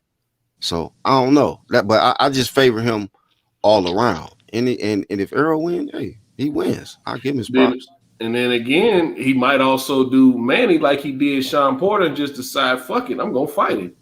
I don't think he should do that. I think if anything, you try to do him like you did Mikey. Like a lot of people hate on that fight, but I don't hate on shit like that. Like if you clean sweep a dude 12, facts. I give you props. Like shit, facts. That's hard to do. Like people hating on Shakur. I'm like, man, y'all need to kill that. Homie out here. And a lot of, I think something that a lot of people forget when they bring that up, Mikey asked for that ass whooping. Like Errol didn't call him out. Errol was minding his business. Mikey, I see something. Yeah, like, it's just a performance. Mikey and Robert asked for that ass whooping, man. So I don't want to hear nothing about no little Mikey. Oh, Mikey came up from 135 to 5. I don't want to hear nothing about little Mikey. Mikey asked for that. Mikey came up from 140. Then Errol beat that motherfucker into the in between. He don't even know what weight class he in now. He just he beat him. He came up from 140. Beat him into the nether realm, didn't he? He changed Mikey in that fight, dog. That's one of them fights that change you. Like a lot of times, you look at fights like the Ward Gaddy series or the Eric Morales and Marco Antonio Barrera fights, where it's just a straight war, and those fights change you. No, sometimes a 12-round ass whooping changes you. And it changed Mikey, man. It changed him. He's not the same fighter. That's facts, bro. That's facts. He's doing more interviews than anything now. Shit, Errol might have beat the fight out of him too. I'm tired of seeing his ass on fucking camera. Like, get out of here, man. Get back in the ring. Y'all think about that? Y'all think Errol beat the fight out of him too? Pretty Mikey, much. He ain't fighting no more. He beat him into the in-between, bro. We don't know what round he in, bro. He ain't fighting no more. Well, What's he doing? I mean, he's fought what one more time? Vargas. He fought Jesse Vargas. Jesse and Vargas. then he didn't look too good in that fight. Nah, I went the distance, man. I went the distance. Yeah. If you couldn't get Vargas out of there, what the hell we think he gonna do at 47? You better figure it out. I don't think 47 was ever his weight class though. 47 was ever his weight class. He should have stopped at 40. You remember Vargas rocked him in that shit too. Stunned him. So I didn't even see the whole fight. I just seen like a little highlight. I was not interested in that weak ass fight. Yeah, he stunned him in that shit. Yeah. Yeah, he skipped a lot of he skipped a lot of smoke though, man. He had Lomachenko. He had Yeah, he vacated that belt trying to go after Errol. Him and Lomachenko were supposed to fight. Then he was going through the thing with Bob Arum and Nah, I found out. Well, I told you through my management, my former manager and the connection. Nah, you remember he was going through that shit with Top Rank, and he wanted to fight with Lomachenko, but they was being taking their sweet time with that shit, and he was feeling like that. Look, I'm not gonna just sit around and wait for y'all to do what y'all want to do, because he's seen how they was digging on Lomachenko, like on this bigging up shit that they was doing towards him, and he was like, I'm not gonna just be y'all plaything to do what y'all want to do. Sit around waiting for him, because he saw how they was all on Lomachenko nuts and shit. And he was like, nah, I'm not gonna let y'all just sit. I'm not gonna just sit around, let y'all figure that shit out. And then I got through the grapevine that some of the people at Top Rank, yeah, they was a little leery about the possibility of him fighting Lomachenko too. That Lomachenko and them people was a little leery about that shit. But Mikey and them side was like, look, we're not gonna sit around and wait for y'all to do what y'all want to do in favoritism towards him. I think it was in probably favoritism like, towards him. So he was like, nah, fuck that. I'm taking my own destiny in my hand. I'm not waiting around to let y'all do what y'all on his nuts. Y'all ain't knowing my shit like that no more. So fuck y'all. That's what that was about. I see your point with that. Yeah, I can definitely see that. They definitely had favoritism because they even franchised his motherfucking ass. So, exactly. Yeah. Exactly. Gave him the French fries, the duck belt. They gave him the extra value meal belt. And shit, gave him the duck belt. I call it the French fries duck belt. Exactly. Straight duck on the front of that hole. Hey, Cento said he's trying to get back on, Kyle, if you can hear this. Yeah, he had to drop off to take a call real quick. So, but he said in the comments that he backstage. So you really believe like Floyd and Errol orchestrated that whole thing to get Keith off his back? I'm not gonna put Earl on that because I think at that time Earl was just, he was really quiet. Yeah, he was around 16, 17 and 0 at that time, right? Yeah, like barely prospect. You know what I mean? Like, so it wasn't a situation like I had an issue with Earl. It was just Floyd threw him in there. Like like they say, sparring is sparring. You don't speak on that or whatever. Like now all of a sudden, used to be from what I hear. Right now, all of a sudden, you want to speak on sparring because you got this Keith work coming across the scene. Like, damn, now you want to throw Errol Spence in, a guy who ain't even proved himself, a guy who we don't even know, just because. And that's why I always say this. A lot of people don't like it, but Floyd anointed Errol, man. Before Errol really put in his work to prove himself, Floyd already gave a nigga the spotlight. And Keith, well, you gotta remember. And hold on, but Keith had to grind from the mud to get his, so that's why I respected Keith's path, because he didn't have that fucking lob. He didn't get a lob. He didn't have an assist man. He had to go get his. So I'm not hating on Errol. Errol is the dude. Like, Errol's the dude at welterweight. But I seen both of them how their career path, and I just respected Keith's more. And I just seen like, you know what I mean, with that situation, Floyd took advantage of that to get that heat off and say, yeah, you got to fight Errol Spence first. Like, what the fuck you talking about? This man been fighting. He been knocking out Chavez. He been fighting this dude, Guerrero, anybody. What you talking about? Floyd, just beat him. This is going to be, and I picked Floyd. I was like, this is going to be easy work. Just beat him. This man undefeated. Take his oath. Fuck it. He didn't want to do that. So I flamed Floyd for that. I didn't like that. I hear you, but like I said, for me, I didn't, everybody said different. I ain't say it like that. I didn't feel like that helped. That didn't really, to me, that didn't give Errol extra prop. Errol Spence had his own prop. Errol Spence was an Olympian, man, and he was an Olympian. So he already had a big name. But he was a young pro. Yeah, but he was a young pro. Very early in his career. He was very early. He was just turning pro. He was just turning pro when that happened. And he already had, as all those Olympic dudes do, he already had his own thing building already. Now, granted, Keith Thurman was from the class before them. Those amateur guys that came out a couple of years before them. Very good amateur. You know, very good. When Keith Thurman was a good amateur and stuff. You know what I'm saying? Only the very best could be him. Only the very best could be him. Like somebody like Demetrius Andre. Like Demetrius Andre beat Keith Thurman multiple times as an amateur. You understand? Only the very best could be him. So he was a good amateur. But Spence was Olympian, so he already had. So like I was explaining this to these brothers the other day. I was like, look, when you talking about Spence and like let's say Terrence Crawford, for instance. Now Crawford was also a good amateur, but those guys didn't make the Olympic team. So like Crawford, somebody like Crawford doing what he did in his career, he was considered to be good, but what he's accomplished, it wasn't necessarily expected to be. Like if he did it, okay, he has some talent, you know him in the game.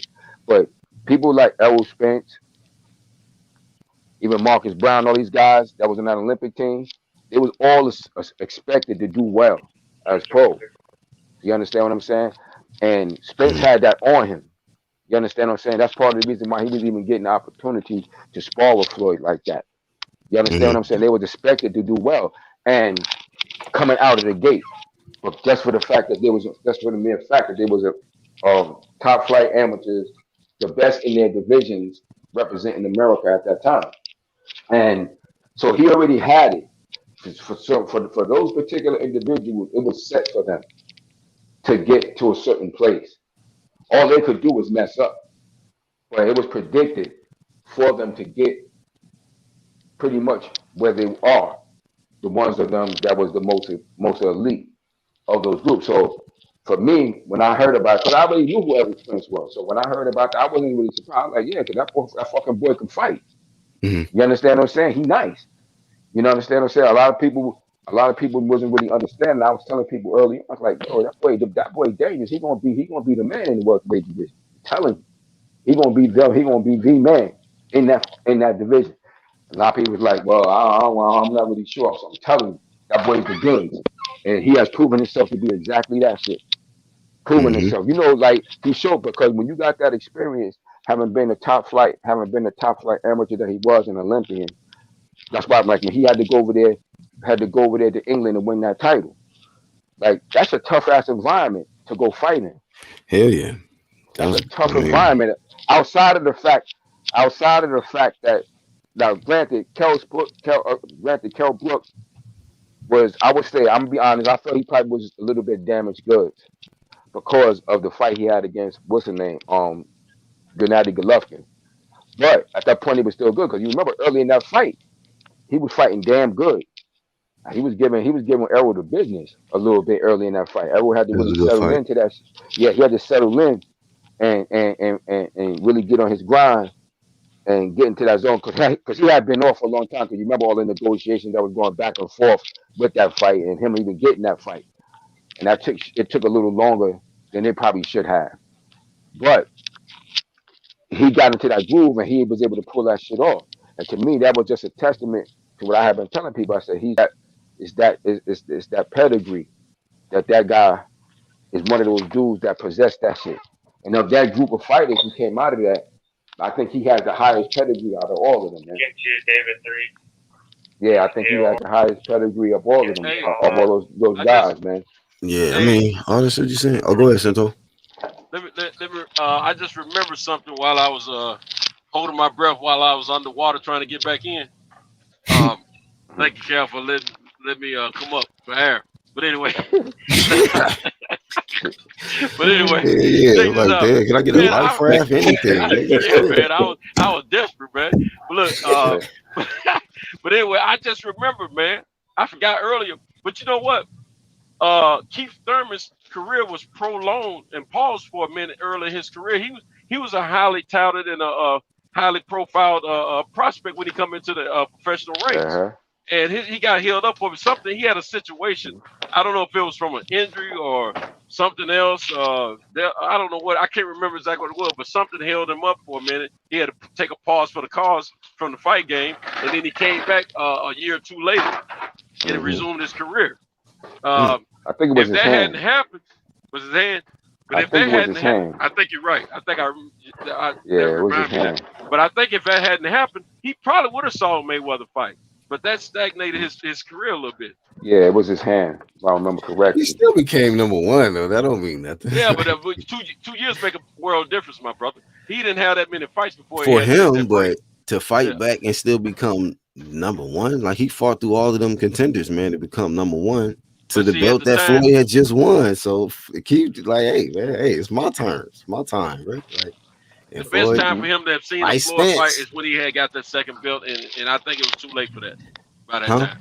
I mean, it's in the past, man. Like, that's my only one of my few knocks on Floyd or whatever. I hear you, yo. I respect no fighter you. is perfect. I respect your point of view because you bring another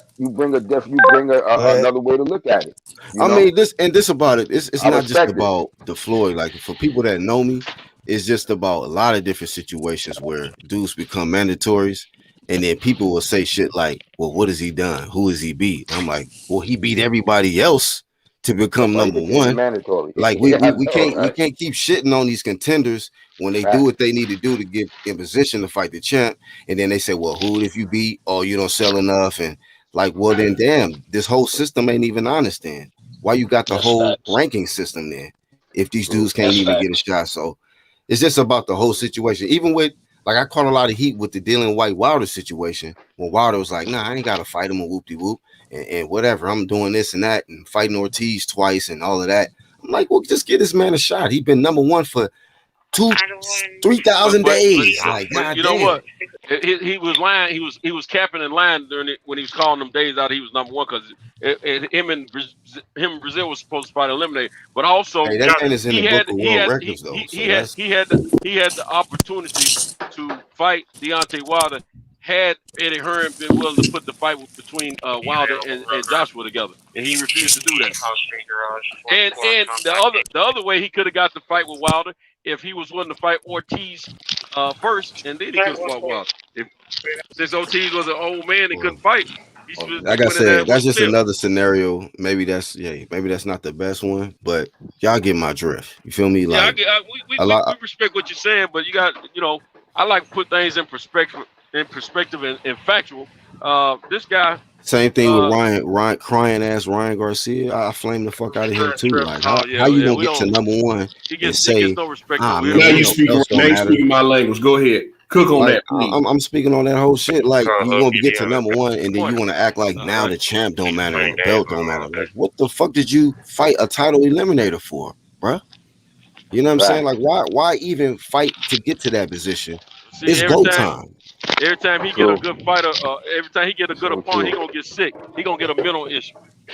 He's depressed now. When it's time to fight the champ, now you want to get depressed. Yeah, man, I got anxiety. They're gonna throw him in there with Fortuna, and he all of a sudden I got anxiety and depression. Man, we all got anxiety and depression. Oh man, I gotta have a breast implant. I can't fight this one because I gotta have a breast implant. He gonna come up with all kinds. Gotta go get a makeover. Not only do I believe you say Ryan passing out that Cambodian breast milk now, man. Not only do I believe, but just to backpedal for a second, not only do I believe that Keith Thurman ducked Errol Spence. I mean, it's two sides to that too. Keith was hurt a lot, man, because after Errol won his belt. Yeah. And I think Keith had just unified with Danny, if I'm not mistaken, back around the same time. Keith got hurt, and he was on the shelf for about a year and a half, 2 years. So that's possibly it could have been that time that they could have tried to unify in, but I don't think Keith would have done it. Oh, my bad, fellas. But to add, all right, but yeah, to add to that though, what the heat that I brought to Keith was just out of his own mouth. He talked about like, oh, that's a big fight down the line. So even without injuries, he would have still waited 2-3 years to try to make it like it'll be a bigger fight down the line. Where I'm looking at it like, nah, man, you're just trying to get some hope that nigga lose, or you know what I mean? Like fuck that dumb talk. You know what I mean? And then he got injured, so now he is like, oh yeah, see, I'm injured now, so man, fuck out of here. You just didn't want to fight that man for 3 years. And that's my thing. That's my thing when Bud comes up. Like, I'm one of a few guys that actually believes no fighter's afraid to fight another fighter. But you look at when Bud came up to the welterweight division, he had 3 names on his mind. And not one of those guys was Errol Spence, and Errol Spence was already a champion. So that says something. What? Wait, hold up. What you mean? He named 3 that when they asked Bud Crawford when he got to the welterweight division, who are the 3 guys you want to fight? I disagree, DJ. He was. I don't think he got his title. He didn't get his title out the Bud. Bud. When Bud came to the welterweight division, it was 2018. Yeah, Earl was champ. Earl was already champion. Earl beat Crook in 2017. That's right. That's true. Crawford already. But the man, the number 1 welterweight was Keith Thurman. That's who he was out. Keith Thurman, Manny Pacquiao, and was Danny Garcia the last guy? When he took over the number 1 spot, Bud switched his whole situation over to Keith. I mean to Thurman. I mean to God dog it. You know what I'm talking about? Earl. So when Earl became number 1 welterweight, that was the main target. But yeah, he been chasing them. Well, come on, man. He called out all them guys. He said, "I want all the top welterweights." Yeah, he wanted them all. He wanted all of them at top. So we can't act like he didn't want that smoke. He just wanted the top smoke, and he beat the dude first that beat Pacquiao, took that belt, activated his WBO, right? You know, as a number 1 contender. And I like that about the WBO. You could be a champ in the lower weight all class. sanctioning bodies need to have that shit, man. That's just lit. Like, you could be a champ in the previous weight class. If you want to go up and fight the champ there, you can skip the line. And I respect that. Like, hey, man, he's still a champ. If you don't lose, as long as you don't lose the belt and you move up, right? Like, that's why Shakur getting that shot so fast. Exactly. So that's how that shit. That's a good ass route to be, or a good sanction body to be in if you're trying to really get there. And that's why Usyk on AJ ass right now. On his ass like tall grass, nigga, for real. What y'all think about that? What y'all think about that fight? AJ, but I got AJ. AJ better he better mind his P's and Q's before he go out there and get his ass out box. We all know AJ slow. He been preparing for Fury, so I already know he's gonna be ready for Usyk. You think so? Yeah, I think Usyk a little too small for AJ, man. I think AJ. Usyk had some trouble with Chisora, in my opinion. You know what I'm saying? Just with the size and the aggression, kind of. So, right. You know, I think he's a lot better. I don't say AJ washes him, but AJ, I mean, he's a bigger guy, man. I think he's gone. And even if it's close, I'll put it this way: Usyk gonna have to knock him out to win. I'll just say that. One way or the other. Let's think about it. The only style all right, my man, that really was difficult for him was that short side to side, you know what I mean? Style like a Ruiz or Povetkin or some shit like that. How tall is Usyk anyway? Like 6'2", 6'3"? Like 6'2", 6'3", something like that. 6'3". I don't think he ever had no issues with that kind of height or that size anyway. But I just see AJ got a lot more experience at heavyweight, man. Got a lot more experience than him. True enough. And Usyk ain't a real heavyweight, man. I expect him to weigh in somewhere around the same thing as Deontay Wilder. Deontay Wilder's coming in around 220, but he's not cutting weight. I expect Usyk to come in around the same thing, about 215, 220. So actually, Usyk need to come in at whatever weight he's comfortable at, because one thing he don't need to do is try to pack on weight. Yeah, and take away his speed, slowing down a bit. That's a fact. Hang with these you're gonna need to be mobile. You're gonna need your mobility with Usyk. I think that's another mistake that Wilder made in that Fury rematch. He tried to come in, pack on more weight. He came in at like 235. Wilder ain't never weighed 220 in any fight. So. You think he came in too top heavy and he was? I don't think so. Fight at the weight you comfortable at. I think he tried to pack on too much weight. I'm gonna tell you something, man. Wilder's what? 6'7". 6'8". 6'7". I'm 6'2.5". The heaviest I've been. 6'8". I'm a thin guy by nature. My legs are like spaghetti strings.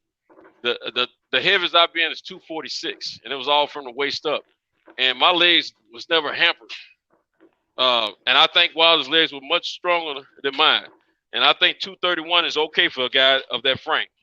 Matter of fact, it's light. It's lightweight for a guy that tall. I don't think that was the problem. I think the problem was he just wasn't right, period, as whatever was in his system or whatever his body was going through. He just wasn't right. Y'all not I don't gonna think that 231 had anything to do with it. Y'all not gonna like what I think, but yeah, I don't think that weight affected him like that at all. He just was messed up, period, for whatever the hell was going on with him. Because he wasn't right, clearly. I peeped that. Man, you know, Santos, man, you talked about this already. Yeah. You know, but we felt like something wasn't right. That's what I believe too. Yeah, he wasn't right from the jump. You know, clearly, you know, I just saw something wasn't right. And it wasn't even like I saw he lifted away when he walked in the ring, but I still wasn't so sure like something was wrong with it until the fight started. When the fight started, I was like, Duke ain't right. I said, because this should have been. See it. You can see he wasn't right because I'm like, look, you don't gotta chase the guy. You don't gotta chase the dude. He coming right at you, and you're not letting your hands go. I'm like, something ain't, like, what the fuck is you? Excuse my friends. I'm like, hell, you waiting for it? You ain't even got to chase him this time. Like, he's right there. Right. When I saw he wasn't punching, I was like, something ain't right with this motherfucker. Something's not right with him. I've never seen Wilder got to chase the guy. Come on, man. I never seen him retreat in a fight, man. Initially, and that was the first time I saw that, and it made me. It solidified what I was thinking, that something wasn't right with him. Something was going on. Mm-hmm. Yeah, like he wasn't right. You know, I just knew something wasn't quite right. I was like, because I'm like, God damn it. I said, they really did what they said he was going to do, because he said he was going to come at him. And he did that shit. Like, he came towards him like he said he was going to do. And I'm figuring, shit, if you do that, that's going to be a suicide. Hey, you know what, though? I feel like this is my theory on it, man. And I'm being honest, man. A lot of people can agree. They said it was something wasn't right about him. I can agree with that. Mm-hmm. A lot of people say that it was something with his legs, and I can agree with that too. This is what I believe, okay? I believe that man was having a lot of sex. Leading up in this, hold on, real quick. Hear me out. This is the first time I ever heard that one. Just hear me out. Leading into the fight, maybe the morning of the other fight. I don't know. But if this real men on this panel, you know that it was like that. You had a lot of sex, that you just got out of some, and your legs is weak. You're like, damn, whew, Jesus, man, I'm gonna walk this shit out. I hear what you're saying, and I think I heard somebody say something similar to what you're saying about a week or two ago. But I'm gonna tell you this: from a personal, it ain't boxing. But let me tell you, I've been thin all my life, but I also got my workout in for several years consistently. I did 5 years on the inside. Worked out. I come home. If I've been gone 5 years, what am I gonna do? I'm having sex. Now on leg day, a lot of times I had sex the night before. As long as all through the night. And I had my best leg day the next day because I'm feeling great mentally and physically. And I go at that. I'm telling you, dog. I don't believe that. I don't believe it at all. I ain't running around in a boxing ring, but I'm pushing iron. And I'm telling you, man, I had my strongest leg performances after I just had sex. Yeah, so I know that could be true. Because, maybe that's some Alabama shit, then. Maybe. Nah, it's an individual thing, because I'll let him finish his story, but it's an individual thing because, as a fighter, that's one of the things you hear. I always got told that, from when I was an amateur, the sex, the weekend, so on and so forth. And I agree with Santos. I had some of my best days in the gym after I was getting crazy with girls. I'm not even going front. I had some of my best days in the gym. After that, I remember one of my homies telling me, but you better chill out. Some of my best days, I got extra spring in my step after. He told me, he's like, yo, you better chill with that. I remember one of my homies told me that. You better chill. He's like, yo, you better chill with that shit, boy. Or your ass get knocked out in that gym. But you know what y'all said though? You know what I heard y'all say? Y'all went and did something though after that, right? No, I did it before and after. Right. Before. But I had some niggas just lay down, watch TV and shit after that. Mm-hmm. So like, how do we the know? doctor did tell me. A doctor did tell me that what to do. I'm just saying, how we know Wilder? How we know Wilder to have some sex and to have some nachos, order some shit? The doctor told me. A doctor told me. He said the sex ain't really the problem. Sex and nachos. He said what the problem is that. He said, if you just have some sex and you just relax, you will be good. He said, but most of us, which He's trying to give y'all a different excuse than this other shit. He said, most of y'all, water. He said, most of y'all, y'all don't just be satisfied with busting one nut or two. He said, y'all want to keep going. Y'all want to do this position. Y'all want to do that position. You want to do this. You want to do that. And he said, when you do all of that, he said, what happens is it's basically like you're doing fucking exercise. And he said, and that's why he said a lot of guys be tired. He said, but if you just busted one or two nuts and relax, he said, you'll be good. He said, but that's not what most people are going to do. I'm like, yeah, you're kind of right about that shit. He said, most people, y'all not going to do that. He said, y'all young men, y'all going to want more.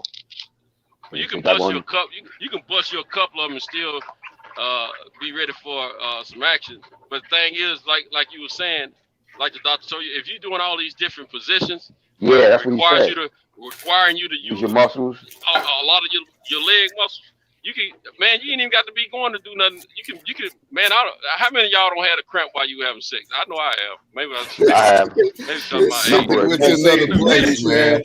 I should have never brought up. If you in them straining positions where you got to have your legs positioned a certain way, man, you can get a little burn in your quads and stuff, man. So what's the next fight coming up, man? Throw a hamstring up there. I'm about to say, we finna go down a rabbit hole here, man. Hey, the first time it happened to me, man, I was so embarrassed, man. I ain't gonna lie to you. I was so embarrassed, bro. Please tell me you ain't never shit yourself while having sex, man. Please. Shit, I ain't get fucked like that. I just stretched that motherfucker out and kept going to work. Man, that'd be a different type of nut. Fuck that. But yeah, but that's interesting. It's interesting to hear that, that thought. But I haven't heard that one much. You know why I thought about that too? Because remember, the way in, he was laid up on his lady, and Fury saw that shit. He was like, "Okay, yeah, you real comfortable, ain't you? Huh? Yeah, I'm gonna get on you. You gonna come in there real lackadaisical and thinking shit sweet." But that was just my theory. But hey, I could be wrong. I just don't think he believed it. Not only was his legs not there. You peep that shit with him laying his lady in. That's I'm like, good observation. Yeah, I pay attention to all that shit, and I felt like Fury was playing to that, like mind games. Like, oh, okay, yeah. He seen his brother. He started playing around with his brother. Like, yeah, okay, I see what's going on here. It's been a lot of that going on, huh? Like, usually people get away from their lady. You know what I'm saying? When it's a real tough training camp, you got to get into. I don't even want to see you. Hey, baby, look. After this, I got to go to war. Rocky went away from what was her name? He left because he had to fight whatever homie name from Russia. But Drago. When it's some real work, I'm sorry. I'll see you when I get back. Black eye, whatever. We're gonna get this dub, though. You feel me? So hey guys, I don't know. Don't forget they having that press conference, the first press conference today sometime. What time is it? It's in LA. LA, so that's like 3 hours behind me. So they coming to my city with that. And hopefully Wilder announces who else is going to be in his corner out on today. You said who else? Yeah, he's bringing somebody else into the What if he content, man? What if he what? What if he content with Malik? Well, him and Malik are the ones that said somebody else coming. Oh, okay. They said they're going to introduce somebody before the fight. I don't know if it's going to be today or whenever. If you can guess, man, off the top of your head, who do you think it could be? Honestly, man, I couldn't even tell you, man. George Foreman, big head ass or some shit. I don't see George Foreman standing. I don't see him being in the corner though. But him and George have conversed, and George has given him some ideas and advice. Advice. Yeah, but I don't see George being in the corner or nothing like that, man. I don't know who it may be. His head too big to be in the corner. But he did. They did say that whoever this person is, they have a name and worldwide is what they said. Oh, okay. Probably could be George. Yeah, it's probably George or something. Could be. They're gonna stay at Malik, and Malik gonna be the one, in the corner giving him the water. He'll be the head guy. Malik got that head job. Yeah, he got the head trainer job now. Guy. He's chief trainer now. Yeah, I do believe that. I think Malik's Wilder and Malik's success is gonna surprise a lot of people. I believe. I think Malik's gonna turn out to be a fine trainer, man. I really do. What if it's Floyd Mayweather? Oh, that should be crazy. No, that ain't gonna happen. That ain't gonna happen, but that was like I said before. I'm gonna tell you why. It ain't gonna be for it because he won't shave his beard, man. You said what? He won't shave his beard. It might be Floyd though, bro. He's just gonna edge it up. He wants Floyd ain't gonna shave his beard, so they ain't gonna have him in the corner. As long as it's lined up. What you mean shave his beard? What that got to do? What they got to do with anything? I gotta throw a joke in there somewhere, bro. Oh, wait a minute. I was like, shit, they going back to the old school boxing shit. I don't see it being Floyd because I don't think they jail. And Wilder already kind of alluded to the fact. Hey, real quick, it's kind of random, but do y'all think like Wilder should have done something different?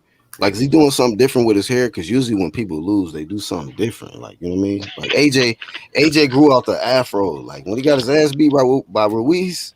That shit, he had to get spiritual. The nigga grew out the roots. He got serious. Yeah, he was African. He was African again. I find that the fighters who usually change up that shit get their ass kicked. Remember, like when Philly Trinidad had straightened his hair all out and Wiki White whipped his ass. See, that's what happened. You don't straighten your shit. That's some bullshit. but what about Deontay? Deontay ain't doing nothing different, man, with his crop. And his hair growing? Then he look like he got his hair growing. No, he already had the braids with the seashell on it in the last fight. I don't know if he's doing something. Yeah, he got to do something different, man. It got to be a different look. I would just go in there. I don't know. It didn't work out for Floyd. He did the nappy shit, and he went the distance with Logan. So Floyd got that bald hair put on top of his skull. Nah, you can do that shit. Floyd doesn't want bald. Floyd just cut his damn hair. Floyd was never going. He tried to go back to pretty boy Floyd, and it didn't work out for him. Yeah, Floyd had hair. Floyd just cut his damn hair. Got head ass. Yeah, he just cut that damn hair and shit. So y'all saying that Wilder's supposed to announce somebody else in this corner? Yeah, he's supposed to be bringing somebody else into this camp, just making the announcement.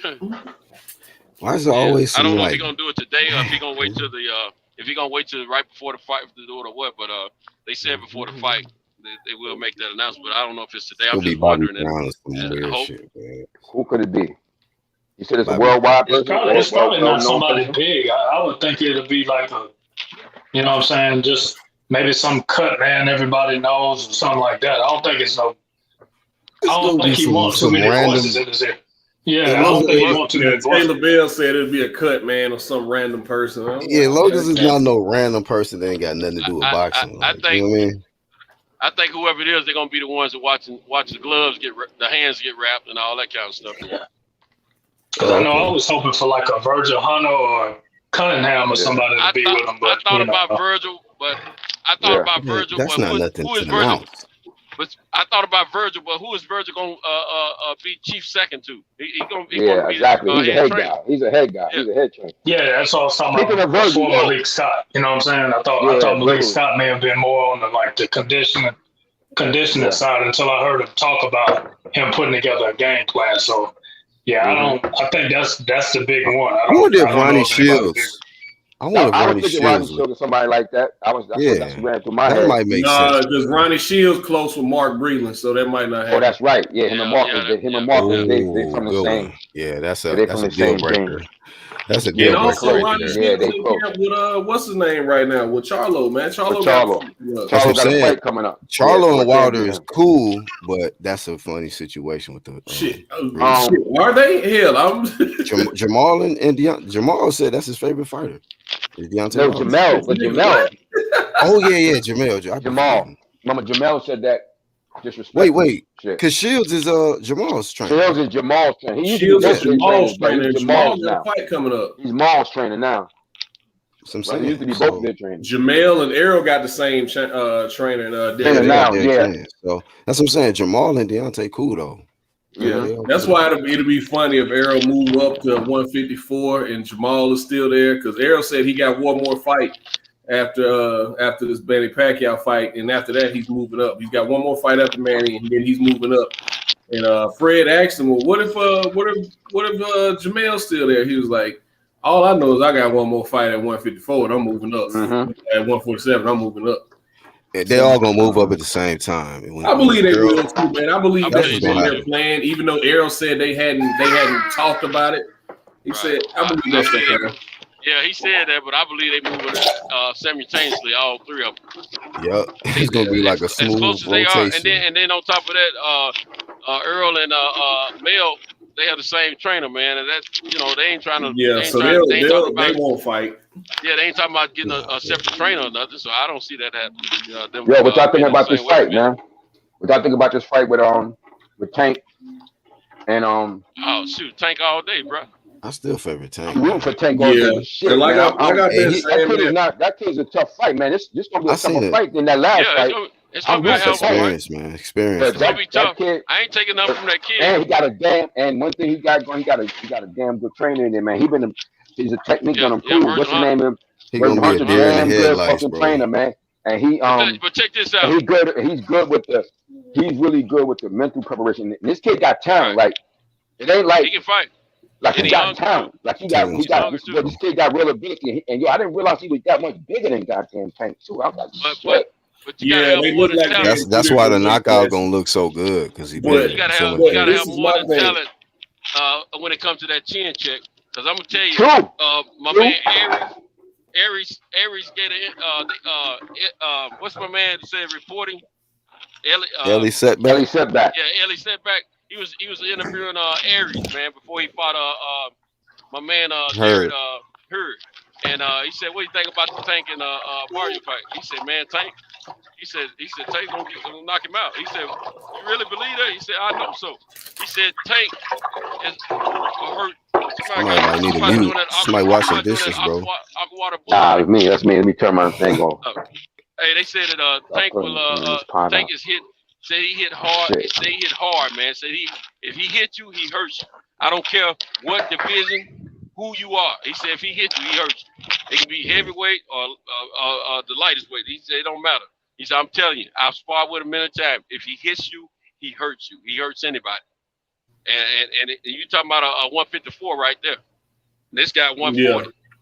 Yeah, so you hear stories about Tank sparring welterweights and middleweights all the time and hurting them. He's been doing that since he was like low before he even got to the 20s of wins. Y'all remember when him and Earl was always drunk and he said he won't come on, I won't get you to spar. He wanted to, well, yeah, they were drunk. They know this, but they knew what they were talking about. That's when all of them used to get all of them used to get drunk, at the fight. Look, I don't think the Charlie will throw AB in there too. Who else, man? He kept calling Earl out for. Let everybody know who else was there. Go ahead. Oh man, all them little niggas, man. They were getting money. They wasn't multi-millionaires in it, but they were 100,000aires in. They were getting money. You know what I'm saying? Celebrating at the fight, and chilling. They riding young, limos, getting money. Yeah, riding in limos, getting coochie. You know what I'm saying? They were doing what they do. Flipping rivalries. We good. We living. Stop it. They were doing what? Bounced out concrete, all that. But yeah, man, that boy Tank always been wanting to fight. Spar. He was serious about sparring Earl. Earl said, "Man, go on, man, go on." Yeah, but he's like, "No, I'm real." And then he belched a little bit because that alcohol was kicking in. But I want let's spar for real, man. Let's spar. He was serious. You know what I'm saying? Drunk serious. But that boy he been sparring heavier people for a while, man. And then some people talk about how he getting whooped up sometimes and sparring. Well, I'm sorry, but every day is not going to be a good day in the gym for you. That's where the work is put in at. You know what I'm saying? Some days you don't feel like being at the gym, so you might not give your best performance. You might have a young man come in there and touch up a little bit. You know what I'm saying? It may not hurt, but he might touch up a little bit. So, I don't put as much into those sparring matches as some people do. Unless now you got some fighters going to go in and their intentions go in there and put their hands on some guys, man, and spar. Tank did that to Red Cash. Went in there, you know, Red Cats was just playing a regular old sparring match. Man, Tank had every intention on making them look bad. Same thing with Tank and T.O. when they were younger. Well, when T.O. was younger, Tank went in there. Tank was just working on his defense, you know, trying to slip a few punches. Yeah, T.O. was trying to give it to him. Caught him with one. Tank was like, man, hold up. Started sitting down on them punches, and T.O. had to cut the session out. It was like, no, that's it. That's what it is about sparring, man. Sometimes you're in there working on a certain thing. You know what I'm saying? So it may be that you're in there working on defense, and the guy you need to be trying to slip punches and stuff like that. And then sometimes, you know, you about to fight next week, and so you winding down sparring. I'm just starting mine. So you know what I'm saying? I don't put much into the sparring wars thing. You know what I'm saying? Because we don't know the situation. You know. The only time I put a lot into it is if fighters are fighting guys that's outclassed, that normally would outclass vision. Yeah, switch to the Bluetooth or something. He'll be back. Yeah, and it's like I spoke about this the other day too. Hey, I'm getting a call from Sahabi, who used to be George St. Pierre, the MMA fighter, the MMA great. Used to be his trainer. He would bring prospects to the side, like, look, I got $5,000 for who can knock him out today. Damn. He'd take him to the side, whoever could knock George out today, and he'd mix up the days just to keep George on his toes to make sure he got some good work. Like, hey, I got $2,000, I got $5,000 if you could knock him out today, and he wouldn't let George know. So George would probably go in there that day thinking it's going to be an easy day, and he'd probably tell George, hey, we're just going to work on defense today. You know, just working on slipping, you know, getting out from the corners, getting your back off the cage. Then he'd go to the prospects. I got $5,000. You knock his ass out. Dang. So it may be some of them situations like that going on. Mm-hmm. I wouldn't put it past somebody like Mayweather to do it. Like, look, it's very possible. You can knock out my fighter. If you can knock out my fighter, I'll give you $20,000 right now, cash. Nah, that's quite possible because I know my manager did that shit. When I was in training camp with Bernard Hopkins and Rick Frazier, when Rick Frazier fought Roy Jones, and he did that shit. He told me and Bernard to go hard on him. He told us to go hard on him. He ain't Rick, and he told us that shit. He said, "Yo, I want y'all to go hard on this nigga." Like, man, Rick, I know. Y'all know we ain't mentioned. So they do that. They fight with T.O. this weekend. Well, I shouldn't say that, man. I shouldn't say that. T.O.'s fighting this weekend. Oh shit! Thanks for the update. I just thought about that. We ain't nothing about T.O. fighting. Bro, we got about 12, 13 fights this weekend, man. You forgot. Everybody working, bro. I'm on the 3-4 fights. Ain't nobody worried about that fucking fight. Damn. Who fighting T.O.? Yeah, T.O. and Cambosos. Yeah. Oh, that fight is this too? Oh shit, I forgot. Yeah, bro. It's like fight this Saturday, man. Each platform, ESPN, DAZN, Showtime, and Triller. It's got 3 or 4 fights, man. It's like I want to say we got about 9 or 10 fights this weekend, bro. Because Mungia fight this weekend. You know, then you got of course fight this weekend too. Yeah, he fight this weekend. He ducking smoke at 60, so you know. Yeah. They say at this point, how long has he been mandatory and he don't want to fight? How long has he been Andre's mandatory and don't want to fight? Oh, you talking about Mungia? Yeah, how long has he been Cholo's mandatory? He been Cholo's mandatory for He pulling another Garcia, man. He's a mandatory. You're mandatory to Cholo. Bro, you're the mandatory to Charlo, and y'all fighting on the same day, and Charlo having to fight the number 4 guy in his he's the mandatory to Andre, not Charlo. He's mandatory. Look at the rankings. Look at the rankings. He's number 1 in the WBC too, bro.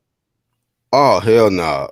I know he was Andre's mandatory, and he's been Andre's. You tell me this man number 1 in 2 sanctioned bodies, and he ain't stepping up, and he won't take the fight.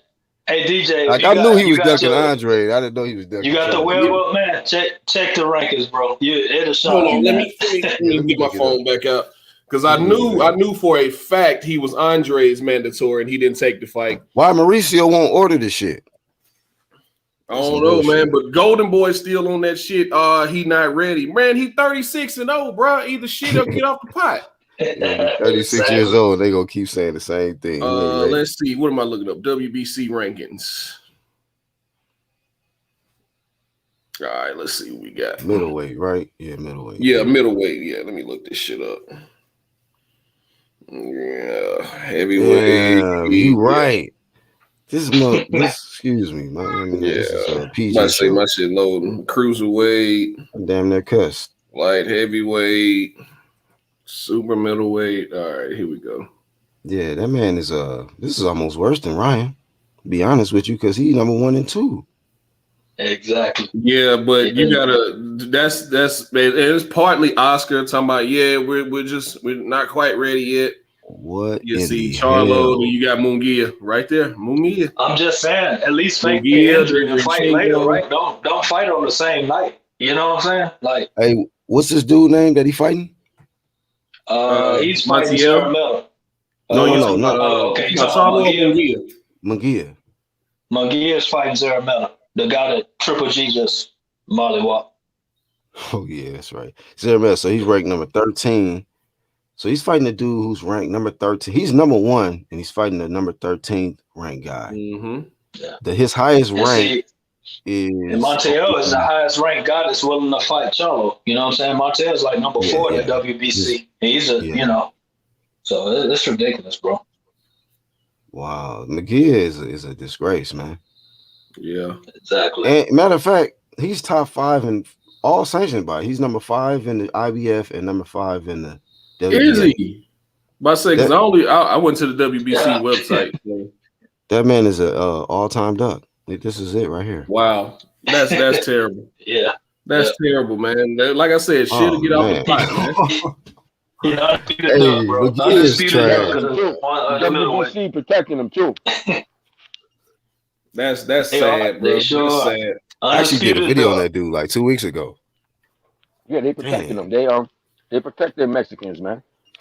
When we see them on I blame him, but I also blame Oscar for that because I have heard Oscar and Bernard start talking about, oh man, we you know that time's coming. You know, man, fuck that. He 36-0, man. Dude almost got 40 fights. Yeah, you talking about he ain't ready. How many fights did Canelo get to before he actually started taking real fights? Because he had a whole bunch of Mexico fights. Who that? Canelo, remember? He started out.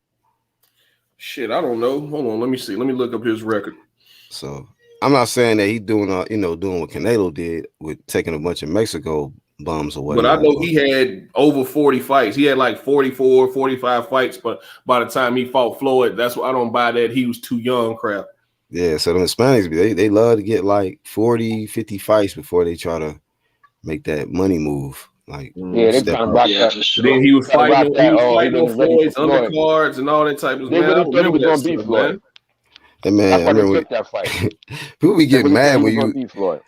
Hey, why do people get mad when you remind them about certain things that happen in fights with Canelo? Like, he did get rocked by Cotto brother, man. It ain't our fault. He got wobbled, man. Dudes be getting mad when you remind them, or when he got in there and cried when Floyd beat his ass for 12. Like, come on, man. Yeah, so before he started, he was 33-0 before he really started. Like, and that was the silver WBC title. Damn. And then when he finally won his first junior middleweight title, he was 36-0-1. 36 fights. So right, how many? 37 fights, but 36-0. Yeah. So right on track with this McGee shit. 36 fights. Yeah, crazy enough, he was a Golden Boy fighter then. Look at this shit. There you go. There you go. So, yeah, after that, you can't script it. So after that, and like I said, bro, you go and fight on the same night though. Alfonso Gomez, he beat up an old Shane Mosley. Is that Josecito Lopez? And couldn't even stop him though. He went the distance with an old Shane Mosley. Stopped Josecito Lopez, Austin Trout, and then he got whooped by Floyd. Yeah. And then he came back and got whooped by Erislandy Lara after he beat Angulo. Yeah. Then he got the That's my point, bro. Well, yeah, that's what I'm saying. Knocked out Kirkland, then fought Miguel Cotto, beat Cotto, then he knocked out Amir Khan, then he knocked out Liam Smith. Then he gave Julio Cesar Chavez Jr. a shot. And then that's when he had to fight with Triple G after that. The fight that Triple G beat him, but they gave him a draw. Right. He lost the first fight. Yeah, definitely lost the first fight. That's why I don't understand when people start talking about, you listen to some of these names that he's fought. But when Andre's name come out, well, who's Andre fought? Right. What the fuck? Like it's me again. Let's all right, let's do this, man. So all of a sudden, Cinnamon don't fight Mexicans, but he gave Angulo and he gave Julio Cesar Chavez Jr. a shot. I got you. All of a sudden, since David Benavidez on his fucking bumper, he don't fight Mexicans no more. I got you. Come on, bro. You know good, brother. I gotta DJ. Step off the phone for a minute. I'll try to get back on. All right, bro. Yeah, DJ, man, you know the deal, bro. Andre is not gonna get that fight because Andre didn't fight the right guy. He didn't fight Average Pilgrim. You know what I'm saying? That's who you gotta fight. He ain't fought nobody. That's what it is. You gotta go through Average Pilgrim, bro. Come on, I don't know why that's all Average Pilgrim. Yeah, he didn't fight Average Pilgrim, who was coming off a 2-year layoff and getting knocked out by Andre Darrell. But he got a Canelo fight. You know, nobody say who was he fought. And Canelo asked for that fight. The man said he got a country behind him. He's from Turkey. You get the fuck out of here, man. Say Thanksgiving. This nigga's trash. He came off 2 losses and fell in the VADA test, and this man gets a shot with Canelo. Just get the fuck out of here. That's a fact. But everybody want to holler resume when it comes to Andre. Yeah, so that's how that go, man. So I get it. A lot of people like to bring up what happened at 54 with Jamel, but other than that, I mean, that's been his only misstep, man. He had a bad business deal. He took some bad business advice, and that is what it is. He took some bad business advice. Right. And since then, he's still undefeated. He's still undefeated, still a champion. You know what I mean? So what's the deal? Why can't I get that fight? And he said it in his last victory after the in the press fight. He was like, they should be chasing me. A champ. It's usually that's what you're supposed to chase is the champ. But nowadays, it's like the champ, you're supposed to be chasing contenders, man. Fight this guy first, man. Why you want to unify? What have you done? You mean other than get this strap? You know what I mean? And keep this old that nobody want to take? That should be crazy. And when people bring up, well, he said Erislandy Lara was boring, and Erislandy Lara was the regular champion at 154. You mean I was trying to fight the unified champion at 154 and I wouldn't fight the regular champion? I got you. Yeah, these people. I'm ducking though. I got you. And he's a regular champ right now at 60. I don't know. He loves his regular belts, man. Lord, you gotta get some real work in now. Next, maybe he can rematch Hurd since Hurd is whatever. Let me not even bring that up. I don't want to bring that up. Moving around a lot. I mean, he ain't got too many more fights left at 60, man. Because I think Charlo has made it clear he's not going to fight him because of what he did to his brother. Triple G is not going to fight you. You've been trying to fight Triple G. That's the whole reason you signed with the Zone and Matchroom, so you can get Canelo and Triple G fights. They've made it clear they're not going to fight you. So it's either stay at 160, keep your belt, keep fighting your mandatories, or fight somebody like Erislandy Lara. You don't have many options left at 160, or just move up. Just move up. And you know what? And what you're saying that's his best option is to activate his mandatory, being that he's a WBO champ. And we talked about that earlier. Like, that's a good thing being a WBO. You could just move up, and that's what's gonna put the pressure on Canelo. That you're a horrible fighter. You'll never get a fight, man. Yeah. Payday. All of that shit. If this man activate his mandatory, we're gonna see all that. Yeah. We're gonna see if you duck. You know what I mean? I mean, we already know he's a duck, bro. On that front, we already know he's a duck. But DJ, you think he'll do it in 3 weight classes? Because this is like 3 strikes, bro. He ducked him at 54. He ducked him at 60. You mean tell me he gonna duck him at 68 if this man activates his mandatory? I mean, for sure. 100%. If anything, I believe. Because I don't think Canelo's going to go up to 175. I don't think he wants that better BF or Bivol smoke. They got to kick Canelo out of the boxing, bro. If he ducked this man in 3 weight classes, get him out of here, bro. They won't because he hadn't fought anybody. You get what I'm saying? Who is he fought? Yeah, baby. You know what I'm saying? So you know, Canelo fans don't hold Canelo accountable for what he does. Just like Triple G is getting. It seems like Triple G is getting a pass. Triple G is available right now, man. He's available. He's just sitting on the bench waiting on Murata to come off an injury. Oh, damn. Murata ain't fought in 2 years, bro. He said he's waiting on Murata to try to unify with Murata. Yep, on New Year's Day. He's not fighting until December. Yep. Oh, man. Yeah, Triple G is available right now, but since he just fought his IBF mandatory, last December? Triple G is juicing right as we speak. Man, listen. They about to have the best cycle. I got a few non-nice things I want to say about Triple G, but you know, I'm gonna keep it family friendly. Hey, I want to say he's down in Mexico. He's down in Mexico eating beef with Canelo. That's all. Yeah, just like he on that Ryan Garcia and Andy Ruiz cycle hadn't started yet. That's why Ryan Garcia needed more time. Hey, I've been hearing rumors about that shit, man. Hey, man, fuck Ryan. Excuse me, man. I didn't mean to say that, but yeah, whatever. Ryan the clown, man. What up, Ice and Ice? And shout out to TBS, man.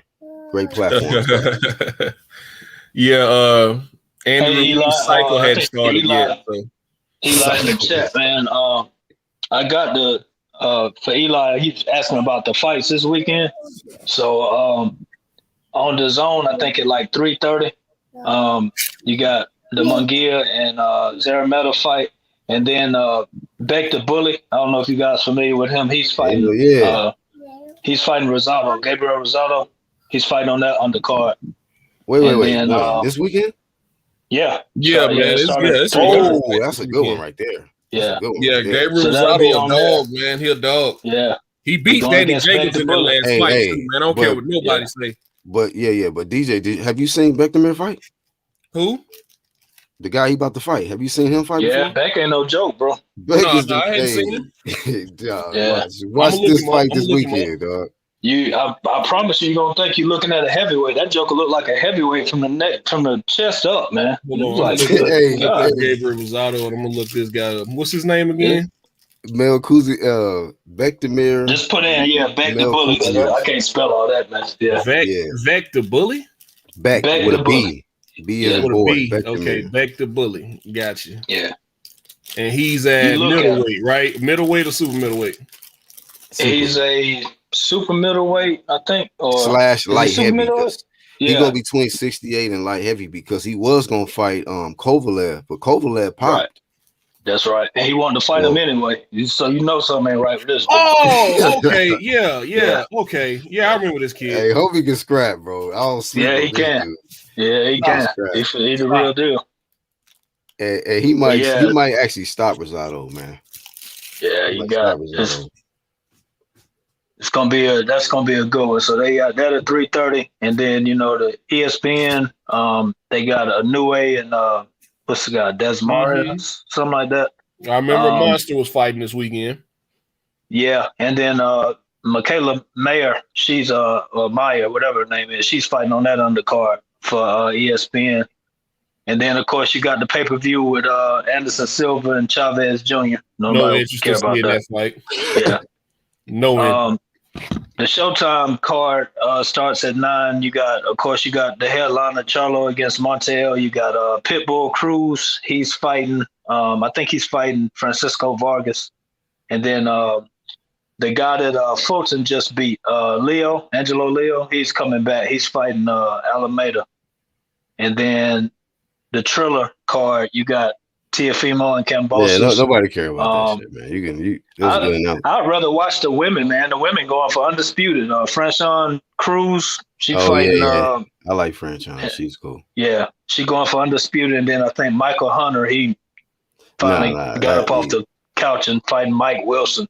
But he was supposed to fight, man. Whatever. He was supposed to fight. What's the other dude name? Yeah, he had an IBF mandatory spot, man. Supposed to fight for that, and he was like, "Nah, he's going to fight the WBA site." Yeah, I think he fight my next door neighbor, bro, Mike Wilson. That sounds like my next door neighbor. He fighting straight up grocery store worker, man. So it is what it is. But go ahead, my bad, bro. We got a full weekend, man. 3:30 on. You know what I'm saying? So that shit's fire this I'm off all weekend. I'm off all social media, bro. I'm not. I got every announcement, everything is turned off because I'm gonna have to record some stuff and play it back. And you know what I'm saying? It's gonna be lit though. Hey, so let me ask you real quick, Robert Brown. Hey, what's your thoughts on with all of the stuff that's cracking this weekend? How good is Teofimo Lopez going to do in his first pay-per-view headline? As far as buys or his performance? Buys, because this is gonna be the moment of truth to see how big of a star, quote unquote, Teofimo Lopez is. It's not gonna do well, man. I think it's like $60. I think they're trying to charge 60 for that, man. Come on, dog. Yeah, I don't see it doing good, bro. I think he's going. I mean, no disrespect, but I think he's going to struggle to outsell Clarissa Shields pay-per-view, bro. That's how I feel. Yeah, I was about to say the same thing. How good did her? Because it's too much. It's too much. If you want to see boxing, it's too much free boxing. Well, it ain't. I won't say free. Yeah, so it's not free. It's Juneteenth. I got to take my kids to the zoo and try to catch the boxing, man. I'm not paying for nothing, though. You know, and then with streaming and all that kind of stuff that people doing, I don't think his buy is gonna be where they want it to be, and he don't have a strong enough card anyway. You know, he got Malik Hunter. Y'all got to talk about Franchon Cruz and whoever else they got on there, man. Damn, I mean, it's just with all of the stuff that's going. It's like they moved their date because of Floyd, but they still got a whole lot of shit on the date that they adjusted. You know, that they picked up. So I'm like, damn, it still didn't help y'all. So. It would have come out better working something out with Floyd and fighting as a co-main to Floyd, honestly, bro. Because and people was like, well, Floyd put the date, man. Floyd went on a Sunday and did, you know what I'm saying? He still could have ran up that Saturday, or Friday or something. But that was a bad move and against that guy. You know what I'm saying?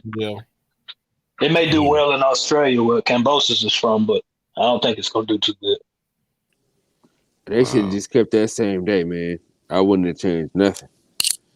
So just moving that day, you think hurt him just overall? Damn, that sucks. Hey, his dad said they gonna do 2 million buys, man. That's he's crazy. The undercard ain't good enough. Dad was talking crazy, talking about we had 4 million views on our last fight on ESPN, so cut that in half because of the money, because it's pay-per-view, bro. You're not getting 2 million pay-per-view buys. This man be believing it. They getting 2 million pay-per-view buys, bro. 2 million buys. And that's what about the Loma? He didn't figure out. He didn't factor in Lomachenko. What? Say that again, bro. He didn't factor in Lomachenko with that 4 million people. Oh yeah, you're right. Lomachenko, a lot of people is watching for that. So yeah. Oh wait, he brought all them by himself. You're right. Lomachenko fight next weekend, right? Yeah, next weekend. No, I think Kyle was just saying that he talking about he got all these views, but he's not factoring in that it wasn't all because of him. Oh, you know what I'm saying? Some people tune in to watch Loma.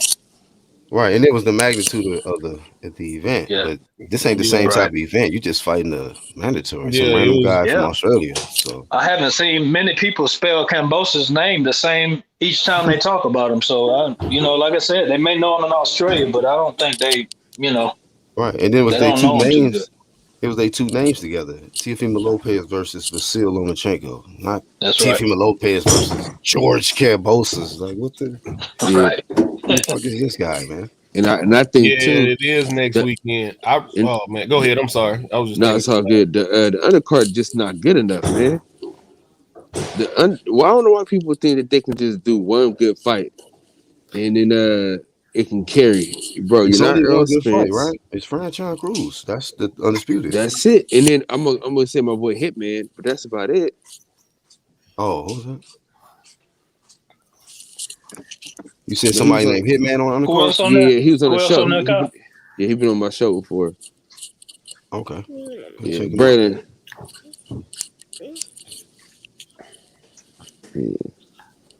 Go ahead, bro. Robert. No, I was just asking. I was just catching what Kyle was saying about who else was on the card. But yeah, man, These are okay fights, but it ain't nothing I would want to pay for. You know what I'm saying? No, I mean, especially it being $60, man. I mean, that's what UFC fights are. Yeah, you know what I'm saying. And they got another pay-per-view going up against it because I mean, not that any of us care about it, but some people are gonna like watch the Chavez Jr. Silva and watch Hector Camacho and man, Chavez. You know, it's gonna take something away from him a little bit at least. You know, that's a separate pay-per-view. Yeah. Oh man, yeah, he done. He gonna get 10 pay-per-view buys, man. If that, man.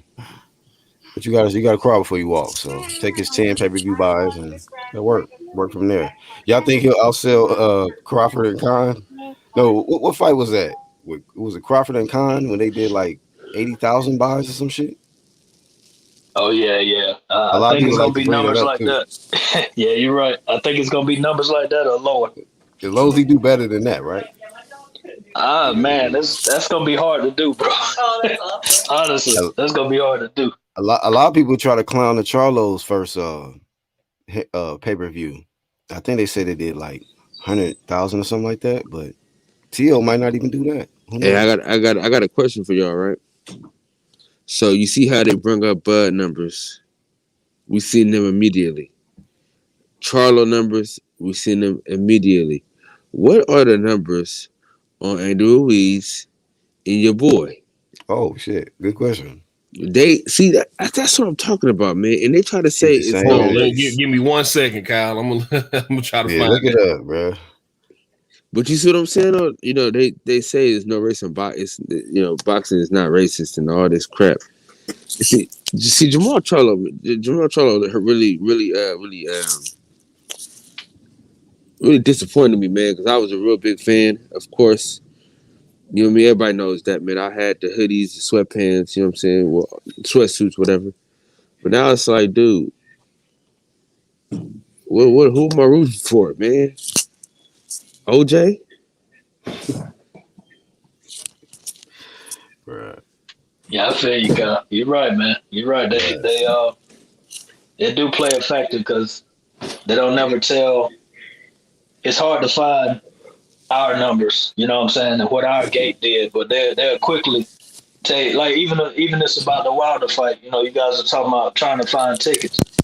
Well, it seemed to me that they said a lot about tickets being sold out way before the Canelo stuff, you know what I'm saying, and now all of a sudden it's like, yeah, the Wilder fight is sold out, but people don't know it, you know what I'm saying, they're not talking about it on ESPN and all these other places like they were, but you said the Wilder fight? Yeah, I know that's gonna do numbers.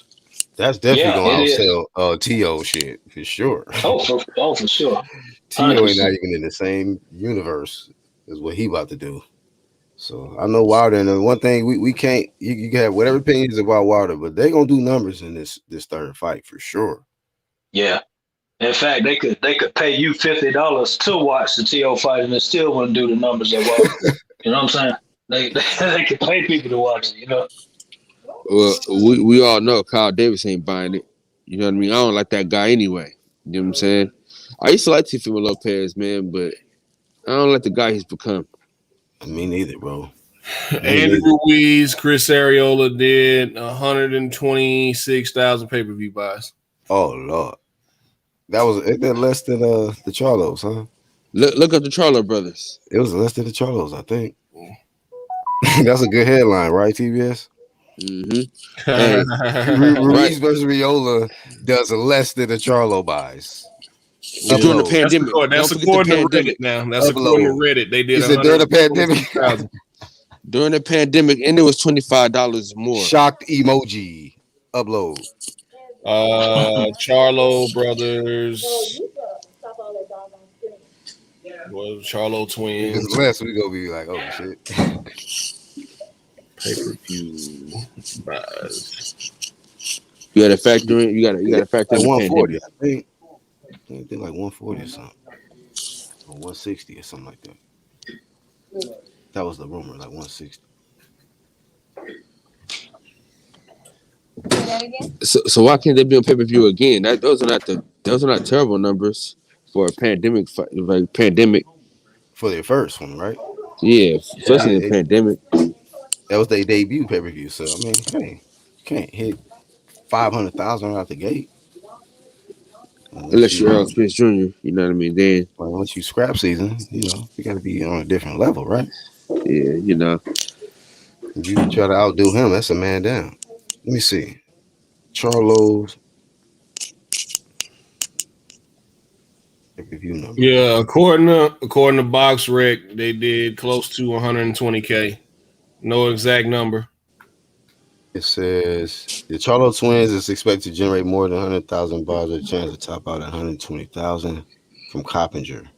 Yeah, that's Mike Coppinger. So that's the highest one I'm seeing is about 120,000. Yeah, that's what I'm looking at on But didn't that pay-per-view cost more, and it was during the height of COVID too? So I mean, $75 a pop. Oh, and it so wasn't no fans either. They didn't get no gate, did it? You said what? Yeah, no gate, $75 a pop. Yeah. Oh, so they did the same amount of buys, but made more money, generate more money. Yeah, Charlos. Yeah. So now, because the Charlos made more money than say again. It said the Charlos would have did $50 a pay-per-view instead of $75. They would have sold way more. Way more. That's right. But and if you gave them a better undercard too. Yeah. Shit. TBS should suggest all of their undercards because that's be my disappointment sometimes. Well, a lot with the PBC is like, man, stack like put better card like undercards. Like they'll have like maybe a champ on the undercard, but he'll fight a tune-up. Yeah, it'd be shit like that. I'm like, come on, man. Like, have this dude either be a unification bout or a fight really everybody want to see or something. You know what I mean? But yeah. I miss them Don King on the cards, bro. You remember them Don King on the cards? No, I don't know. If it was in the 90s, hey, Rob, I know the 90s was lit. They ain't want Don King, remember? He No, was bad for boxing, but Bob Arum was good for boxing. Right. Ain't that crazy? Right. Ain't that crazy? Them dudes do the same exact thing. I went to the fight, man, when he had that card where he had and who did he have on there? He had Mayorga was fighting somebody, fighting Corey Spinks. He had Zab Judah on the card. Hasim Rockman was on the card. I mean, it's just fight after fight after fight. I'm like, God, Lee Don. We ain't gonna never see no shit like that in this era, bro. Never. But what's crazy is they don't understand. And then none of them get paid. I used to be like, man, they could put like Charlos, Tank, and all them guys on the same card. Like, put the Twins, Tank, and maybe like a Spence. Like, you know how many motherfuckers will buy that? Like, you can make that $100. I'll buy it if I can see Tank, Spence, the Charlos, and whoever else. You can even put Jetty on Love on the first fight if you want to. I don't care. Oh God! But think about this though, Black. We hated Don King, but that we love Bob Arum. You know what I'm saying? They doing the same thing. They both robbing fighters and not giving. You know what I'm saying? At least one of them giving the suffice that we want. Well, one pretty much gets a pass, the other one couldn't. You know. So yeah, because of his afro, they didn't like his afro, his mouth. But Bob Arum, man, all he do is crack open the beer, man, and just start roasting somebody, man. Ronald Pinkley, we talked about Jaime Munguia ducking ass earlier. I think you missed that part. He's a joke. Somebody got to change his name, dog. Somebody got to learn. Somebody got to figure out how to change his name up because we can't allow him to keep his government name with this behavior. Well, it's the same thing. The man won't put their government out there, let them do it. This man out here got this. I don't know. I just felt like, hey, I talked about this on my channel, man. I know it rubs some people, but whatever. They wouldn't leave a comment. They disagree. But I talked about how, I used the Jaime Munguia as the prototype for the whole video. But I talk about how he ducked Andrade. He was in the number one spot, and he didn't take his opportunity. And how I seen a pattern of a lot of Mexican contenders not stepping up and fight the black champ, or the Mexican champ not really giving the black contender a shot and saying that they need to do something or prove something or whatnot. But when I look at that situation with Jaime Munguia, I look at it like the warrior spirit of the Mexican has changed, in my opinion. Like back in the day, the De La Hoyas, the Cesar Chavez Seniors, and the Vargases or whatever, that Hispanic, the warrior spirit. Like what happened to that, man? I see a lot of politics now where it's not that warrior spirit no more. So, in my opinion, it's just the politics is taking over, and I don't really see that Viva Mexico, Aztec warrior, whatever shit that they used to be on. You know, I'm from LA. The SA energy, like I don't know what happened to that, man. And to add on that, Black,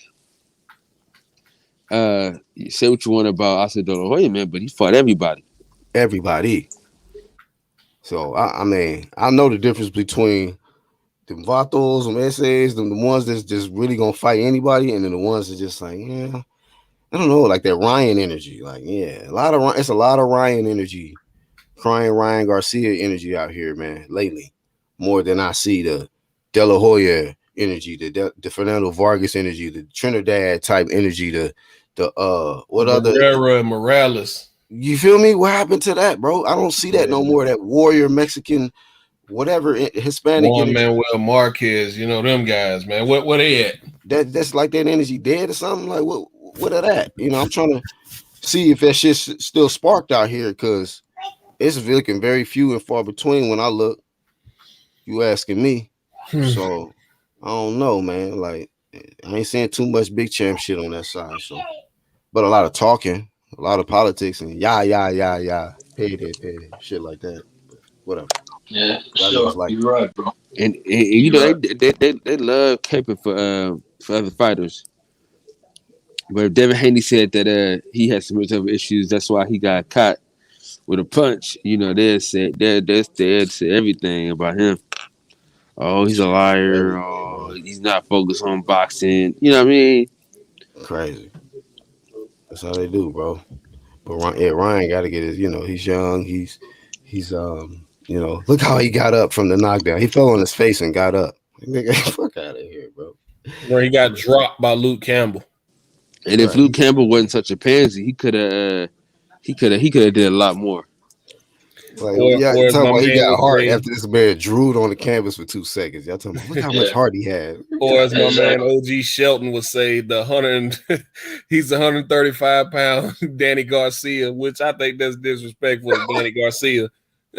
Luke Campbell lose to everybody, just like Danny Garcia at 147. That's little Garcia. Danny Garcia. All I know is if that had been Linares in there with Ryan Garcia and that dropped him, that would have been over. You know what I'm saying? That's why he ducked. Hey, y'all know this stuff? He ducked Linares. He ducked Javier Fortuna. Like he got the most chances. And Eddie Hearn, I mean, what a joke! You give Ryan Garcia the Luke Campbell fight, but not Devin Haney. That's just disgusting. And I'm gonna tell you something, bro. Do not be surprised. You know, Bob Arum was talking about, well, October 2nd, you know, that's when Teofimo gonna come back, especially if he win this fight. And he already gave up the excuses as to why he's not gonna do the Haney fight. Do not be surprised if they let Ryan Garcia get a shot before Haney. Don't be surprised. They're gonna be like, well, for pay-per-view, that can sell. At Tio. Because Tio got to sell pay-per-views now. I think the rest of his fights on his contract gonna be all Ryan was not going to jump in there with no damn Teofimo Lopez. That's a fantasy fight. I'm just saying.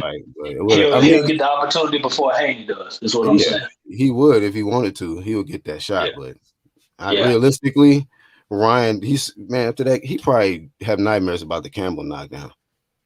You probably wake up what I actually heard was that Ryan was in training, you know, and he was sparring and something happened in sparring. You know what I'm saying? And then all of a sudden, I got mental issues. But I heard something happened in sparring. I can't confirm whether that's true or not, but that's what I heard. Something happened in sparring. Now all of a sudden, he went on a 2-week. I got mental issues, and as soon as they got the Fortuna and Jojo Diaz fight signed, then he talking about I'm back. I would have slept Devin, and come on, bro, you ain't been out long enough. You know what I'm saying? He probably sparred Fortuna brother and shit. His brother went back and said, "Hey man, I just dropped him in sparring." He like, you know what? That's what's crazy, man. Because the fight he pulled out of that fight in like what April, and the fight went until July.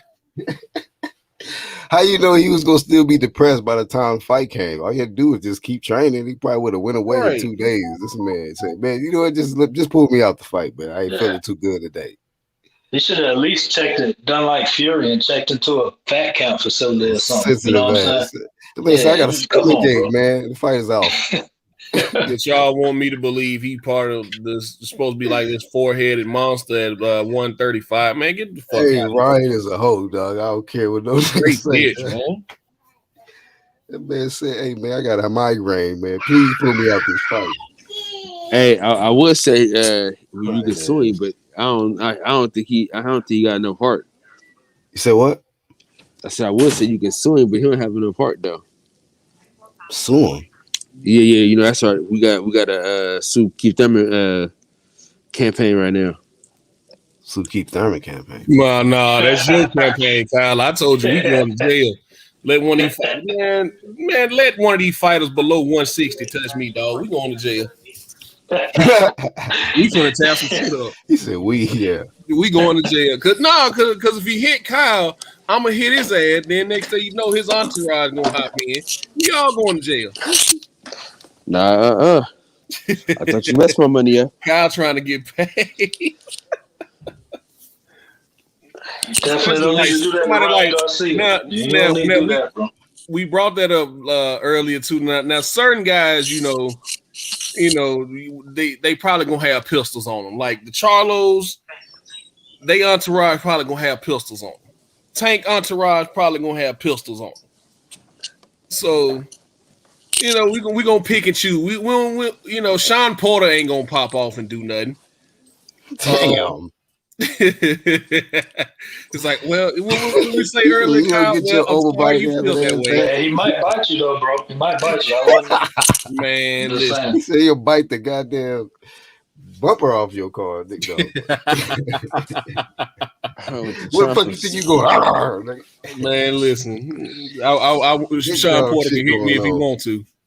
Huh? Sean Porter can hit me if he want to. Shit. His dad come out of left field on your ass. Wish I would let a motherfucker 5'5", 150 punk me. Man, please. His dad might slap you. His dad might slap you. Kenny known for slapping people though. I beat the brakes and rollers off his old ass too. Player Kenny. DJ, get your rabies shot. Because he ain't gonna slap you, bro. He gonna bite you. Get your rabies shot. That's all I'm saying. You gonna get bit and slapped in the same sequence. Like that'd be shady, bro. His dad will slap you and Sean to bite you. Like, what the fuck just happened? Simultaneously. Well, yeah. Kyle trying to get his piece off of Keith Thurman, man. He want that money. He said if Keith Thurman hit him, y'all just back up and film it. Listen, H money, he barking up the wrong tree because if Deontay Wilder hit you ain't gonna be able to enjoy the money. Didn't Deontay Wilder show up to the bowling alley on some cat? I think H really want to smoke with Wilder, man. Set it up. It'd be like, man, listen. That'd be a nice. That'd be a nice Deontay Wilder show up on somebody like that before at the bowling alley? Charlie Z. He showed up to Charlie Z gym. Charlie Z said, "Hey, he had on 2 left gloves, right? Didn't they say he had on 2 left gloves?" Man, he didn't even give a fuck. Like, it don't matter. Give it here. Just letting them bombs go though. Beat the dog shit out his ass. I'm surprised he didn't put him to sleep. Hey man, somebody still need to get him for sneak shot and Floyd Senior, man. That shit was shady, dog. We gonna need to get somebody to get that man in the ring. Where he sneak shot at Floyd Senior, I was like, damn. It was some little teenage kid that whooped the dog shit out of it, man. I'm trying to remember what the name of the video was. Yeah, the dude was young. He was like but I don't think it was Mike Tyson's son. No, he was like a Muay Thai type of dude. Like, man, that dude beat the shit out of Charlie. Yeah, but you know, I'm only saying H20 because he like to stand with some of the shit he say. What did he say? What did he say? What didn't he say? About the Wilder when him losing and shit? Yeah, about Deontay Wilder. Man, that story Tay told about him, bro. That he ain't got nothing else to say. I don't think that his legs bro. can be any weaker than it was in his last fight. So Wilder might have a good chance in this next one. He can't look any worse. You know what I'm saying? You don't watch Barbershop Conversations, huh? No. What's no, you gotta hear that. You gotta hear Tate's story, you just be bro. on H Money channel, bro. Like, okay. Yeah, that Tate story. I don't think I would have took down my YouTube page after that, man. Change everything for real, bro. Oh yeah, when Tate Jones talked about how they beat him up and took his pistol. Yeah, man, come on now. That's rough there, bro. Yeah, I don't. Yeah, H Money. I hope that's not true. Yeah, I saw some footage from H though about him being on Barbershop though. But, he called Wilder. He called Wilder everything but his name, man. So. Oh yeah, all that shit. Yeah, all that H shit. is a fucking. Eventually, if you out of H is really literally 4th of July. Like he is the firecrackers all over the world. Like that man is. That's how H be coming, man. So I'd be like, damn, this nigga H boy. Ricky Martin. That's a good one, Finkley. That's a good one. That's who Ryan Garcia is. Probably getting outboxed at the minimum. Hey man, Wilder might finally land a shot though. I can't stand Fury though. I really can't stand Fury. So I'll be honest with you, whatever. May the best man win. But Fury with that weak ass trolling and capping shit him and Bob Arum did recently, man, get out of here, bro. Y'all niggas need to fucking be lined up on the tree and whipped. Man, Bob Arum is a joke, man. You know what I mean? I hope more fighters learn from this. You know, the treatment of trans Tio, I was just about to say, Tio just read up, so I want to talk about him. See, I want to talk about him when I said I hope fighters learn. Except him. You said fighters. Oh yeah, that's right. Fighters. Yeah, that's right. I was talking about black fighters, but you know, I digress. He said fighters. Wasn't Crawford supposed to be meeting with him? I think Blue Blood was saying something about they were supposed to be meeting. Was it last Friday or this Friday or something? To try to get this thing done in October, and then that was supposed to be his last fight. So I guess we'll be listening for that soon. Yeah, I don't know about. Yeah, I don't believe it. But oh Lord, baby, y'all, hold on. How you fall?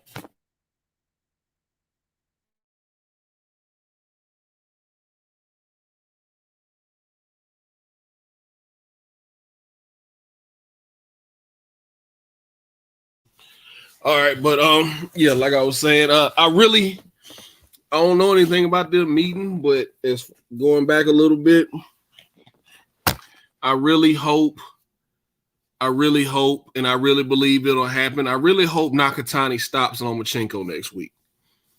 I really do. I said this yesterday on Fred's show.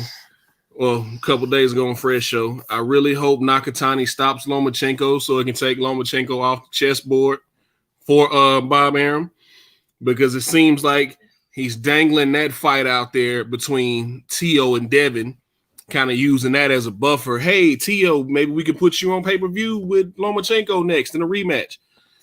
Or Devin, hey, maybe now I'll give you Lomachenko. So I really hope Nakatani takes him off the chessboard next week. I really do.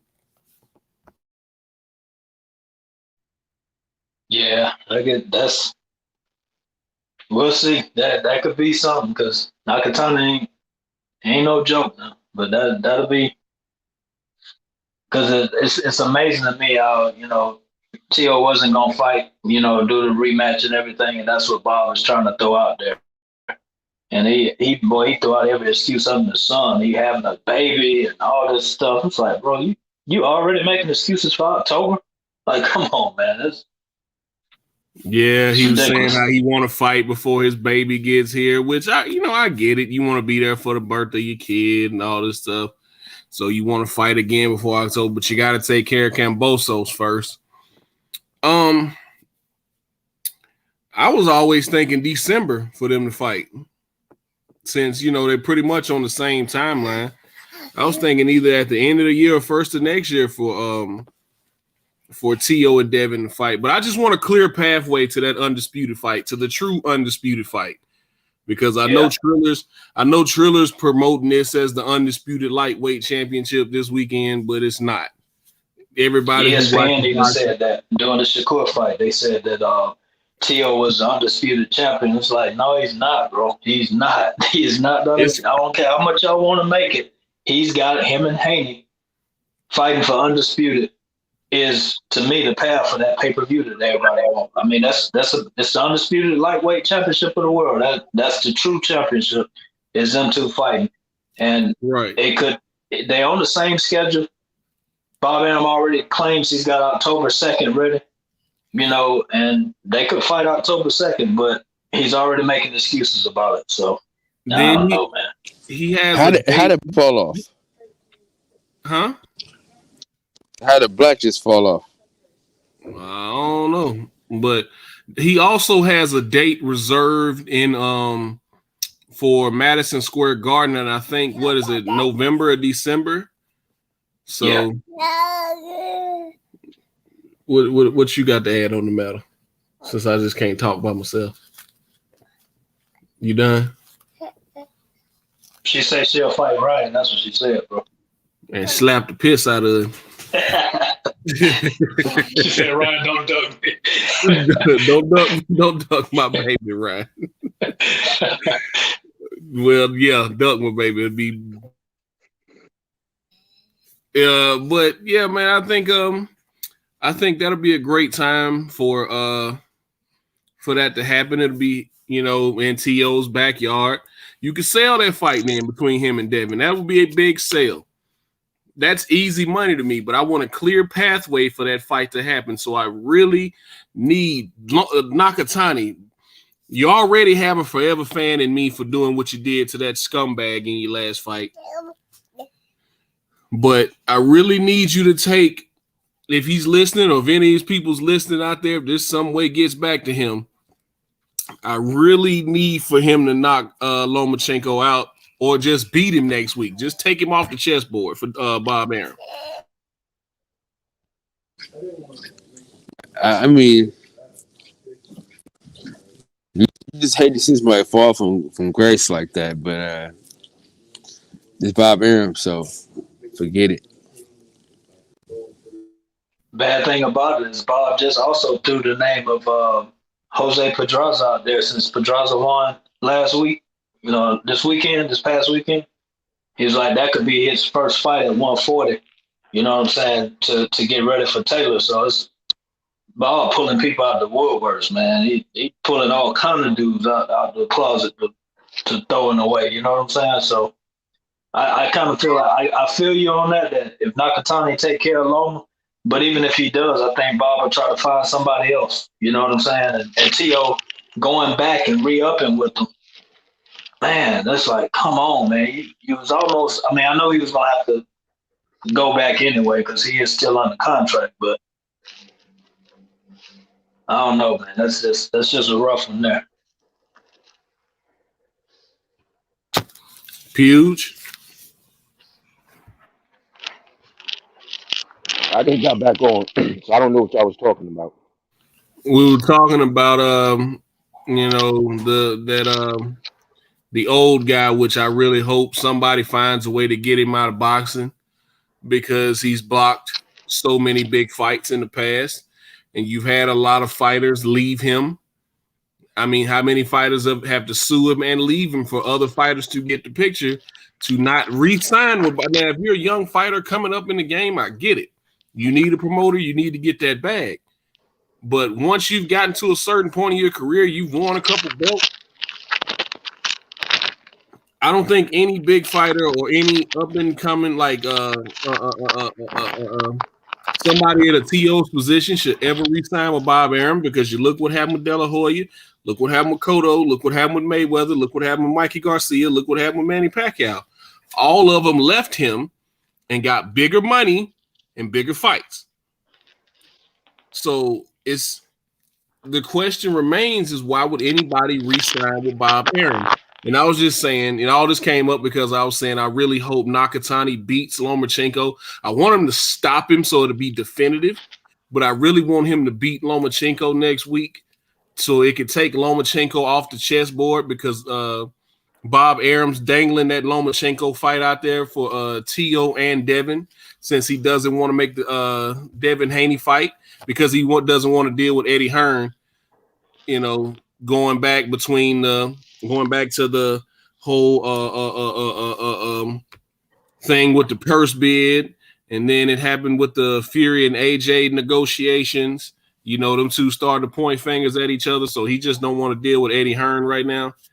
Even though Devin is his own promoter, he co-promotes with Eddie Hearn. So that's basically what we were talking about. I really want Lomachenko out the way. And Bob Arum will find another way to put somebody else in there for Teofimo. But Josh Taylor done told Teofimo, don't you say my name until you take care of Devin Haney.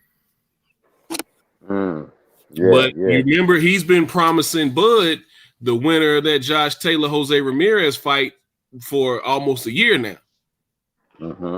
Or he's been promising those guys a shot at Bud if they move up.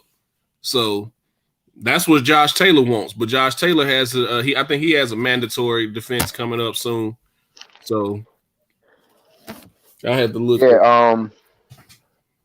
Well, as far as Bob, man, you know, as far as getting him out of boxing, you ain't gonna get him out of boxing until the Grim Reaper get his ass. That's it. Until that happens, he gonna still be here doing what he's doing. This was the easiest way for him to make money. You know, that anything can happen to a person like him when he got in the game. You know what I'm saying? So he's gonna keep doing what he's doing. His old ass set in his ways, and they ain't gonna change. You understand what I'm saying? So unless the Grim Reaper meet his ass at his door one day, you can forget it. He gonna still be doing what he's doing. And I hope Nakatani can pull an upset and get rid of fucking Lomachenko ass too. You know, that would be the dream scenario for me. Get him off the chessboard, period. Because if he lose that shit, he gonna quit. You know, and he gonna fight after that. If he lose that shit, he gonna be done. And get him out the way, and then it's gonna force Bob Arum to have to do some other things that he probably don't want to do. You know, like making that T.O. fight and Devin Haney fight or something to that effect. Although like you said, but he don't really want to deal with what's his name though, Eddie Hearn. So it's gonna be tough. But you know, these guys, they keep, you know, he got Bob Arum got his feet planted and rooted in the soil of boxing. So a lot of them, when they get involved in them, because for what I understand with T.O., his contract was supposed to have been going into 2024. 2024.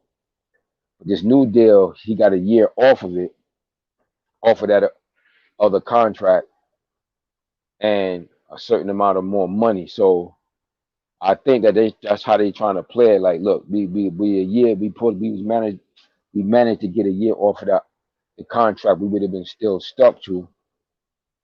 And I heard he got a couple of pay-per-view fights out of this, which I don't really know outside of those two guys who he could really fight on pay-per-view at lightweight, you know, that the fans will really be interested in seeing outside of Devin and Loma.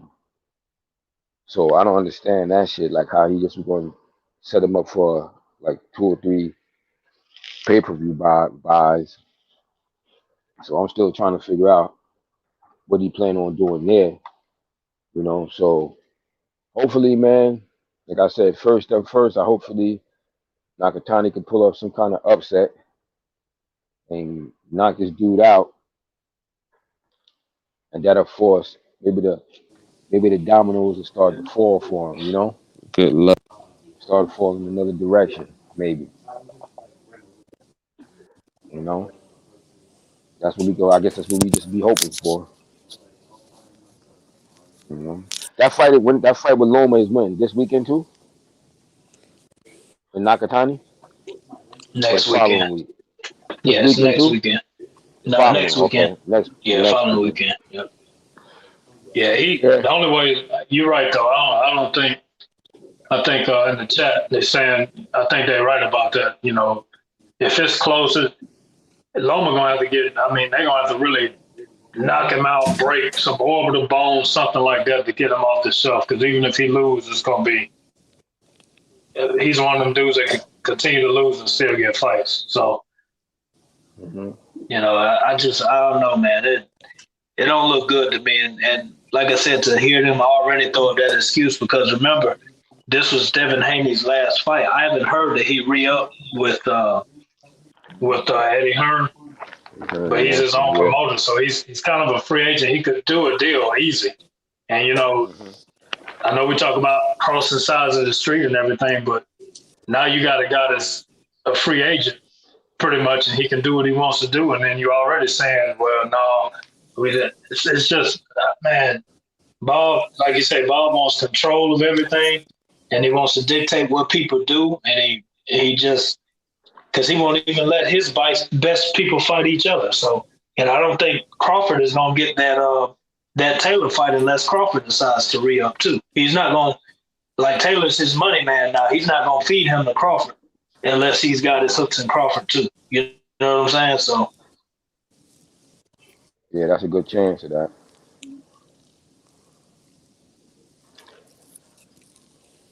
Real good chance. Man, it's kill.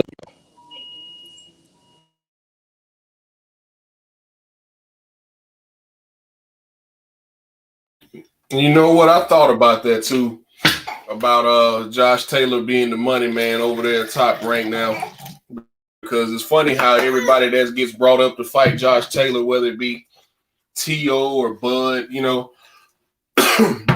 excuse me, there's some kind of deflection now. Well, he's got to do this and this person's got to do that. Well, no, you ain't been saying this, Bob. I think he thought Ramirez was going to win that fight.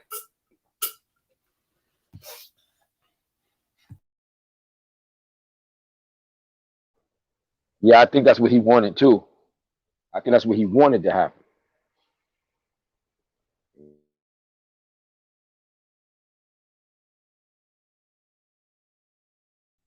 Yeah, I agree. He just, like I said, I know Bud is supposed to be coming up and be free and all that stuff, but people don't seem to get away from Bob. Like, the contract just don't run out. You know what I'm saying? All the people, they have to buy themselves out, and Floyd did that. But, you know, these guys, they're not, as long as you under them, and I also think to a certain extent that some of these guys are comfortable where they're at, you know, because, you know, when I can make $3 or $4 million fighting whoever, no matter who it is, then why would I challenge myself? I mean, I'm gonna get, you know what I'm saying, 3-4 million, regardless of who it is, if it's a bum or if it's a championship level fighter. I mean, I hope Crawford is really fed up and ready to go, but man, I just don't know, bro. Because I don't see how he can't be. The only fight I ever asked for, the only thing I ever asked you for was the Manny Pacquiao fight. And you couldn't deliver that to me, but yet my rival got it. You know what I'm saying? I think that stings a lot more than they let on. Hey, we might have a troll, guys. Hold on. We might have a troll. Hold on. Yo, man, 78 already kicked your ass. Bro, you already kicked your ass talking shit about the family, man. Wait, what? 78 kicked this sorry ass. Kicked who ass? What are you talking about? Kicked him right out the touch, bro. This guy's finished in the LDBC platform. Yeah, I think you got the wrong platform, bro. I want to say, whose channel do you think you own? I'm on TBS's channel. Okay. Who you looking for? I'm looking for the boxing section himself, bro. He's been violating all the fucking LDBC members, man. We need this guy out of the LDBC. 78 exposed his sorry ass, man. Kyle, you got the wrong guy. I think you got the wrong one, bro. I think you're on the wrong thing. I'm about to say, you want to handle this? Because we handle things a little bit different over here in the boxing section. Bro, you're acting like this is your channel. Shut your fucking mouth, boy. All right, get him out of here before I talk about how I Shut had your his mouth, mama boy. gagging I'm last not night. Get talking him to out of you, here before boy. I start talking about how I had his mama gagging last I'm night. not talking to you, boy. Matter of fact, she in here butt naked cooking grits right now. Yeah, she said your Call dick and check stinks, on your bro. mama. Yeah, Call she and just check texted on me your saying your mama. dick stinks, bro. Call and check on your mama, and she'll Yeah, tell you she she just over here texted me butt saying your naked dick cooking stinks, bro. grits. What's up, big? Yeah, bro, I just texted her. She said your dick stinks. She said it with fucking a stinks. name like LDBC Trey. He ain't nothing but an LDBC dick rider. Get your bitch ass off the goddamn panel. You done made me wake up for LDBC this in the bullshit. fucking Fucking building. on this hoe with this goddamn bullshit. Get your ass out of here with this drama ass shit. Intro, You don't even boy. know Kyle ain't Intro. even with the Intro the LDBC. You song. just talking some bullshit, bro. You don't even know what the fuck you talking about. But if you want that kind of smoke, I'm here and I got you. Yeah. Thank you. He got a batter on you. Hell yeah. Yeah, he don't want none, I'm bro. over here He butt don't want naked none. cooking grits. Yeah. I'm on the road driving right now, so yeah, whatever, bro. LDBC Trey. God, what the fuck are he talking about, man? Man, Big these Click niggas be was wild, bro. These niggas be wild. Look at the private chat, y'all. Look at the private chat. Hold on. Let me see this.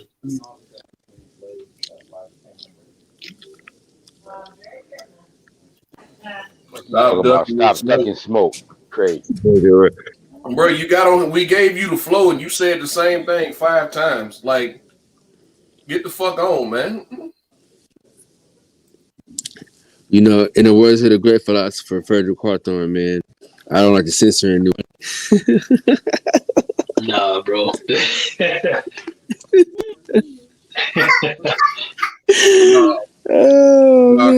sometimes you just gotta tell some of these guys to eat a bag of dicks. Oh man, straight up, man. Word. Well, y'all better than me. This See, is my that's why I channel. can't censoring. have I no ain't channel. Fred. That's why I I'm can't have it. censoring motherfuckers. I'm controlling my shit exactly what I Y'all want. boys be setting You better records than on me these because lives, man. I ain't Fred. I'm gonna be censoring motherfuckers left and right. If I start my channel back up heavy, I ain't playing that shit. Get off my motherfucking show. Fuck out of here. Fuck all that not censoring. Not mine. Not on my show. I'm kicking your ass off. I'm gonna block you. Niggas Like the came in OG told me years ago, there's plenty of have a fishes in the good sea. Now go conversation fish. without the niggas coming in talking some bullshit or some shit. Word, just Right, fucking up, man. He just bringing all the fucking up the whole vibe, bringing 78 this negative exposed ass you. energy in here. 78 already exposed you, TBS. I'm on your channel. Yeah, what? Okay, what he say? You said that to say what? Exactly. Fuck on, man.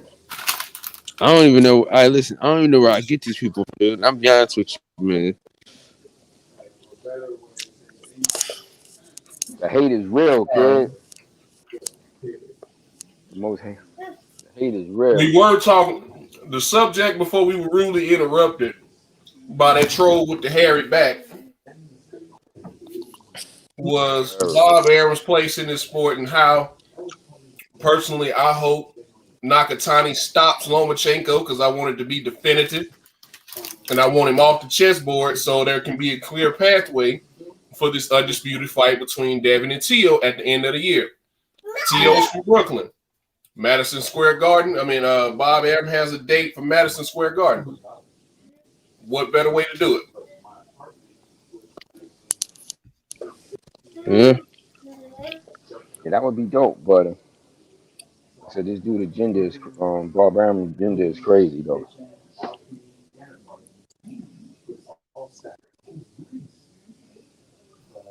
Another thing, I don't think Jamel Herring is going to fight. I don't think Jamel Herring's going to fight Shakur. I think he's going to vacate and move up, man. Gut feeling.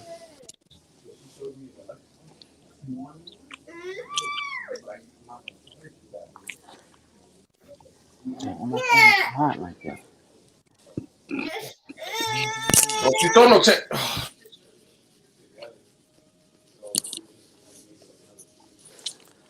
Man, that was hilarious though, man. Hot as hell. You put accent though, DJ.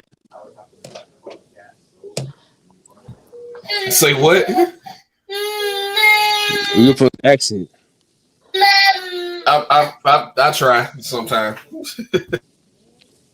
I'm saying you should have did it right then and there when he was doing that bullshit.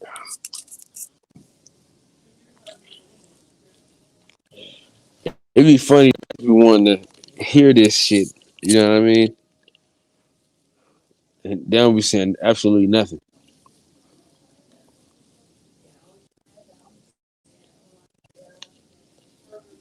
Can you hear me? Yeah, you're right, Jay Dixon. I was just reading the chat. I can hear you, bro. Just my daughter's going to fit right now, so I'm still muted. Yeah. Yeah, I was just reading the chat there, man. You're right, Jay Dixon. Ain't nobody really talking about Franchon Cruz going for Undisputed. We talked about it a little bit earlier that was the best fight on that Triller pay-per-view. Probably, you know what I'm saying, her and, what's it, Cederos or whatever. Undisputed at 168. But yeah, I think that's the best fight on that Triller card, bro.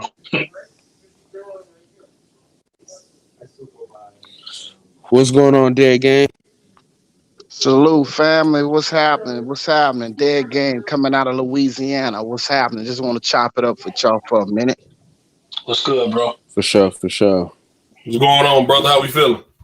We feeling good, man. Since y'all talking about Bob Arum, bro. I think Bob Arum gonna try and make that fight with Loma again. Yeah. I think that's the plan.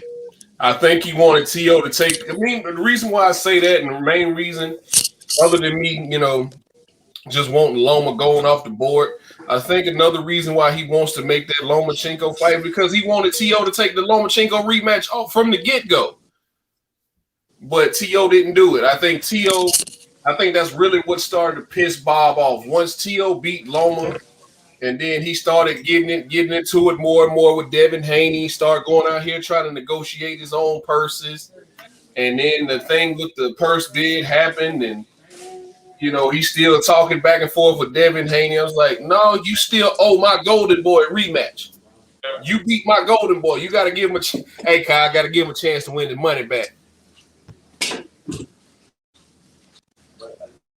So that's what I feel. That's why I feel like Lomachenko is even still an option right now.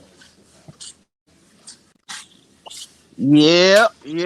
But technically, I mean, T.O. is the younger fighter who you really want to put your stock into, if you think about it. Loma's on his way out, but T.O.'s mindset, he did re-sign and re-up, so we don't know, what's gonna happen in the future with T.O., man. He's kind of unstable to me.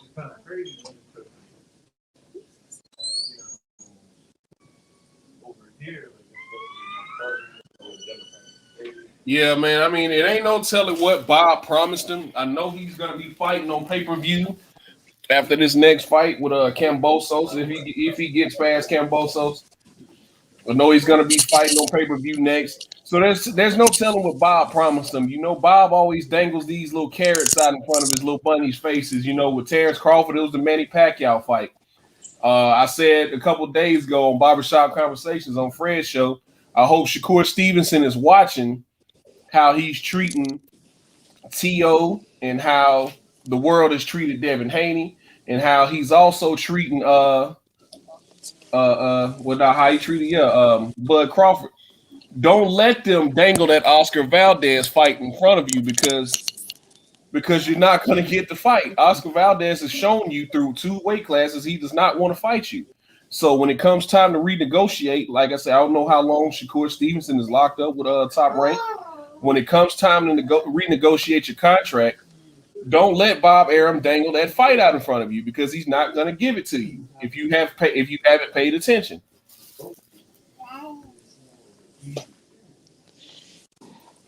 Hey, fellas, if anybody falls, phone is like about to die. So if y'all fall off, I'm sorry. Hey, Dead Game, how long you been following the channel? Man, to be honest with you, man, I just jumped on, bro. I just really found you guys, bro. I've been on YouTube for a minute, bro. But I just found you guys. I see that you guys are LDBC, so salute. We all family, so keep cooking, man.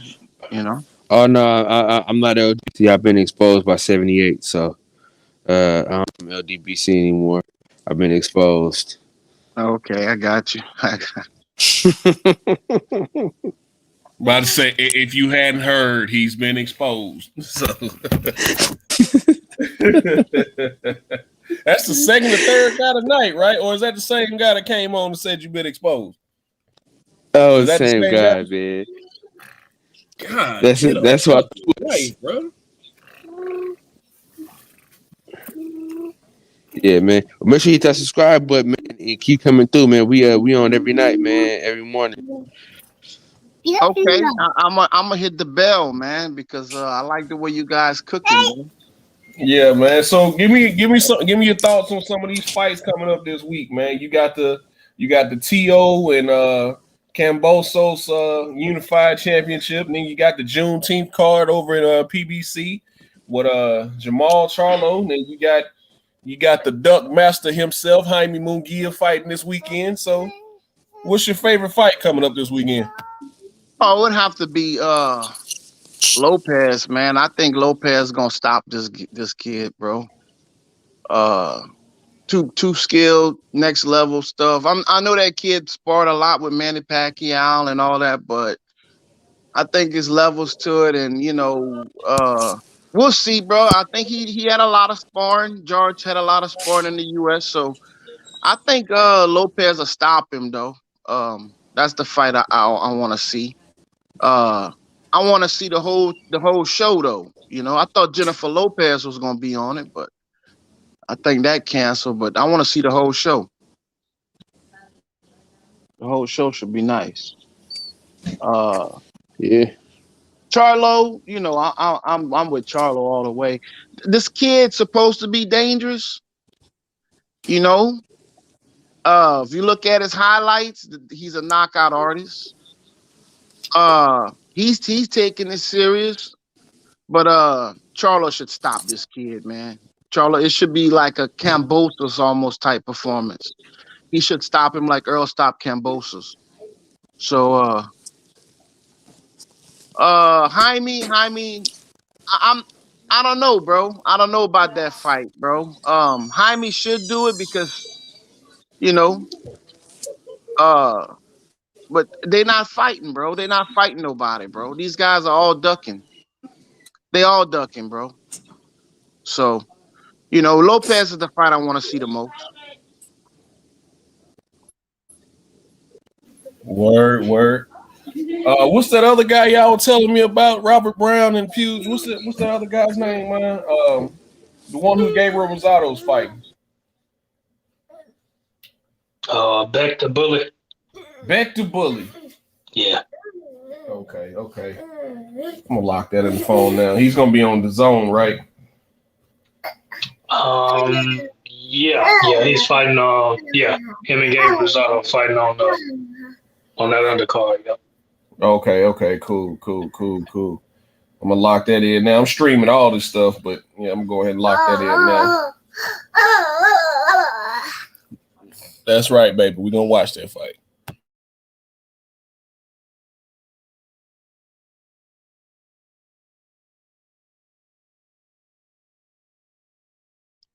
Hey, y'all not amped up about this press conference coming up? Oh yeah, man. We were talking about that earlier, trying to figure out what time it's gonna be. Super excited. Super excited. Hey, listen, I don't even want Deontay Wilder to say nothing. I just had to look on this.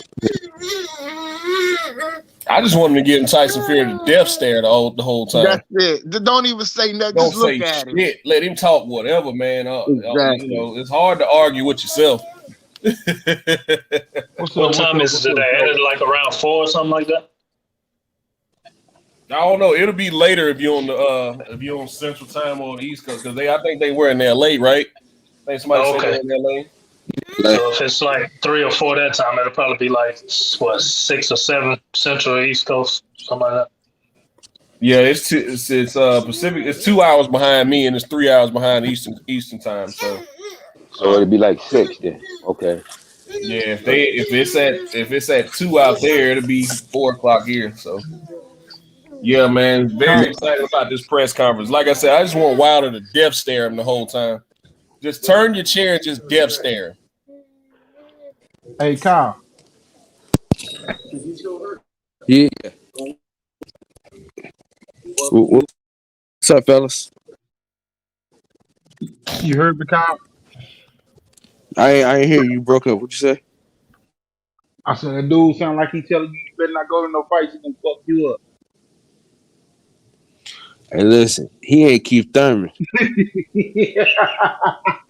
That's what I wanted to see if you gonna say. Right. Let's going to jail. not get beside ourselves. We going to jail. Hey, let's not get beside ourselves, guys. Okay, He ain't Keith Thurman. And check come along with him. We're going to jail now. Hey, we going to jail. Because I just can't do it, dog. If somebody with me and I see them get stolen, I just can't stand there, bro. We all going to jail.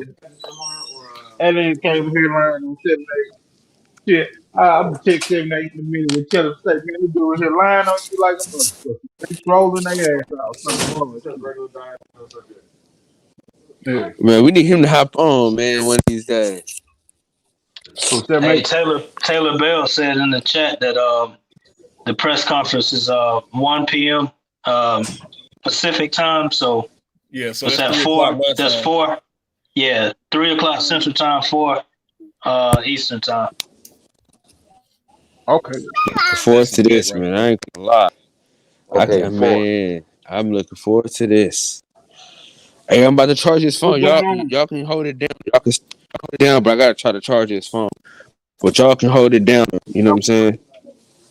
That's what's good. What's going on, DJ Box? Man, salute, family, salute. Just holding it down, cooling. Hey, Dead Gang, what part of Louisiana you from, bro? From the South. From South Louisiana. South, but a little town called Sunset near Lafayette, the Flats. Yeah. Okay. Yeah. I used to be down there by Jenny's and shit, by Jenny. Fucking around with some of my people down there. For sure. I'm about to say that accent kind of sound like some of my college teammates. I had 2 Cajun boys on my team, man. They were from Slidell, so. Yeah, that's all. I'm original. Yeah. Boy, can play some damn football. You hear me? Yeah, man, shit. I used to see him, on that dog talking. I used to be on with Graham and 7-8 all the time, saying what's up. Yeah, man. I'm trying to get. I got one in mind. I'm about to pick up, man. I'm just debating, bro. I'm debating. That what's up. Shit, you know how it is. It's just like cars. You buy your little project car, you never finish, you never done. You always put money into it. Shit, enjoy and have fun. Yeah. Mm-hmm. But yeah, man, this weekend, bro, I'm like that fight that y'all was talking about with the Dave Rosado and the Bully. I want to see that shit now. And then it's another one, the Angelo Leo and Almeida. That's supposed to be possibly an action packed fight too. So this weekend gonna be man. I don't. If anybody had a pay per view, like I was saying earlier, Teofimo pay per view is gonna suffer on Triller moving that date. He should have kept that date. He was the day before Floyd Mayweather, and he decided, why would you move your date? You're the day before. If you any kind of star, if you got anything, the money already there. After that, and then you have all this good free boxing that's coming up, man. You're not gonna fucking win like that, especially not with a car. Wow, you ain't got no car. You ain't got nobody on your car. I mean, you got Franchon Cruz, like, will go supporter. That's where the biggest part of your support that's gonna help you on your card is at. Because beyond that, you ain't got nothing. You ain't got nothing. They ain't even got no 24 access, bro. They ain't even got no 24 access, none of that shit. They didn't cook up no promotion really for this shit. They got a J Balvin and J Lo concert. The fuck out of here. Yeah, man. And keep in mind, it just slipped my mind too, bro. But next week is to the Tank pay-per-view too, so you move closer to the Tank pay-per-view. Like, man, that ain't a good look, bro. Yeah, that's what I'm saying. You ain't I got think no Robert promotion. Brown was right when he said he gonna be competing with Clarissa Shields pay-per-view numbers. If that, bro, I doubt it, bro. I don't even think he get that, man. Ain't shit on that card. Like I'm just gonna keep saying Francine Cruz, yeah, because shit, we'll make a reason to go see the sister just to support her. You know, that's what people are saying. She going for undisputed. Oh, it's gonna be two black queens that with undisputed. We'll make a reason to see that. But most of that shit ain't going. To be honest, most of that shit, bro, is not gonna be paid for. That shit is gonna be strings all over the motherfucking place, and they just burnt $6 million. They just burnt that money. It ain't no fucking way they should have moved that car. And then you moved it in between Floyd and Tank. I mean, moved it right in between Floyd and Tank. And then you still got in Inoue, he's gonna be fighting. You still got Jamal, he's gonna be fighting. Bro, why the fuck would you move on the 19th? Y'all was trying to be funny. That shit is gonna backfire, bro. You're gonna have Louis and Jamal fight. You think that was a move Floyd made him do? Because that didn't make sense, because Big Money was gonna be there the night before. Big Money was there Saturday night in Miami. That's what I'm saying. They'd have need something to do. They'd have went to Triller. Big Money, they'd have filled it up with money people, bro. So that I think they were trying to be assholes, honestly, and jump on that June Tuesday. And that's a good point, though. That's a good point, bro. The money was there. Money was there because I know me, when I go to them cities like that, man, I get there a couple days before. I'm looking for something to get into, blow some money. So you're right. You're right. Honestly, I think the best move what T.O. should have done, if you really want to take control and stuff like that, he should have just went to Floyd and joined with him and been like the co-main and tried to get a little bit of that split. You know what I'm saying? I'm sure Floyd would have done it for him, you know? Yeah. When they first started talking about this shit, I was like, damn, wait a minute. Is Floyd gonna jump on the Thriller shit too? And it's gonna be Floyd, T.O., and it's gonna be my phone ringing. My damn phone was ringing. But yeah, I was thinking like, damn, is it gonna be Floyd, T.O., and then they was talking about Agent Bruner possibly jump on the card. But shit, none of that shit happened.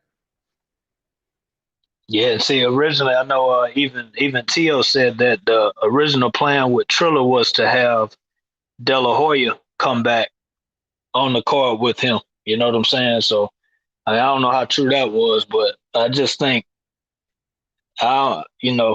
it was already a weak headliner to be T.O. versus Kambosos. You know what I'm saying? And if anything, they would have had to have a strong undercard. And they messed up, I think. You know what I'm saying?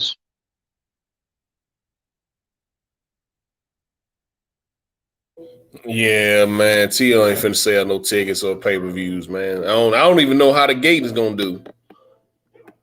So it was Triller definitely burned some money. And then they brought back I don't want to watch it no way because they brought back Jim Lampley to do the commentary. So hard pass on that, man. He part of the reason why they killed HBO boxing. And they tried to put all their money in Triple G and make him the next big star when he out here ducking. You know what? Don't let me get started on Triple G. I could write a 2-page report on how some things Triple G did wasn't necessarily my cup of tea, but it is what it is. He's big drama show and Mexican style. Come on, dog. How many black fighters he done fought his whole career? Maybe one, outside of Danny Jacobs. How many? He is a complete manifestation of HBO. That's who Triple G is. Man, I don't think he's that good of a fighter, to be honest. But that's just my personal opinion. The only fights that Triple G got is Danny Jacobs and Devin King. Hey, but you remember back in the day, Triple G's fights, man, he used to have the bright lights, man. That shit, they was pumping him up. Like before anybody knew who he was when he was fighting overseas, man. They'd have the strobe lights, man. They was pumping this guy up for a long time, bro. He's a good fighter, though. Don't get me wrong. He's a good fighter, but he's been brought up, he's been manufactured, like you guys said. Well, we can say that he's a solid fighter because he did give Canelo hell, and right now we know Canelo a solid fighter, But good God Almighty, all the shit that they gave him, all the advantages that they gave him is like shit. You say Andre ain't fought nobody. You say Charlo, they need to fight somebody, but you got this guy that shit. Y'all gave him all the fucking advantages. All the fucking advantages. So it's like shit. It seems like right now Canelo is leaning towards Charlo in the future sometime soon. So I've been seeing them kind of the whole come to 160 and the whole no come to 168. I'm the king shit. So even with that little narrative said, it's like okay, so are y'all really gonna do this? What's gonna happen next after Caleb Plant? What is it that's gonna happen? I mean, and where does David Benavidez fall in line with all this shit? I mean, David Benavidez is gonna help put Cinnamon in a box, man. I mean, because his fight is a WBC title eliminator.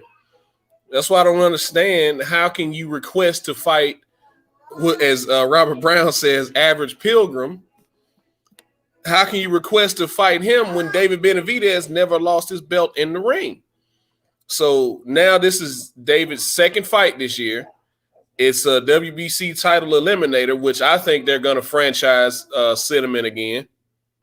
I think they'll franchise him again so David Benavidez doesn't have to fight him.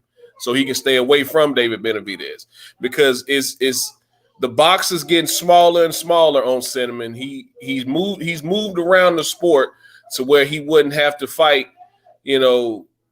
certain guys. I'll just say it like that.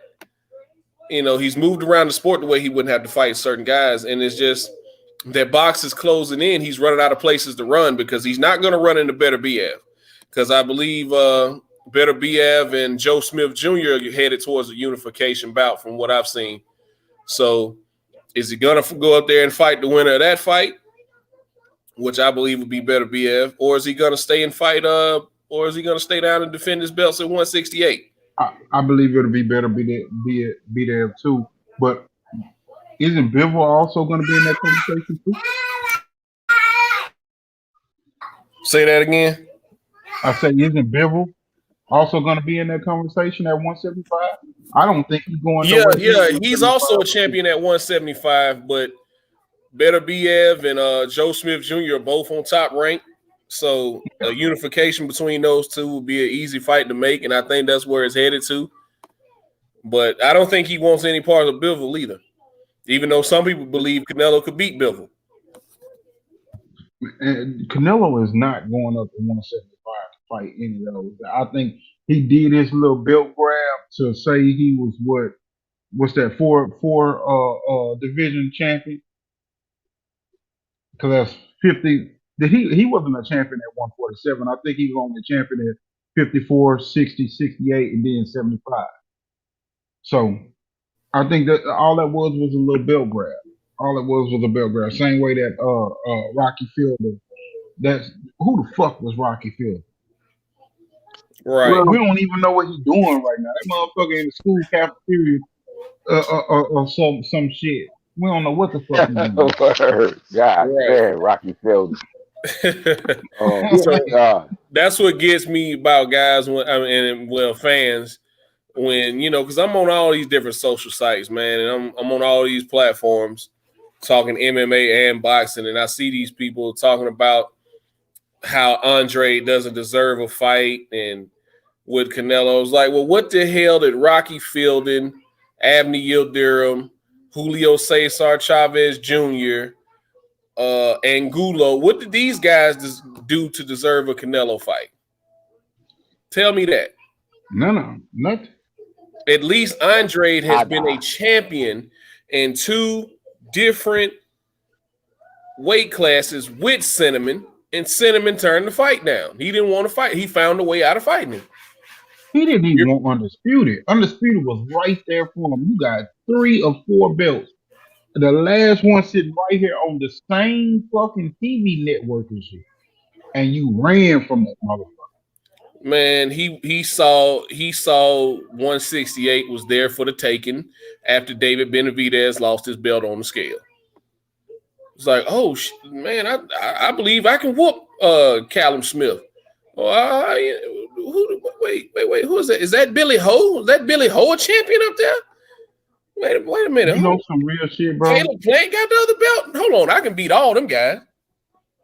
You know some real shit. I'm highly entertained by David Benavidez and his fights and his style and everything. But for him to fuck off that belt 2 times at this young of a fighter in his career and actually getting those shots 2 times, I don't feel sorry for him that he ain't getting the Canelo fight. No, I don't feel sorry for him. I don't feel sorry for him. But at the same time, you look at the skill set and you see, okay, this man is being ducked. Like you've had the belt 2 different times and you've given it away 2 different times. Sure enough, that's why I said he lost his belt on the scale. And then he had the other thing, but he's definitely given that belt away twice.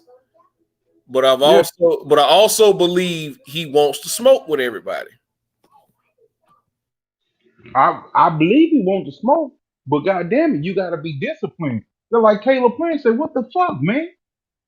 I'm looking for the belt. I'm looking for the strap for us to have a big fight, and you done lost the motherfucker twice, and then you sit up here and say I'm ducking you or somebody ducking you. Motherfucker, you can't keep the belt." Hey, now think about it like this: Caleb Plant and Benavidez, they on the same side of the street. So why would Al Heyman let Canelo jump in there right now? I don't see Canelo getting that fight next, bro. I see Canelo fighting some European guy, bro. No. You say but that's the thing you gotta remember. You saying Canelo getting that fight? No, it's more about Caleb Plant getting that fight. And Al Heyman's not gonna advise his fighter not against $10 million when he know he's not a $10 million fighter right now, and this is his big shot. Yeah, especially since they tried to offer Caleb Plant to fight on 6 weeks notice last year or some shit. Mm-hmm. They tried to offer him to fight then, and he turned it down. I think his managers or whatever, or his trainer turned the fight down. It's like, no, that's not enough time to get ready for that caliber of fight. So this fight coming around again, there's no way in hell Caleb Plant turns this fight down with this fight and payday down with Cinnamon. But he was smart to turn it down that last Absolutely time. He was. That was a smart move. And people said he ducked Canelo. It was like, no, you're not about to treat me like I'm just some replacement fighter. No, I got a belt and I need more than 6 weeks to prepare for this fight. Fucking right. You need a full count. You need to be able to get your health in order, whether it's your body, your food. Make sure you all ready to go. Make sure you got everything, all your ducks in a row. Your training facilities. Make sure you got all that shit set up how you want it. Your dietitian, your nutritionist, and all your shit that you need for that camp. When you come fucking with Canelo, your strength trainer, all that shit, your strength and conditioning, all that shit need to be set into place. You need that whole 10, 12 weeks, whatever it is, and work through it. 6 weeks? Fuck no. Fuck no. For that big of a magnitude of a fight, like hell no, bro. You gonna put me in this? You want me to put myself in this position to go on the grand stage and look like shit? When if I go on the grand stage, even if you beat me, but if I box my ass off and I give you hell, and it come down to one of those everybody waiting for the decision moment, guess what? I'm still gonna be recognized as this motherfucker that gave you hell. But if I go out here of 6 weeks and I ain't in top shape already, and I know what type of shape I'm supposed to be in, and you knock me off, shit, I'm gonna be that motherfucker. I told y'all he was overhyped.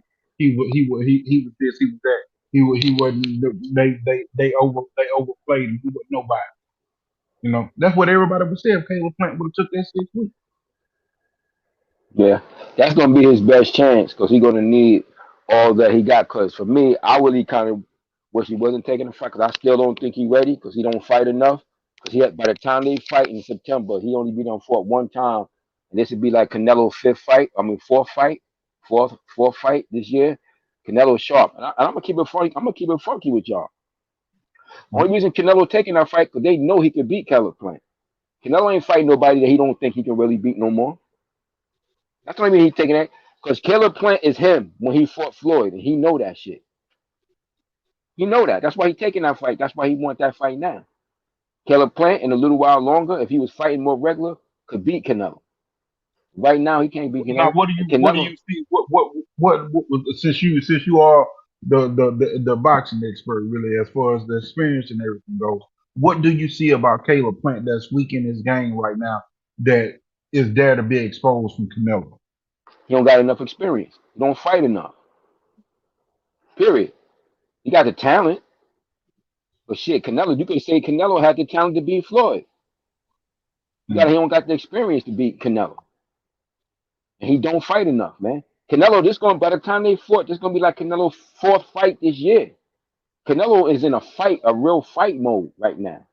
Caleb Plant only gonna be done fought one time this year. You can't beat no very good to great fighter, which Canelo is, and you're not fighting on a regular. You see how y'all been watching? Look, did you see this last fight? You see how comfortable Canelo is in that ring right Fact. now?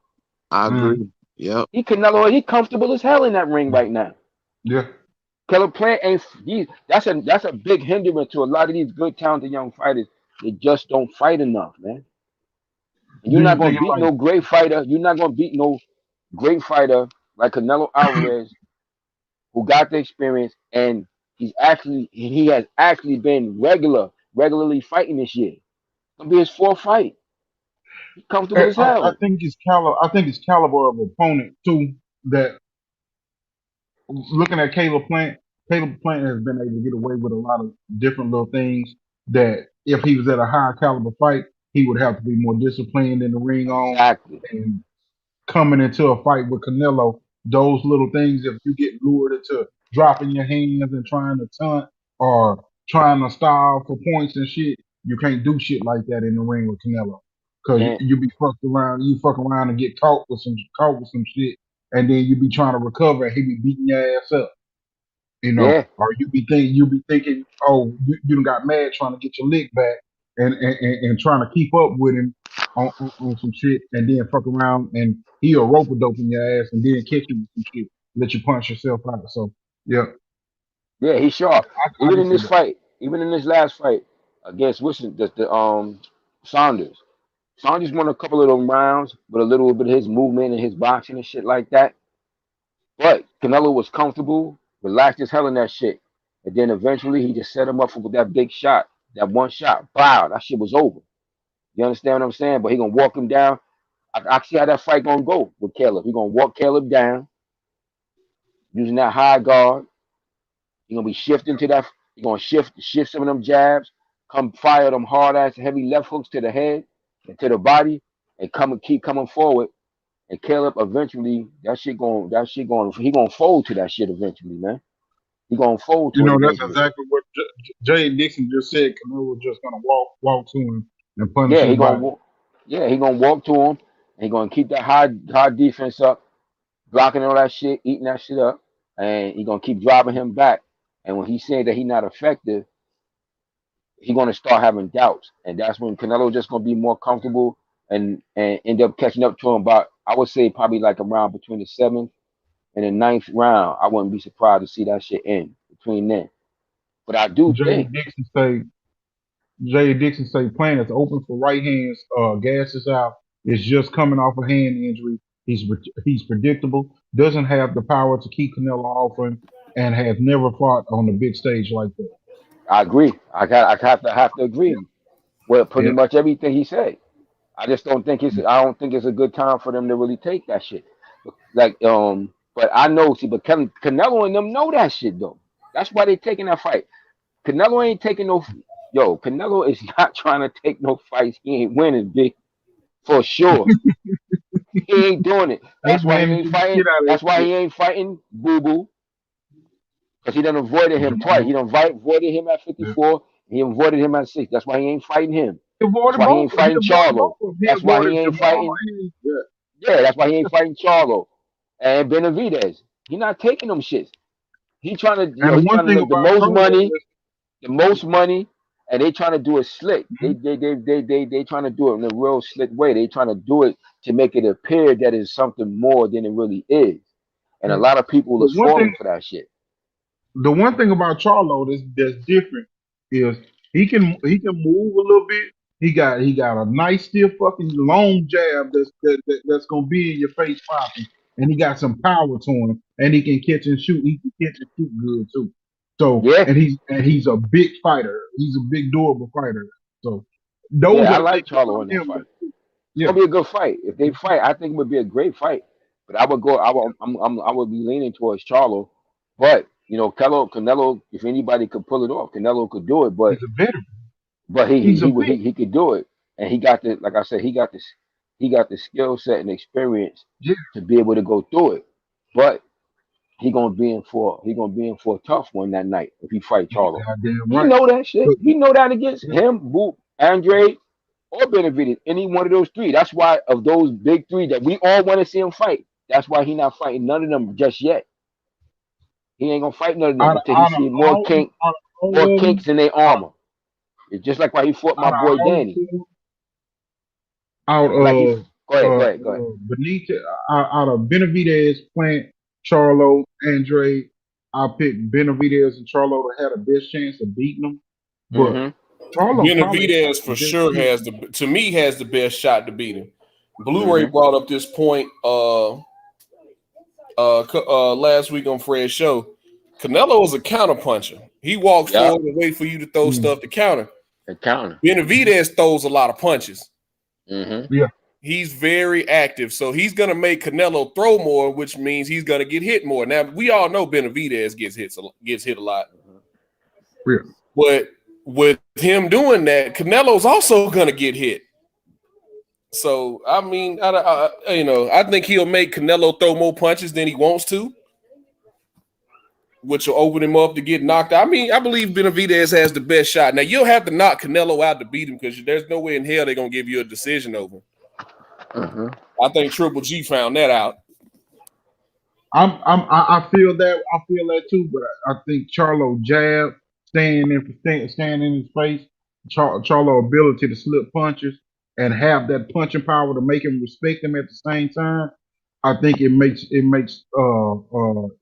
think a lot more.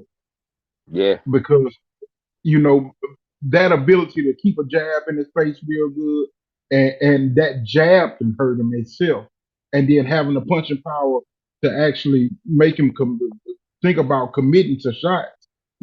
It's like shit, and keeping that range on him, and being able to get out the way and slip punches and counter.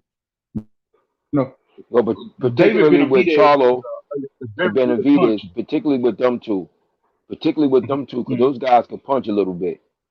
So he's gonna have to respect their punch a little bit more than any of the guys he's fought recently. So he's gonna have to respect their punching prowess a bit more. Because both of those guys they throw pretty much most punches in the book, and they got decent power. So he's gonna have to respect their power some. So he's gonna have to be a little bit more elusive with his head movement. I don't think the high guard would work so well against both of those guys. Like it would work against some of these guys he's been fighting recently. He would have to do a little bit more head movement or stepping around to try to avoid some of that. Those guys could punch through that high guard or punch around it. You understand what I'm saying? So he would have to be a little bit more. Same thing. Yeah, he would have to He punch said around it. Benavidez leads him to himself to too open. Canelo with just shots and break Benavidez hand. Plus he seen Benavidez get dropped by a lesser fighter. I think also like somebody doing phone by the way. Yeah, somebody was trying to call my But phone. I just think also with Charlo, that ability to be able to pick his shots and work his jab and punch from all punch selection is what makes him the better, but the favorite for me. But the thing of it is that I also see about Charlo that I think Charlo lack Big Charlo. I think Jamal lacked some confidence because hearing him on that 24/7, he said when he went into that fight with Devenchenko, he was telling himself, "Man, I'm big, I'm strong, I'm really this good." Like he had to tell himself that it's not something that he's already so confident about himself, and that also told some things to me. Like shit, was he so anxious to get me some of these fights?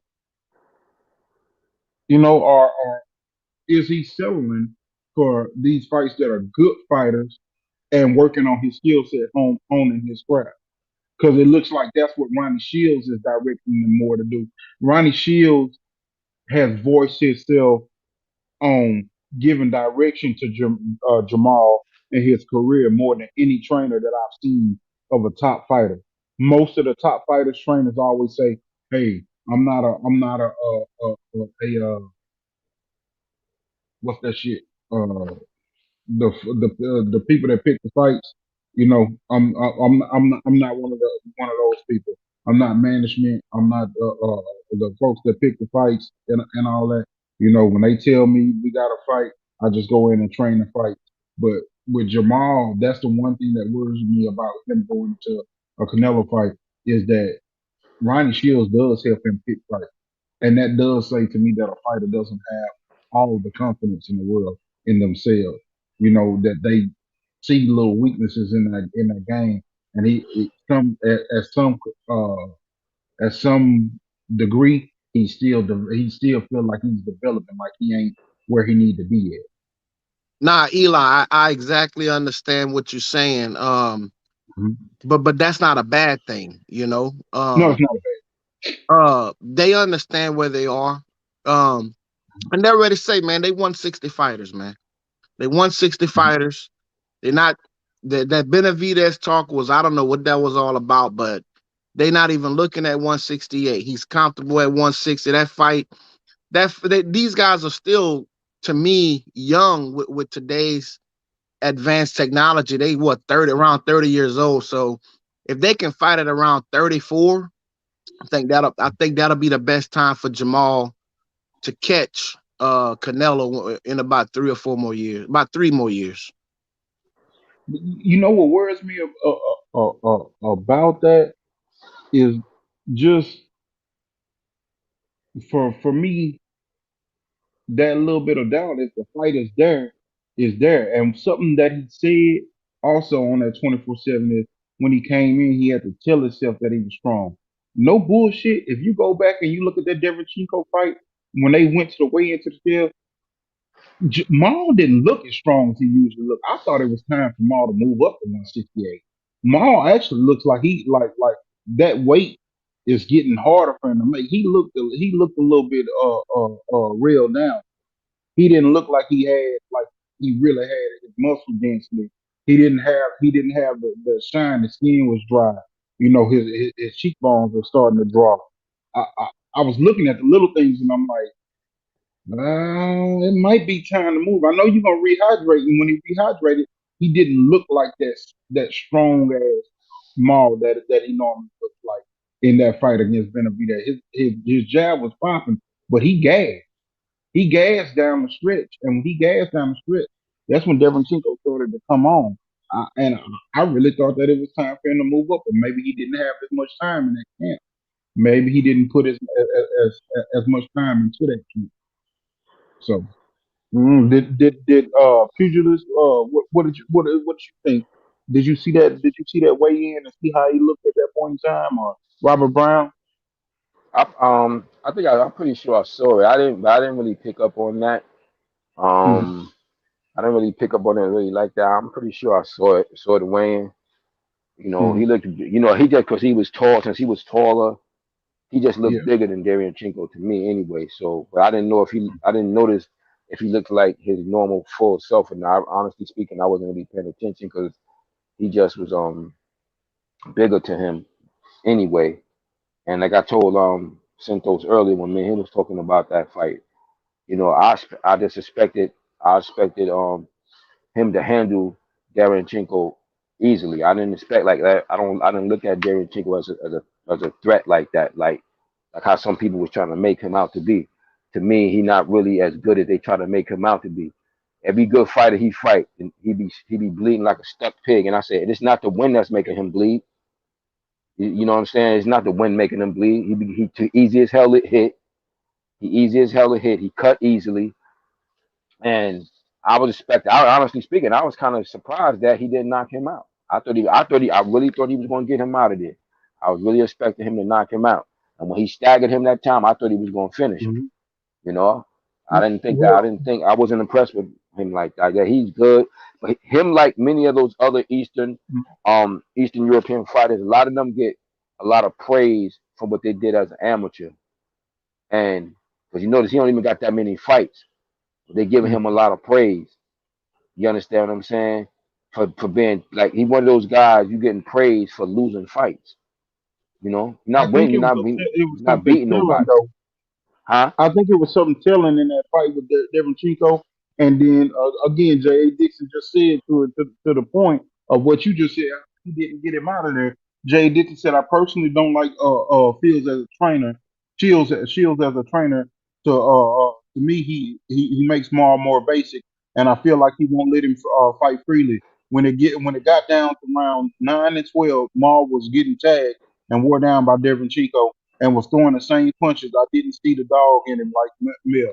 In Mm-hmm. that 24 axis, this is what Mel said. Mel said Ronnie Shields told him, just throw right hands. His left eye is closed. He can't see it coming. Yeah. I Just remember throw hearing right that. hands.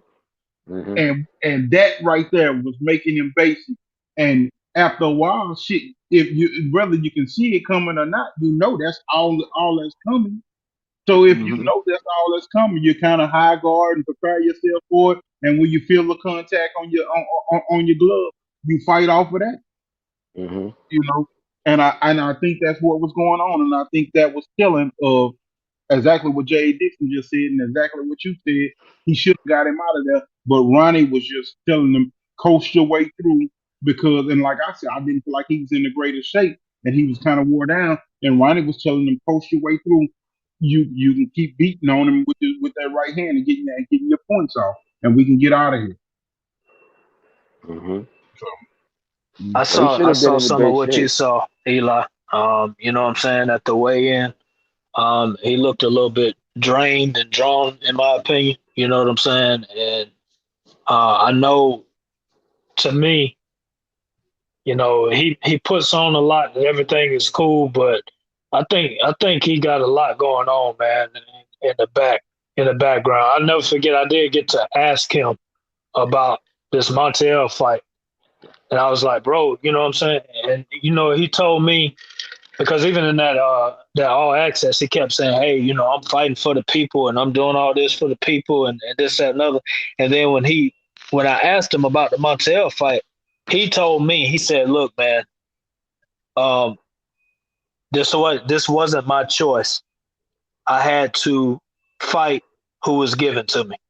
You know what I'm saying? So I don't know if there's a lack of interest in some of those opponents and stuff like that. Now, it's no doubt that the guy trains hard, but I saw the same thing that you saw, him being kind of drained, looked like he was a little bit tired, and then it showed in the later rounds when he started getting hit. And something I look at too is that, you listen to your trainer, sure, but also if you're that next level fighter, you also make adjustments. You know, it's like a two-way street. So you see that eye is closing, or you see that, okay, look, I've been focusing on this right hand, but I'm starting to get hit with right hands. So I got to start doing something.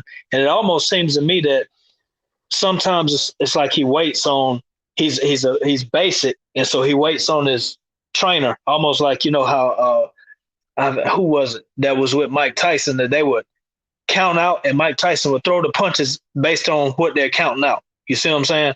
But as far as being a thinking fighter in the ring on your own, I don't know that he's that way. And so when, you know, we talk about it, yeah, we see that he has the skills possibly to, you know, be the one to deal with Canelo. But, you know, even when people talk about Benavidez, man, Benavidez is got that long torso.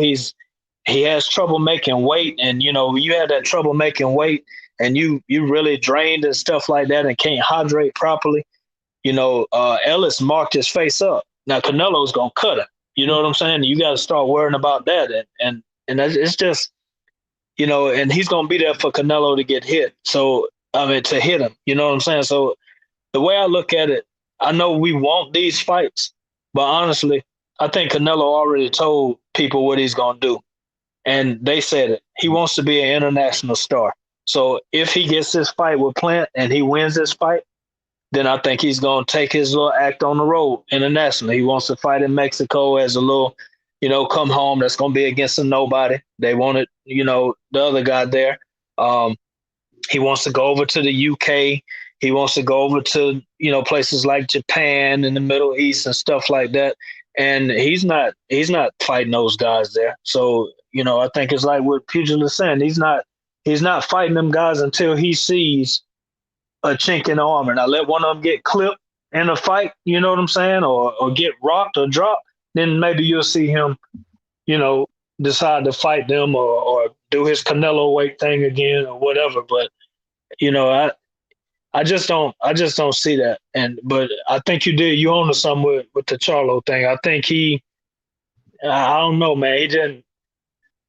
And I also saw Devin Chengo hurt him to the body too. You know what I'm saying? He's in shape and all that, but you know, hey, you keep fighting lower class opposition all the time, and you get away with making certain mistakes. You know what I'm saying? And you just pick up bad habits, and that stays with you. You know. And that's one thing with conditioning. When that weight is not right, when that weight is no longer for you and it's not your optimal weight, you lose something. When you start to fall down on weight, you lose some of your strength, you lose some of your explosiveness, your speed. Your body starts to eat on itself. A lot of times you lose a little bit of your legs, or a whole lot of your legs. When you get fighters that you start to see like, damn, they big for the weight, but they balance and the stability on their legs is not really there. A lot of times that's just because they're making the weight, but that weight is no longer good for them. They can't do the core work that they really need to do. They losing it on the back end, the work that they have put in. Their legs are going out, or getting weak on them towards the end. They can't really stand in the pocket and really punch.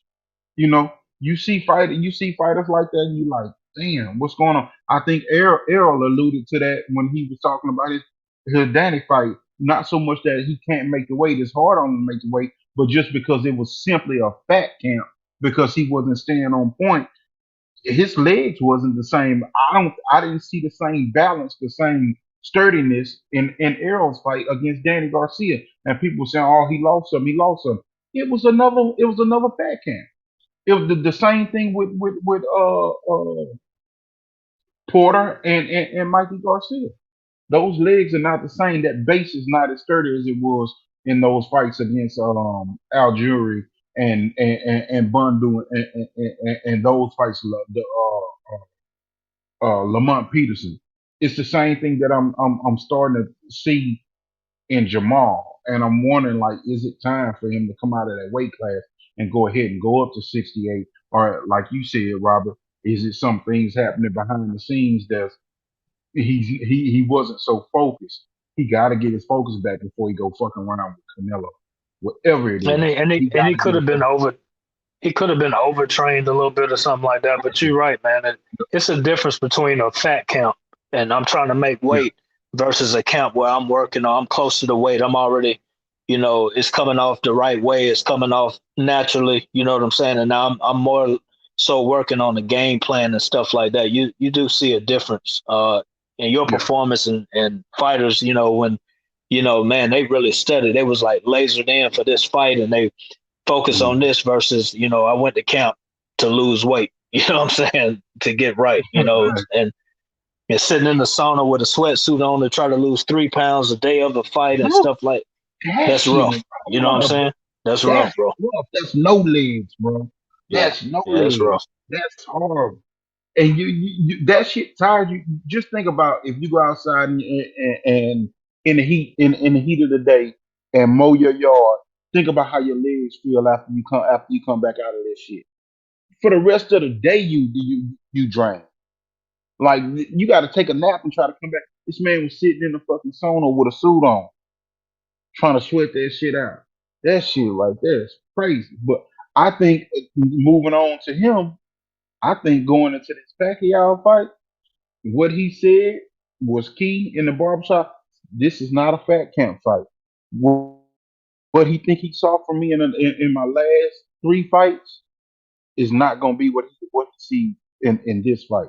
I think the strength that they talk about of Errol Spence, of how strong he really is, that strength and that pop, the follow through that he gives you on that pop and the thudding repeatedly and his work rate, I think is going to be the difference. I don't care how fast Manny Pacquiao is, how explosive his combinations is. Errol Spence consistently giving you that work throughout the fight, 75 punches around, it punching you 1,000, punching you 1,000 times in a fight. That strong and that sturdy with that ring IQ, it's going to wear you down at that age. I honestly see Freddie Roach throwing the towel in or Errol stopping Manny Pacquiao between 8 and 10 rounds. Well, like Pugilist was saying, man, I think it's a lot to what Pugilist was saying about these guys. Even Errol said that he felt like at that level or that stage that he was at, that he wants to fight more. He wants to fight 3 times a year. See, also on the weight too, man, because like Errol, I think he mentioned that he's like maybe 158 now. You know what I'm saying? Which is good before you even going in the count. And you can't be blowing up, 30 and 40 pounds overweight and stuff like that. And in any sport, you can't do it in football, basketball, anything. You don't use the fight or the event to get yourself into shape. You know what I'm saying? Because it affects your cardio. It affects everything, and Errol even said it in the fight, man. He was trying to pace himself because he didn't know what he would possibly be able to do. Like, bro, you're a professional fighter with 20, close to 30 something fights now. You should know your body and what you can do. But, when it comes into question when you know that you haven't done everything you possibly should have done. So standing in that ring, having another fight, I guarantee you somebody like Canelo, we can say what we want about him. He's a professional. He done fought what? He gonna fight 4 times, 5 times this year? I guarantee you he ain't no more than 5 or 10 pounds off the weight. He can lose that, what I'm saying, going to the bathroom real good, bro. Yeah. Yeah, that's key, man. That's key for a fighter to be active, man. Like that's one of the things that's changed so much in the sport. Like, especially when you got these younger fighters, but you got to be active, man. You got to be practicing your trade actively to be able to perform, and it keeps your body in shape. That's why when you're fighting close to a regular, the weight don't get all out of control because you don't have time. Yeah. Because you're staying in the gym. So you only gonna go up maybe about 10. You can lose 10 pounds running, man. Real talk. You could lose 10 pounds. When I was trying, I could lose 10 pounds running. I had a when you eating and drinking, you'll put that body in. Your body will suck that water up, and you eating decently, you'll put that shit on. You'll be 8 to 10 pounds heavier, just like that. But I had sauna. Well, actually, it was a a surfing suit that you wear when you surf, when you're in the water Yeah, surfing. yeah, yeah, yeah, yeah. I used to Yeah. run in that shit sometimes. That shit used to knock weight off me like that. Like Yeah. I could lose. I would lose if I ran. I could do a nice maybe between 5 to maybe 7 mile run, depending. Maybe not even that. I put the Abilene on and I throw that shit on. That shit right off me, man. And even if I didn't want to use that, just use the regular sauna suit.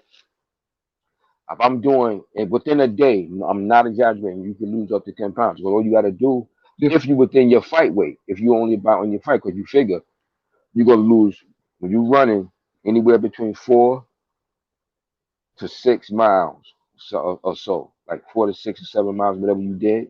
Some days I did 7, some days I did 6. And if I was running that mileage with that suit on in the morning, I'm guaranteed that shit is guaranteed. I'm losing anywhere between 4 to 6 pounds, guaranteed. With that sauna suit on. And that's just the top, not the whole suit. Yeah. That's just the top. But that's when you was close to fight weight. Now Yeah, exactly. when you way over the fucking weight, it's totally different. But like 10 pounds is you within striking distance. You can lose that because you can lose 4 to 6 pounds in your run. Then you're gonna go in the gym. Then you're gonna lose easily. You're gonna easily, depending on what you're doing. If you're doing just your floor work training, you're gonna lose at least 3 pounds there. So bare minimum, you're gonna be losing about, you can lose between 7 to 10 pounds in a regular routine And without killing Pewds, when your yourself. body is right, bro, when your body is really right, you actually lose. You can lose 1 or 2, sometimes 3 pounds just sleeping, bro. When your body is Yeah, really you damn honed right. in the Oh right yeah, way, yeah, yeah, you yeah, go to yeah. Yeah, When your sleep and muscles, lose weight. You know what I'm yeah, saying? yeah, You get yeah, up when and your piss it muscles, off, you know? no, you Yeah, facts. That's yeah, facts. You facts. When yep. you right yeah, there, yeah, when yeah. you right there, and your muscles is nice and right, and you got that lean muscle tissue, you got that lean muscle mass for your body. Mm-hmm. Yeah, when you sleeping and stuff, you sure as hell will.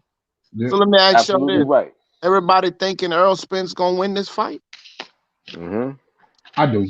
I think it. I I think do. he. I do. I just see, and it's not even me. Like I respect Manny Pacquiao because, like, somebody was like Manny Pacquiao is not a good fighter. Manny Pacquiao is a great fighter. Great Great fighter. fighter. He's a great fighter. He ain't no good fighter. He's a great fighter. But to me, it's just a matter of, it's just that time. Like he up against a young talent. Like I view Errol Spence as a highly, like, I don't view him as no. I view him as an elite, a super elite type of talent, man. I don't. Yeah, And I have from the jump. From the yeah, jump. I knew him from amateur, and I was like, this kid is a talent. And I always felt like, when I watched his style, even as an amateur, I thought he's going to be a better pro. Even when I saw his style, because even as an amateur, he went to the body a lot as an amateur. You understand what I'm saying? He was one of them amateurs that actually would attack the body as an amateur. And I was like, as a pro, he's going to do well because he already has this implemented into his style already. See, a lot of the good amateur boxers, especially with the way amateur boxing has been in the past 20 years, no, excuse me, I would say, past 30 years, but they went away from, more from the act, what amateur boxing is really supposed to be about, which is actually boxing. So if you look at the study, the history of the past great boxers, most of those great boxers that we grew up loving, most of them learned how to box as amateurs. They yeah. had to learn other elements when they turned pro. But usually, most of all those guys that came out of the amateur ranks had good, solid foundation, fundamentals. Because Mm-hmm. that was the whole purpose of amateur boxing. That's why that amateur glove got that white portion on the Yeah, glove, was I'm to gonna teach boxing. tell you this: fundamentals is not gonna win Earl this fight. No, no, he got more than that though. But I'm just saying, he's solid there. He's solid there. Oh, he's You solid. understand? Earl, He's Earl, solid there. Earl is one of the best at controlling the distance. Also, He can control the distance with that jab.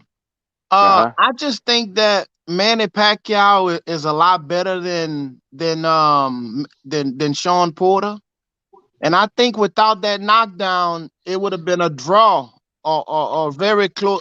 Sean Porter could have won. I agree.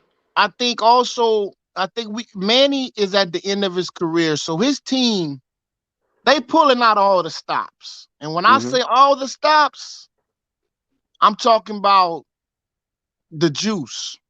They pulling everything out, bro. We gonna get a Manny Pacquiao that's determined. Manny Pacquiao he got 2 fights left. If he can beat Earl, he gonna have to go to Crawford. If not, he can retire if he beat Earl. Right? So I think Manny can win one. He beat Earl. He going after Crawford. Crawford, believe he that has shit. to. He has to. Yeah, he beat him. He going after him. He has to. But he don't. I mean, he has to, bro. But I think he planned on fighting either one of them. But Earl Spence's team just did a better job getting him to fight than Terrence Crawford team did. Because my bad. Because Bob Arum didn't really want to do that shit. Bob Arum never did want to do that. Well, what's up? Yeah, I don't think he really wanted to do it. So that's why Spence's team did a better job of getting the fight. So I think he wanted to fight either one of them because at this stage of his career, I'm pretty sure Manny, because I'm hearing he planned on running for president shortly. Well, I'm gonna tell you, Manny is not getting the $40 million that he asked for Bob. Manny outpriced himself. Yeah, exactly. Al Heyman was gonna let Manny go if they pay Manny some outrageous money. Yeah, exactly. What's up, Eli? What you was gonna say? My thing is, I think Sean Porter was the perfect fighter for Errol to have an idea of that type of foot speed in and out and angles type of thing, because people don't realize that's Porter where Porter got that from. He was a good sparring partner for Manny in some camp. And that's the thing that people don't actually realize, that Porter was competitive with Manny in camp before. So part of that style that he came with against Spence is gonna be what Spence is gonna see really again. He is gonna have faster feet, but he's not gonna be as strong as Porter was. The turning him is not gonna be the thing. It's not gonna be the physical turns. It's gonna be the speed of getting beside you and actually hitting you with a flurry. Now, the thing of it is what you just said is Spence is still good at maintaining distance. And I don't think that Manny's speed is gonna make up for that distance, for that being able to maintain the distance that Errol has with his jab. The difference in Manny and Porter is what people don't give Porter credit for: the physical strength of Porter to actually be able to get next to Errol and turn him and then work off the punch. I don't think that Manny's gonna be physically that strong to actually get inside and turn and maneuver Errol, especially with the work that he's going to be doing now outside of what would be a fat camp. And I think that's the difference in what people are overlooking. Yes, Manny does have fast feet, but physically he's not going to be able to do that. And how long can he sustain that at this age with a guy that's this big and strong wearing down on you and consistently punching on you throughout the fight? I think he wears down, and I think that speed and the pop on his hands, on his punches, I think it starts to falter on him in the mid to late rounds, and I think Spence just wears down on him. Hey, but you think you talking about the clinch? You talking about what Porter do in the clinch, or you just talking about moving? What you talking about? No, I'm talking about Porter when he was moving, when he was taking those angles, how he was sliding back around. He was keeping Errol off balance with that. What people are saying, Manny's angles, he was keeping Errol off balance with that by using his fast footwork to get him on side of Earl, and then using his physicality to keep Errol off balance and actually turn Errol. Now let me tell you something. If Sean Porter did it, I promise you, Manny Pacquiao do it better. And Manny Pacquiao got much more punching power than Sean Porter.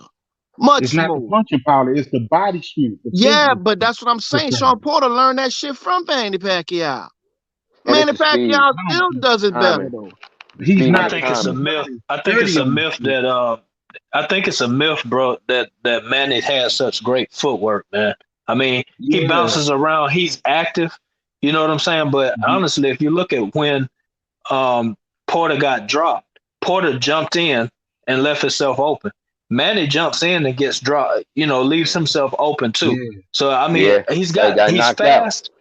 He's fast, but he jumps in and pulls straight back out. And the thing that Manny's been off for so long, he's gonna need precision because Manny is fast and he's got power, but he also needs to be precise to land those punches. Now, this time off can possibly affect him. And I don't know if you remember the Morales fight, but you remember when Morales turned southpaw that first time and shocked everybody?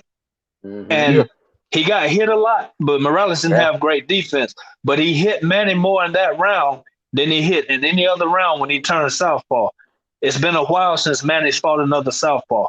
You know what I'm saying? So I don't think it's gonna be no blowout. I don't disparage Manny, but I mean, and like you say, it could be the juice, but hey, juice can only do so much on the old body. You know what I'm saying? And this is what 70 plus something fights for Manny and stuff like that. I mean, time catches up with everybody, and he looked old at the end of that Thurman fight. Thurman was coming on at the end of that fight. If that was an old school 15 rounder, I think Thurman would have got him, bro. You know what I'm saying? So I agree. And another thing too with Manny, I agree. Like he be jumping in like that because because he's a risk taker.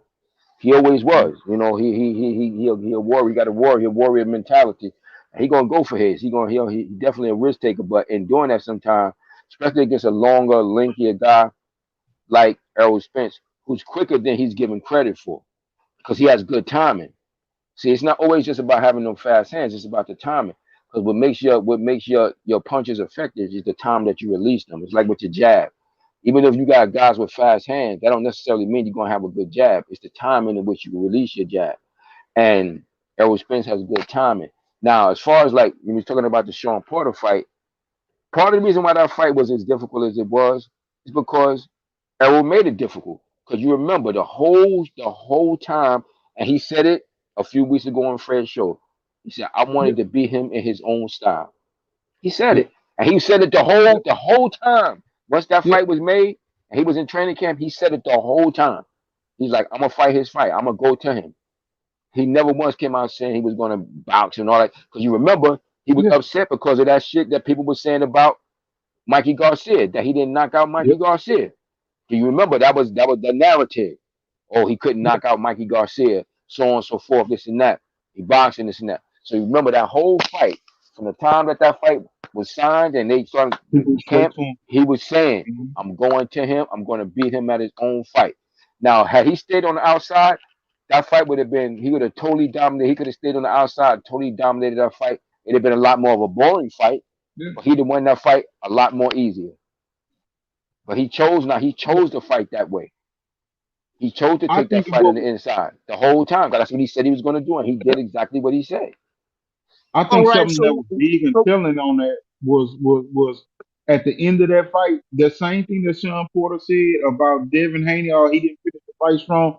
Sean Porter finished that fight going back, and Errol finished that fight coming forward. And you knew you got knocked down. You needed to throw everything you had into that last round, and you did not do it. He did not do it. Yeah. So what fighting style you think? What fighting style you think he gonna come in with against Manny?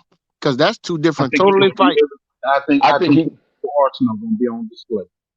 Yeah, I think because he pretty much always says what he gonna do, and he said he gonna knock Manny Pacquiao out. Yeah, he pretty much usually Errol Spence, but he say he gonna do in the fight. He goes out to seek to do that. Because you remember, just like when he fought, same thing when he fought Mikey Garcia. The narrative was, and it was bugging me out when I was hearing some people like, oh, he can't he's really not a boxer. He's just a puncher. He ain't got no head movement. And I was like, shit, I don't know. I must not be looking at boxing right because I don't see what everybody else is saying. So he came out and he showed his boxing ability in that fight. But prior to the fight, everybody was saying he don't move his head. He comes straight forward. He got no head movement. I was hearing that narrative on all these platforms and with people I was talking to. And I was like, God damn, I must don't be seeing boxing right at all because I see him moving his head. Yep. But he blocked. You understand what I'm saying? And he got great defense. He keep his hands up high. He stop a lot of shots, and he can move. And he move. And plus, I already knew he could box because I knew him from amateur, so I knew that his ability to box. So I was like, damn, I must be not seeing something now. Maybe I'm just not seeing something no more. And he went out there and outboxed him thoroughly, and he did exactly what he said. He wanted to show his ability as a boxer, and he did that. And he's saying now. And he working with Blu-ray now in those fights, and you notice all those fights that he worked with Blu-ray, man, his strength was up. Like I'm expecting him to come out there looking like similar to how he did against Lamar Peterson. I'm expecting him to be similar to that. Man, that is the fight for me. That is the fight for me. Best pugilist. The game that the skills that he showed in that Lamont Peterson fight, people do not give. They always say the Algieri fight just because of the raw power and dog and how he stood on the belt buckle. But the fight that he fought against Lamont Peterson, the angles, the changing levels, the jab, the changing speeds, the everything, the punch placement, everything was there. Yep, he was strong. He looked so strong too. Like he looked strong and quick. Like I'm expecting him to look something like that. Did you see how he was on one side of Lamont at 1 minute and the next second he was on the other side of him? Yeah, that's what I'm expecting. One side to the other. They say this dude feet not fast. They say this dude hands not fast. But Mikey Garcia is telling you he was there 1 minute and the next minute he was gone. Sean Porter is telling you he's a chameleon in the ring. Danny Garcia was like he was there and then he was gone.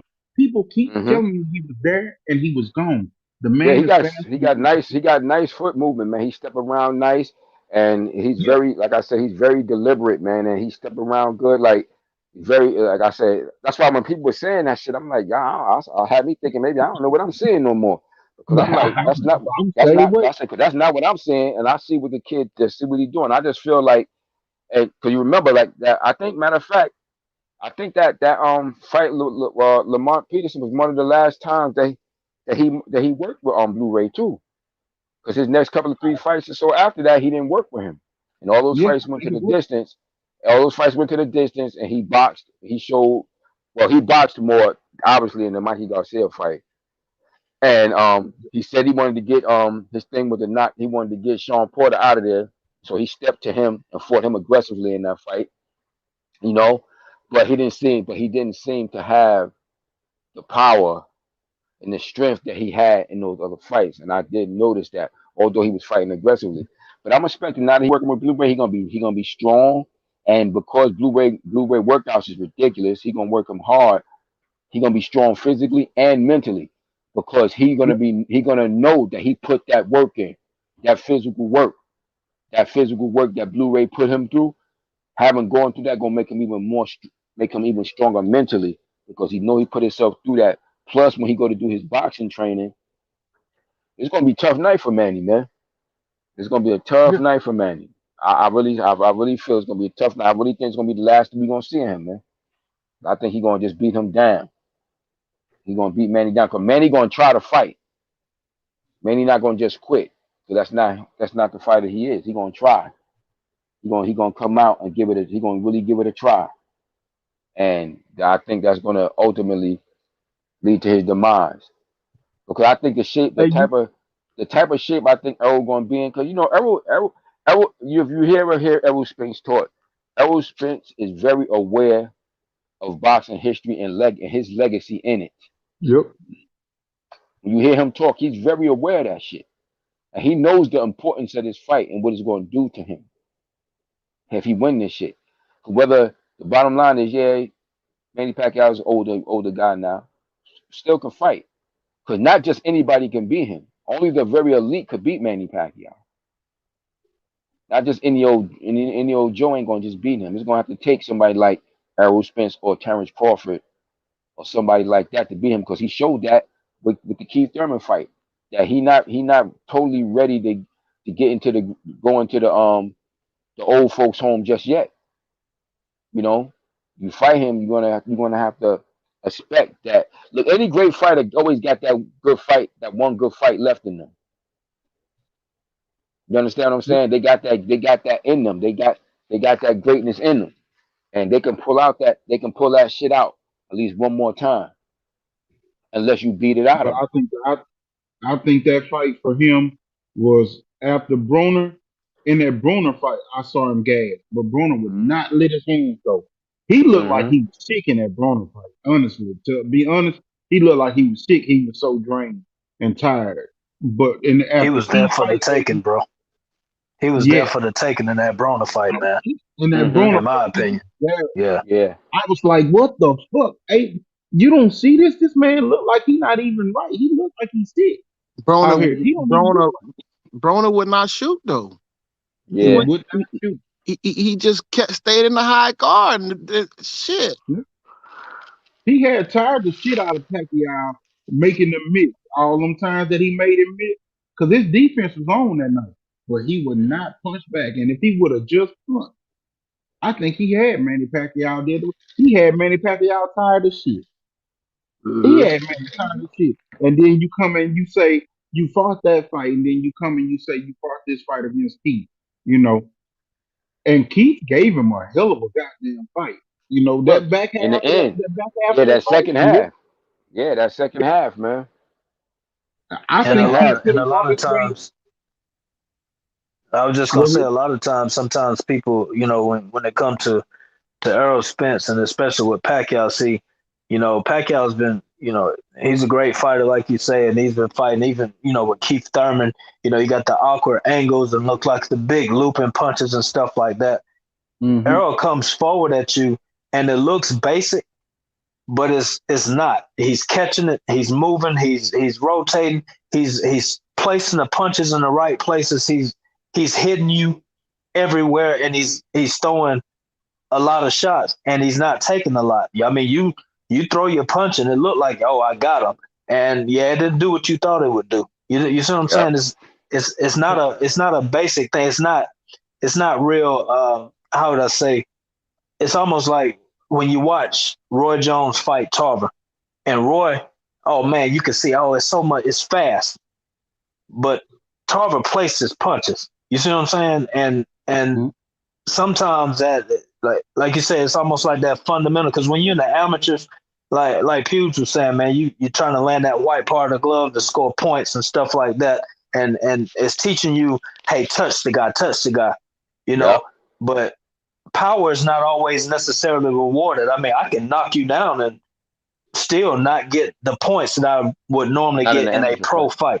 Yeah, Right. yeah. Amateur fight, if you knock me down, you get the same 1 point. That is, you land a clean Exactly. jab.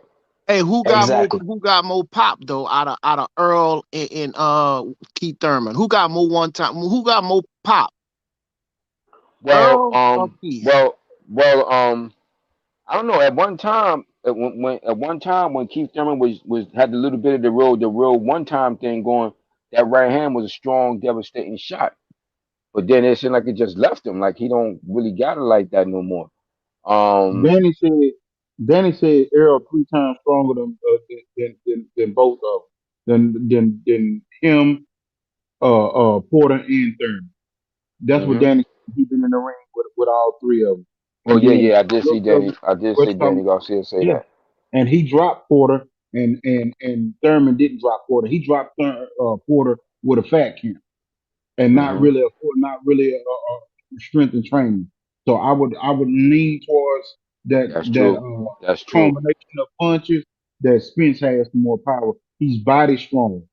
When you say body strong, when you say you are just a strong, solid person, when you hit, it's more of a thud. It's a Thud and damaging punches. Yeah, those punches do damage. Yeah, break you down type. Yeah. Okay. You walk back to the corner, and then the bell rings. You be like, dog, the round. You know what I'm saying? I ain't get my full minute. It's hurt. You know what I'm saying? But let's it's that just really hard stuff. marinate. Let's just really think about that. Marinate on that. Let's really marinate on. Think about that. Like he just brought up. He just brought up a good point. Like now we know now. We didn't really know fully at the time, but we know now. He did that. He was able to pull that shit off with that fat camp.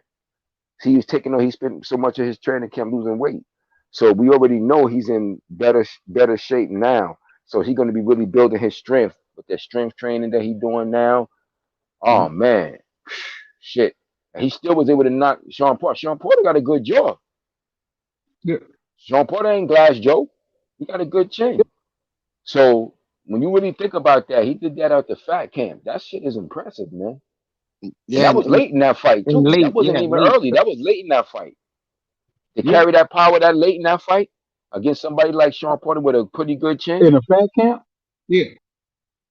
And then you think about it. That's pretty impressive, man.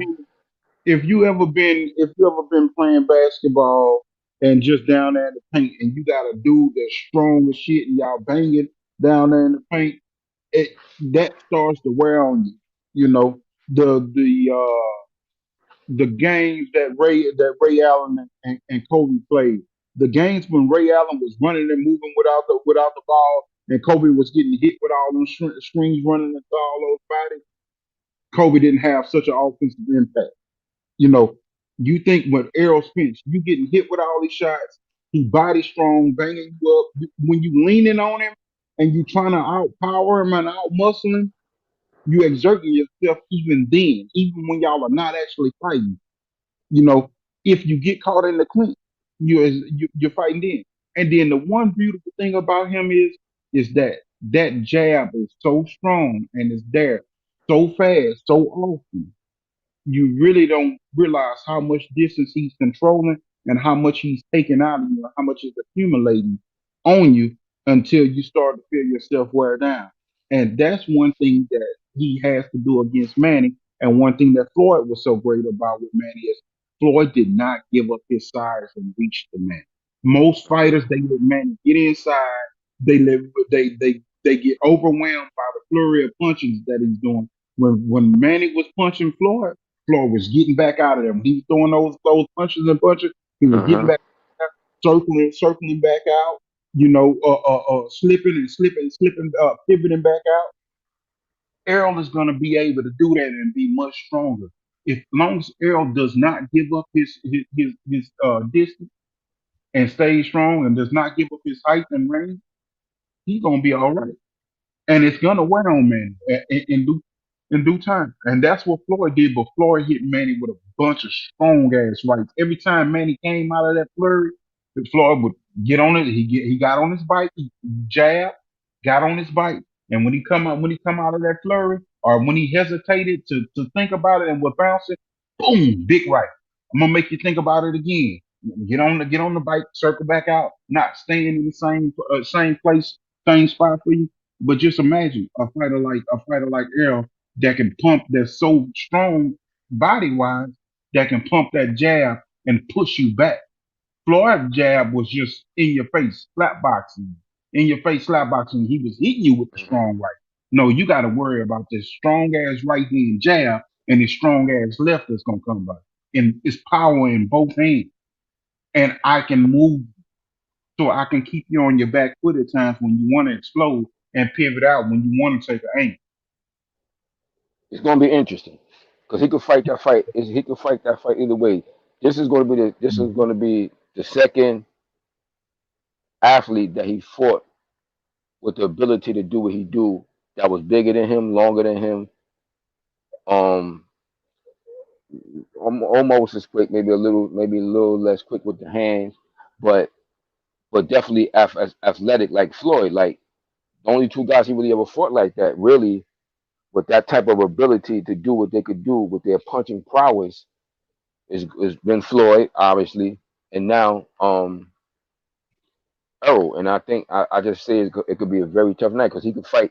He could choose to fight that fight anyway, and I'm going by the history that he's shown, and he usually what he says that he's going to do, he goes out and fight that way. Like, and he's saying that he's going to get him out of there. Like, And I guess he's feeling that way because he know he back with his physical trainer, and he know the strength that he gets. You know, when you training with somebody like how Blu-ray get down, and Blu-ray job is he tell you straight up, he about getting you stronger, getting that strength, and getting that strength up, and that you actually can get stronger as the fight go on.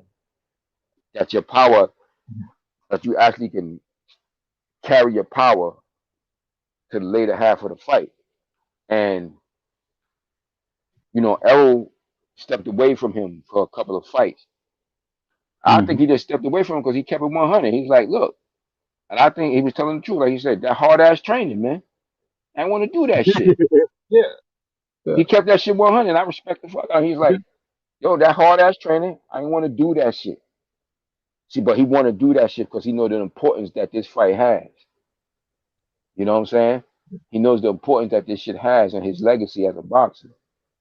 So he willing to put himself through that shit so he could be at his optimum best because he respect who Manny Pacquiao is. Because you have to. No matter whether he's 40 or 20, for what he's accomplished in his career, you got to respect that. And you know what he did his last fight. You're only as good as your last fight. His last fight, he beat Keith Thurman. He did, yeah. You know what I'm saying? So I'm expecting you to be good. So I'm gonna prepare for your ass in the proper way. And that's the other thing people are saying. You know, I see in the chat they saying how good Manny is about weaving, how he set up Margarito, how he set up Cotto. I do not see Errol Spence chasing Manny Pacquiao. No, I do not see it. No, he's not gonna chase him. Why would you chase a fighter that is a combination puncher in spurts and give up your side and get him inside? So you think Errol gonna be on the back foot? No, I'm not saying he's gonna be on the back foot. I'm saying he's gonna box from distance, but pressuring, not just coming in recklessly. There you go. He'll be boxing. He won't necessarily be on the back foot, but he may be stepping towards him, but not recklessly just coming at him. It's gonna be interesting. Yeah, it's gonna be that's gonna be interesting. I can't wait till the fight getting a little closer and we start seeing some of the training footage. Yeah, we need to go back and also, man, because man, the way the Pacquiao and De La Hoya, Pacquiao and Margarito, I mean, that's to me, that's the similar, but I mean, I don't see no southpaws, but man, that but you got to remember though, but Errol Spence is more athletic than both of them because Oscar was dead, drained out. He didn't have none of his athletic ability and shit. He was a goddamn crackhead in there, and Margarito ain't athletic like that. He just was a big strong. He just was a big strong coming forward dude, but he wasn't overly athletic like that. You know what I'm saying? He was strong though. He was a big strong dude. He come forward. He had somewhat of a jab. His jab wasn't excellent like that. It was decent. I think Errol Spence's jab is better than his. Oh yeah. But you remember the problems that Pacquiao had with Jeff Horn? It was just more like the size, right? But that was Jeff was coming forward. Well, yeah, he was coming forward, but he was also slow and plodding coming forward. He didn't have. To me, Errol Spence is bigger, or at least that size. But then there's also more skill there. You know what I'm saying? So I'm not saying it's a wash or nothing like that. No, I'm not, because Manny is a great fighter. I'm saying it's going to be a wash. You know what I'm saying? But do y'all really think that he took Jeff Horn serious? I don't think he was in his best shape for that shit. I don't think he took Jeff Horn serious, man. No, I don't think he did. I don't think he took him serious. No. Like I don't think he was disappointed in that fight. He had his eye on something else. He had his eye on something else, and that fight got thrown in there. And he was on ESPN during the middle of the day and stuff. And, and all that. Going through it with Aaron and all that. Yeah, and then but I'm just saying the problems he had. That's why he left Bob Arum after that shit. I don't think he was into that. You got to fight to get out your contract. You know what I'm saying? You can't sit on the shelf. You got to fight to get out that contract, especially with Aaron. And that's why I say when people say, even with Terrence Crawford, wait till October. No, Crawford better fight again, because it may not be that it runs out in October. Aaron don't write contracts like that. He writes contracts that you owe me another fight, and you owe me a fight as long as you're the champion. You see what I'm saying? Yep. Just like Mikey had to get rid of that belt to get out that contract. You see what I'm saying? So Yeah, because he's a lawyer. You got to remember that. The bottom line, you got to remember Bob Arum, a lawyer. That's what his actual job was before he got into the boxing business. He's actually a lawyer, so he know how to set those contracts up. Hey, you think it's too far fetched to say that he set him up so that he knew Crawford was gonna go up and to make Crawford fight Horn instead of Pacquiao? Is that too far fetched? Well, I heard that's what Pacquiao felt. That's why he got. That's what he felt. He felt like they set him up for the wet up, and that's why he ended up leaving him. Because that's what he felt. He felt they did him dirty. How long was he in Australia? That's a long ass trip to come and say you had jet lag for the back half, for the last week or week and a half of your camp. You come in Australia, you got jet lag. Your camp is thrown off by that. Then you got media days all through the rest of it, and you're not in the best shape because you're thinking that okay, this guy is nothing. Nothing, exactly. What are your you know, you got all that playing against you. Exactly. Yeah, I really felt because I was like, shit, who the fuck is Jeff Horn? He ain't nobody. Like, and I still even with that bad, that was not one of Manny's better performances, and I still thought he won the fight. Even with that ninth round, he almost knocked him out, bro. That ninth round, he almost took Horn out of there for real. Yeah. Even with that, even with all we just said, I still thought he won the fight.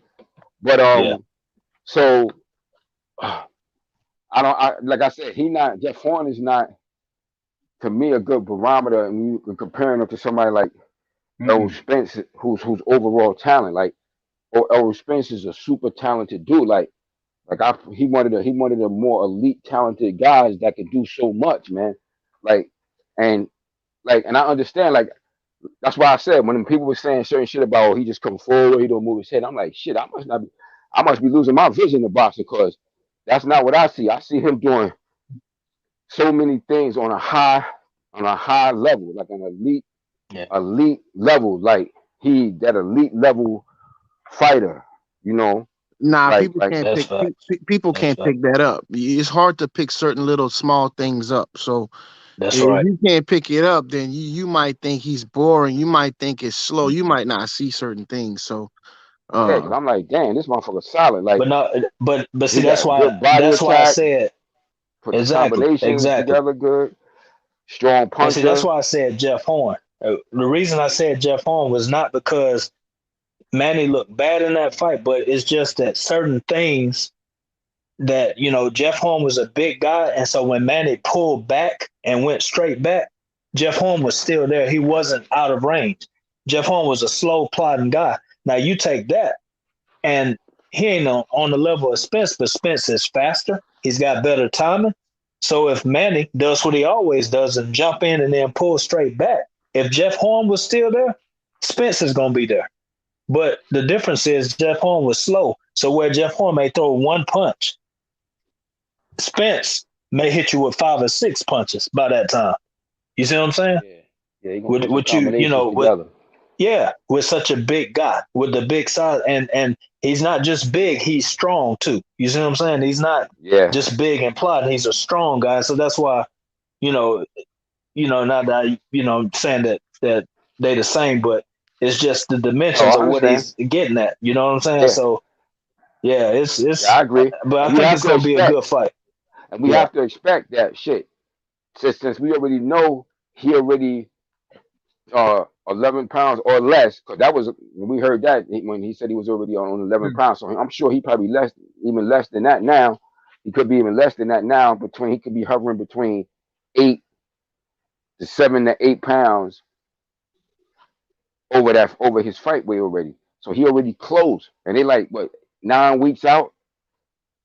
He already that close. He just gonna be getting in condition. Like, he just gonna be getting conditioned to get sharp. And you gotta remember, once they weigh in for the fight, he gonna come in like probably fucking 160 pounds. Yeah. Dude said he was riding his bike 15 miles, you know what I'm saying, during the day on certain days. And then when he was running 5 to 7 miles, he's running a mile in like 5 or 6 minutes. Like, dude, that shit is crazy shape.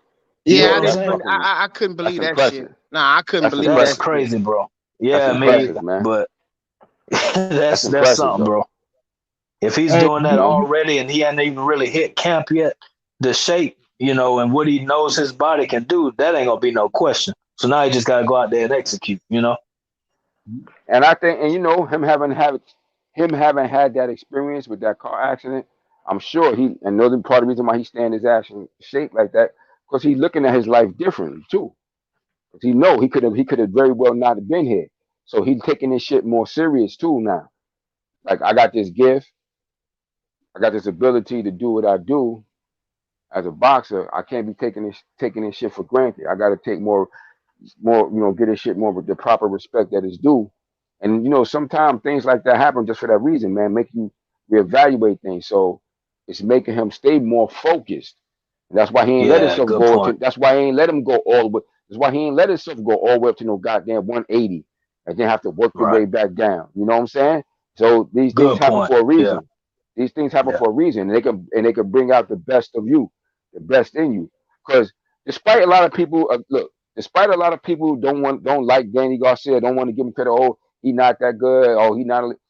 He lost every big fight. Look, at welterweight, the reality is Danny Garcia is a former world champion and considered still considered an elite fighter at that point.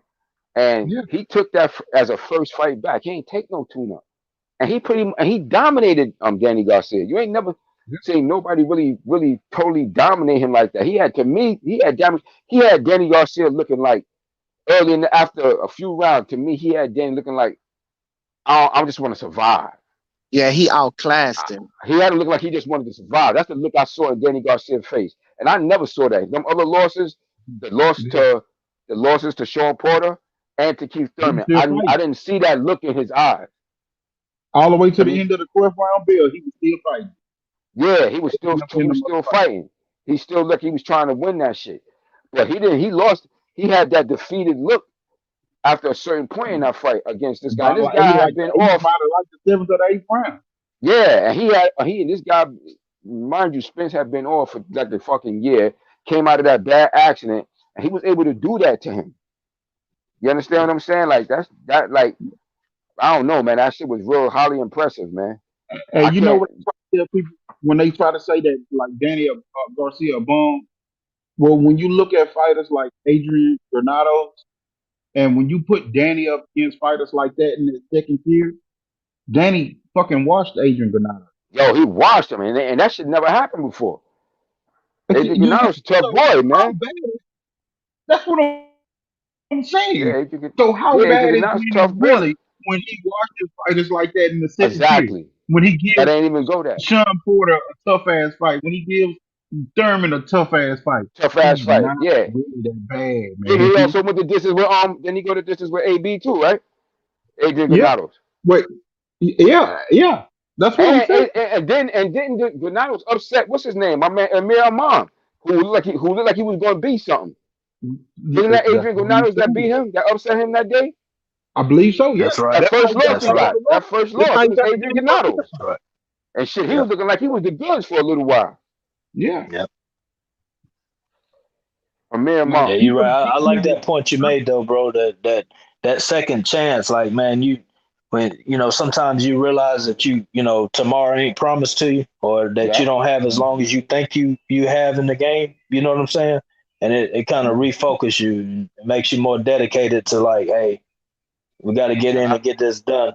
And like you Yeah. said, coming back and taking that tough fight against Danny Garcia. I mean, I remember the build up. They was like, man, basically in Danny's mind, he ain't never lost a fight because the two fights Yeah. y'all had him losing, That's it's right. arguably that he didn't really lose in fights. They was So close. They and was close. and he Those took fights was close. and Errol took some shots, man, from Danny and saw that he could still Like it do was his nothing. thing. I mean, Yeah. yeah, That's you're right. yeah. You're right. Because if you look at those fights, those two losses that he had, people could say, yeah, every big fight he lost, yeah, but those fights was close, and you could make a legitimate argument on both of those fights. He got hurt early in that Keith Thurman fight because Keith Thurman tried that one time shit early. What you supposed to do when you got a guy coming from a low weight class, you try to chin check him early, let him know you're in a bigger division now. He did that. He caught Danny off guard, and he stunned Danny early. But Danny survived that shit. Once Danny realized he could withstand that shit, he started to come on towards the end of that fight. You understand what I'm saying? Danny, you know, Danny is more of always been more. He's more of a counter puncher anyway. That's his style, you know.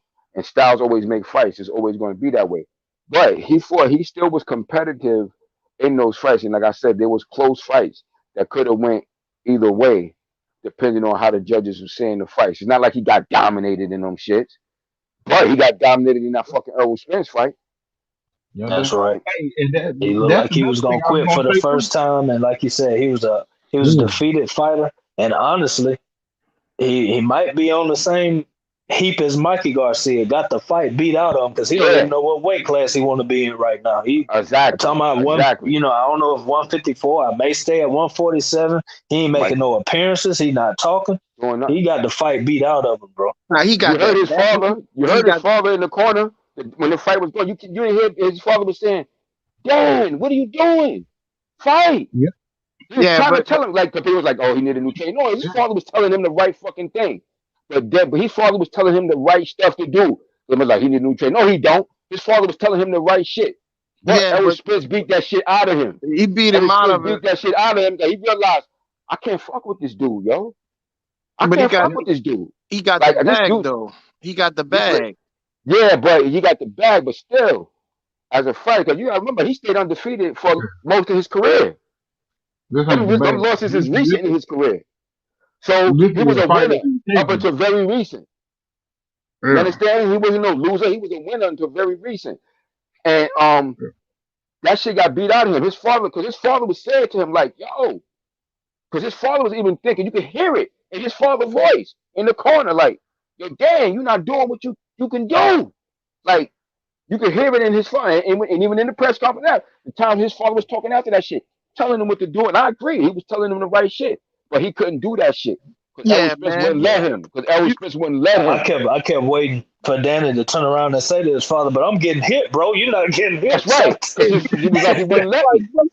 He wouldn't let me. I couldn't do what I wanted to do with this dude. Exactly. He would not let me. That's the same shit Mikey Garcia said. Yeah. Like, he was here, then he was gone. You understand what I'm saying? And that's what it is. So that shit is really impressive. For him to have these other high elite welterweights fought that same dude, had close fights with him.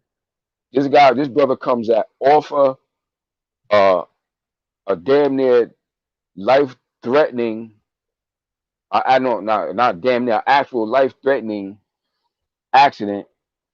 Yeah. No tune-up fights. Lets his body heal till what he felt was the best it could get. Went into a training camp and handled that guy relatively easy, man. Relatively easy. And the few times he did get hit, he handled them shits like it wasn't nothing, man. But that was the one thing I had to worried about, was like, all right, when he get hit, how is he gonna react? And he react like he always react. You know? He didn't show no weakness in his chin, nothing. If anything, he showed you how light on his feet he can really be. They said he didn't fight on his toes, he fought flat-footed. He fought on his toes damn near the whole night. And was in and out from one side to the other. I'm like, God damn. When the time when he lost his mouthpiece and he looked at it, Derek say, "Stop playing, man." Mm-hmm. Yeah. Danny went to stop playing. Yeah, what he bet? Yeah, man. I think it also had a lot to do with Mikey's defense. Mikey was in the guard. Mikey was more of survival mode. Because even though rounds that he didn't even throw, man, at the end of the round he raising his hand. He just it was a moral victory to go 12 rounds. He defeated him, man. He totally defeated him, man. Yeah, it's levels to this though, man. You can't go up there. But Mikey a smart mug. Mikey just got a bag from the zone. He got a bag from Earl. So I mean, shit. Mikey good. Mikey don't have to fight. Mikey, that's why Mikey chilling. Yeah. Hey, but okay, I got another question. Yeah, his legacy already set in stone, and you know, he's already done everything that he needs to do in the sport. So he's at this point now where he's just trying to get money grabs. But if y'all remember in that fight, you remember Robert Garcia and their father. Well, Robert, I think Robert was, and their father was close to stopping that fight. I want to say like the 9th, 10th round against Errol. Ninth round. And Mikey begged him, was like, no, don't stop it. He's like, I'm getting hit, but he's not hurting me. Errol made it a point not to hurt him because you had guys like Sugar Ray Leonard, I think Evander Holyfield, and a couple more guys saying, "Oh, Mike is a superior boxer." Errol made it a point. All right, I could easily knock you out. I want to make it a point to beat your ass for 36 minutes, and that's exactly what he did, man. He made it a point to beat Mike. Earl did go for it in the mid round. He did go for it. I seen him go for it. But Mikey wouldn't even allow it. Mikey wasn't fighting back. So even though you're going for it, Mikey is a top level fighter. And if he just want to survive, I think Mikey can survive with anybody if he just want to survive. Yeah. You know, so when you shell up and you got good defense shelling up and you've been doing it all your life, you can survive. But you know, that's all it was. And it's crazy to hear Sugar Ray Leonard. Similar to what Gamboa did against Devin. You think that's the same situation? You think Devin could have got Gamboa out of there? Because Gamboa is a seasoned vet too, man. And all he was trying to do was survive against Devin. I didn't think for 1 second in that fight he was trying to win that fight against Devin Haney. I just think he came in there, he got his check, and his only job was to survive. Yeah, well, you know, you got to remember that guy's an Olympic gold medalist, man, and he was a former world champion. And he was a very good fighter for a while.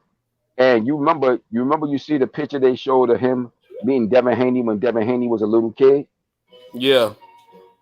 He remembered that shit. He didn't want that kid to knock him out. He remember this kid was happy to take a picture with me some years ago. This that same kid. People don't understand them guys was very good fucking fighters, man. They prideful too. Yeah, I mean, we're not like he's not trying to let that kid knock him out. So he's like, yeah, I'm gonna survive this shit. You understand what I'm saying? If nothing else, I'm gonna survive that. I'm not gonna let that same little kid who got an autograph from me, took a picture with me, knock me out. This guy wasn't no contender. That guy was champion for a while. He was an amateur champion, the best you could be as an amateur, and he was a world champion a couple of times. This guy's got pride. You're not gonna just let somebody knock him out. Like, to me, like, everybody was trying to shit on Devin. That was a masterful performance against somebody who was a former very good fighter, man. Hey, I thought that shit was brilliant. It was, I thought that was brilliant. But this is the problem that I have. Okay, why are you trying to knock this man out? Why not beat Devin? Why are you trying to listen to everybody else and trying to knock this man out, bro? You didn't win the fight, and after you won the fight, you gonna ask that man, how is my punching power? Oh, you talking about the last fight? With Devin and Linares. Oh, you talking about that last fight? Oh, yeah, I was talking about the fight. We were talking about the Gamboa fight. You talking about the fight against Gamboa? Okay. I was talking about the fight against Gamboa. Right. I was talking about that fight. You know, that's what I was saying. Like, you know, Gamboa, like, them guys is pride. You know, fighters is prideful, man. You know, shit. You box when you're young. You gonna have some pride with that shit. And if you was really good at it, and you know you met some little kid, got your autograph, took a picture with you, you ain't gonna try to let that kid knock you out. And then after the fight he had with Tank, he got some pride too. So I was like, I just thought Devin fought a brilliant fight against Gamboa. Gamboa was more motivated too. That's why I said that pride kicked in. People act like these guys don't be on the internet and hear people talking shit about them. They be on the internet. They hear people talking shit about them, just like we do. And they got some pride. It's like, yo, I'm fighting this other young kid. I ain't letting him knock me out. You understand what I'm saying? They got pride with that shit. And those guys was very good fighters too, at points in their career. You understand? Shit, Gamboa gave Terrence Crawford one of his toughest fights in his career. You understand what I'm saying? He gave him one of his toughest fights. So you're gonna have guys like that. They're gonna show some pride. What I saw in that fight, I saw Gamboa fight with pride. That's what I saw. He got hit with some good clean shots in that shit. That might have knocked out a person with a man with less pride. But Gamboa was a champion, a great amateur, and a damn good pro. And he showed what I saw in that fight was him fighting a guy with pride. He had more. He had it was his pride that kept him up in that fight because Devin clipped him with a couple of good shots, and he ate them shits. And he fought determined. He game. We call it game. He fought. He was determined, and he was game for that fight. So I didn't look at that shit. Everybody was trying to shit on Devin. I was like, no, he wasn't. I thought he gave a brilliant performance against a game opposition that night. Because that night he was more. I think he was more game that night than he was when he fought Tank. And plus he hurt. Plus he had.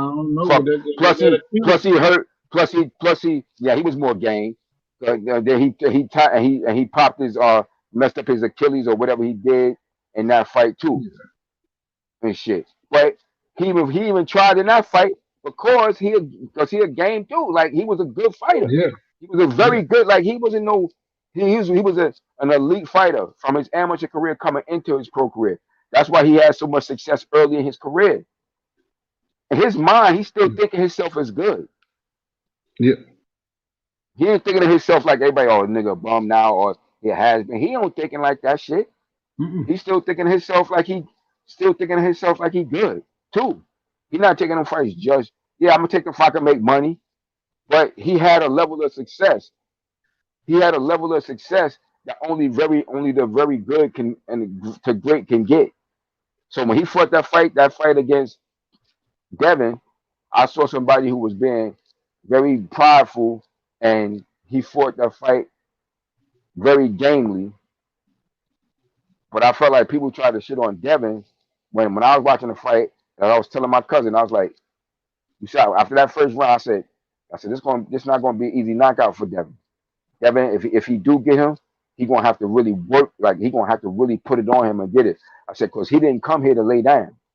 I knew it after the first round. I said he not. When I saw how he was reacting, I said, and a couple of times he got hit with some good clean shit, and he ate them shits and kept coming after Devin. Devin just schooled him with brilliant boxing, and to me, didn't get the credit for it he should have got.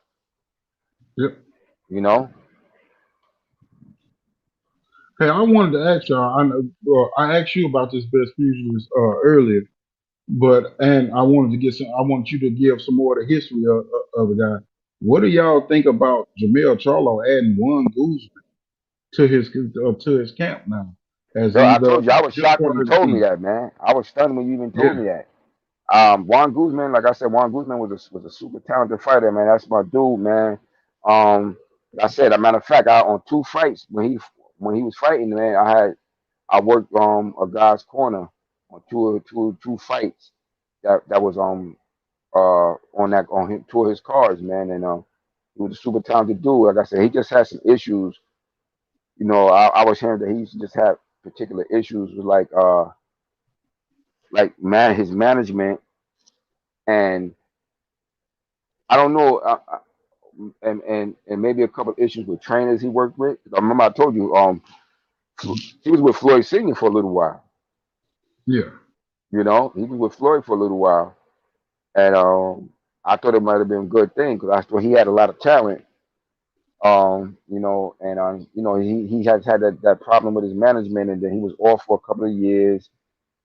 And I was like, wow, talented guy just going to waste. And then he tried to come back. He came back and he lost to somebody at his best he probably wouldn't have lost to. And then, you know, he went back and started training. He started training, yeah. And he started training. And he got into the training heavy right now. So I'm surprised to even hear that. I don't even know how they even know each other.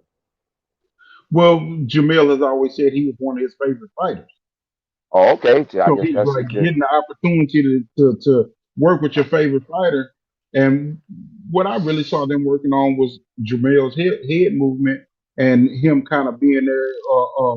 Jamel was actually on the bike and putting in the mileage and everything. And saw Derrick James working the strategy and more on the mitts and everything, But I saw him working the head movement and everything, and it made me think what type of fighter he was. And like you said, he was a very talented fighter. Yeah, he was. He was a very talented dude, man. He could have been. He could have been with the mindset, and that's really what it's about. That's what separates the best from the rest. It's just your mindset. You know, it's just your mindset. Like if you got the particular mindset for greatness, it's going to propel you in ways that it doesn't propel regular people.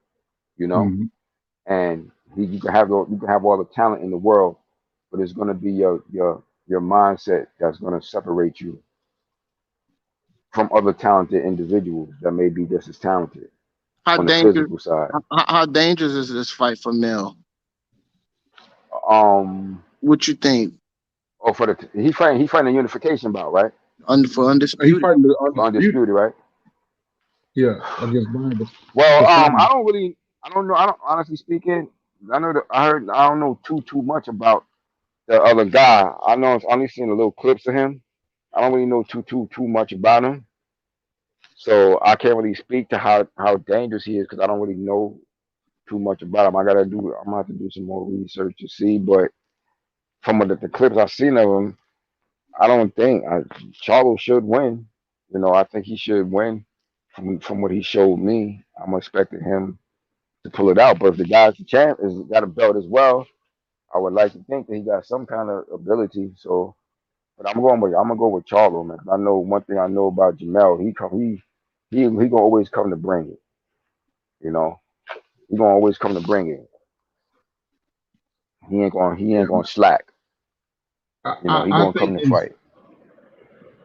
it's a fight that he has to respect, just because Brian Castano is a tough fighter that is gonna come to fight. He's not the most skilled, but he'll put some pressure on you. He has decent thump, uh, decent hand speed, and he's a guy that's gonna be there. That's what he showed me against Lara. When Lara actually decided to box him more and stay and get in and out on him, he was better off. But Lara made that a tough fight because Lara stayed in the paint with Brian Castano, and when he stayed right there in the paint, right there in the inside with Brian Castano was, hey, he was letting them know, shit, I'm a fighter, goddamn it, I'll fight your ass. What he just did against Texera was a fighter that was, to me, in protective custody anyway, so it doesn't really tell the story. I think Jamel is on a different level, and as long as he respects Castano and he, comes with his skill and with his focus and in shape like he already is, I think he'll be fine. Honestly, I think Jamel is about to ascend to another level of sport because he is just the focus that he has and the drive that he has. Right now, I don't see anybody matching Jamel when it comes to what he's putting into his craft.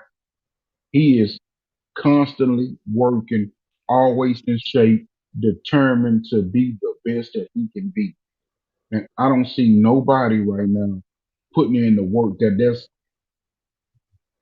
I mean, Deontay putting in his work, but this dude is like consistently nonstop. Errol putting in his work, but this dude is consistent, nonstop, putting in that work to be the best that he can be. And I just, right now, I think he's just getting better and better and better. I think that loss made him better. I agree 100%. Yeah, I agree. Because that's what usually makes you better. There's losses. Losses is what usually make a fighter better. Just getting wins. When you just getting wins, you BJ, don't feel the need to change. You don't feel the need to change anything to improve your style or anything. It's those losses that make you better. They make you want to improve. I don't know why people I really think that Charlo won that first fight. I really think that second I fight, did Harrison too. was knocking his ass off. And I think Harrison was getting the best of it as far as punch count in there and, effective boxing. But those effective the punches that really meant something to the fight, I think Charlo was selecting his punches a whole lot better. In that second fight, he wasn't head hunting. He was getting hit with shit, but he was going to the body. He was taxing the body. He was keeping the pressure on, and he was working levels. He wasn't just head hunting. And I think it showed in those later rounds. There it was. It showed in the first two rounds. In the second round, he dropped him, changing levels. It hit him, caught him with a shot in between punches, dropped him. Here we go into the later rounds. He been taxing that body and didn't get the head hunting because he dropped him in the second round. And bam, the first fight and the second fight were one and the same. Only difference was is Jamel stayed under control and didn't start head hunting. That time when he was head hunting in that first fight, for those rounds that he gave up and the close round, the judges went with that. But for me, I thought Charlo won. I thought he won the championship rounds because Tony Harrison completely gassed out and gave up 10, 11, and 12. He completely gassed up. I think in those mid rounds though, Charlo gave up too much head hunting and kept Tony in that fight because one, 2, and 3, it was all him. Then 4, 4, 5, 6, Tony won. Then you come back 7 and like 7 and Charlo gets back to it. And then here he was 8 and 9. Tony was giving it to him a little bit. And then the championship round in 10, Tony was just fucking gassed. And Charlo stepped on the gas. And I felt like that's how the fight was. A 7-5 fight for Charlo. Mm-hmm. Yep. Yeah. I pretty much I agree. agree. Yeah, to me, he didn't go in there and beat the champion. It was a close fight, but I don't think he took the title away from him in that first fight. Especially I just how didn't see it that way. Yeah, I didn't see it that way. In the second fight, he showed it, and maybe they'll fight again just because. You know what I'm saying? Get us a trilogy out of it, but Harrison got to get right too with his new training situation, and get over the loss of his pop and all that kind of stuff. So. Yeah, because that last fight was like, they gotta get the sync because it gotta be in sync where your corner can look and see what's going on, and y'all can make the adjustments together where you're mentally there to be able to make the adjustments in fight because that Perella fight. Sorry to say it, but he didn't win that Perella fight. That wasn't even no draw. That's why I'm kind of interested to see how J-Rock look, man, because J-Rock changed trainers too. You know what I'm saying? And I'm kind of interested to see how he gonna look next week. Because if not, boy, that'll be rough. Her, J-Rock, and Harrison. You know what I'm saying? Would have been falling off.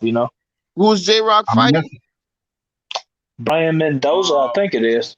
I think it's Mendoza. Yeah. He was Sugar Hill now. J-Rock is? Yeah, J-Rock was Sugar Hill. Hey guys, how dangerous is Mario Barrios? Dangerous. Oh, he the truth, man. Mario Barrios is serious now. Y'all see the size difference in the body structure in their face off, bro? Oh yeah. That shit look crazy. Yeah. They look like they're in 2 different weight classes, but I've been saying this. They look like they in 3 different weight classes. I've been saying this for a few weeks now. Tank gonna be a gorilla at 140. He ain't gotta cut weight. He can pack on as much muscle as he needs to. I think he's still gonna be, I think he's still gonna fight the same way. And I think he's still gonna have his speed and I want to see if his power carries up to 140. I believe it will, man. But it's gonna be hard to knock out these bigger guys because in a lot of his fights at 140, if he stays there and then he doesn't go back down to 135, I believe it's gonna be hard to knock out these bigger guys at 140, man. It's just, but I believe he's gonna be the strongest he's ever been. He doesn't. I believe his power is gonna carry late because he doesn't have to cut weight. Remember, he was struggling to cut weight down to 130, and that was a hard weight. I remember looking after that Santa Cruz weigh-in. Did you see his cheeks? How sunk in his cheeks and everything were? Yeah. So that was, I mean, 130 was a hard weight cut for him, man. Even though he felt good on fight night, that was a hard weight cut. Yeah. So I'm looking forward to seeing him on the scale the night before the fight at 140. I think he's gonna be a gorilla in that fight. He seems so mild-mannered right now. In all the press he fucking the photo shoot. He fucking doing his JJ walk up on the face off and shit. Fucking telling Mario Barrios how fly his goddamn vest is and shit.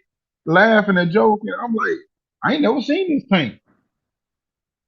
Like, yeah, you know he got that court case pending, bro. He got to show a good side now. You know what I'm saying? Yeah. He can't be being wild and stuff. He still got cases pending. That too, Robert Brown. I think it's something to do with the court case, and he's got to put on a good image.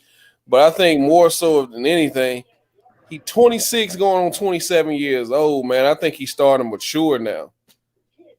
I think he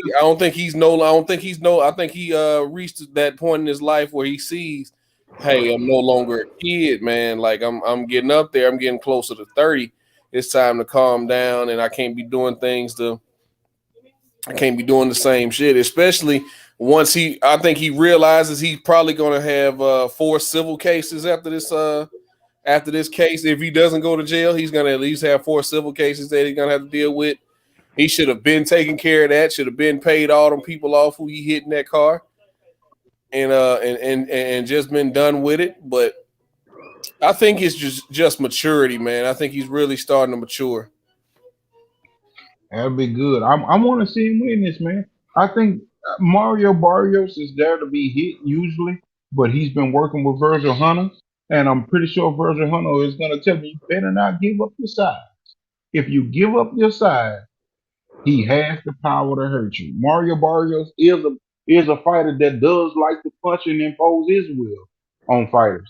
You know, he does have good thump to himself, but he's more of an accumulative puncher himself, where he's gotten in wars in the past, or either just completely impose his will on other fighters. You know, he is a big fighter at that weight, and like it's a huge size difference, but it's all in a matter of if he's gonna give up his size or if Tank's skill set is just that elite. Well, Tank can get in like he wants to with the different things that we haven't seen Tank do. Is he gonna be able to show those things and actually, work on it? Foot speed, quickness, getting in and out, getting inside, getting to the body. Breaking Mario Barrios down, changing the angles. Is he gonna be strong enough to stick around with this bigger guy at 140? Those things right there, the smarts, the defense, slipping punches and countering, to make him give up his size, setting traps.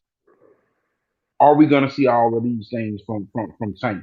That's gonna be the big things because he is giving up so much size.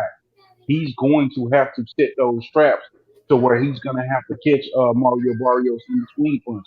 He's going to have to work the body to make him drop his hands and make him come down the sides, So we see if he can chop that tree down. Yeah, man, I think when people talk about the size and you look at Mario Barrios, you look at his reach and his height.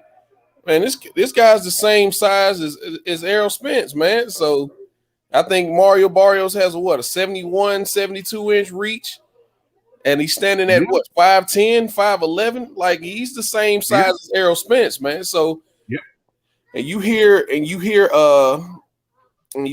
Tank's 5'5", 66-inch reach. Like this is gonna be a good measuring stick. I think this is a measuring stick fight for your Jose Ramirez's and your Josh Taylor's and your Teofimo Lopez's and your Devin Haney. I think this is a good measuring stick as far as, size wise, and even Ryan Garcia, if he decides to man up and fight some damn body. I think Mario Barrios is a good measuring stick as far as stature. I got a question. Yeah. If he pulls this off, do you think when Bob Arum says that Haney is not next, he has repeatedly said that Tank, if the big fight, do you think Tank can go back down to 135 and get that fight with Teofimo? And they promised pay-per-view. Why not Tank and Taylor? I mean, well, who? The way I look at it is, with Tank, man. If T.O. is gonna leave 135 and go to 40, then go up there and fight Tank. This will be Tank's first fight there. The thing and something about when we talk about the size and Tank's height and stuff like that. I think people got to realize most of the time when Tank step in the ring, he's in the ring with guys bigger than him. You know what I'm saying? Most of the time, he's a shorter guy. So most guys, maybe a few guys that were actually shorter than him, but most guys have the reach advantage and they're bigger than him.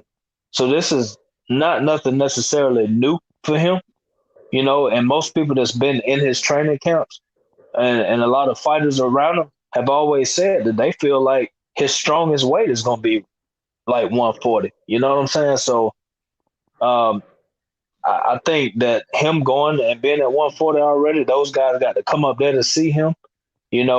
I doubt, again, Arum will be willing to feed Taylor over to Tank, you know what I'm saying, and put him in there.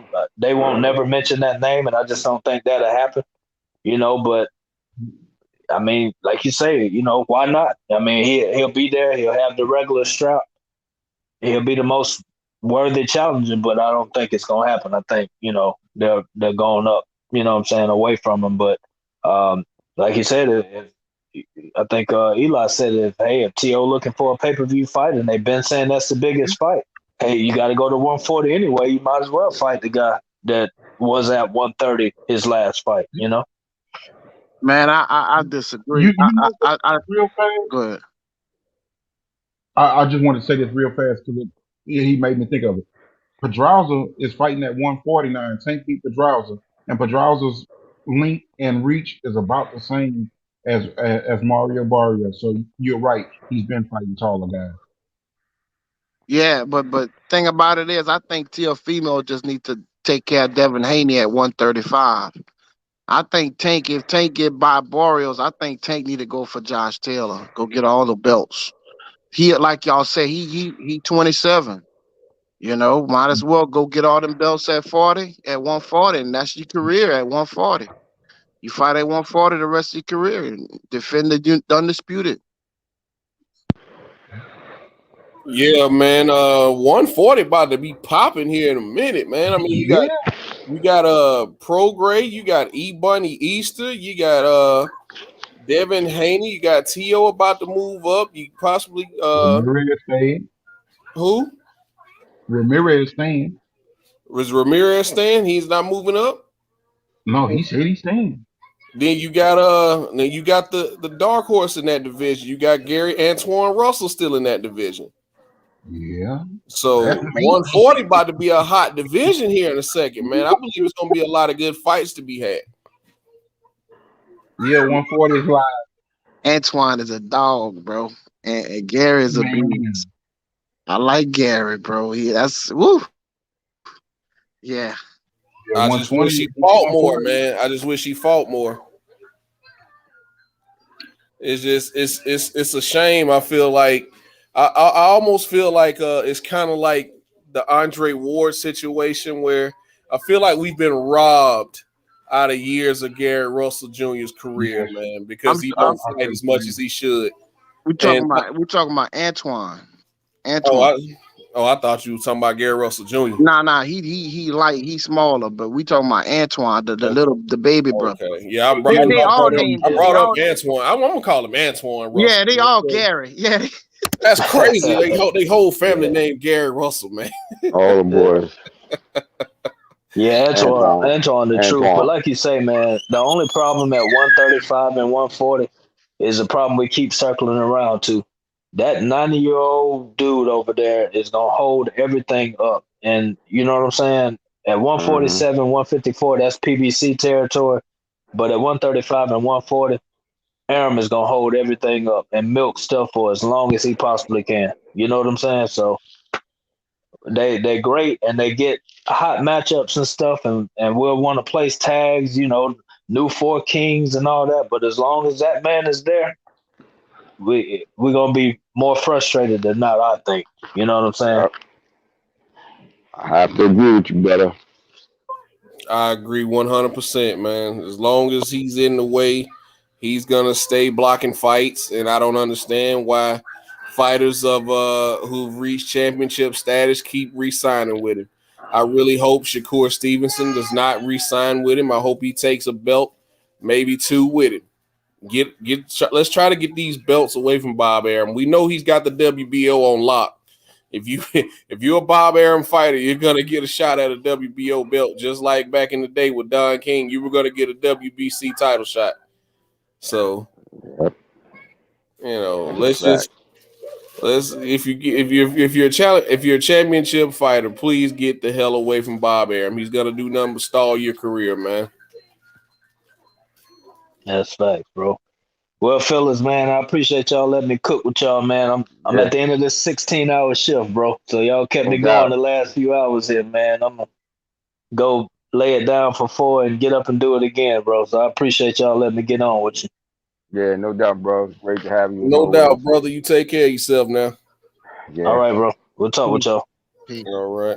Yeah, same here, because I'm about to get up out of here myself. I'll take care of a few things to get me some rest and be ready for work tonight.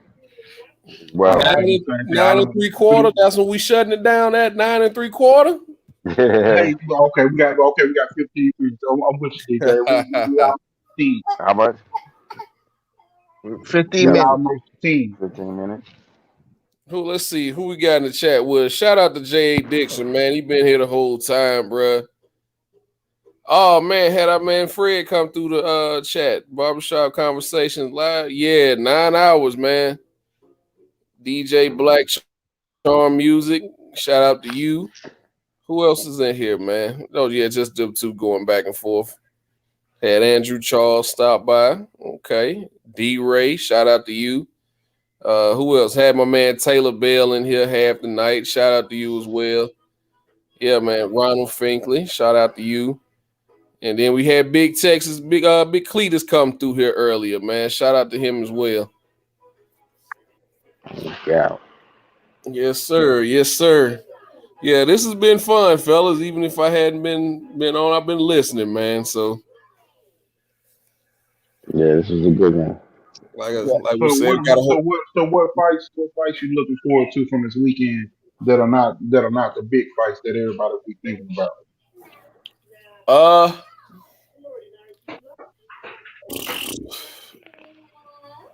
I want to see what Monster's gonna do, man, because I really want Cool Boy Steph to get a hold to him.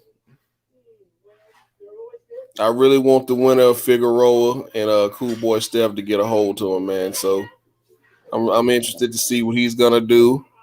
Do you think he's the goods for real? Huh? Do you think he's the real deal? Do I think I want to? I mean, he did beat Nonito Donaire, and we see now Nonito Donaire wasn't as washed up as he ain't as washed up as I thought he was. So that's a big feather in his cap, man. So I believe the kid's the goods, but I want to see somebody like Cool Boy Steph get a hold to him. Mm-hmm. So, but he's another Bob Arum fighter, so we probably won't be getting those fights. That Brandon Figueroa fight gonna be nice though, bro. Yeah. And if Cool Boy Steph fights him the same way he fought what's his name, Leo, I don't know, man. This fight can be a lot closer than it should be. Yeah, Brandon a dog, bro. Yeah, he is. And hold on. Him and his brother fight ugly as hell, but Brandon is different because, like you said, Brandon the dog. Brandon got the drive that I'm going to impose myself on him. And he don't use his height. He don't use his attributes, but he just a dog. He just dog you out. He just grind you out. Mm-hmm. That motherfucker jump all over you when he fighting. But he just fighting. He fights his ass off.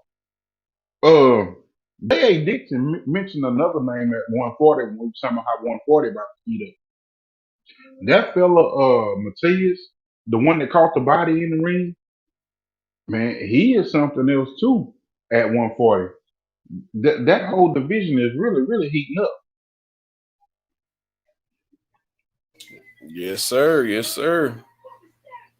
But yeah, one. Let me see. What's that other dude? All right. Let her go. But let me see. 130, man. I mean, let's see what Jamel Herring's gonna do. Is he actually gonna fight Shakur? I don't believe he will.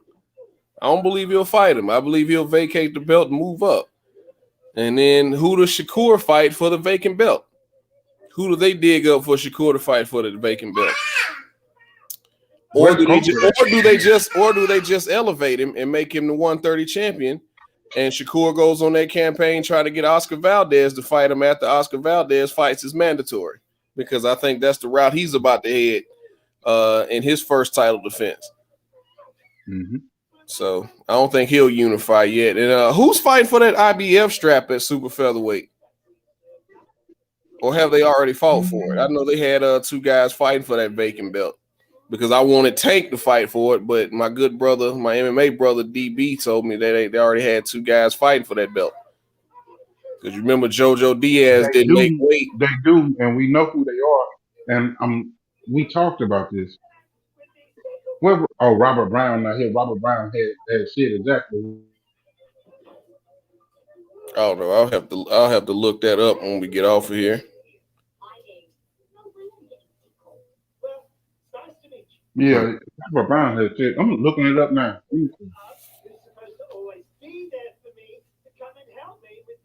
Let's see. And what time y'all say that water started? About 3:00? Yeah, well, yeah, you in Louisiana, so it'll be 3:00. Yeah, it'll be on the PBC live stream.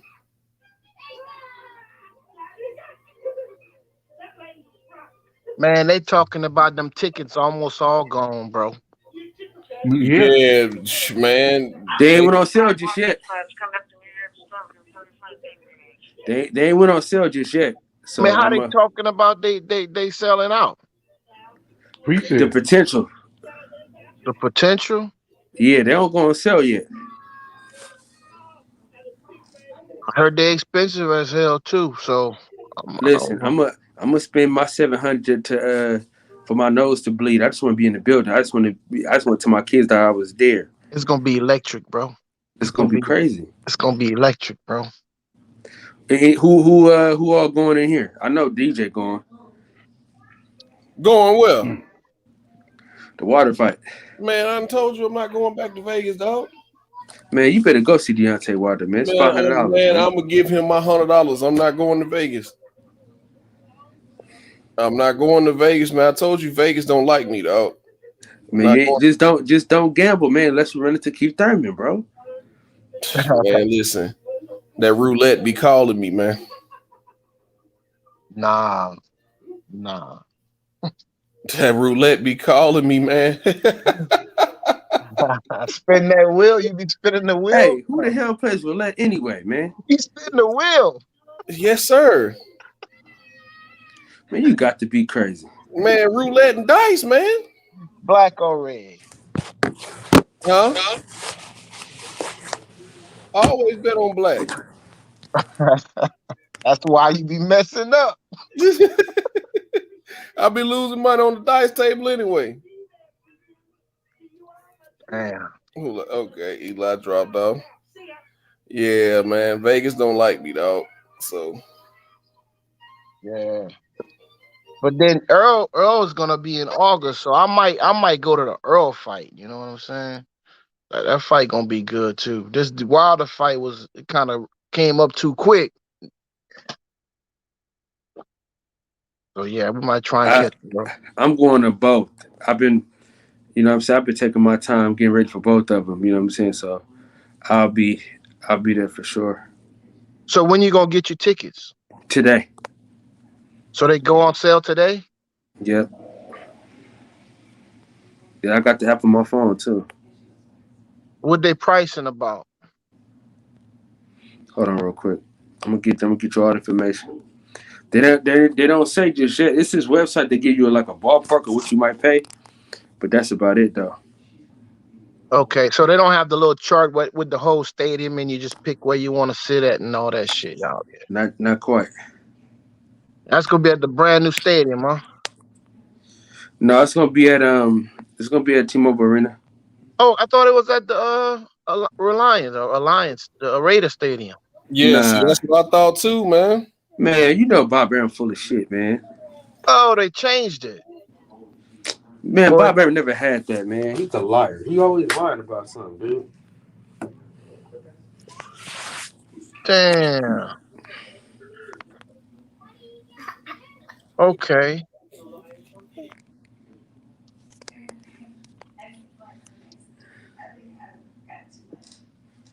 Let's see. The hell?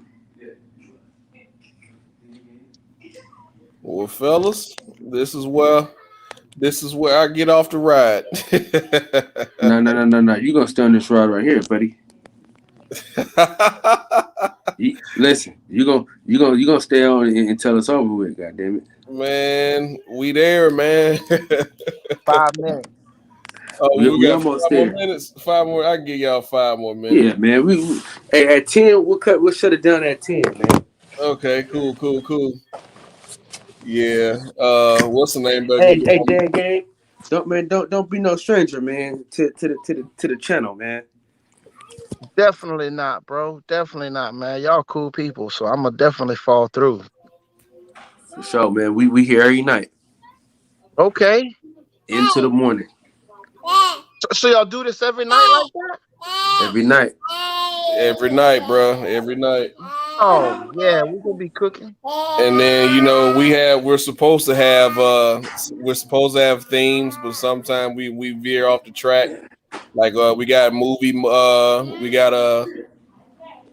Mondays, MMA Thursdays, then we got Wire Wednesdays, which we've been neglecting.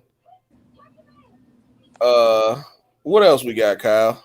Yeah, I mean it's easy to neglect, man, when you having such a good time with these different topics, man, that pop up. Yeah. This is a boxing channel first, so whenever a hot topic in boxing, man, we kind of forget about everything else, because we was talking about training day, and then DJ brung his ass on the show yesterday and just changed the whole fucking topic. Whoa! What'd I do? You changed the whole topic to Deontay Wilder, and we stay on Deontay Wilder. How did I change it? I don't think I did that. Yeah. Check the playback. Did I do it? Oh yeah, you did it for sure. You sure? I'm positive. I don't know, man. Between the concussions and all the reefer I smoked in my early 20s, man, I don't be remembering. It's fine, man. We've all been there before. I'm trying to see some of these. So any of you guys been to the previous Wilder fights? No, I ain't never been. That's why I gotta go. Yeah, I went when he fought Chris Arreola like 5-6 years ago. Okay. When it was in Birmingham, because I'm from Alabama too. Okay. So yeah, I've been to one of his fights. Cool. Yes, sir. Hey, I don't know where this fight's supposed to be at, because the tickets ain't even up here. Yeah, I couldn't find nothing, bro. Like when, and I know some people was lying, bro, because people would be on some stuff, be like, man, I got my tickets already. Like, bro, you lying, bro, because I can't find nothing. Now they were saying that 2 weeks ago.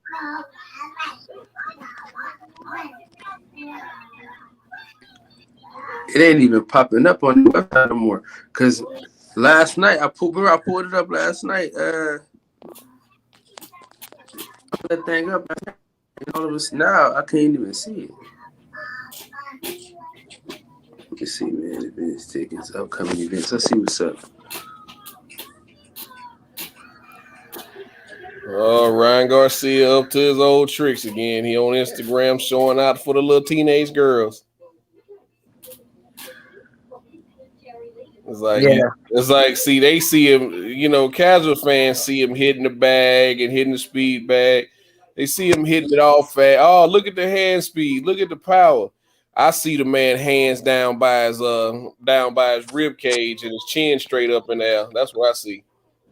Yeah, Ryan. And he don't really move his head. So that's how he got. Ryan played the people who didn't understand. He played everybody because he just totally ducked Fortuna. Well, he ducked Haney. He ducked Haney and he ducked Fortuna. And I'm not gonna say he didn't have no mental issues, but I mean, bro, I don't know, bro. I think he ducked him, bro. I think, calling out Tank and calling out Pacquiao, that was all just to duck the fights, bro.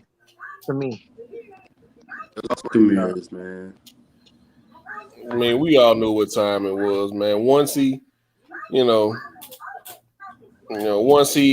ducked out on Tank, I was done with him. You popped all that hot shit, and then as soon as Tank told Floyd and whoever would listen, give him whatever he want. Tank saw in, he was easy work. He was like, give him whatever he wants. Yep. Make the fight happen. Give him whatever he wants. Make the fight happen. I'm gonna drop you. Well, family, bro, man, it was cool chopping it up, man. I'm gonna catch back up with y'all, bro. All right, man. We'll see. What we going live tonight, Kyle? Maybe. Huh? I said we're going live tonight. Come on, man. It's a pig pork. It's elephant heavy. It's water wet. It's a sky blue. That's a bear shit in the woods and wipe his ass with a bunny rabbit. Shit, man. I'm gonna fall back in tonight, man. Shit, I'll catch up with y'all. All right, brother. Make sure you hit that subscribe button so you can get the notifications. I already hit the subscribe and the bell. And if you haven't seen that interview with Jerron Ennis, man, you got to go back and watch it. I hadn't. I'm gonna check it all out, fam. Man. All right, DJ. I'm gonna see y'all boys tonight. Tonight is what, Tuesday, so it's so we'll think about a TV show. But tonight we're gonna be talking about the Deontay press conference. So yeah. So I'm looking forward to that. Play the song, man. Kyle. Excited. Huh? Play the song, Kyle. Yo, be now, huh?